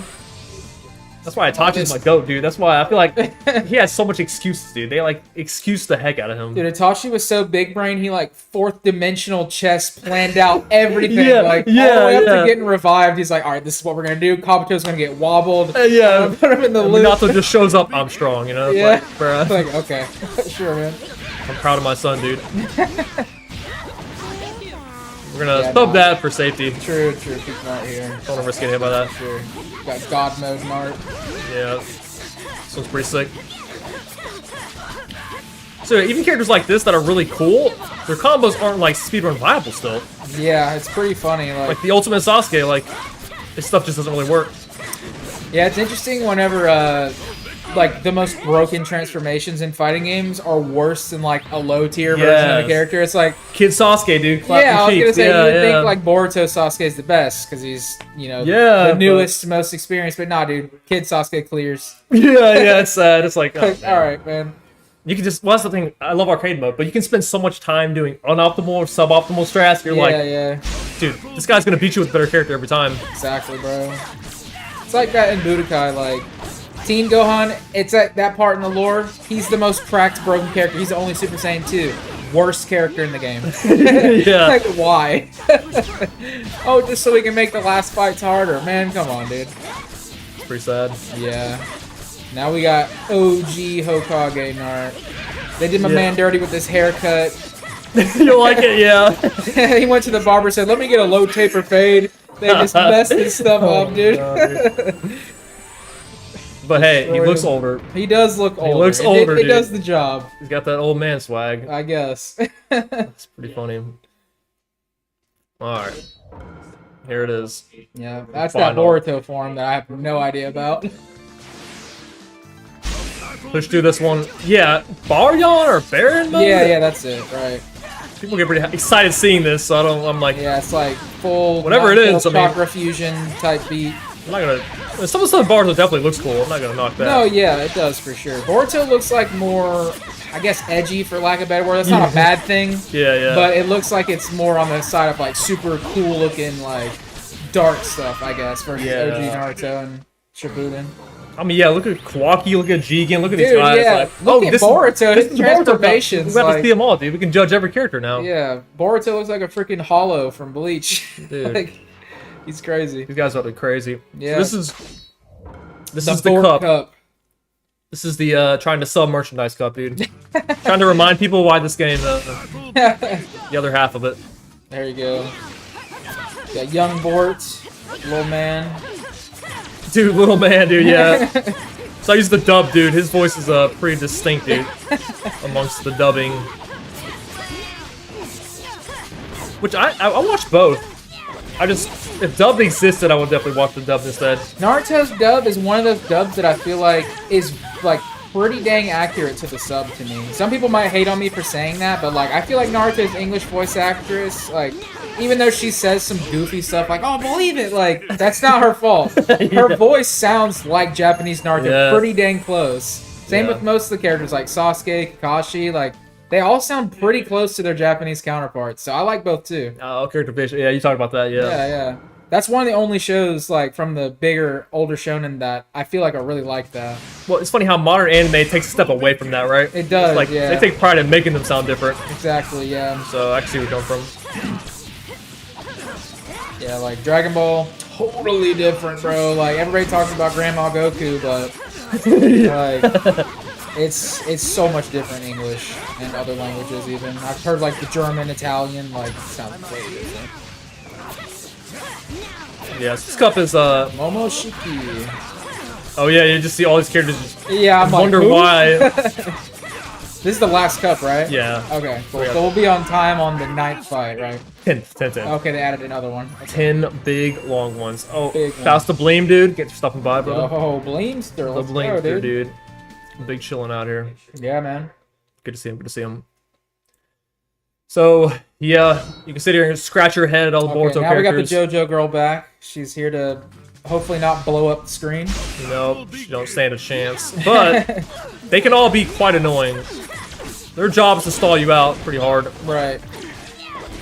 And because these fights last longer on advanced, there's a chance that they can absorb. Oh, see. I'm gonna take that. Oh, okay. Because I want to save my subs. Got you, yeah. If I pop one there, she's gonna get it before me, and I may be in a bad situation. So we'll play a little bit marathon safe, you know. Yep. But we'll use it there. They're gonna come back, but I think so. We're gonna like pretend like she's gonna get them back soon. There we go, perfect. Very nice. Good Okay. stuff. See, you see the eyes. You have the eyes now. You have the eyes. You yeah. know what you're looking for now. That's. I can see you catching them on the escape there. That's good. But I mean, yeah. So I mean, Nuggets was bragging about the way you did Champloo. Like you're looking at all these things on the screen, but I feel like you're not looking at everything. Just the things that are like. Just the things that are relevant to what's going on. Exactly. Like you can kind of autopilot around some stuff, but yeah, there's certain things that you're really looking out for. Yeah. So I know what you mean. Like this is a mess of a UI, right? Like there's a lot going on here for sure. Yep, for sure. Like we haven't had to explain that top one I've used. Like, so if you look at the D-pad at the bottom, there's that like Oh yeah, I was gonna guard ask breaking about move. that. That's not viable for the run at all. Oh, so it's a guard break. Yeah, but it's pretty scuffed for PvP as well. So it's just kind of weird. Kind of trash. Yeah, like they didn't test it well enough. Kind of a weird thing in general. So you'll notice that fight there, and that's another reason why I think this run is so jacked up. The AI can use their subs at perfect times to give you the most lengthy DPS fights of all time. Yeah. You talk about Budokai. It needs That them is to literally sub. a Budokai moment. It would be just such a nightmare to be like, I need 10 fights here, all perfect. Now I have to go do second Okage, and then it's like... They like read your inputs on hard mode in fighting games. They'll be like the game will say, oh, player 1 press square, and player 2 AI is like, okay, instantly frame 1 press substitute. Instantly. It's like, yeah, we don't like that, man. So, yeah, the hard mode AI are nothing to play with, dude. No, they get pretty troll. Yep. But the good thing about this game is that you, the player, just have so much knowledge. Nice delay there, yeah. So same thing with like you'll see, we're gonna do really high difficulty in JJK. That is corny. Those are some corny AI. Yeah. Actually, I have to reset them here. I don't have the damage kill.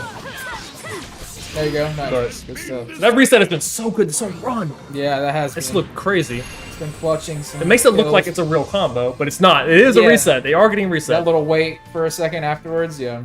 For the untrained fighting game eye, you can look at the target combo. You can see the number going up, so it resets every time. Like it's pretty legit. Yep. So we're gonna be thankful that they're all willing to get hit by the same mix, dude. But got Darwin gaming. The Boruto version, dude. My boy got his Boruto version in the game. Yeah. So something that's really pitiful with this game, no flame, right? Me saying that makes it sound like flame. It is flame. I'm not kidding, dude. The freaking Boruto versions are just like the same versions as their counterparts. Yeah, it's like, come on, man. The same kit, the same everything, dude. It's like, why are they not different at all? Yeah. They just look It different. makes sense why some people were a little bit, like, wary about this game. They didn't put the effort in. To be honest, a lot of this Boruto stuff could have been DLC probably for Storm 4, but I think they really just wanted to move away from Storm 4 because it's been alive for so long. Yeah. That they're just like, we just need a new game, bro. We can build off of this one instead. So it makes sense. It's just weird that you played one Storm game, you played them all, dude. Kinda, yeah. But I mean, a lot of those fighting games that have like 6 entries are kind of like that. Oh, yeah. At least anime games. Yeah, I was gonna say, yeah. Can't say that about like Street Fighter or something, but anime games like Budokai 1 to 3, pretty similar. Tenkaichi 1 to 3, pretty similar. Like, there's upgrades along the way, and rebalancing and whatnot. But you know, it feels like you're playing the similar game every time. And I bring up a bunch of Dragon Ball stuff because, like, I'm mostly a Dragon Ball runner. We got Crash over here with a lot of the Naruto reps, so just differing perspectives from the different types of games. Because these, I would say these 2 series are probably, like, 2 of the most popular anime game series. Like, both of them. Actually, he's kind of derping on me. I don't know what's going on. Bro is just... But I also kind of derp, so this is just a weird fight. Look how much life he region, by the way. Oh, this is life He was in red. I see that now, yeah. Yeah, he was in the red. Man. So Okay, he's out of subs now, though, so we should be able to do something. So we can pre-up with that and then finish him up with one more combo. Perfect. Nice. Good Yep, reset. there it is. There you go. 2 more fights, dude. That was fight 7. 8, 9, 10. Sorry. Hey, man, it's all good. Math's hard, man. Math's hard. No, dude, I can't do quick math for nothing. Yeah, that's pretty bad. I keep thinking of, like, you think about, like, start from 0, right? Yeah, exactly. It's like counting it a different way, but nope. They're just Got counting straight up. Daddy Shikamaru. The Old refight. Shikamaru. Looking like his pops. Good thing he's a nice guy, so. Yeah. But it's weird that it ends on the few we're about to fight. Like, shouldn't it have ended with Naruto or something, you know? You'd think so, right? Or I feel like it would have made more sense.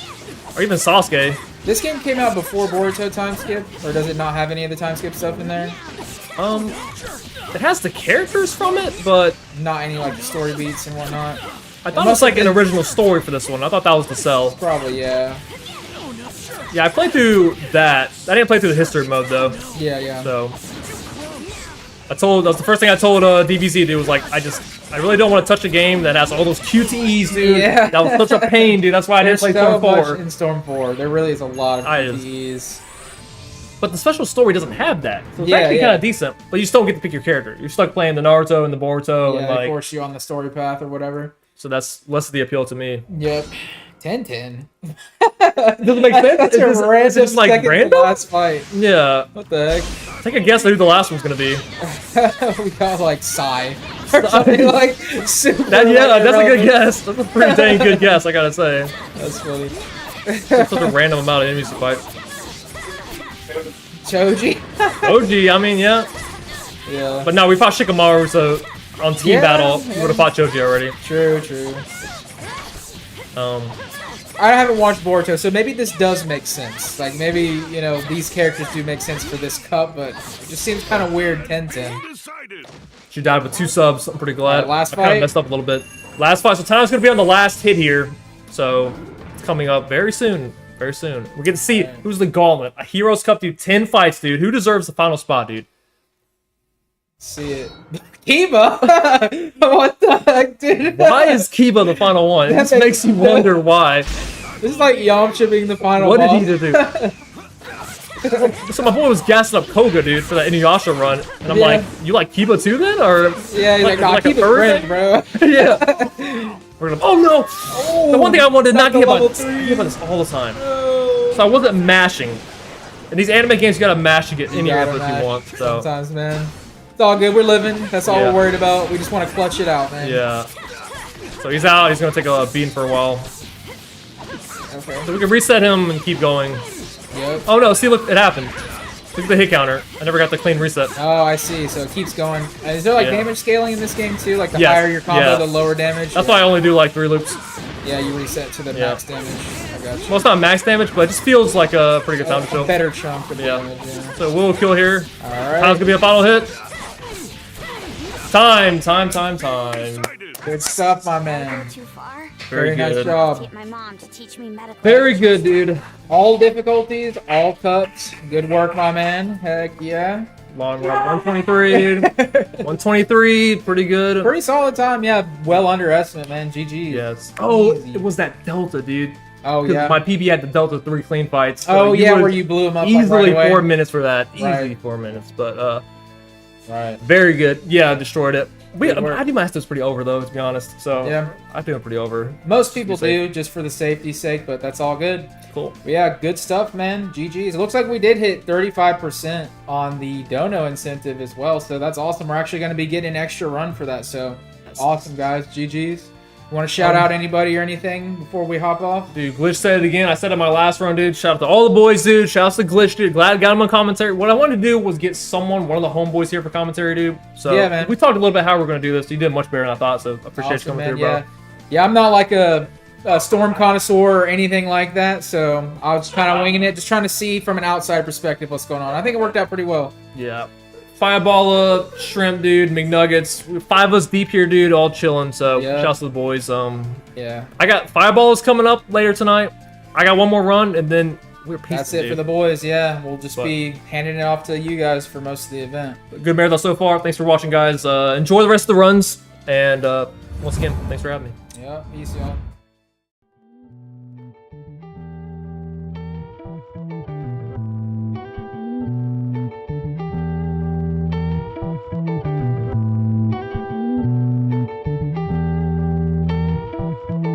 This is Sparks Dynamite.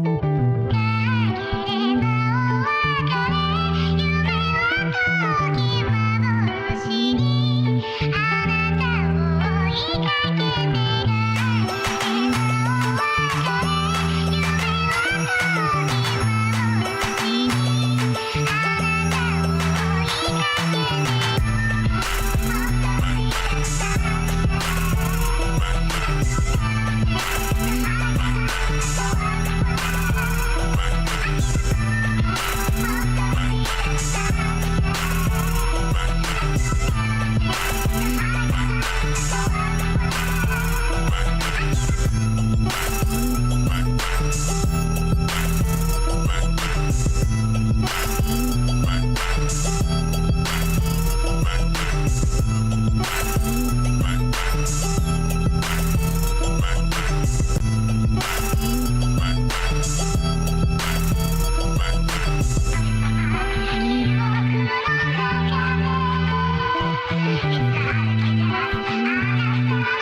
3, 2, 1.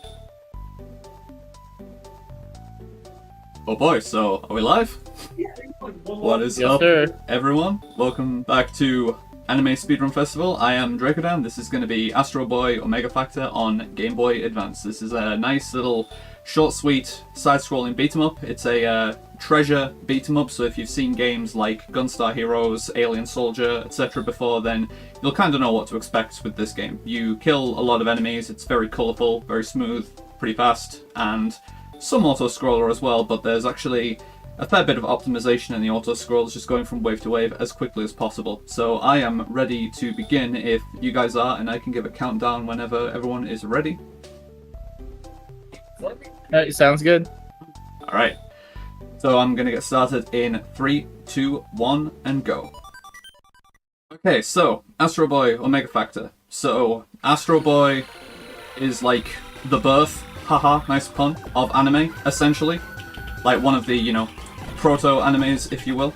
And this is based on the more modern reboot. I think this was like actively from after the 2000s, the reboot, but I'd say the gameplay is just typical 2D side-scrolling beat-em-up stuff, where the golden rule of this game and progressing through this game is that you are essentially going from wave to wave of enemies, and you can only progress when the current wave of enemies is dead, and the game defines the current wave as being dead as when all the enemy corpses leave the screen. You'll see that when enemies die, they bounce around the screen in like pseudo-random patterns, so the wave doesn't end until they, like, say, leave the bottom of the screen or leave the side of the screen. So there is a little bit of randomness in how fast you can go in some spots, but it also means that in certain spots you can also speed up the rate at which you can cause the screen to unlock by boosting upwards so that enemies leave the screen from the bottom a few frames sooner. And we've already got our first upgrade point, so this is one of the integral parts of playing this game, is the upgrade system. The way you gain upgrade points in this game is Astro learning about people and their emotions and logging them in the, it's called the Omega Factor, the grid of characters and their like personality alignments. Whenever you fully learn about an individual, you get a point to spend in your upgrade stats. And there's quite a wide variety of stats that you can upgrade in this game, like life, punching power, laser power, machine gun power, jets, etc. For the purpose of the run, we're going to be boosting exclusively the laser stat for the first half of the run. It is by far the most efficient stat to boost, as half of the game, well, half is maybe an exaggeration, but a significant portion of the game is spent in the auto-scrolling sections where you can only use the finger laser and the arm cannon. Like, you can't use your hand-to-hand abilities. Therefore, punch is a dead stat in some of the sections of this game. And the super abilities, such as the arm cannon on R, are simply by far the highest DPS option you have available for boss encounters, which we'll see fairly shortly. We've already seen how fundamental movement is going to work for the most part in this game, where you can, you know, run, and you can also use the jets to boost. Now, the jets are intended to be limited in usage, where when you are airborne, you can boost in like one of 8 directions, during which time Astro is intangible and doesn't take damage from any source, so it's a very nice defensive tool as well. But if the stat isn't upgraded, you can only use it once before you run out of boosts, and you need to wait until you're grounded again to be able to do it again. But since your boosts refresh while you are grounded, effectively that means that if you don't leave the ground, you effectively have infinite boosts for the purpose of just pure left to right movement. So during the grounded sections, you're going to be staying on the ground as much as possible and just chaining boosts as efficiently as possible. Here is the first boss, and it's pretty much already over. Oh, well, okay. Okay, there we go. Got it on the way down. So you see there how the arm cannon, which is used on R, absolutely just shreds through bosses. It's by far the highest DPS option you have available, and we are playing on easy difficulty. It's the de facto normal difficulty that's used for this game, as the difficulty changes on normal are just that you only have access to 5 super attacks. You can see at the top center of the screen the amount of supers I have in reserve. Normal having only 5 in reserve is the main difference, as well as, you know, things being a bit bulkier. Hard is an extremely hard and fundamentally very different category, where the focus is instead on surviving, as you only have 3 super attacks, which don't go very far in a lot of fights, and you die extremely quickly. So hard is much more about surviving and treating bosses as wars of attrition, whereas easy is pretty much about bursting bosses down as quickly as possible with super usage. And this is with the laser stat not being very highly upgraded by now. By the time it gets to a fully upgraded status, bosses just die extremely quickly to repeated arm cannon usage. And the second stat that will be upgraded towards the second half of the run is the shot stat, which is going to initially look like a strange choice because I'm like not going to use it at all, but come the end game it is very important.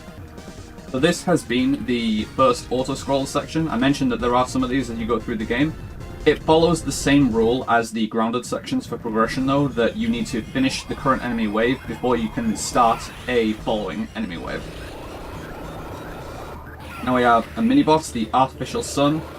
Phase 1, it has this loose tracking AI, which I'm just trying to lead it towards the middle to end the first phase, because it needs to go to the middle of the screen to start the second phase. That was not too bad, and now I'm just going to be spamming arm cannons as it follows a scripted pattern. I'm going to use one more arm cannon here, and then actually finish off with the finger laser.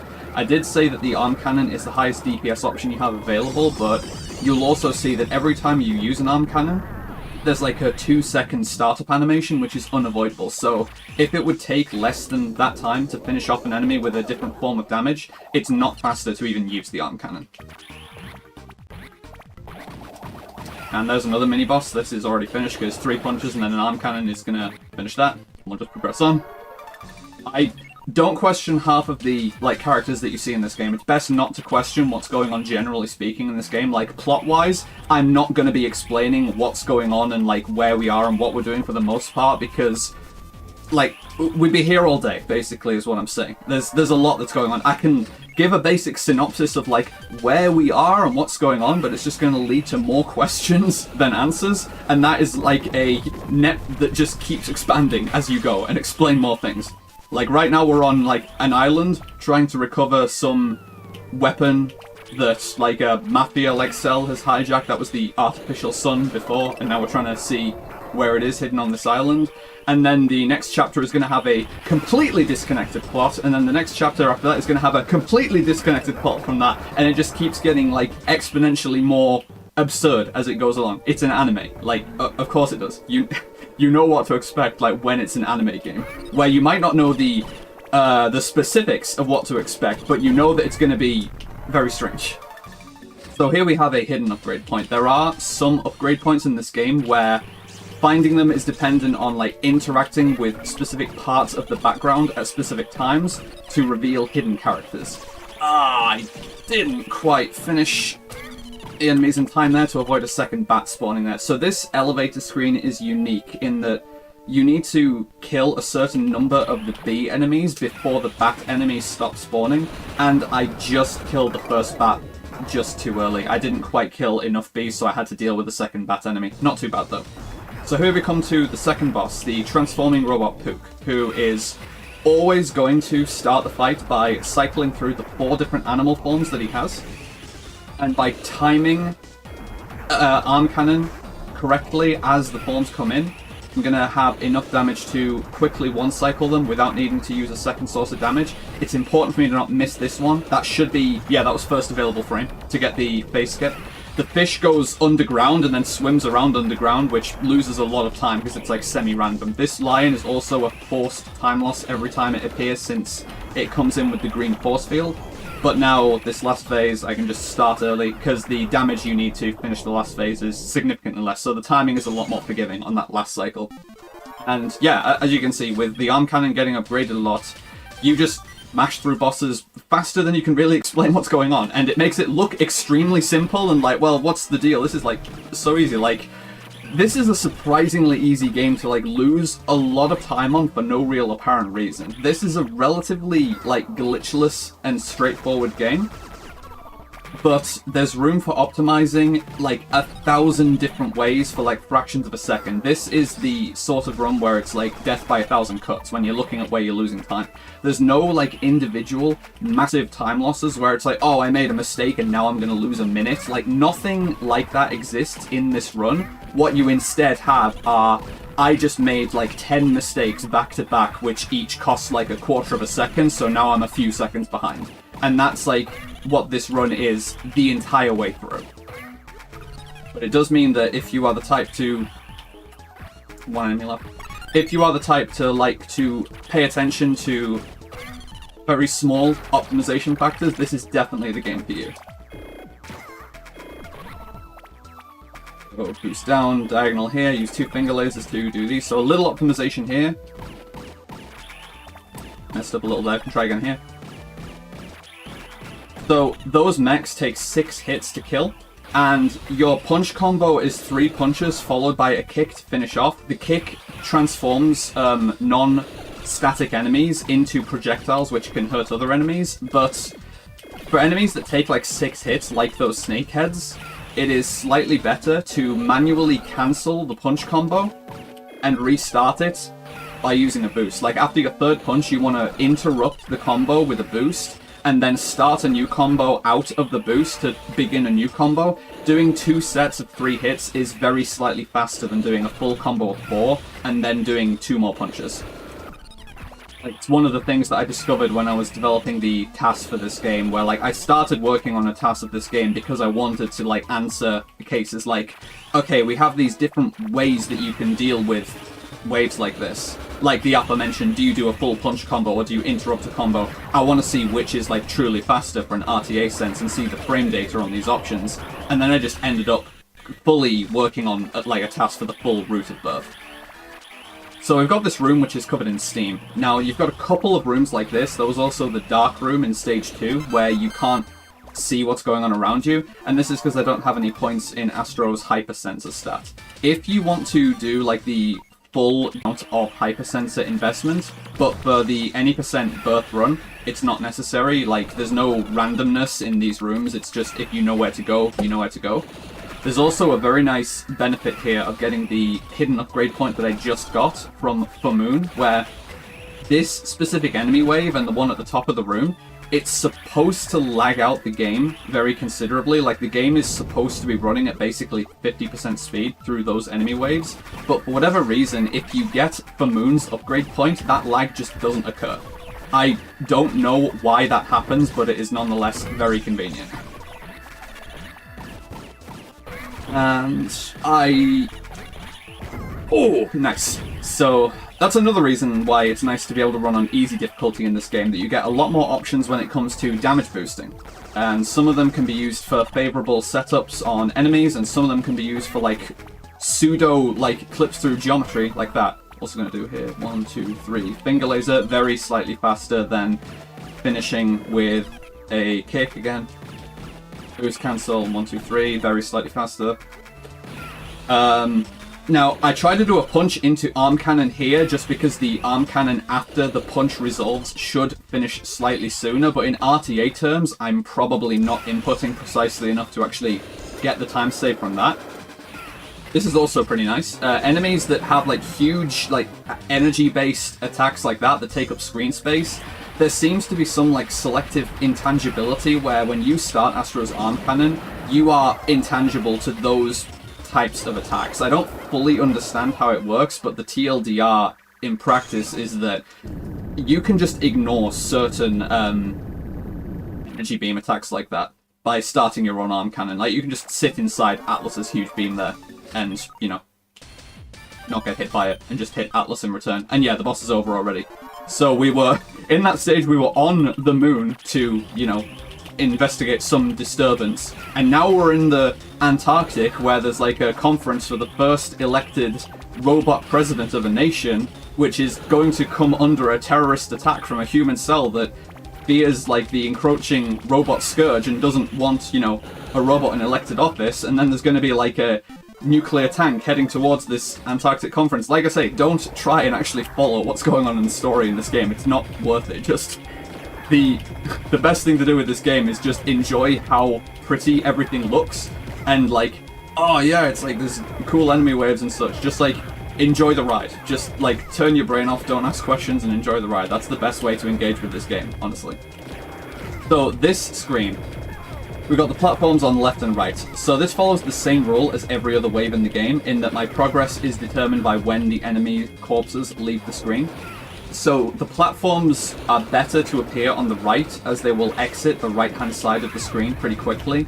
It's random which side they're on though, so you just want to see as few on the left as possible. If they are on the left, it's better for them to be near the bottom of the screen, as they will exit the bottom of the screen sooner than they will, like, you know, because on the left, they're always going to exit the bottom of the screen, so the lower they start, the faster they exit the screen, is what I'm trying to say. But if they're on the right, it's irrelevant how high they are, because they will always exit the right side before they go off the bottom of the screen. Now I'm going to see if I can land this. Okay, just about, yeah. So, those rotating spike balls, they have some moments where they are invulnerable to damage, like when they are in their actual spike ball form, and just about managed to get an earlier cycle on finishing them off there. There's going to be one more scripted wave here, where I'm going to, after these platforms, yeah, I'm going to be alternating, going up and down for these little... I don't exactly know what to call these things. I think I've heard the term narwhals, but I'm not entirely sure why that term is used. But yeah, you alternate kind of going up and down, and then for the last couple, I stay for getting 2 of them at once, and that winds up being slightly faster. No way to speed up these spike balls, but then we're going to get into a fixed position here to take a damage boost so that I can start this wave quickly. Didn't mean to take damage there, but that's fine. Going to take another planned damage boost here. So, again, the bottom enemy there is the last one to come on, so that wave ends when you kill the bottom enemy, and you can kill that bottom enemy very slightly sooner by starting damage as soon as possible. In other words, if you are in position for it to come into your finger laser, while you are still invulnerable, you don't take damage from it hitting you, so you start damaging it very slightly sooner. Using a strat here where I'm going to sit inside Caribs and use the selective intangibility from using the arm cannon after getting one bubble of the health bar down with the finger laser so that I can finish it off precisely. That essentially saves the time of flinching from taking damage 1 extra time, so it's like a second faster, something like that. Which, again, when basically everything in this game is managed or measured in like fractions of a second, having a strat that like just saves a full second, like that's pretty considerable, honestly. This wave is entirely random. You're going to have 3 sets of 6 enemies of different heights coming from different sides. This is pretty favorable though. I just want them all to be on the same side so that I can turn around and use an arm cannon. Useful in waves like this to be able to clear them out as well. Something I haven't like mentioned until now, but you exploit a lot in this game, is that since the boost turns Astro into an intangible object, like you'll become tangible again when the boost ends. You'll become a solid object. But Astro and an enemy can't occupy the same space, so when Astro becomes solid, and you're in the same space as an enemy, something has to move. And as long as you're against the border of the screen like this, very often it's the enemy that has to move. So you boost on the opposite side of an enemy, right at the screen border, you become solid again, and it forces the enemy into the middle of the screen, and you can then just turn around and use an arm cannon for a screen-wide attack to hit everything that's on screen at that current elevation. It's a very like consistent and easy trick to be able to deal with enemy waves all at once. So we come into, this is actually the final auto-scroller section of the game. Some will be pleased to hear. This is by far the most technical auto-scroller though. That wasn't too bad. Have a couple of platforms here. These platforms do have like pseudo-random movement. They kind of loosely track you and try and stay on roughly the same elevation as Astro, but it's not, you know, a exact science. This next wave that comes in here, it's actually not relevant how quickly I kill this wave. The following wave after this is going to start at a fixed point, and it's this wave here that actually matters how quickly I kill. So not too bad. These platforms, again, doesn't matter how quickly I kill these because it's these enemies here. So I managed to kill that last enemy before it exited the screen, which starts the next wave a little faster, but because you only really have the finger laser here, and they do fly in straight lines, you don't always have full control over whether you'll actually be able to get that last enemy. Like, it comes on at a random point. You are either going to be in a position where you can hit it or not, so it's not actually consistent whether you can get that time save. One more set of platforms, I'm going to try and bait them towards the bottom of the screen so that, again, they leave the screen sooner, but that one went off the bottom of the screen, so then I had to wait for it to come back up. Again, they loosely track your position, but it's not exact. Now we've got a little mini-boss here where I'm going to use an arm cannon to destroy these top two parts first, move down to destroy this last one, and then there's going to be a cannon that comes out and uses a couple of random attacks. This is the good one.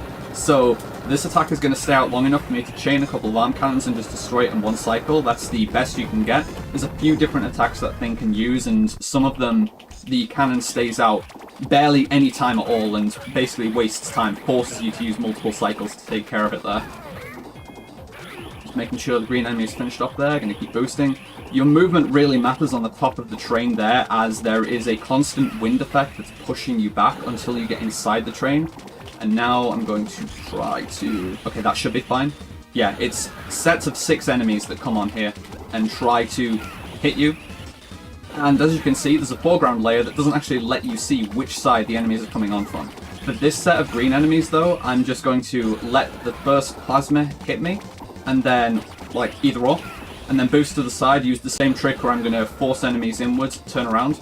But the timing of, like, getting hit provides enough time for all 6 enemies to come on screen so that I don't like go early and get a nasty surprise from an enemy actually hitting me after it comes on screen. Because getting punched by those enemies, it's not a big deal in terms of like it will kill you. Like, nothing's especially dangerous in this category, but again, it's a million different ways to lose time, and if you get hit by an enemy there, Astro goes tumbling across the screen. You basically lose control of Astro for about 3 seconds. It's something you really don't want to deal with. That was a boss fight. That was Dead Cross. He's dead.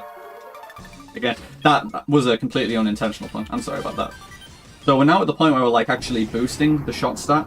Not going to be using it throughout this stage though. This is stage 6 of 7, where now we're being transported like 10,000 years back in time to a prehistoric civilization. Again, don't ask questions.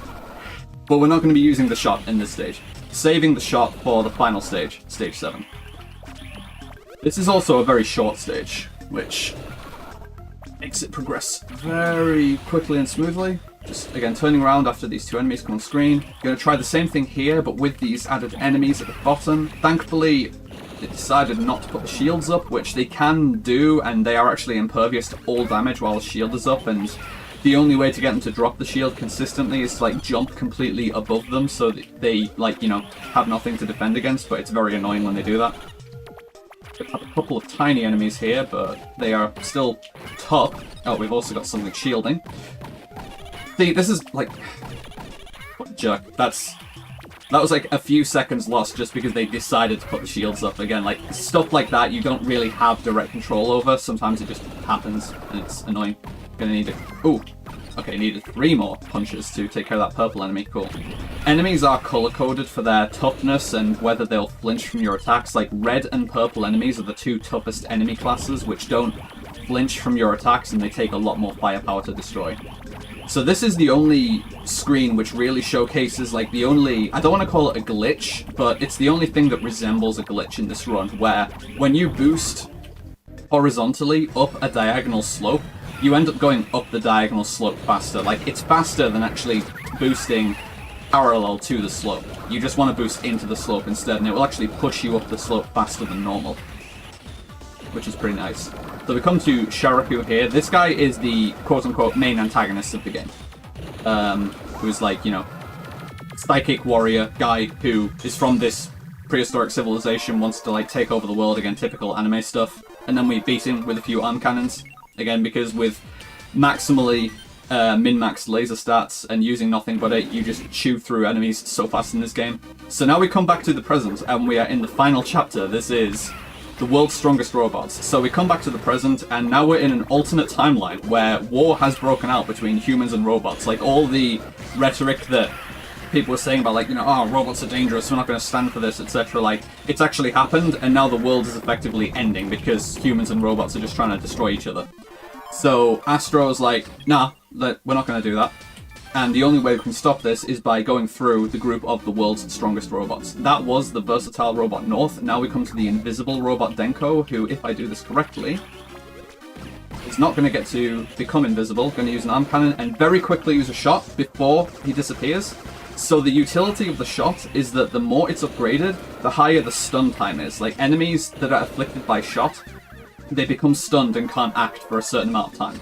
And since it's now almost fully upgraded, I'm going to be able to start using this as a pseudo stun lock.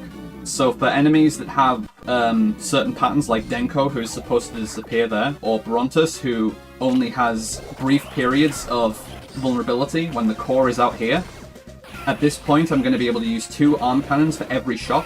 Like, I'm now going to need to use a shot to reset the stun time. And I'm going to be able to just pseudo stun lock Brontus here and finish him off before his vulnerability phase ends here. There's 2 more arm cannons to finish up here now. We've only got 2 more fights in the game now. Gonna have the aquatic robot Epsilon and the world's strongest robot Pluto. Whoops, no, not jets. I want shot. Thank you. Ooh, I was still in the right position there as well. Yeah, you want to be in dead center there at the end of each of these so that Astro doesn't need to move into position to teleport up. Gonna start this fight with a shot rather than a arm cannon so that I can see what action Epsilon's starting with. It's dictated by which arm he raises. He's raising the right arm, which means he's summoning an animal, so I'm just gonna go for a quick kill here and hope that I'm... Okay, that's good. There's 3 different attacks that you can use there, and the whale that comes across the screen is the one you don't want to see, as that causes Astro to flinch even if you kill Epsilon first, loses like 3 seconds for no reason. However, we're onto the world's strongest robot. So this is Pluto. Definitely like the strongest enemy in the game, by far the bulkiest enemy in the game. And it's going to take a lot of arm cannon spam to take this guy down. I'm going to be selective about when I use the shot, because I only want to use it if he's readying a very laggy attack, which this attack thankfully is not. This one isn't also. I'm just going to jump, get some more airtime. And time is going to... Oh, I completely missed with that attack, lol. Time is going to be when Pluto, when his health bar reaches 0. So it's going to be not too long, and I'm going to call it out when it happens just now. It's going to be in 4 more, like... This is basically 3... Oh, I'm going to get hit here, though. That was really bad judgment on my part, and now I definitely need to use another machine gun to block this plasma attack. But on the next arm cannon, this is going to be time. And time. And then you can, you know, go through the last set of bonuses, get 1 more upgrade point for Pluto, put it in, like, there's more plot exposition where the end of the world does actually happen, and yeah, the world has actually ended. So, bad end. Didn't save the world. Everyone died, including Astro. And then you get brought back to life after the credits, and then you have to go through New Game Plus, which is like, okay, here's the entire set of stages, and this is like the entire timeline. Now figure out what went wrong and like reset the timeline and get a good ending. And it's, again, don't ask questions with Omega Factor, just enjoy the game. And I mean that in a literal sense. This is a very good game, which I highly recommend that like everyone try out if you enjoy like good old-fashioned beat-em-up games. This is really, really good. And if you think that you are a certified gamer, try and play this game on hard mode. All I'll say is this is one of the games where hard mode definitely deserves the difficulty rating. Hard is extremely hard in this game. Will I ever do a marathon run of it? I hope not. Maybe, we'll see. Never say never, but I don't particularly want to try and get good at that. It's very difficult. But yeah, thank you very much, ASF, for having me. Hopefully you guys had a nice show with this run. And I'll leave you guys to get set up for the next run. So thanks very much everyone for joining, and I'll catch you guys later.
and the 1. Hello, are we live? Ahoy! Oh, I see the change in there. Okay, do I need any signal or just go ahead 3, 2, 1, whatever? Sorry. Yeah, just let me know who y'all are, what Oh, y'all right, are doing, okay, sorry. and when to start time. Okay, yeah, I am Mixed Patty, Twitch.tv Mixed Patty, and... I'm Chico. I don't have anything to plug. Right. She's gonna be my commentator, help explain a lot of the run, and I guess we'll just jump into it. So, starts when we press normal, and 3, 2, 1, go! So I understand our time to beat is going to be... Was that... Oh, don't worry about that, yeah. Okay. We'll get to that later. Just go ahead and explain the first skip, actually. That'll help. The first skip, that would be up here, right? You're trying to, you're going to come into a room here where there is like kind of a large bamboo column that you use your grapple at the top of so that you go over. Or am I thinking? Yeah, that's good. Yeah. Yeah. Oh my goodness. Okay, this is fine. So this is Shonen Jump's One Piece. It is Game Boy Advance from the era in which actually this was specifically made for the 4Kids version, I think. Yep. So you'll notice some things. Okay, maybe the first skip. Oh, that's not gonna be good. I'm gonna try that again. Oh, do it again. I'll make sure I get this saved. Okay, got it. And the whole point to that just now was that there's like a whole enemy battle that spawns right there if you're on the ground, but you can kind of go over the sort of the prompting square area that would initiate the spawn. Yeah, by... you just get the trigger there. Here, just the second one. Yeah. Alright, we're good. Okay, good. Yeah. That's two skips we need to get right away. Yeah. Otherwise, it wastes a lot of time on the first stage. Yeah. Alright. So, yeah, so you might notice, although we're going to go through this really quick, you might notice that some things like character name spelling, or maybe certain items are not going to be consistent with the One Piece more people probably know nowadays. This is derivative of the 4Kids dub that was very heavily censored, and some names were kind of arbitrarily changed around in terms of spelling and theming. So, let's see. You probably go ahead and explain the difference in how it brawls. Since okay, that was very lucky. Yeah. Falling down in that pit is not a death, but it wastes a lot of time. Yeah. So getting to bounce over there was nice. Oh, okay. Okay. So focus on this now. So I think you were saying to explain what you're kind of doing in the brawls here. Yeah. So there are specific combos you can do, so to speak, just in terms of timing your punches, or sometimes giving sort of like an up or down input in the middle of your punch combo, or just mashing your punch a whole lot. What you'll see Fatty here doing most of the time is doing sort of the gum Gatling punch, the sort of little flurry of punches. That is not the quickest way to do damage, but that is the quickest way to build up your meter, which is at the bottom of the screen there. And your meter allows you to do like special moves. Luffy here has a couple of big damaging moves, but as you go through the different islands and stages of this, you acquire your different Straw Hat crewmates, and they kind of work as assists. Not all of them are the most... We will use 2. Yeah, we use probably 2. Well, who will those be, like Sanji and Nami, probably? Yeah. There's like one part I'll use Nami and before switching back to Sanji. And that's really just because those characters offer recovery options. Otherwise, Here's another skip. Oh, yes. There we go. There you go. It skips a little bit of this room. Yeah. Yeah, you'll find you can do plenty of damage as a Luffy, so really most of the supers you'll be using to do damage will just be Luffy.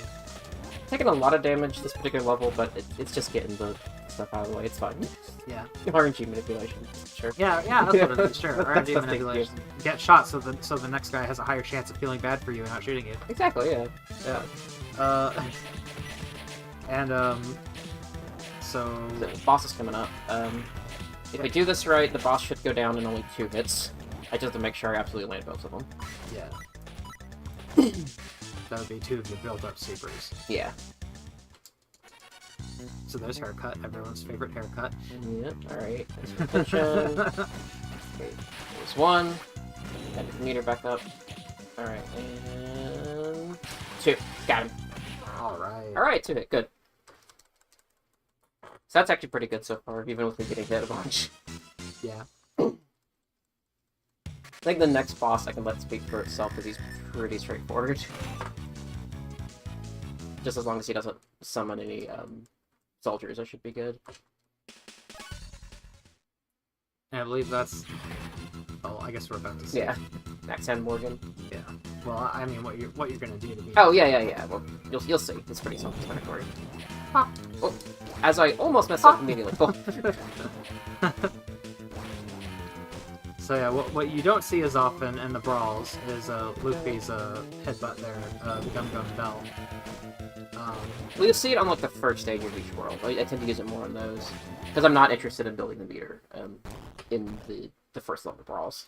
Right. But the second level, I want to build the meter up because I need it for the boss of the area. Yeah, it is the quickest, highest damaging thing you can pull out. Yeah. You have to be very close, obviously. We got Zoro, and we will never use Zoro again. Yeah. I think you mean Zolo. Yeah, totally. Yeah. Thank Everyone's you favorite swordsman. Alright, every area has these little bonus... Oh my gosh. Has these little bonus areas where you have to take out a bunch of enemies. If there is any way to speed these up or skip them, I would love to know because it would be a significant drop to time. I have not yet found a way to do such though. Even like trying to die takes too long. At least the ways I've tried to do it. There we go.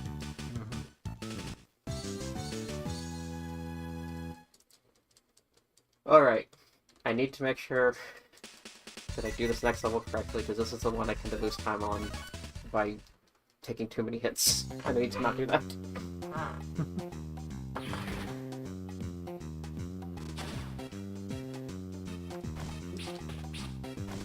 Oh, okay.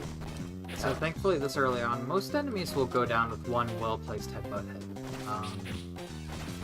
So running into guys shouldn't hold you back too long. If you aim it right, you can kind of like bounce off of them when you get hit, which is nice. Yeah. Or just take hits like that if you're already invincible. Yeah. Some of these NPCs you just can't get past, as far as I can tell. Other ones you just jump over and keep running. They're the biggest time loss a lot. It really varies too. Like they don't all have the same detection box for the dialogue. Some of them are just impossible to avoid, and then some just need a little hop. You just hop right over them.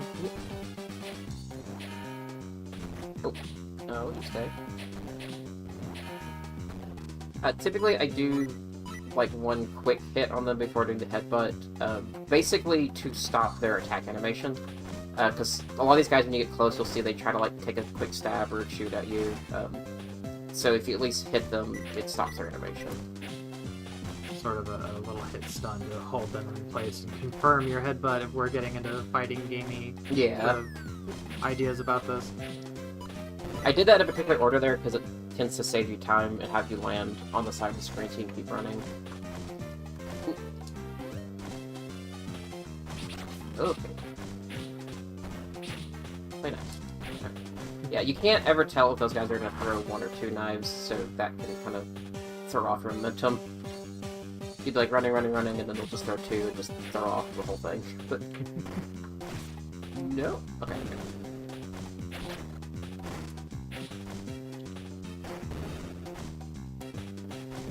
That is an invincibility item. it is actually useful to getting through here quicker. But you kind of want to angle it like that because if you just run into them, it does stop you for like a frame. Oh, yeah. And so you want to kind of speed through them. These are the spots that make me nervous when you have these thin platforms because you don't want to instantly die. Down there, yeah. Oh, I'm sorry. It's really cool, although kind of unfortunate that I don't think we have that many applications for it, at least as of this time. But like, there are actually a lot of options for you in this game in terms of reaching out with your stretchy hand and grabbing something, or there's a wind-up punch that works in a similar way that will hit multiple enemies in succession, but there's really only one boss that's super useful against, if I recall. Two of them? Sort of two. One of them that it's very, very useful, you'll see later, and one of them I use it occasionally because it's good for getting a couple extra hits in, but you have to like time it. Okay, this part, I gotta focus, because I figured out finally how to get through here a little bit more easily, but this part always scares me. Yeah. Often I end up, like I said, I take... Okay, that's fine. We're good. We're good. Okay. Yeah. Okay. I often end up wasting too much damage trying to rush through that level, and so by the time I get there, I don't have enough tech to survive, or I'm running too fast and end up slipping and falling into the pits there. So I had to practice that recently to try to get it a little bit better. But once I pass that, the rest of this isn't too bad for this world. I love when something hits you in just that perfect way that you tumble forward instead of back. Yeah. There is actually a way to jump out of damage when you're in the air, but it's a very particular timing we haven't quite figured out yet. That's right. Yeah, it's like, kind of like you have to like jump like as soon as you get hit, kind of, like, and you'll kind of like burst out of it. Yeah. Go ahead and explain what I'm going to do for the Moji fight.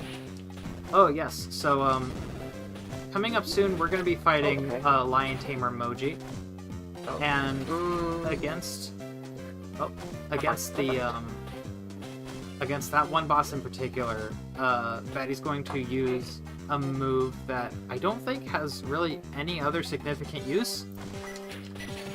It depends. I've seen other people use it. I don't tend to find it as useful for myself, other than this fight. But some people do get a good rhythm with it. So for me, I'm only going to use it on this fight, though. Yeah, and that's mainly because the boss reacts a very specific way to getting hit with this attack. Yeah, you'll basically knock the actual boss off of the big lion creature like right away when you do it. So it saves a lot of time. Hitting the lion himself won't actually change like the boss meter or anything. Hello. There's a lot of these guys throughout the game that kind of show up and they run away once you hit them like once. That's why I'm just kind of like tapping and just leaving.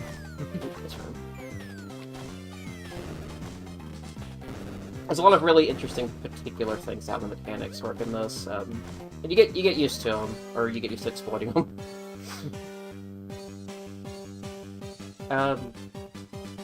Might as well, since Buggy will be right after it, explain what I do for Buggy as well. I'm trying to recall exactly. Oh, no. Okay, so...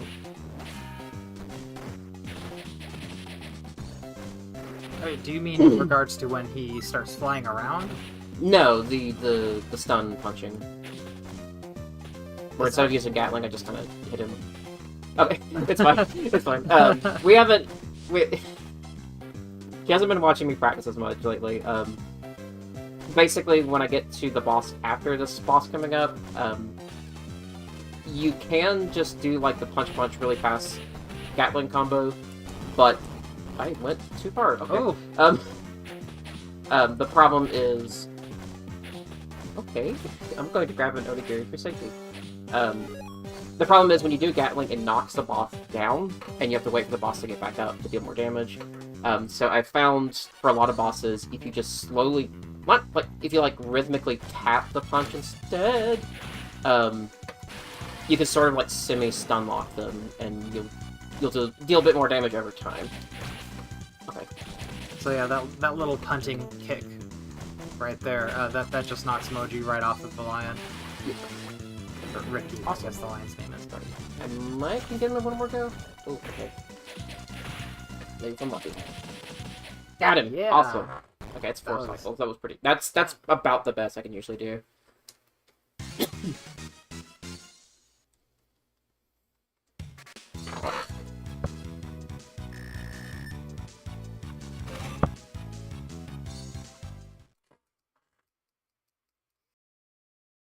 Sorry if I cough a lot on mic. I'm trying not to.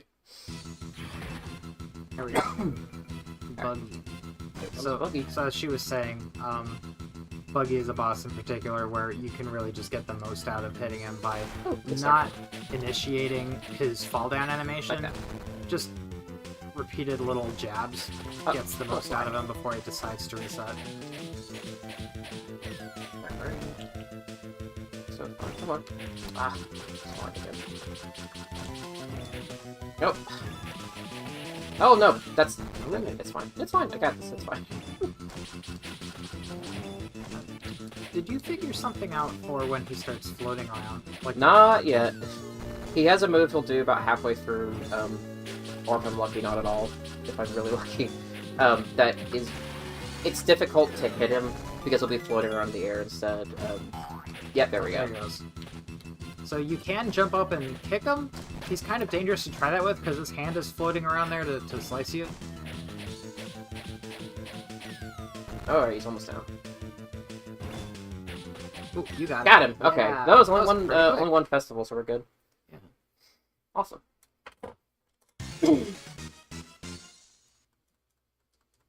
Okay.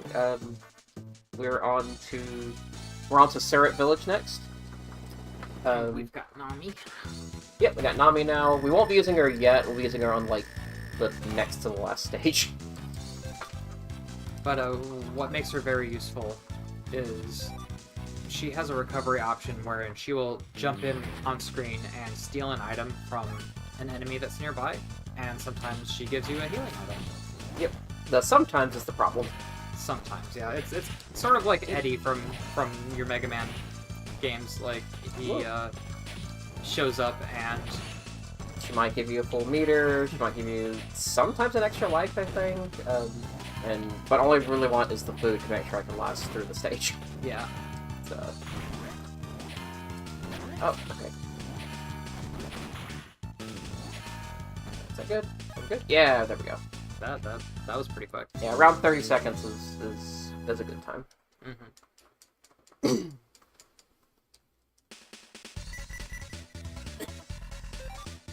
But these stages are pretty fun. There's a lot of neat mechanics with wind, and if you land stuff right, you can kind of do some good kind of acrobatics using the grabbing power. So I'm gonna hold off here, actually. Yeah, awesome. Yeah, Okay. just cruising right through. Yeah, there's a really fun part later if I can land it right later in the stage. Do you have balloon this early on? Yeah, I have balloon now. So you get it after Buggy. Whoops.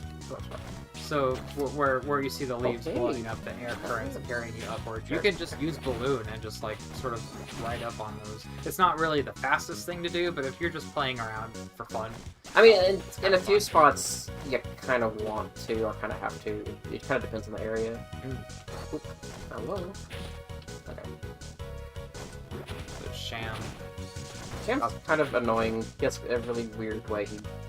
You have to kind of like land to get him. Oop. Really good Netflix blow up though. Oh, that's the wrong spot. Oh no! Oh my gosh. Okay. So I was misjudging my jump balloon there. Sorry. not to play. That's one of the better places I could have died. It's like Yeah, it's not as bad to get back really, to. really close to the Yeah, that's restart fine. there. Because usually I end up dying near the end of this level because I just don't have enough life to clear it. A lot of just tanking hits and running, which seems like the very loopy way, I think. It's like, it's fine, I'm rubber, it doesn't matter, because everyone has knives. Yeah. Ooh. Okay. Oh, I think I might have been dropped from the Discord. Uh-oh. But I'm still here, anyway, to talk. Yep.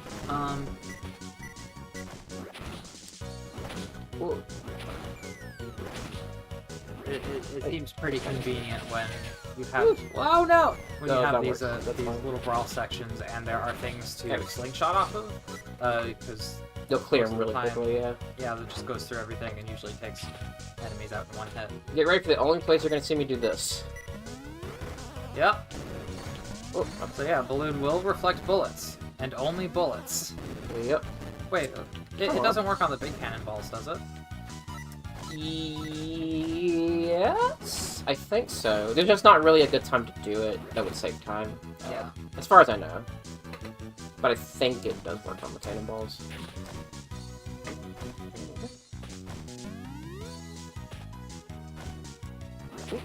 Okay.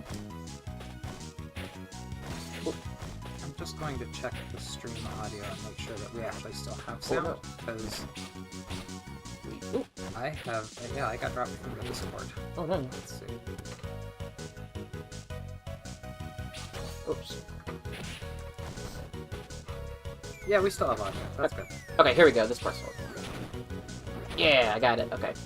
That's just the fastest way to clear that room is to not touch the ground. Yeah.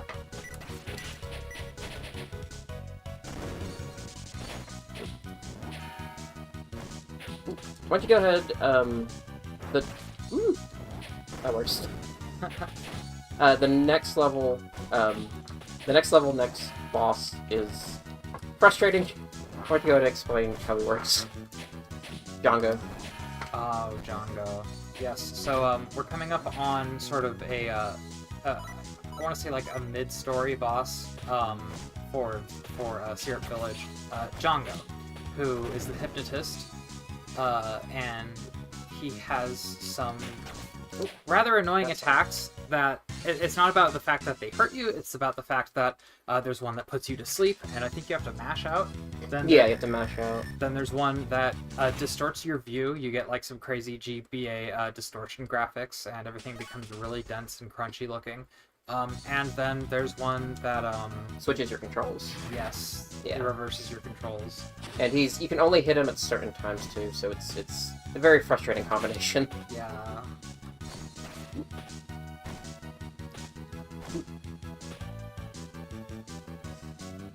Conversely, though, explain what's gonna happen with the boss after it, Kuro.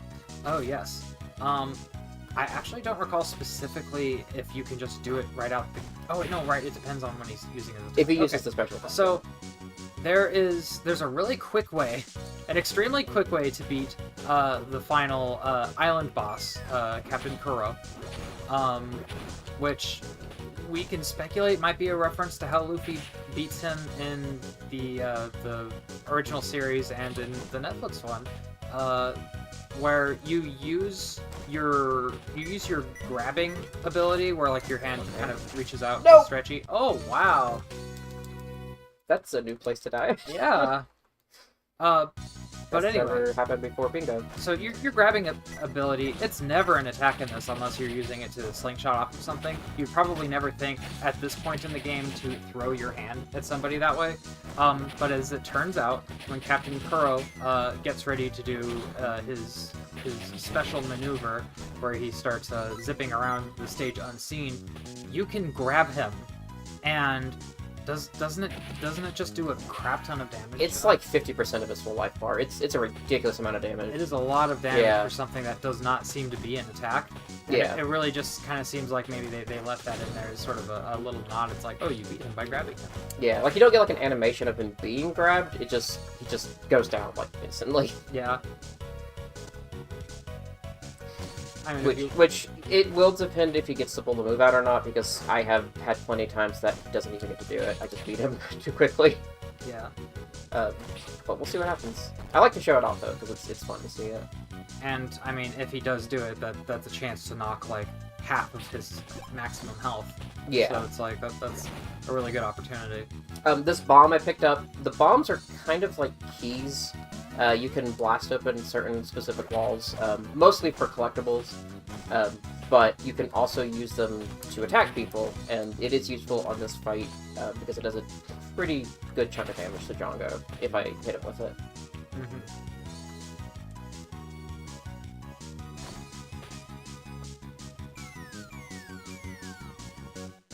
Just run through these guys. Oh, we've got Uchi. Ah, come on.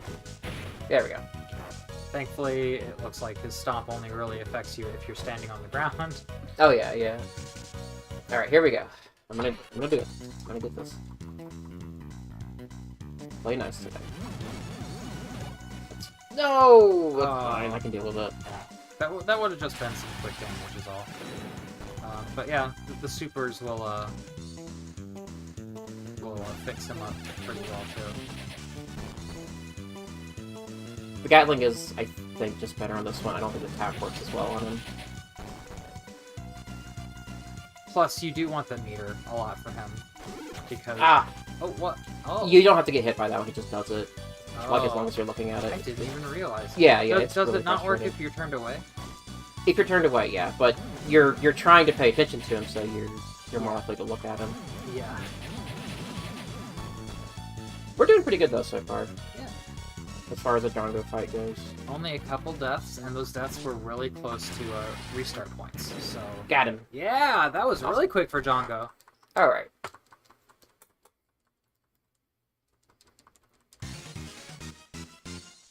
Yeah, so far so good.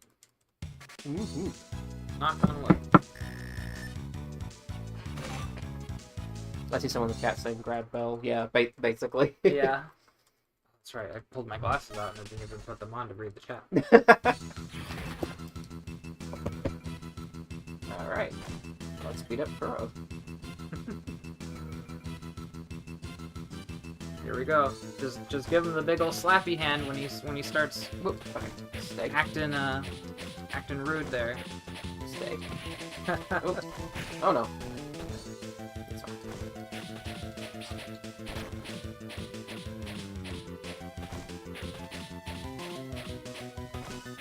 Yeah, we got the tap tap tap going there, and he just doesn't know what to Oh do no! about it. Oh no! That's fine. Might just mean we get to show off the move, that's okay. Yeah. Yep, there we go. Here we go. Oh, come on! Oh! There you go. He's almost down. Almost. That's fine. That'll work. Yeah, you saw that was like a huge chunk of his life. Yeah, and like he didn't even really react a certain way to it. He's just like, oh my god, that there we go. Gone. Yeah, there you go. He was catching me in some weird spots there. Just give him the big slap. That's fine, that was pretty quick.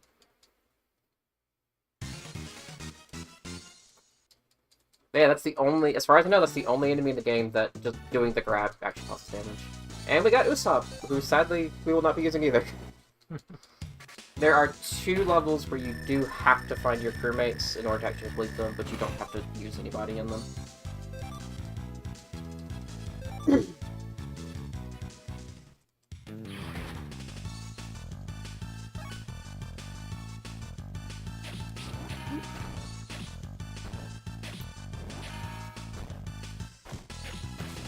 So, just got another one of these. I want to clear these guys out. Yep. I'm trying to remember, but I think in, like, trying to test stuff a while back, test some different, tech, I managed to find a way to, like, glitch out these rooms. And it made it where, the palettes of the enemies swapped around. Oh. Yeah, it was really strange. It wasn't useful in any way, as far as I can tell, yet, but it did swatch the palettes, and it was really interesting. I can't remember how I did it, though. Be great to find some way to... Yeah, there's a lot of weird glitches I found recently that haven't proven useful yet, but are interesting. Like one where Luffy just freaks out and just throws his hand like all over the entire room really fast, and then the game crashes. So it's great.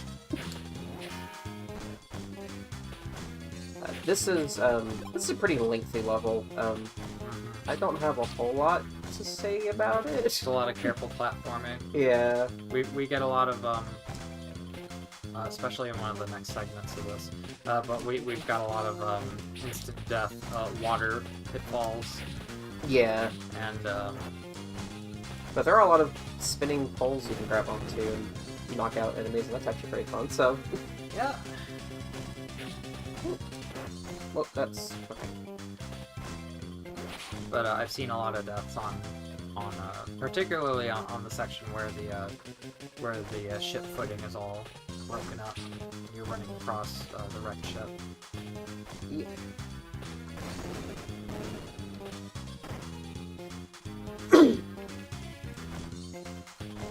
I don't really know what to say for most of this part, because this one's pretty straightforward, it's just long. Yeah. The second area for this, I do have more to say because there's a lot of really fun stuff on it. But mostly you just do a bunch of fights, do a bunch of platforming. Yeah. I guess we can kind of talk about some of the setup for the next boss. Because the area after this has another boss again. And whoa! Oh yeah, just this guy real quick, Pearl. You don't even have to fight him. You just gotta beat the other guys.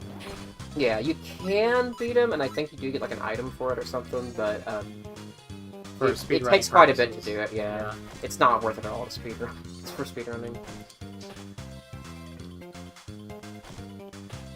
I hate this room specifically. I hate this room. So there's no way to run onto that screen where the platform is down, where you're able to like just jump straight onto it. It always spawns already going up. Yeah, like the second you spawn like that. Yeah, just like that. There's no way to catch it when it's coming down. Yep. You have to wait every time. So it's one of my least favorite rooms in the game. It's not very hard, it's just frustrating for a speedrun. Also the weird way the platforms have that really black outline out around them for everything else. Yeah.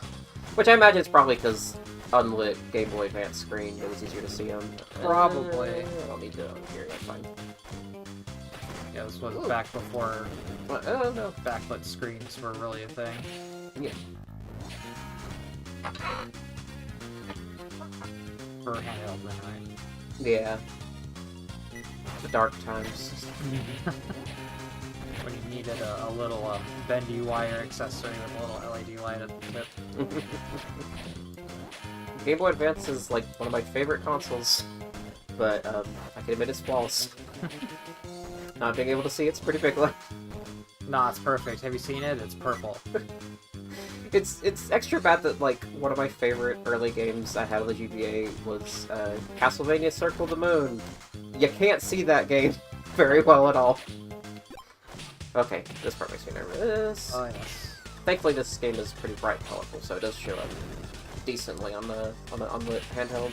And they do like to give you those invincibility power-ups when you're coming up to those platforming sections. I think they had a good sense of, oh, this would be satisfying. Yeah, tricky platforming, but you mow through everything. Yep.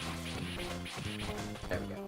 Of course, like, you still, on that last area, you still do move slightly when you contact the enemy. I have had times where, despite being invincible, I tap them and slide off the edge and die. Yeah. So I have to watch out for that. Okay, we're nearly at the end of this level.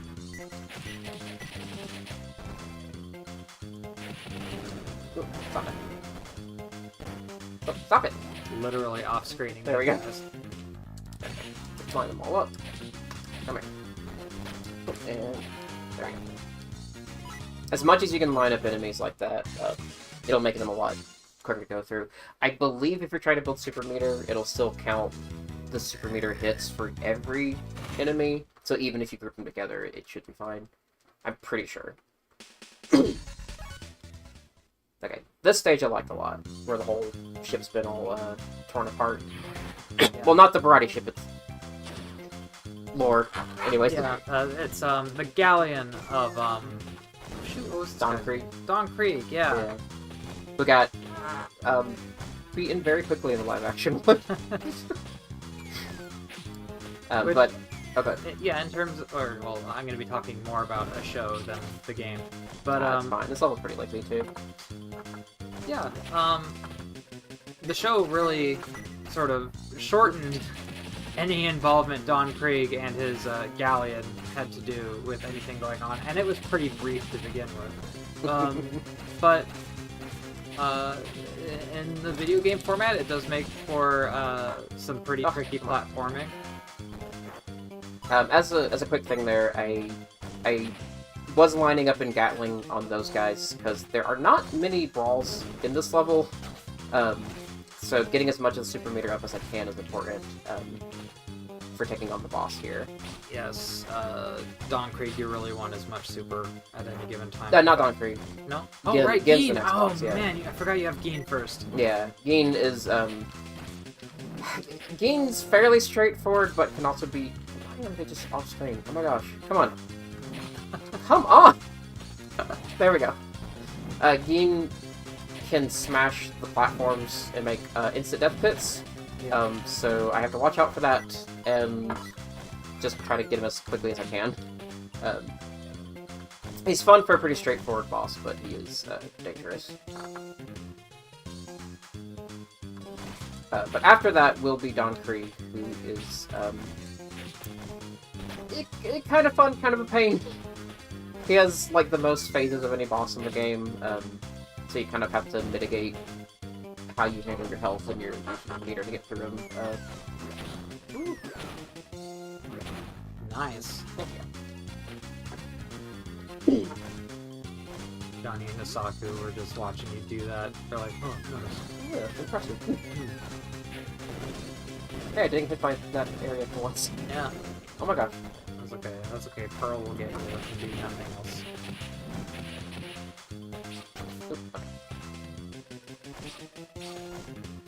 I have to remember not to run to Mihawk.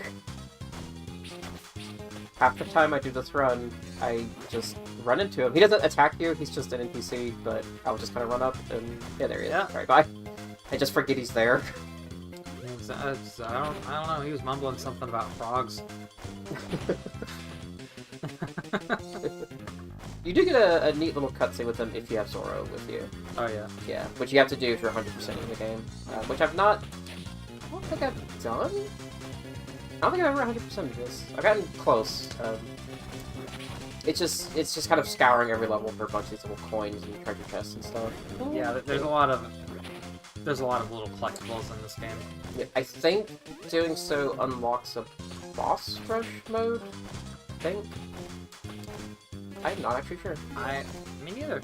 Actually, I've never done it. I have like another file I got from something that already had it completed, so I've used that. Tried the boss rush, but usually I just speedrun it, so I don't worry about 100%. Oh, bye, I guess. Okay. All right, here comes the boss. Well, Sanji first.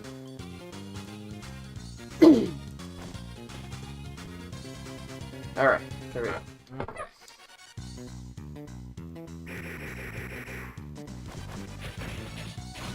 Ooh, no. No, play nice.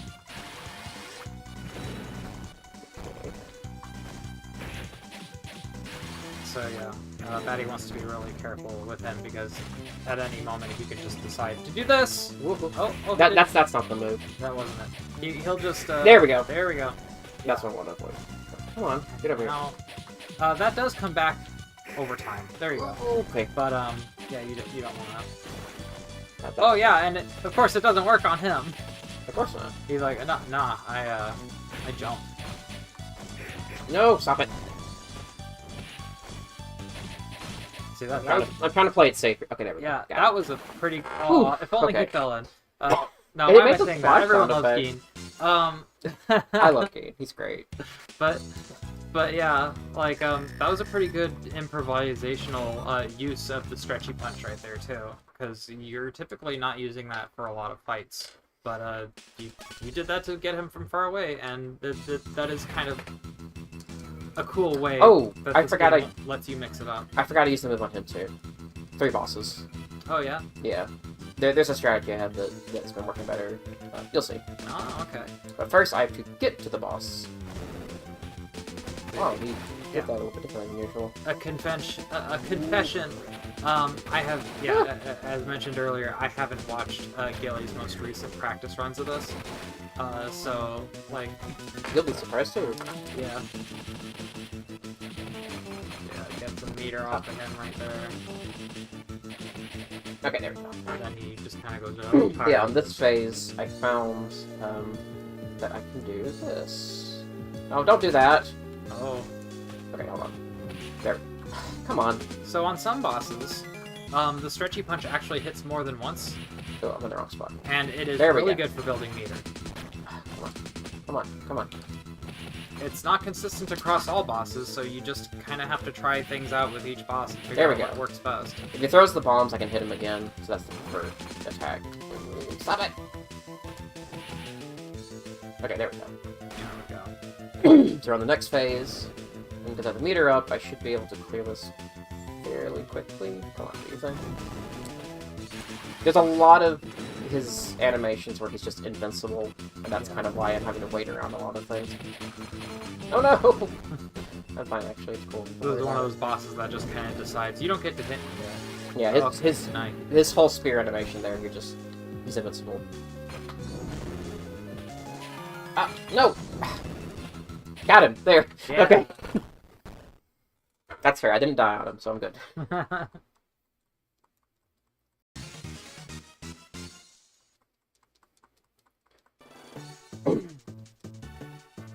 Epic Chef Hat.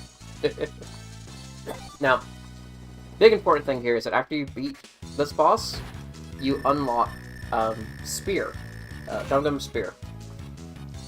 This is going to be one of the most useful abilities for the rest of the game. It lets you kind of do a little bit of a bounce, which there's a few areas that are good for getting hide on, but also, you're invincible during the animation. Yep. Which is going to come up in the next level. We're about partway through it. You'll see. It is actually the reason I chose to speedrun this game was because of the spear move. Because I figured out that you could do this.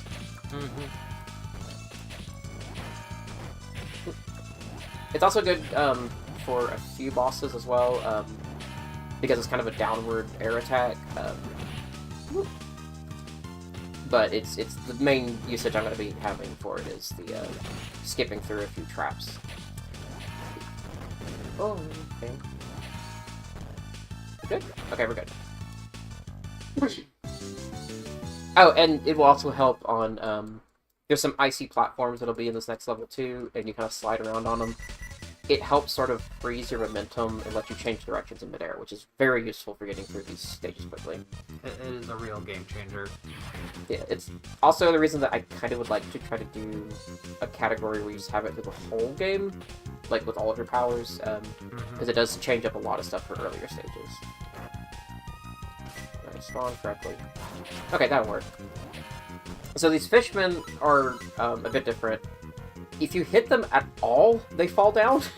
And I don't want that because, well, there is fine. But I don't want that in most places because you can't hurt them while they're on the ground. Yeah. So I have to absolutely make sure that I hit them with a move that's going to finish them off. Ah. Like that.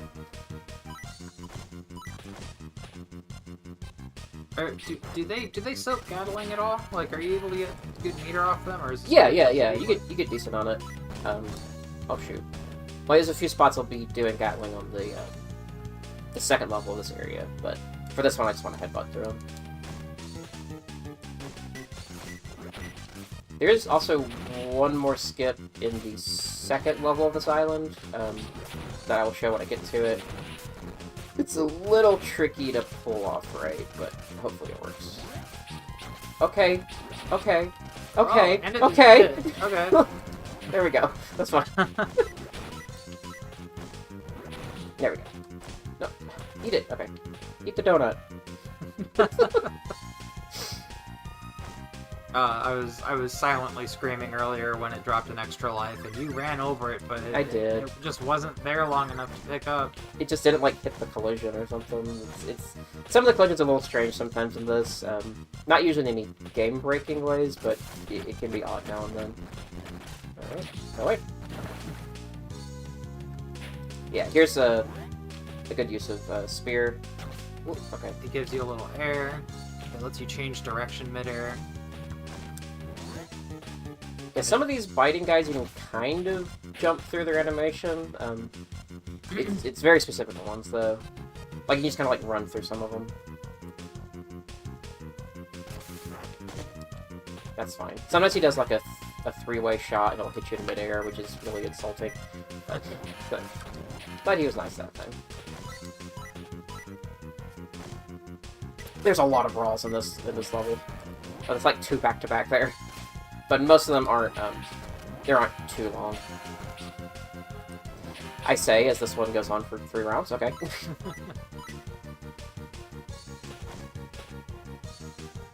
And then immediately another one.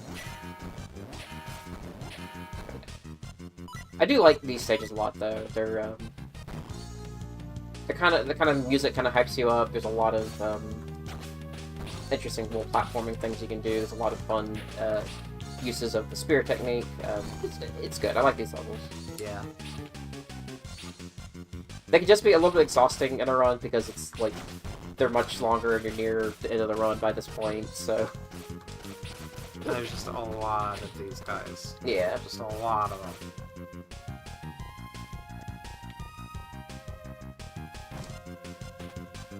I don't have time for your story.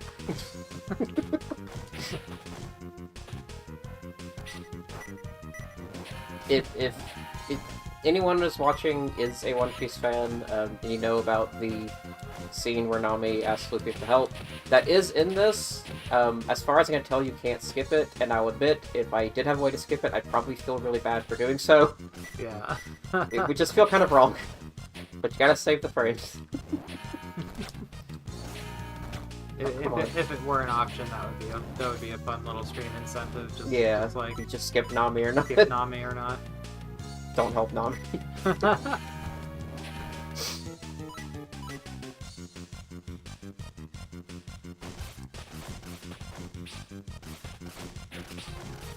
I finally learned not to. Okay, here's the trap I was talking There you about. go. Yep, there you go. Yeah. Just skip through it. Those traps are a pain without that. Like They don't.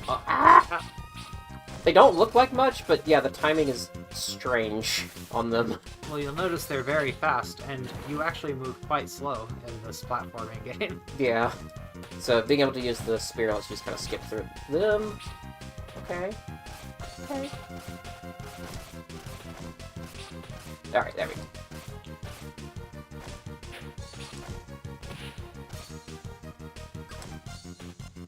Yeah, I got that one. Oh, okay.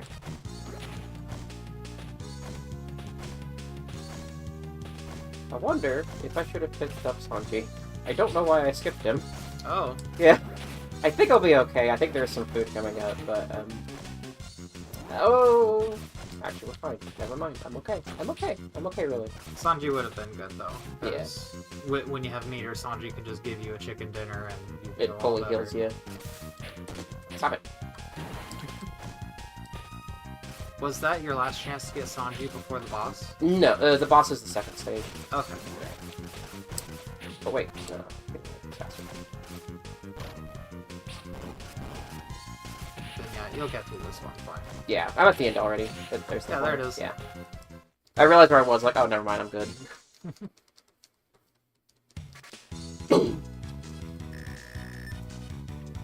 Excuse me. Yeah, this next stage is a gauntlet. It's fun, it's just a lot. A lot of enemies, a lot of platforming. It's a good time. You'll see. We have more of those traps right away. So we just skip through them. Don't ask how they work or what they're suspended by. They just Magic, exist. don't worry about it.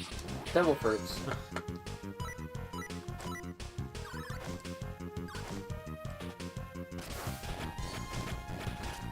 Come on. The boss of this area is actually going to be the 3 fisherman officers that you keep saying. It's like it's the one time that they're actually just straight up the boss. They don't really do anything different. They just kind of cycle out, and you have to take out all 3 of them. Yeah. Typically, I take out Hachi the octopus first, because his attack has the longest animation, so I want to get him out of the way. And then the other 2, I kind of just deal with them as I go. Whoa. Yeah, unfortunately, Hachi is programmed in such a way where he likes to hop above you and be like suspended from the ceiling. And although it would be a great opportunity to use, you can wind up a punch and throw it in one of 8 directions, including straight up. It would be great, but if you could just punch doesn't work straight there. up, but unfortunately, it does not work on him. He's just untouchable. You can't hit him until he gets to the ground, yeah. Yeah.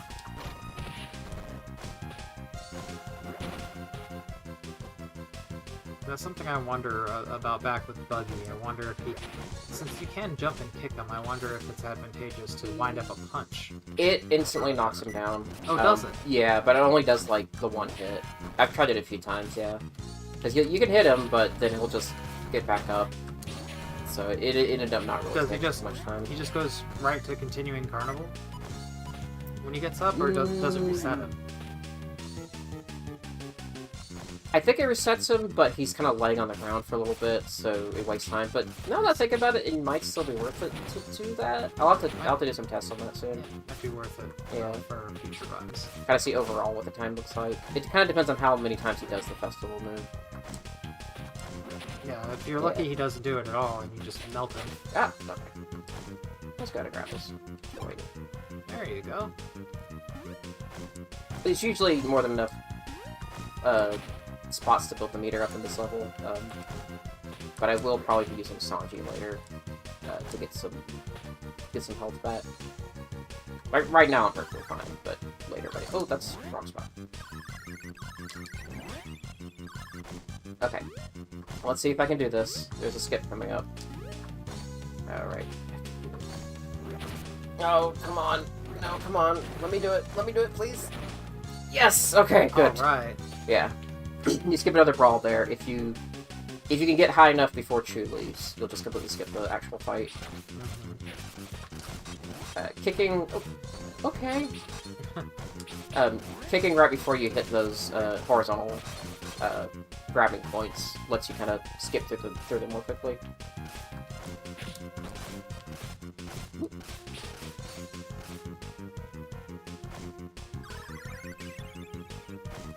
Yeah, see, like that, spots like that, you can kind of just clip through their animation. Good. Okay.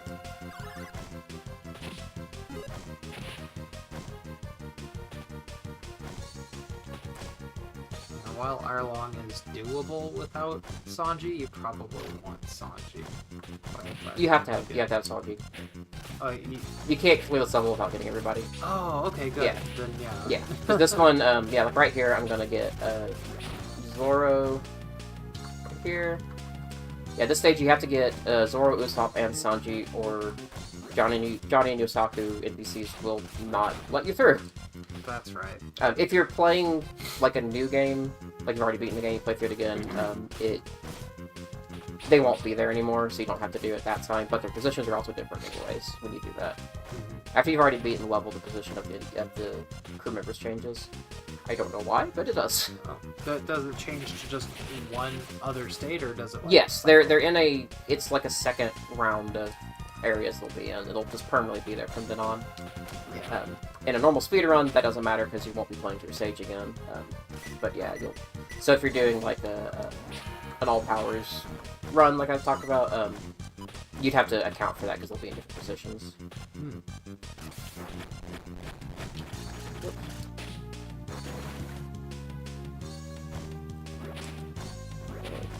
Here is Sanji.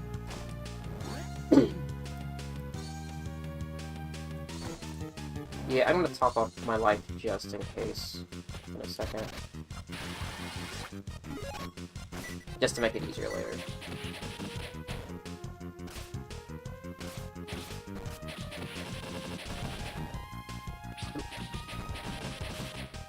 Come on.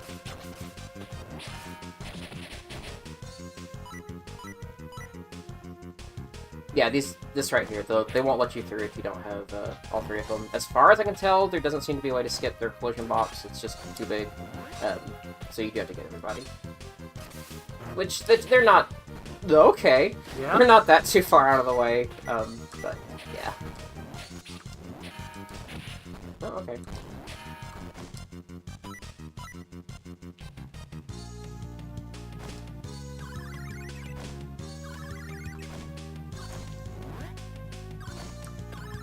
Ooh. Whoa. Whoa, why did I do that? That's okay. You didn't fall that far. Okay, here we go. Oh. Just make sure I lined up now so I don't have to do that all over again. Yeah. There we go. The, those little hovering things you grab onto, it's trickier than it looks. It's more that I just decided to do a spear instead of a grab, and I don't know why.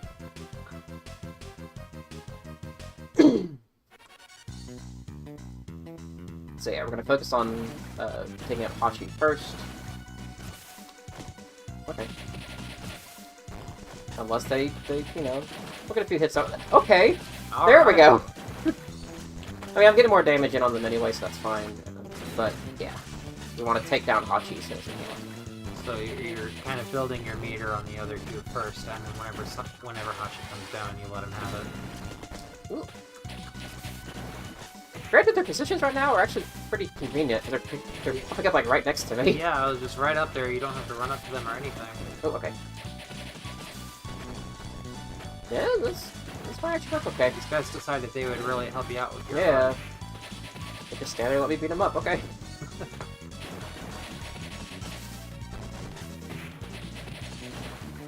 Yeah, the Manta Ray guy, that guy, Kurobi, you can't hit him until he's already done his punch. So that's why I like have to jump over him. Oop. I'm gonna play it safe. Yeah. Okay. This is actually going pretty good. Yeah. You're already almost done with Chu. Oh, and Kurobi, they're all... Yeah. This is just about it. Yeah, so I'll just do Pursuit now. Yeah. Whammo. Got him! Alright. That went pretty well.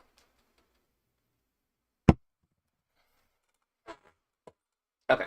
So we had talked about it before, I'm going to be using, on the next boss, I'm going to be using Pistol, which is the kind of wind-up punch attack. For whatever reason, on a couple bosses, it seems to hit, I don't know if it's per frame, but it hits a lot. It hits a whole bunch for one hit, and that will matter a lot. Pay attention to my super meter at the bottom as I fight this guy, and you'll see why I do this. Yeah.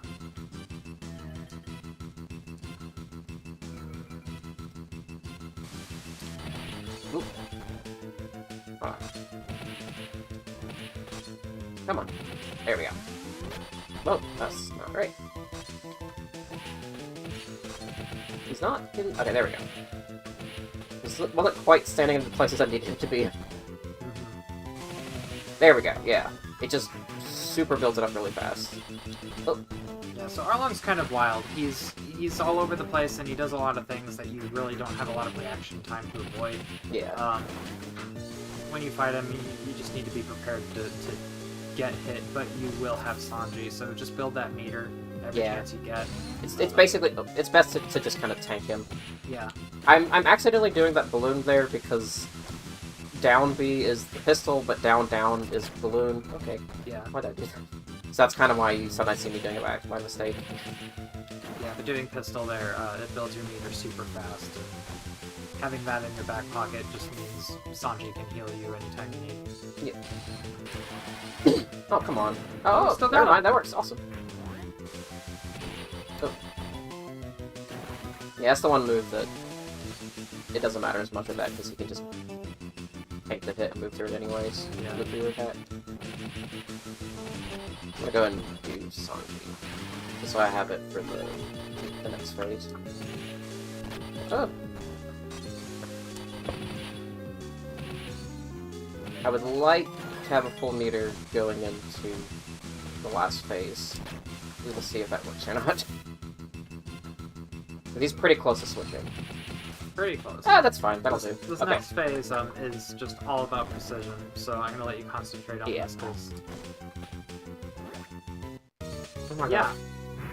that can happen. Okay. Let's do that again. So unfortunately, we have to fight him to that part again. But basically, it is an annoying vertical side scroller. Yeah, that is unfortunately a lot of wasted time, but it's fine. Marathons, it happens. Sometimes, I mean, I'm not as practiced at this game, but anytime that happens, it always feels like a coin flip as to if those little hovering platform things are going to let me grab onto them. I'm supposed to, like... You're supposed to jump up and grab them, and I just didn't. So it goes.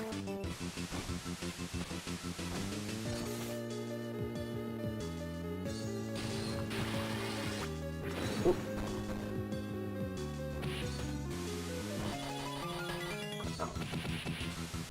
Oh no.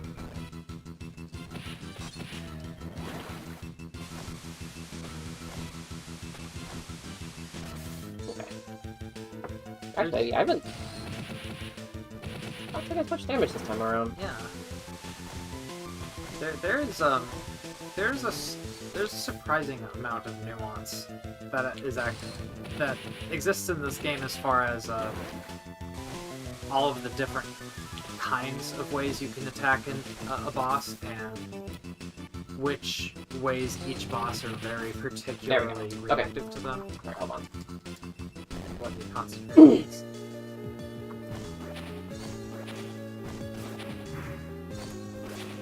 So as you can see, it's not just about grabbing those things in time. Alright, we're good. Hits you, We're good. You get knocked down and it's over. Okay, let's get the counting right. Yeah. Oh, 2, 3. So he's gonna do 3 big sword swipes. 1, 2, 3. And if you get the timing down, you can pretty much just beat him. 1, 2, 3. 1, 2, 3. I'm gonna go for a bazooka. Yeah, almost. Almost. The amount of damage difference between bazooka and axe, your special attacks, is pretty significant. Yeah. So axe is typically the way you want to go. But you know what? Even for messing up on the first part there, that went okay. You took care of him pretty quick after. Yep. So we're entering the last leg of this game. We're going to be going to Logtown next, and it's definitely the roughest. Yeah. It is also a bit of a gauntlet. The first stage. The first stage is also the next one that you have to get all of your crewmates on, including Nami this time. Once I get a hold of Sanji, it's pretty smooth sailing for the rest of it, but he's only like halfway through the level. So. Ooh, okay. So this is the last of the bonus rounds I'll be doing as well. Come on. Come on. This is also the last time you're fighting fishermen, so you can go back to the more predictable marine enemies. Yep.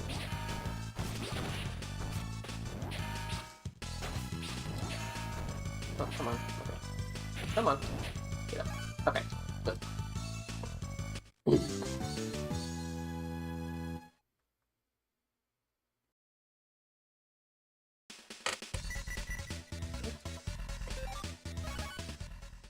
It does say Rogue Town, because that's what 4Kids called it, but Logue Town is the official name.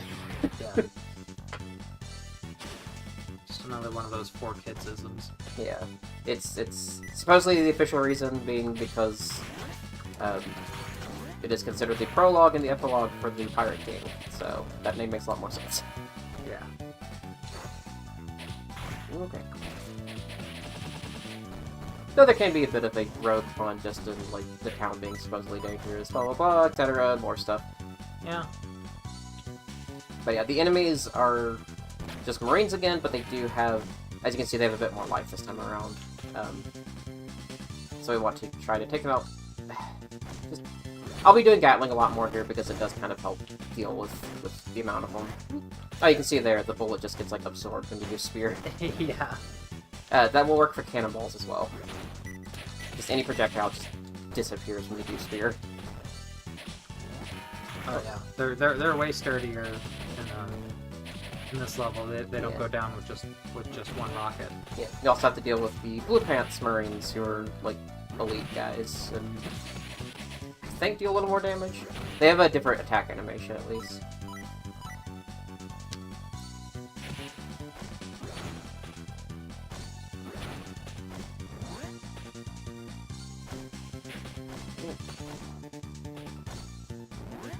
Zoro.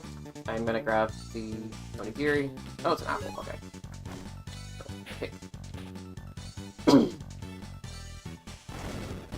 Yeah, we basically go through these little side sections that'll have one of our crewmates in them.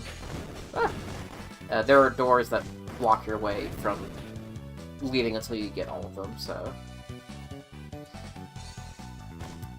I need to see if there's a way to skip this wall. I don't know for sure if there is, but it would be nice if I could skip this one. Yeah. It's always just kind of inconvenient. Any brawling log town kind of suck Come up on. time. Oh my The god. enemies are so much sturdier and really no instant ways to take them down in most situations. Yeah. Ugh.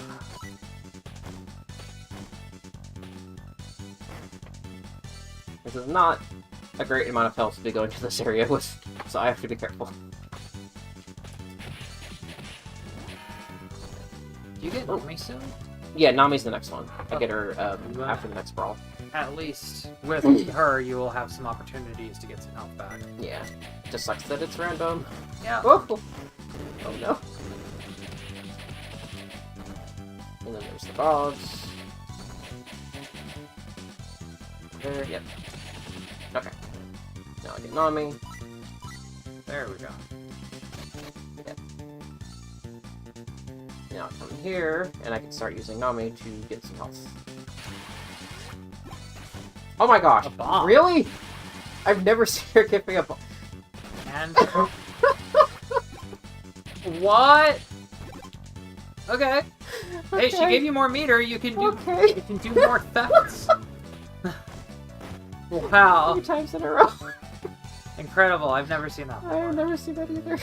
Okay. I think the chances are usually more like there's at least a 50% chance you'll get an apple. Oh my What gosh. is going on? Oh my gosh. There we go. There's Only Gear. You That'll want work. that? You want that? That'll work. Ah! Alright, that's fine. I can deal with that. Oh my gosh, Nami. What is going on? It's not her fault. It's what those guys had in their In gray their or blue pockets. pants. They had my head in their pockets. Yeah. Yeah. For some reason.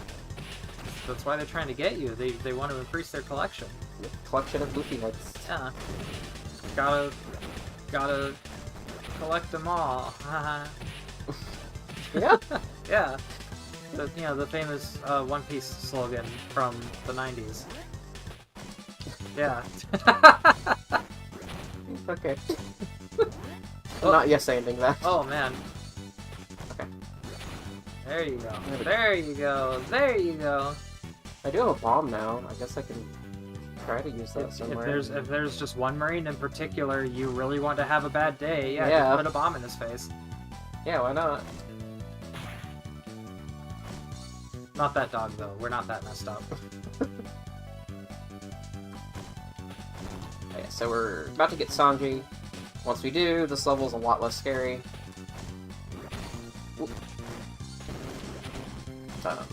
Though, immediately after this level, you lose all your crew members again, and in a speedrun, you don't get them back. That's just it. Yep. They'll be there in the ending credits, and otherwise you just don't get them anymore. For a while, I was doing speedrun with... Oh no! Okay, we're fine. Where I would leave the last stage and go back to the first stage to try to grab Sanji, just to have him for the final boss, because it makes the final boss easier, but that does waste a lot of time. Yeah. I don't do that anymore, which makes the final boss scarier, but I do know how to do it now, so without Sanji. He is a threat. Yes. And it doesn't help that you have to fight Tashigi first too. She's no slouch. Oh, okay. Thanks for doing that. That's fine. Yeah, that worked actually.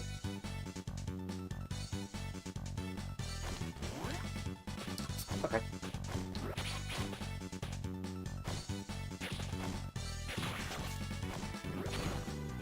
There's a lot of instant death pits here, so you have to be a little careful. Also have to watch out for an NPC here. Yeah. Oh yeah. I've run into her more times than I would like to admit, and it's a very long cutscene. For a filler character. Yeah, I always forget about her. She's not even from the original canon at all. No.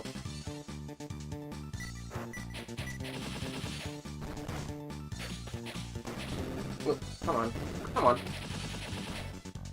We're good. Okay, not you guys.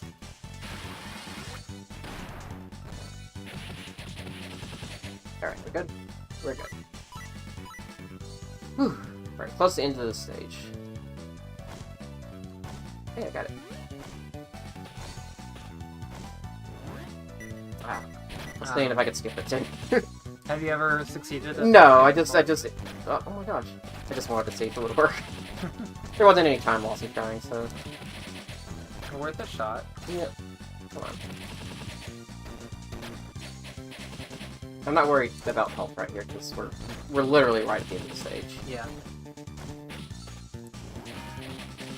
Oh, right, I forgot those guys will block you.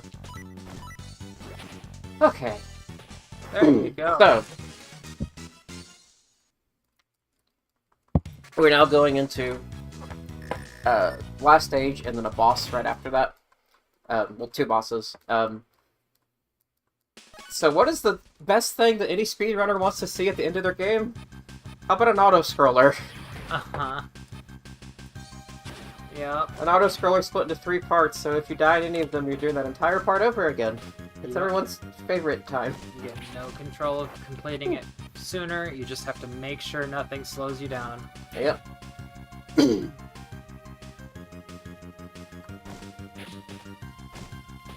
I do like the music in this area, though. No. Okay, I don't... Okay. Okay. You know what? It didn't slow you down.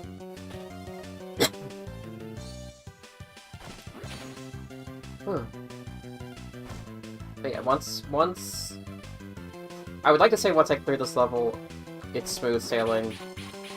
But honestly, the last boss is tricky. Oh, yeah. I'm confident I'll be fine, but he is tricky, and I may have to reset once. We'll see what happens. Yeah.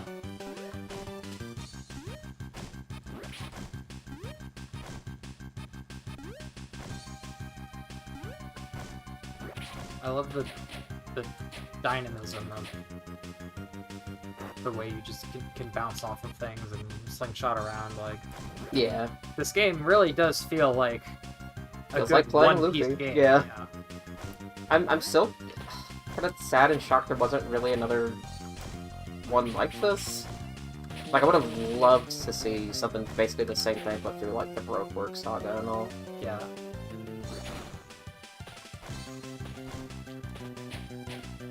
There was, like, a PS2 platformer that was just, like, a new story.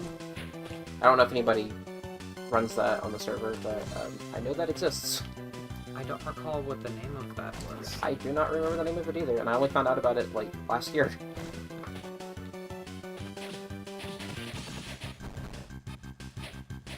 One Piece has become such a big thing now. It's remarkable to look back and think, wow, there's like borderline lost media in the form of video games that came out that no one really knows about.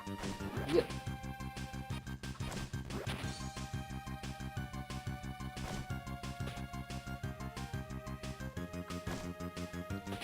Yep, not a lot to say about what's going on here.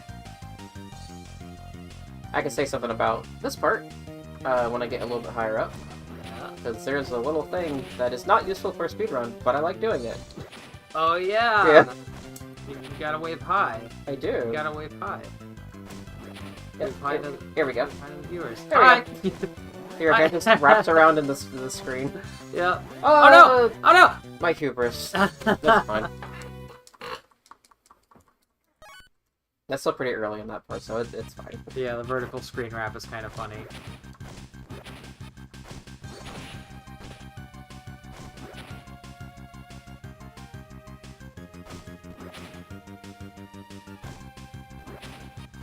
It's like I died a few times and none of them were in the areas I expected to die in.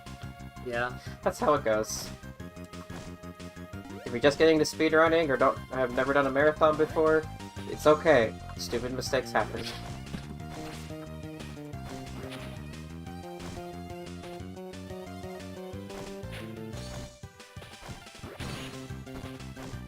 This is the one part I kind of go off screen because it's fairly safe to do so here. Oh, member of chat, Nyland, if I'm pronouncing it right, said One Piece Land is the PS2 platform. Yes. Yes, thank you. Yeah, One Piece Land. We gotta look that up sometime. Yeah, I've watched some videos of it. It's interesting. I haven't played it, so I don't know like how it feels to play, but it's interesting looking. It's like a whole new story.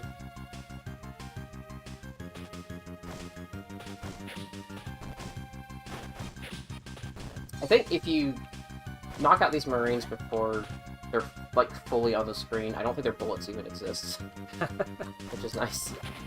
Okay. Okay.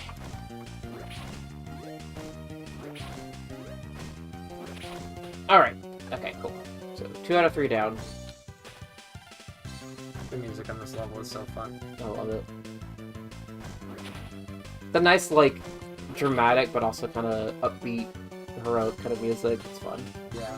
I think this is one of the tracks that's actually from the Wonder Swan game. Because a lot of this, not a lot, but a few of the sprites in this are from the Wonder Swan's Swan Coliseum, I think it's called, the fighting game. And a few of the tracks are also taken from that. I think they sound a bit better in this game than they do on the Wonder Swan, though. They're kind of high-pitched on the Wonder Swan one. It is kind of an interesting situation, but the way that this game exists at all, like this... Yeah. If I understand, this game... Did this game... It did not come out in... It only came out in North America, as far as I know. Still Japanese developed, but was only in America. Yep.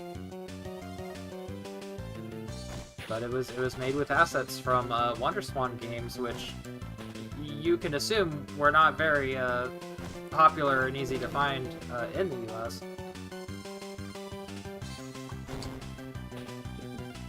I'm just kind of bobbing to the music now as we get through this level, this nerve-wracking part. Ooh, boy. Okay. Okay, almost there. Oh no. Oh, I hate this part. Oh. Okay.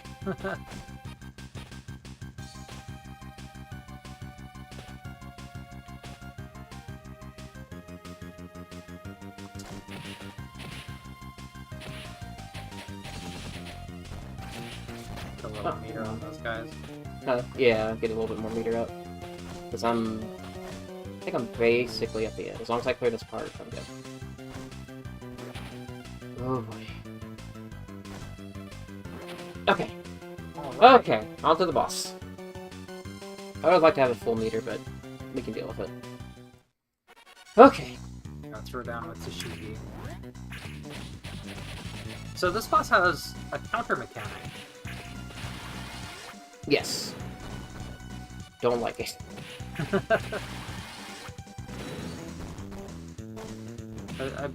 Does she have a specific pose that she tells with it? Yes, it's just that the pose is so fast that you like once you get her down past like the green meter, she starts pulling it out. So you just kind of have to wait till she does an animation to make sure you don't hit the counter.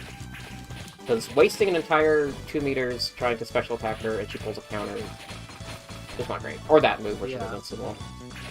Little super armor move. She did her counter there like really fast for a second. Yeah. That's part of why I'm doing the spear, because it'll activate her counter.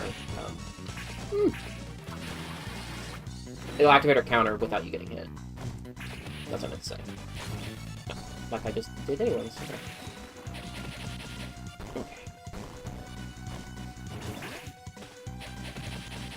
Okay. Almost there. Oh yeah, Nyland had it as well. One Piece Land in PAL is called Round the Land. That's right, yeah. I forgot it was in those regions too. Okay, so we're on to the final boss now. I don't think I'm on any PB rates, but that's okay. It's fun to just show this off.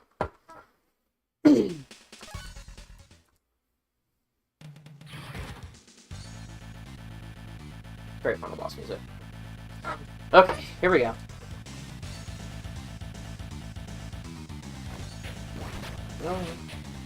Yeah, so Smoker is just hard. Just tough.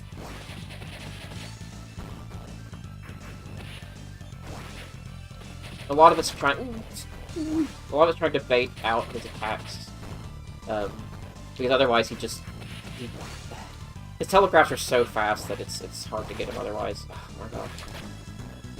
Okay, let's focus.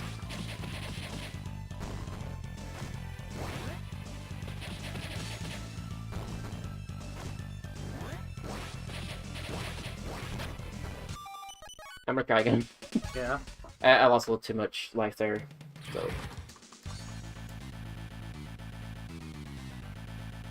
Yeah, there's nothing you can do about lost life. Like, you have no crewmates, so you really just have to... Just deal with it. You just have to pace yourself that well. The strategy for this boss. Just do it. Yeah. Just be good. Oh my gosh. Why did I do that? Okay.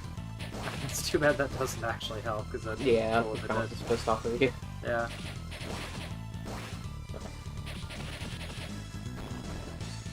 Usually when I see you fight him, I see you pull out just a little bit of everything. Yeah, basically. Which is good. I mean, that's a fitting boss fight if you're actually using everything you've learned. Yeah.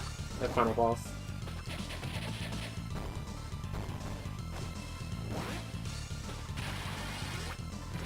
Yeah. Yeah, so the pistol's a little useful here for some extra damage. Oh, no.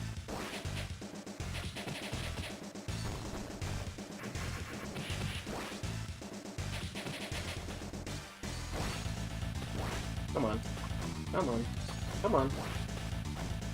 Yeah, Nyland says, Chaser, because alcohol references are better than smoking ones. Absolutely. But, I will say, when I heard him called Chaser, I didn't even put together that it was an alcohol reference. I'm just like, oh, because he is a Marine and he chases pirates.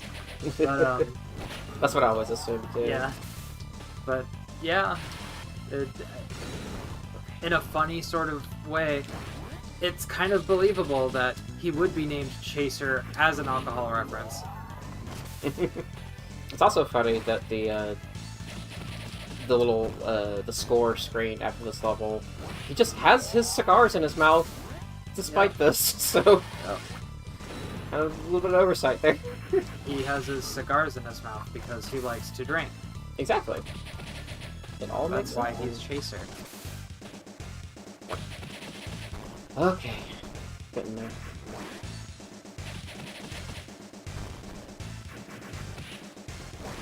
Ooh.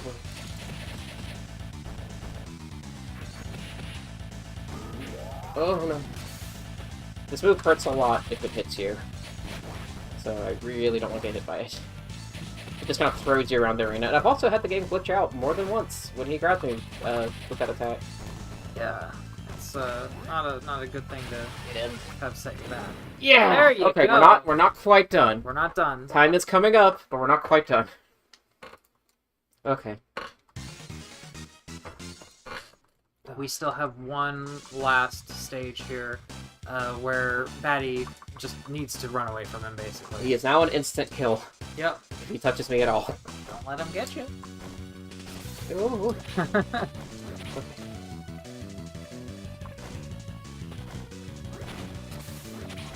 Okay.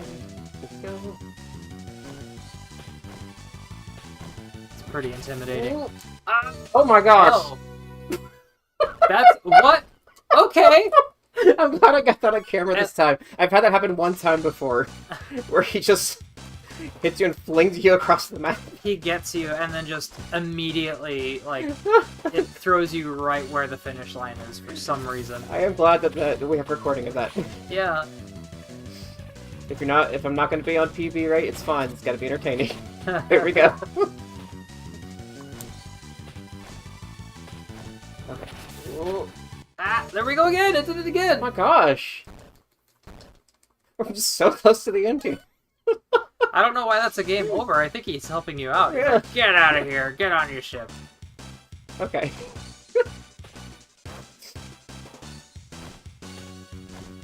At least if I'm dying, it's in an interesting way. Oh boy. Oh. Okay, I need to get a little more distance on my thing or something. Oh no! This is why this is why marathon safety is 130 estimate, just in case.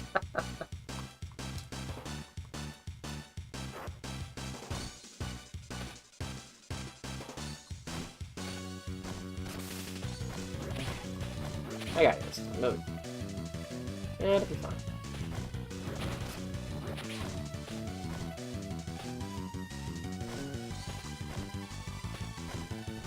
Woo! Okay.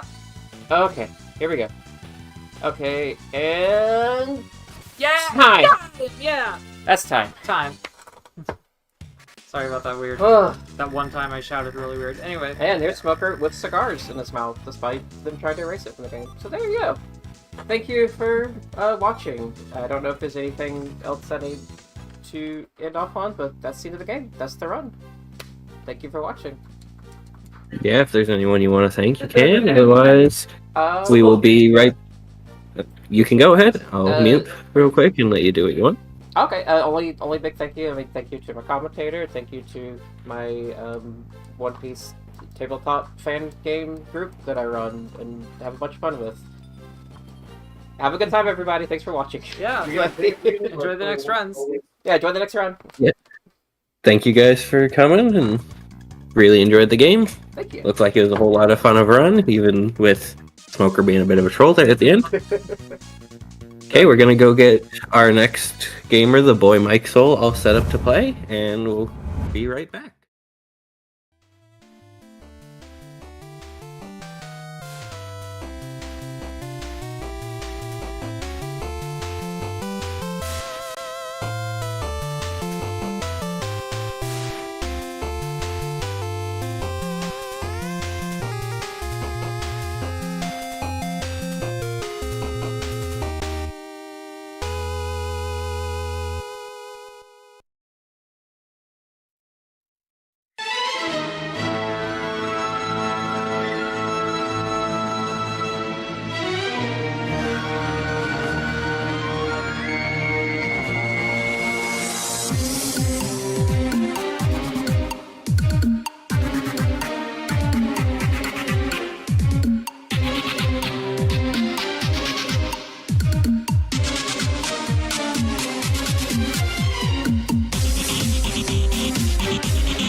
Hello, everybody. This is my Mike Soul and Ultra Uberness. You want to say anything, Ultra?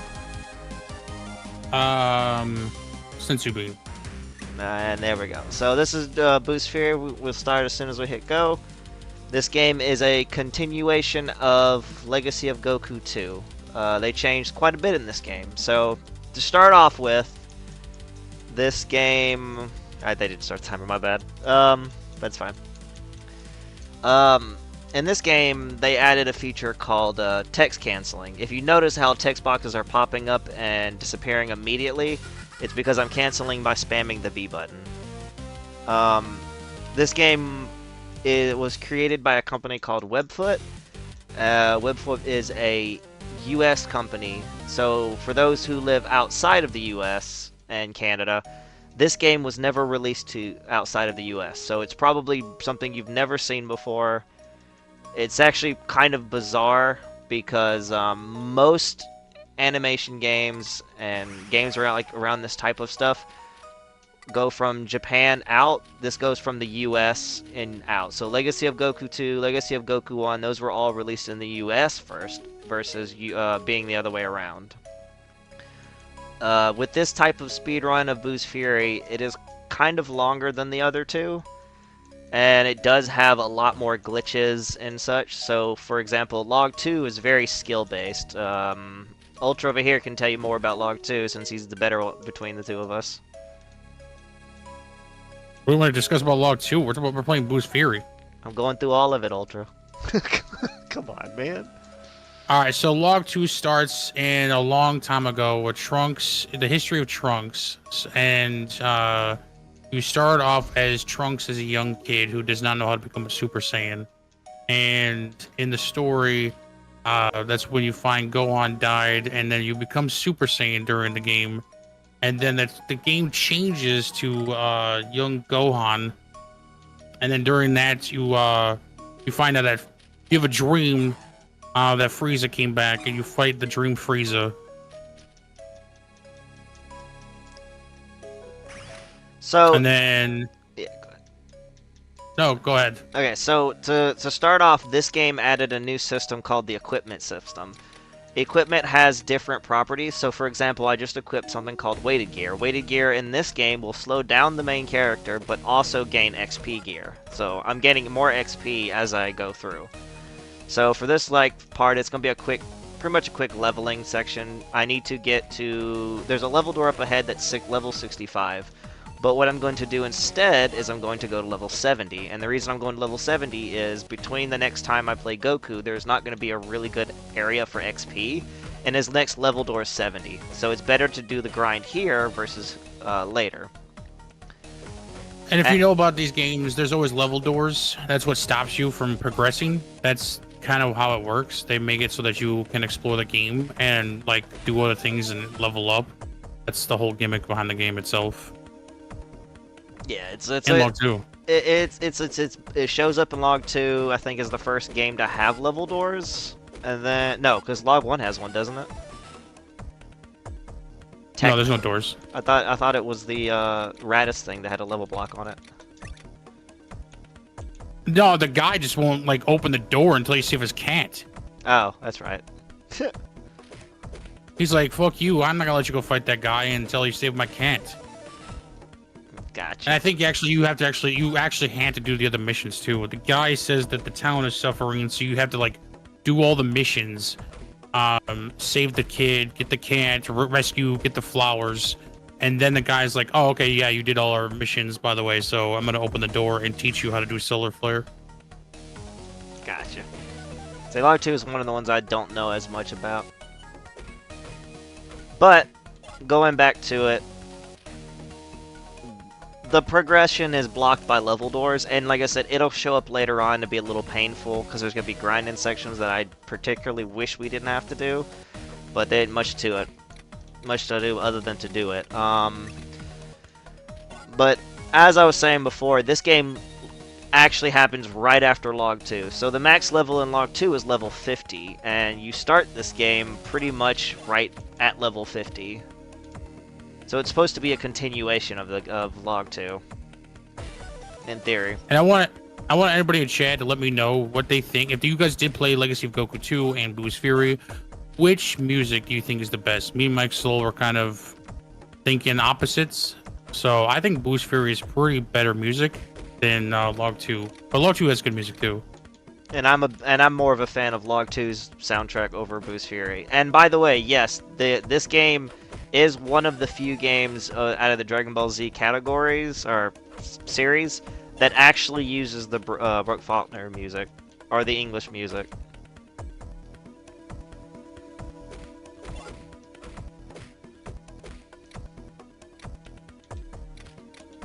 So I'm going to go into instant transmission here, which is one of the abilities that they carry in this game. So with instant transmission, there's very unique properties to it. So That, I can probably. Oh, go ahead, man. Yeah. Sorry. So the unique properties of instant transmission is that you teleport to a target, and by doing this, you can actually skip things. So for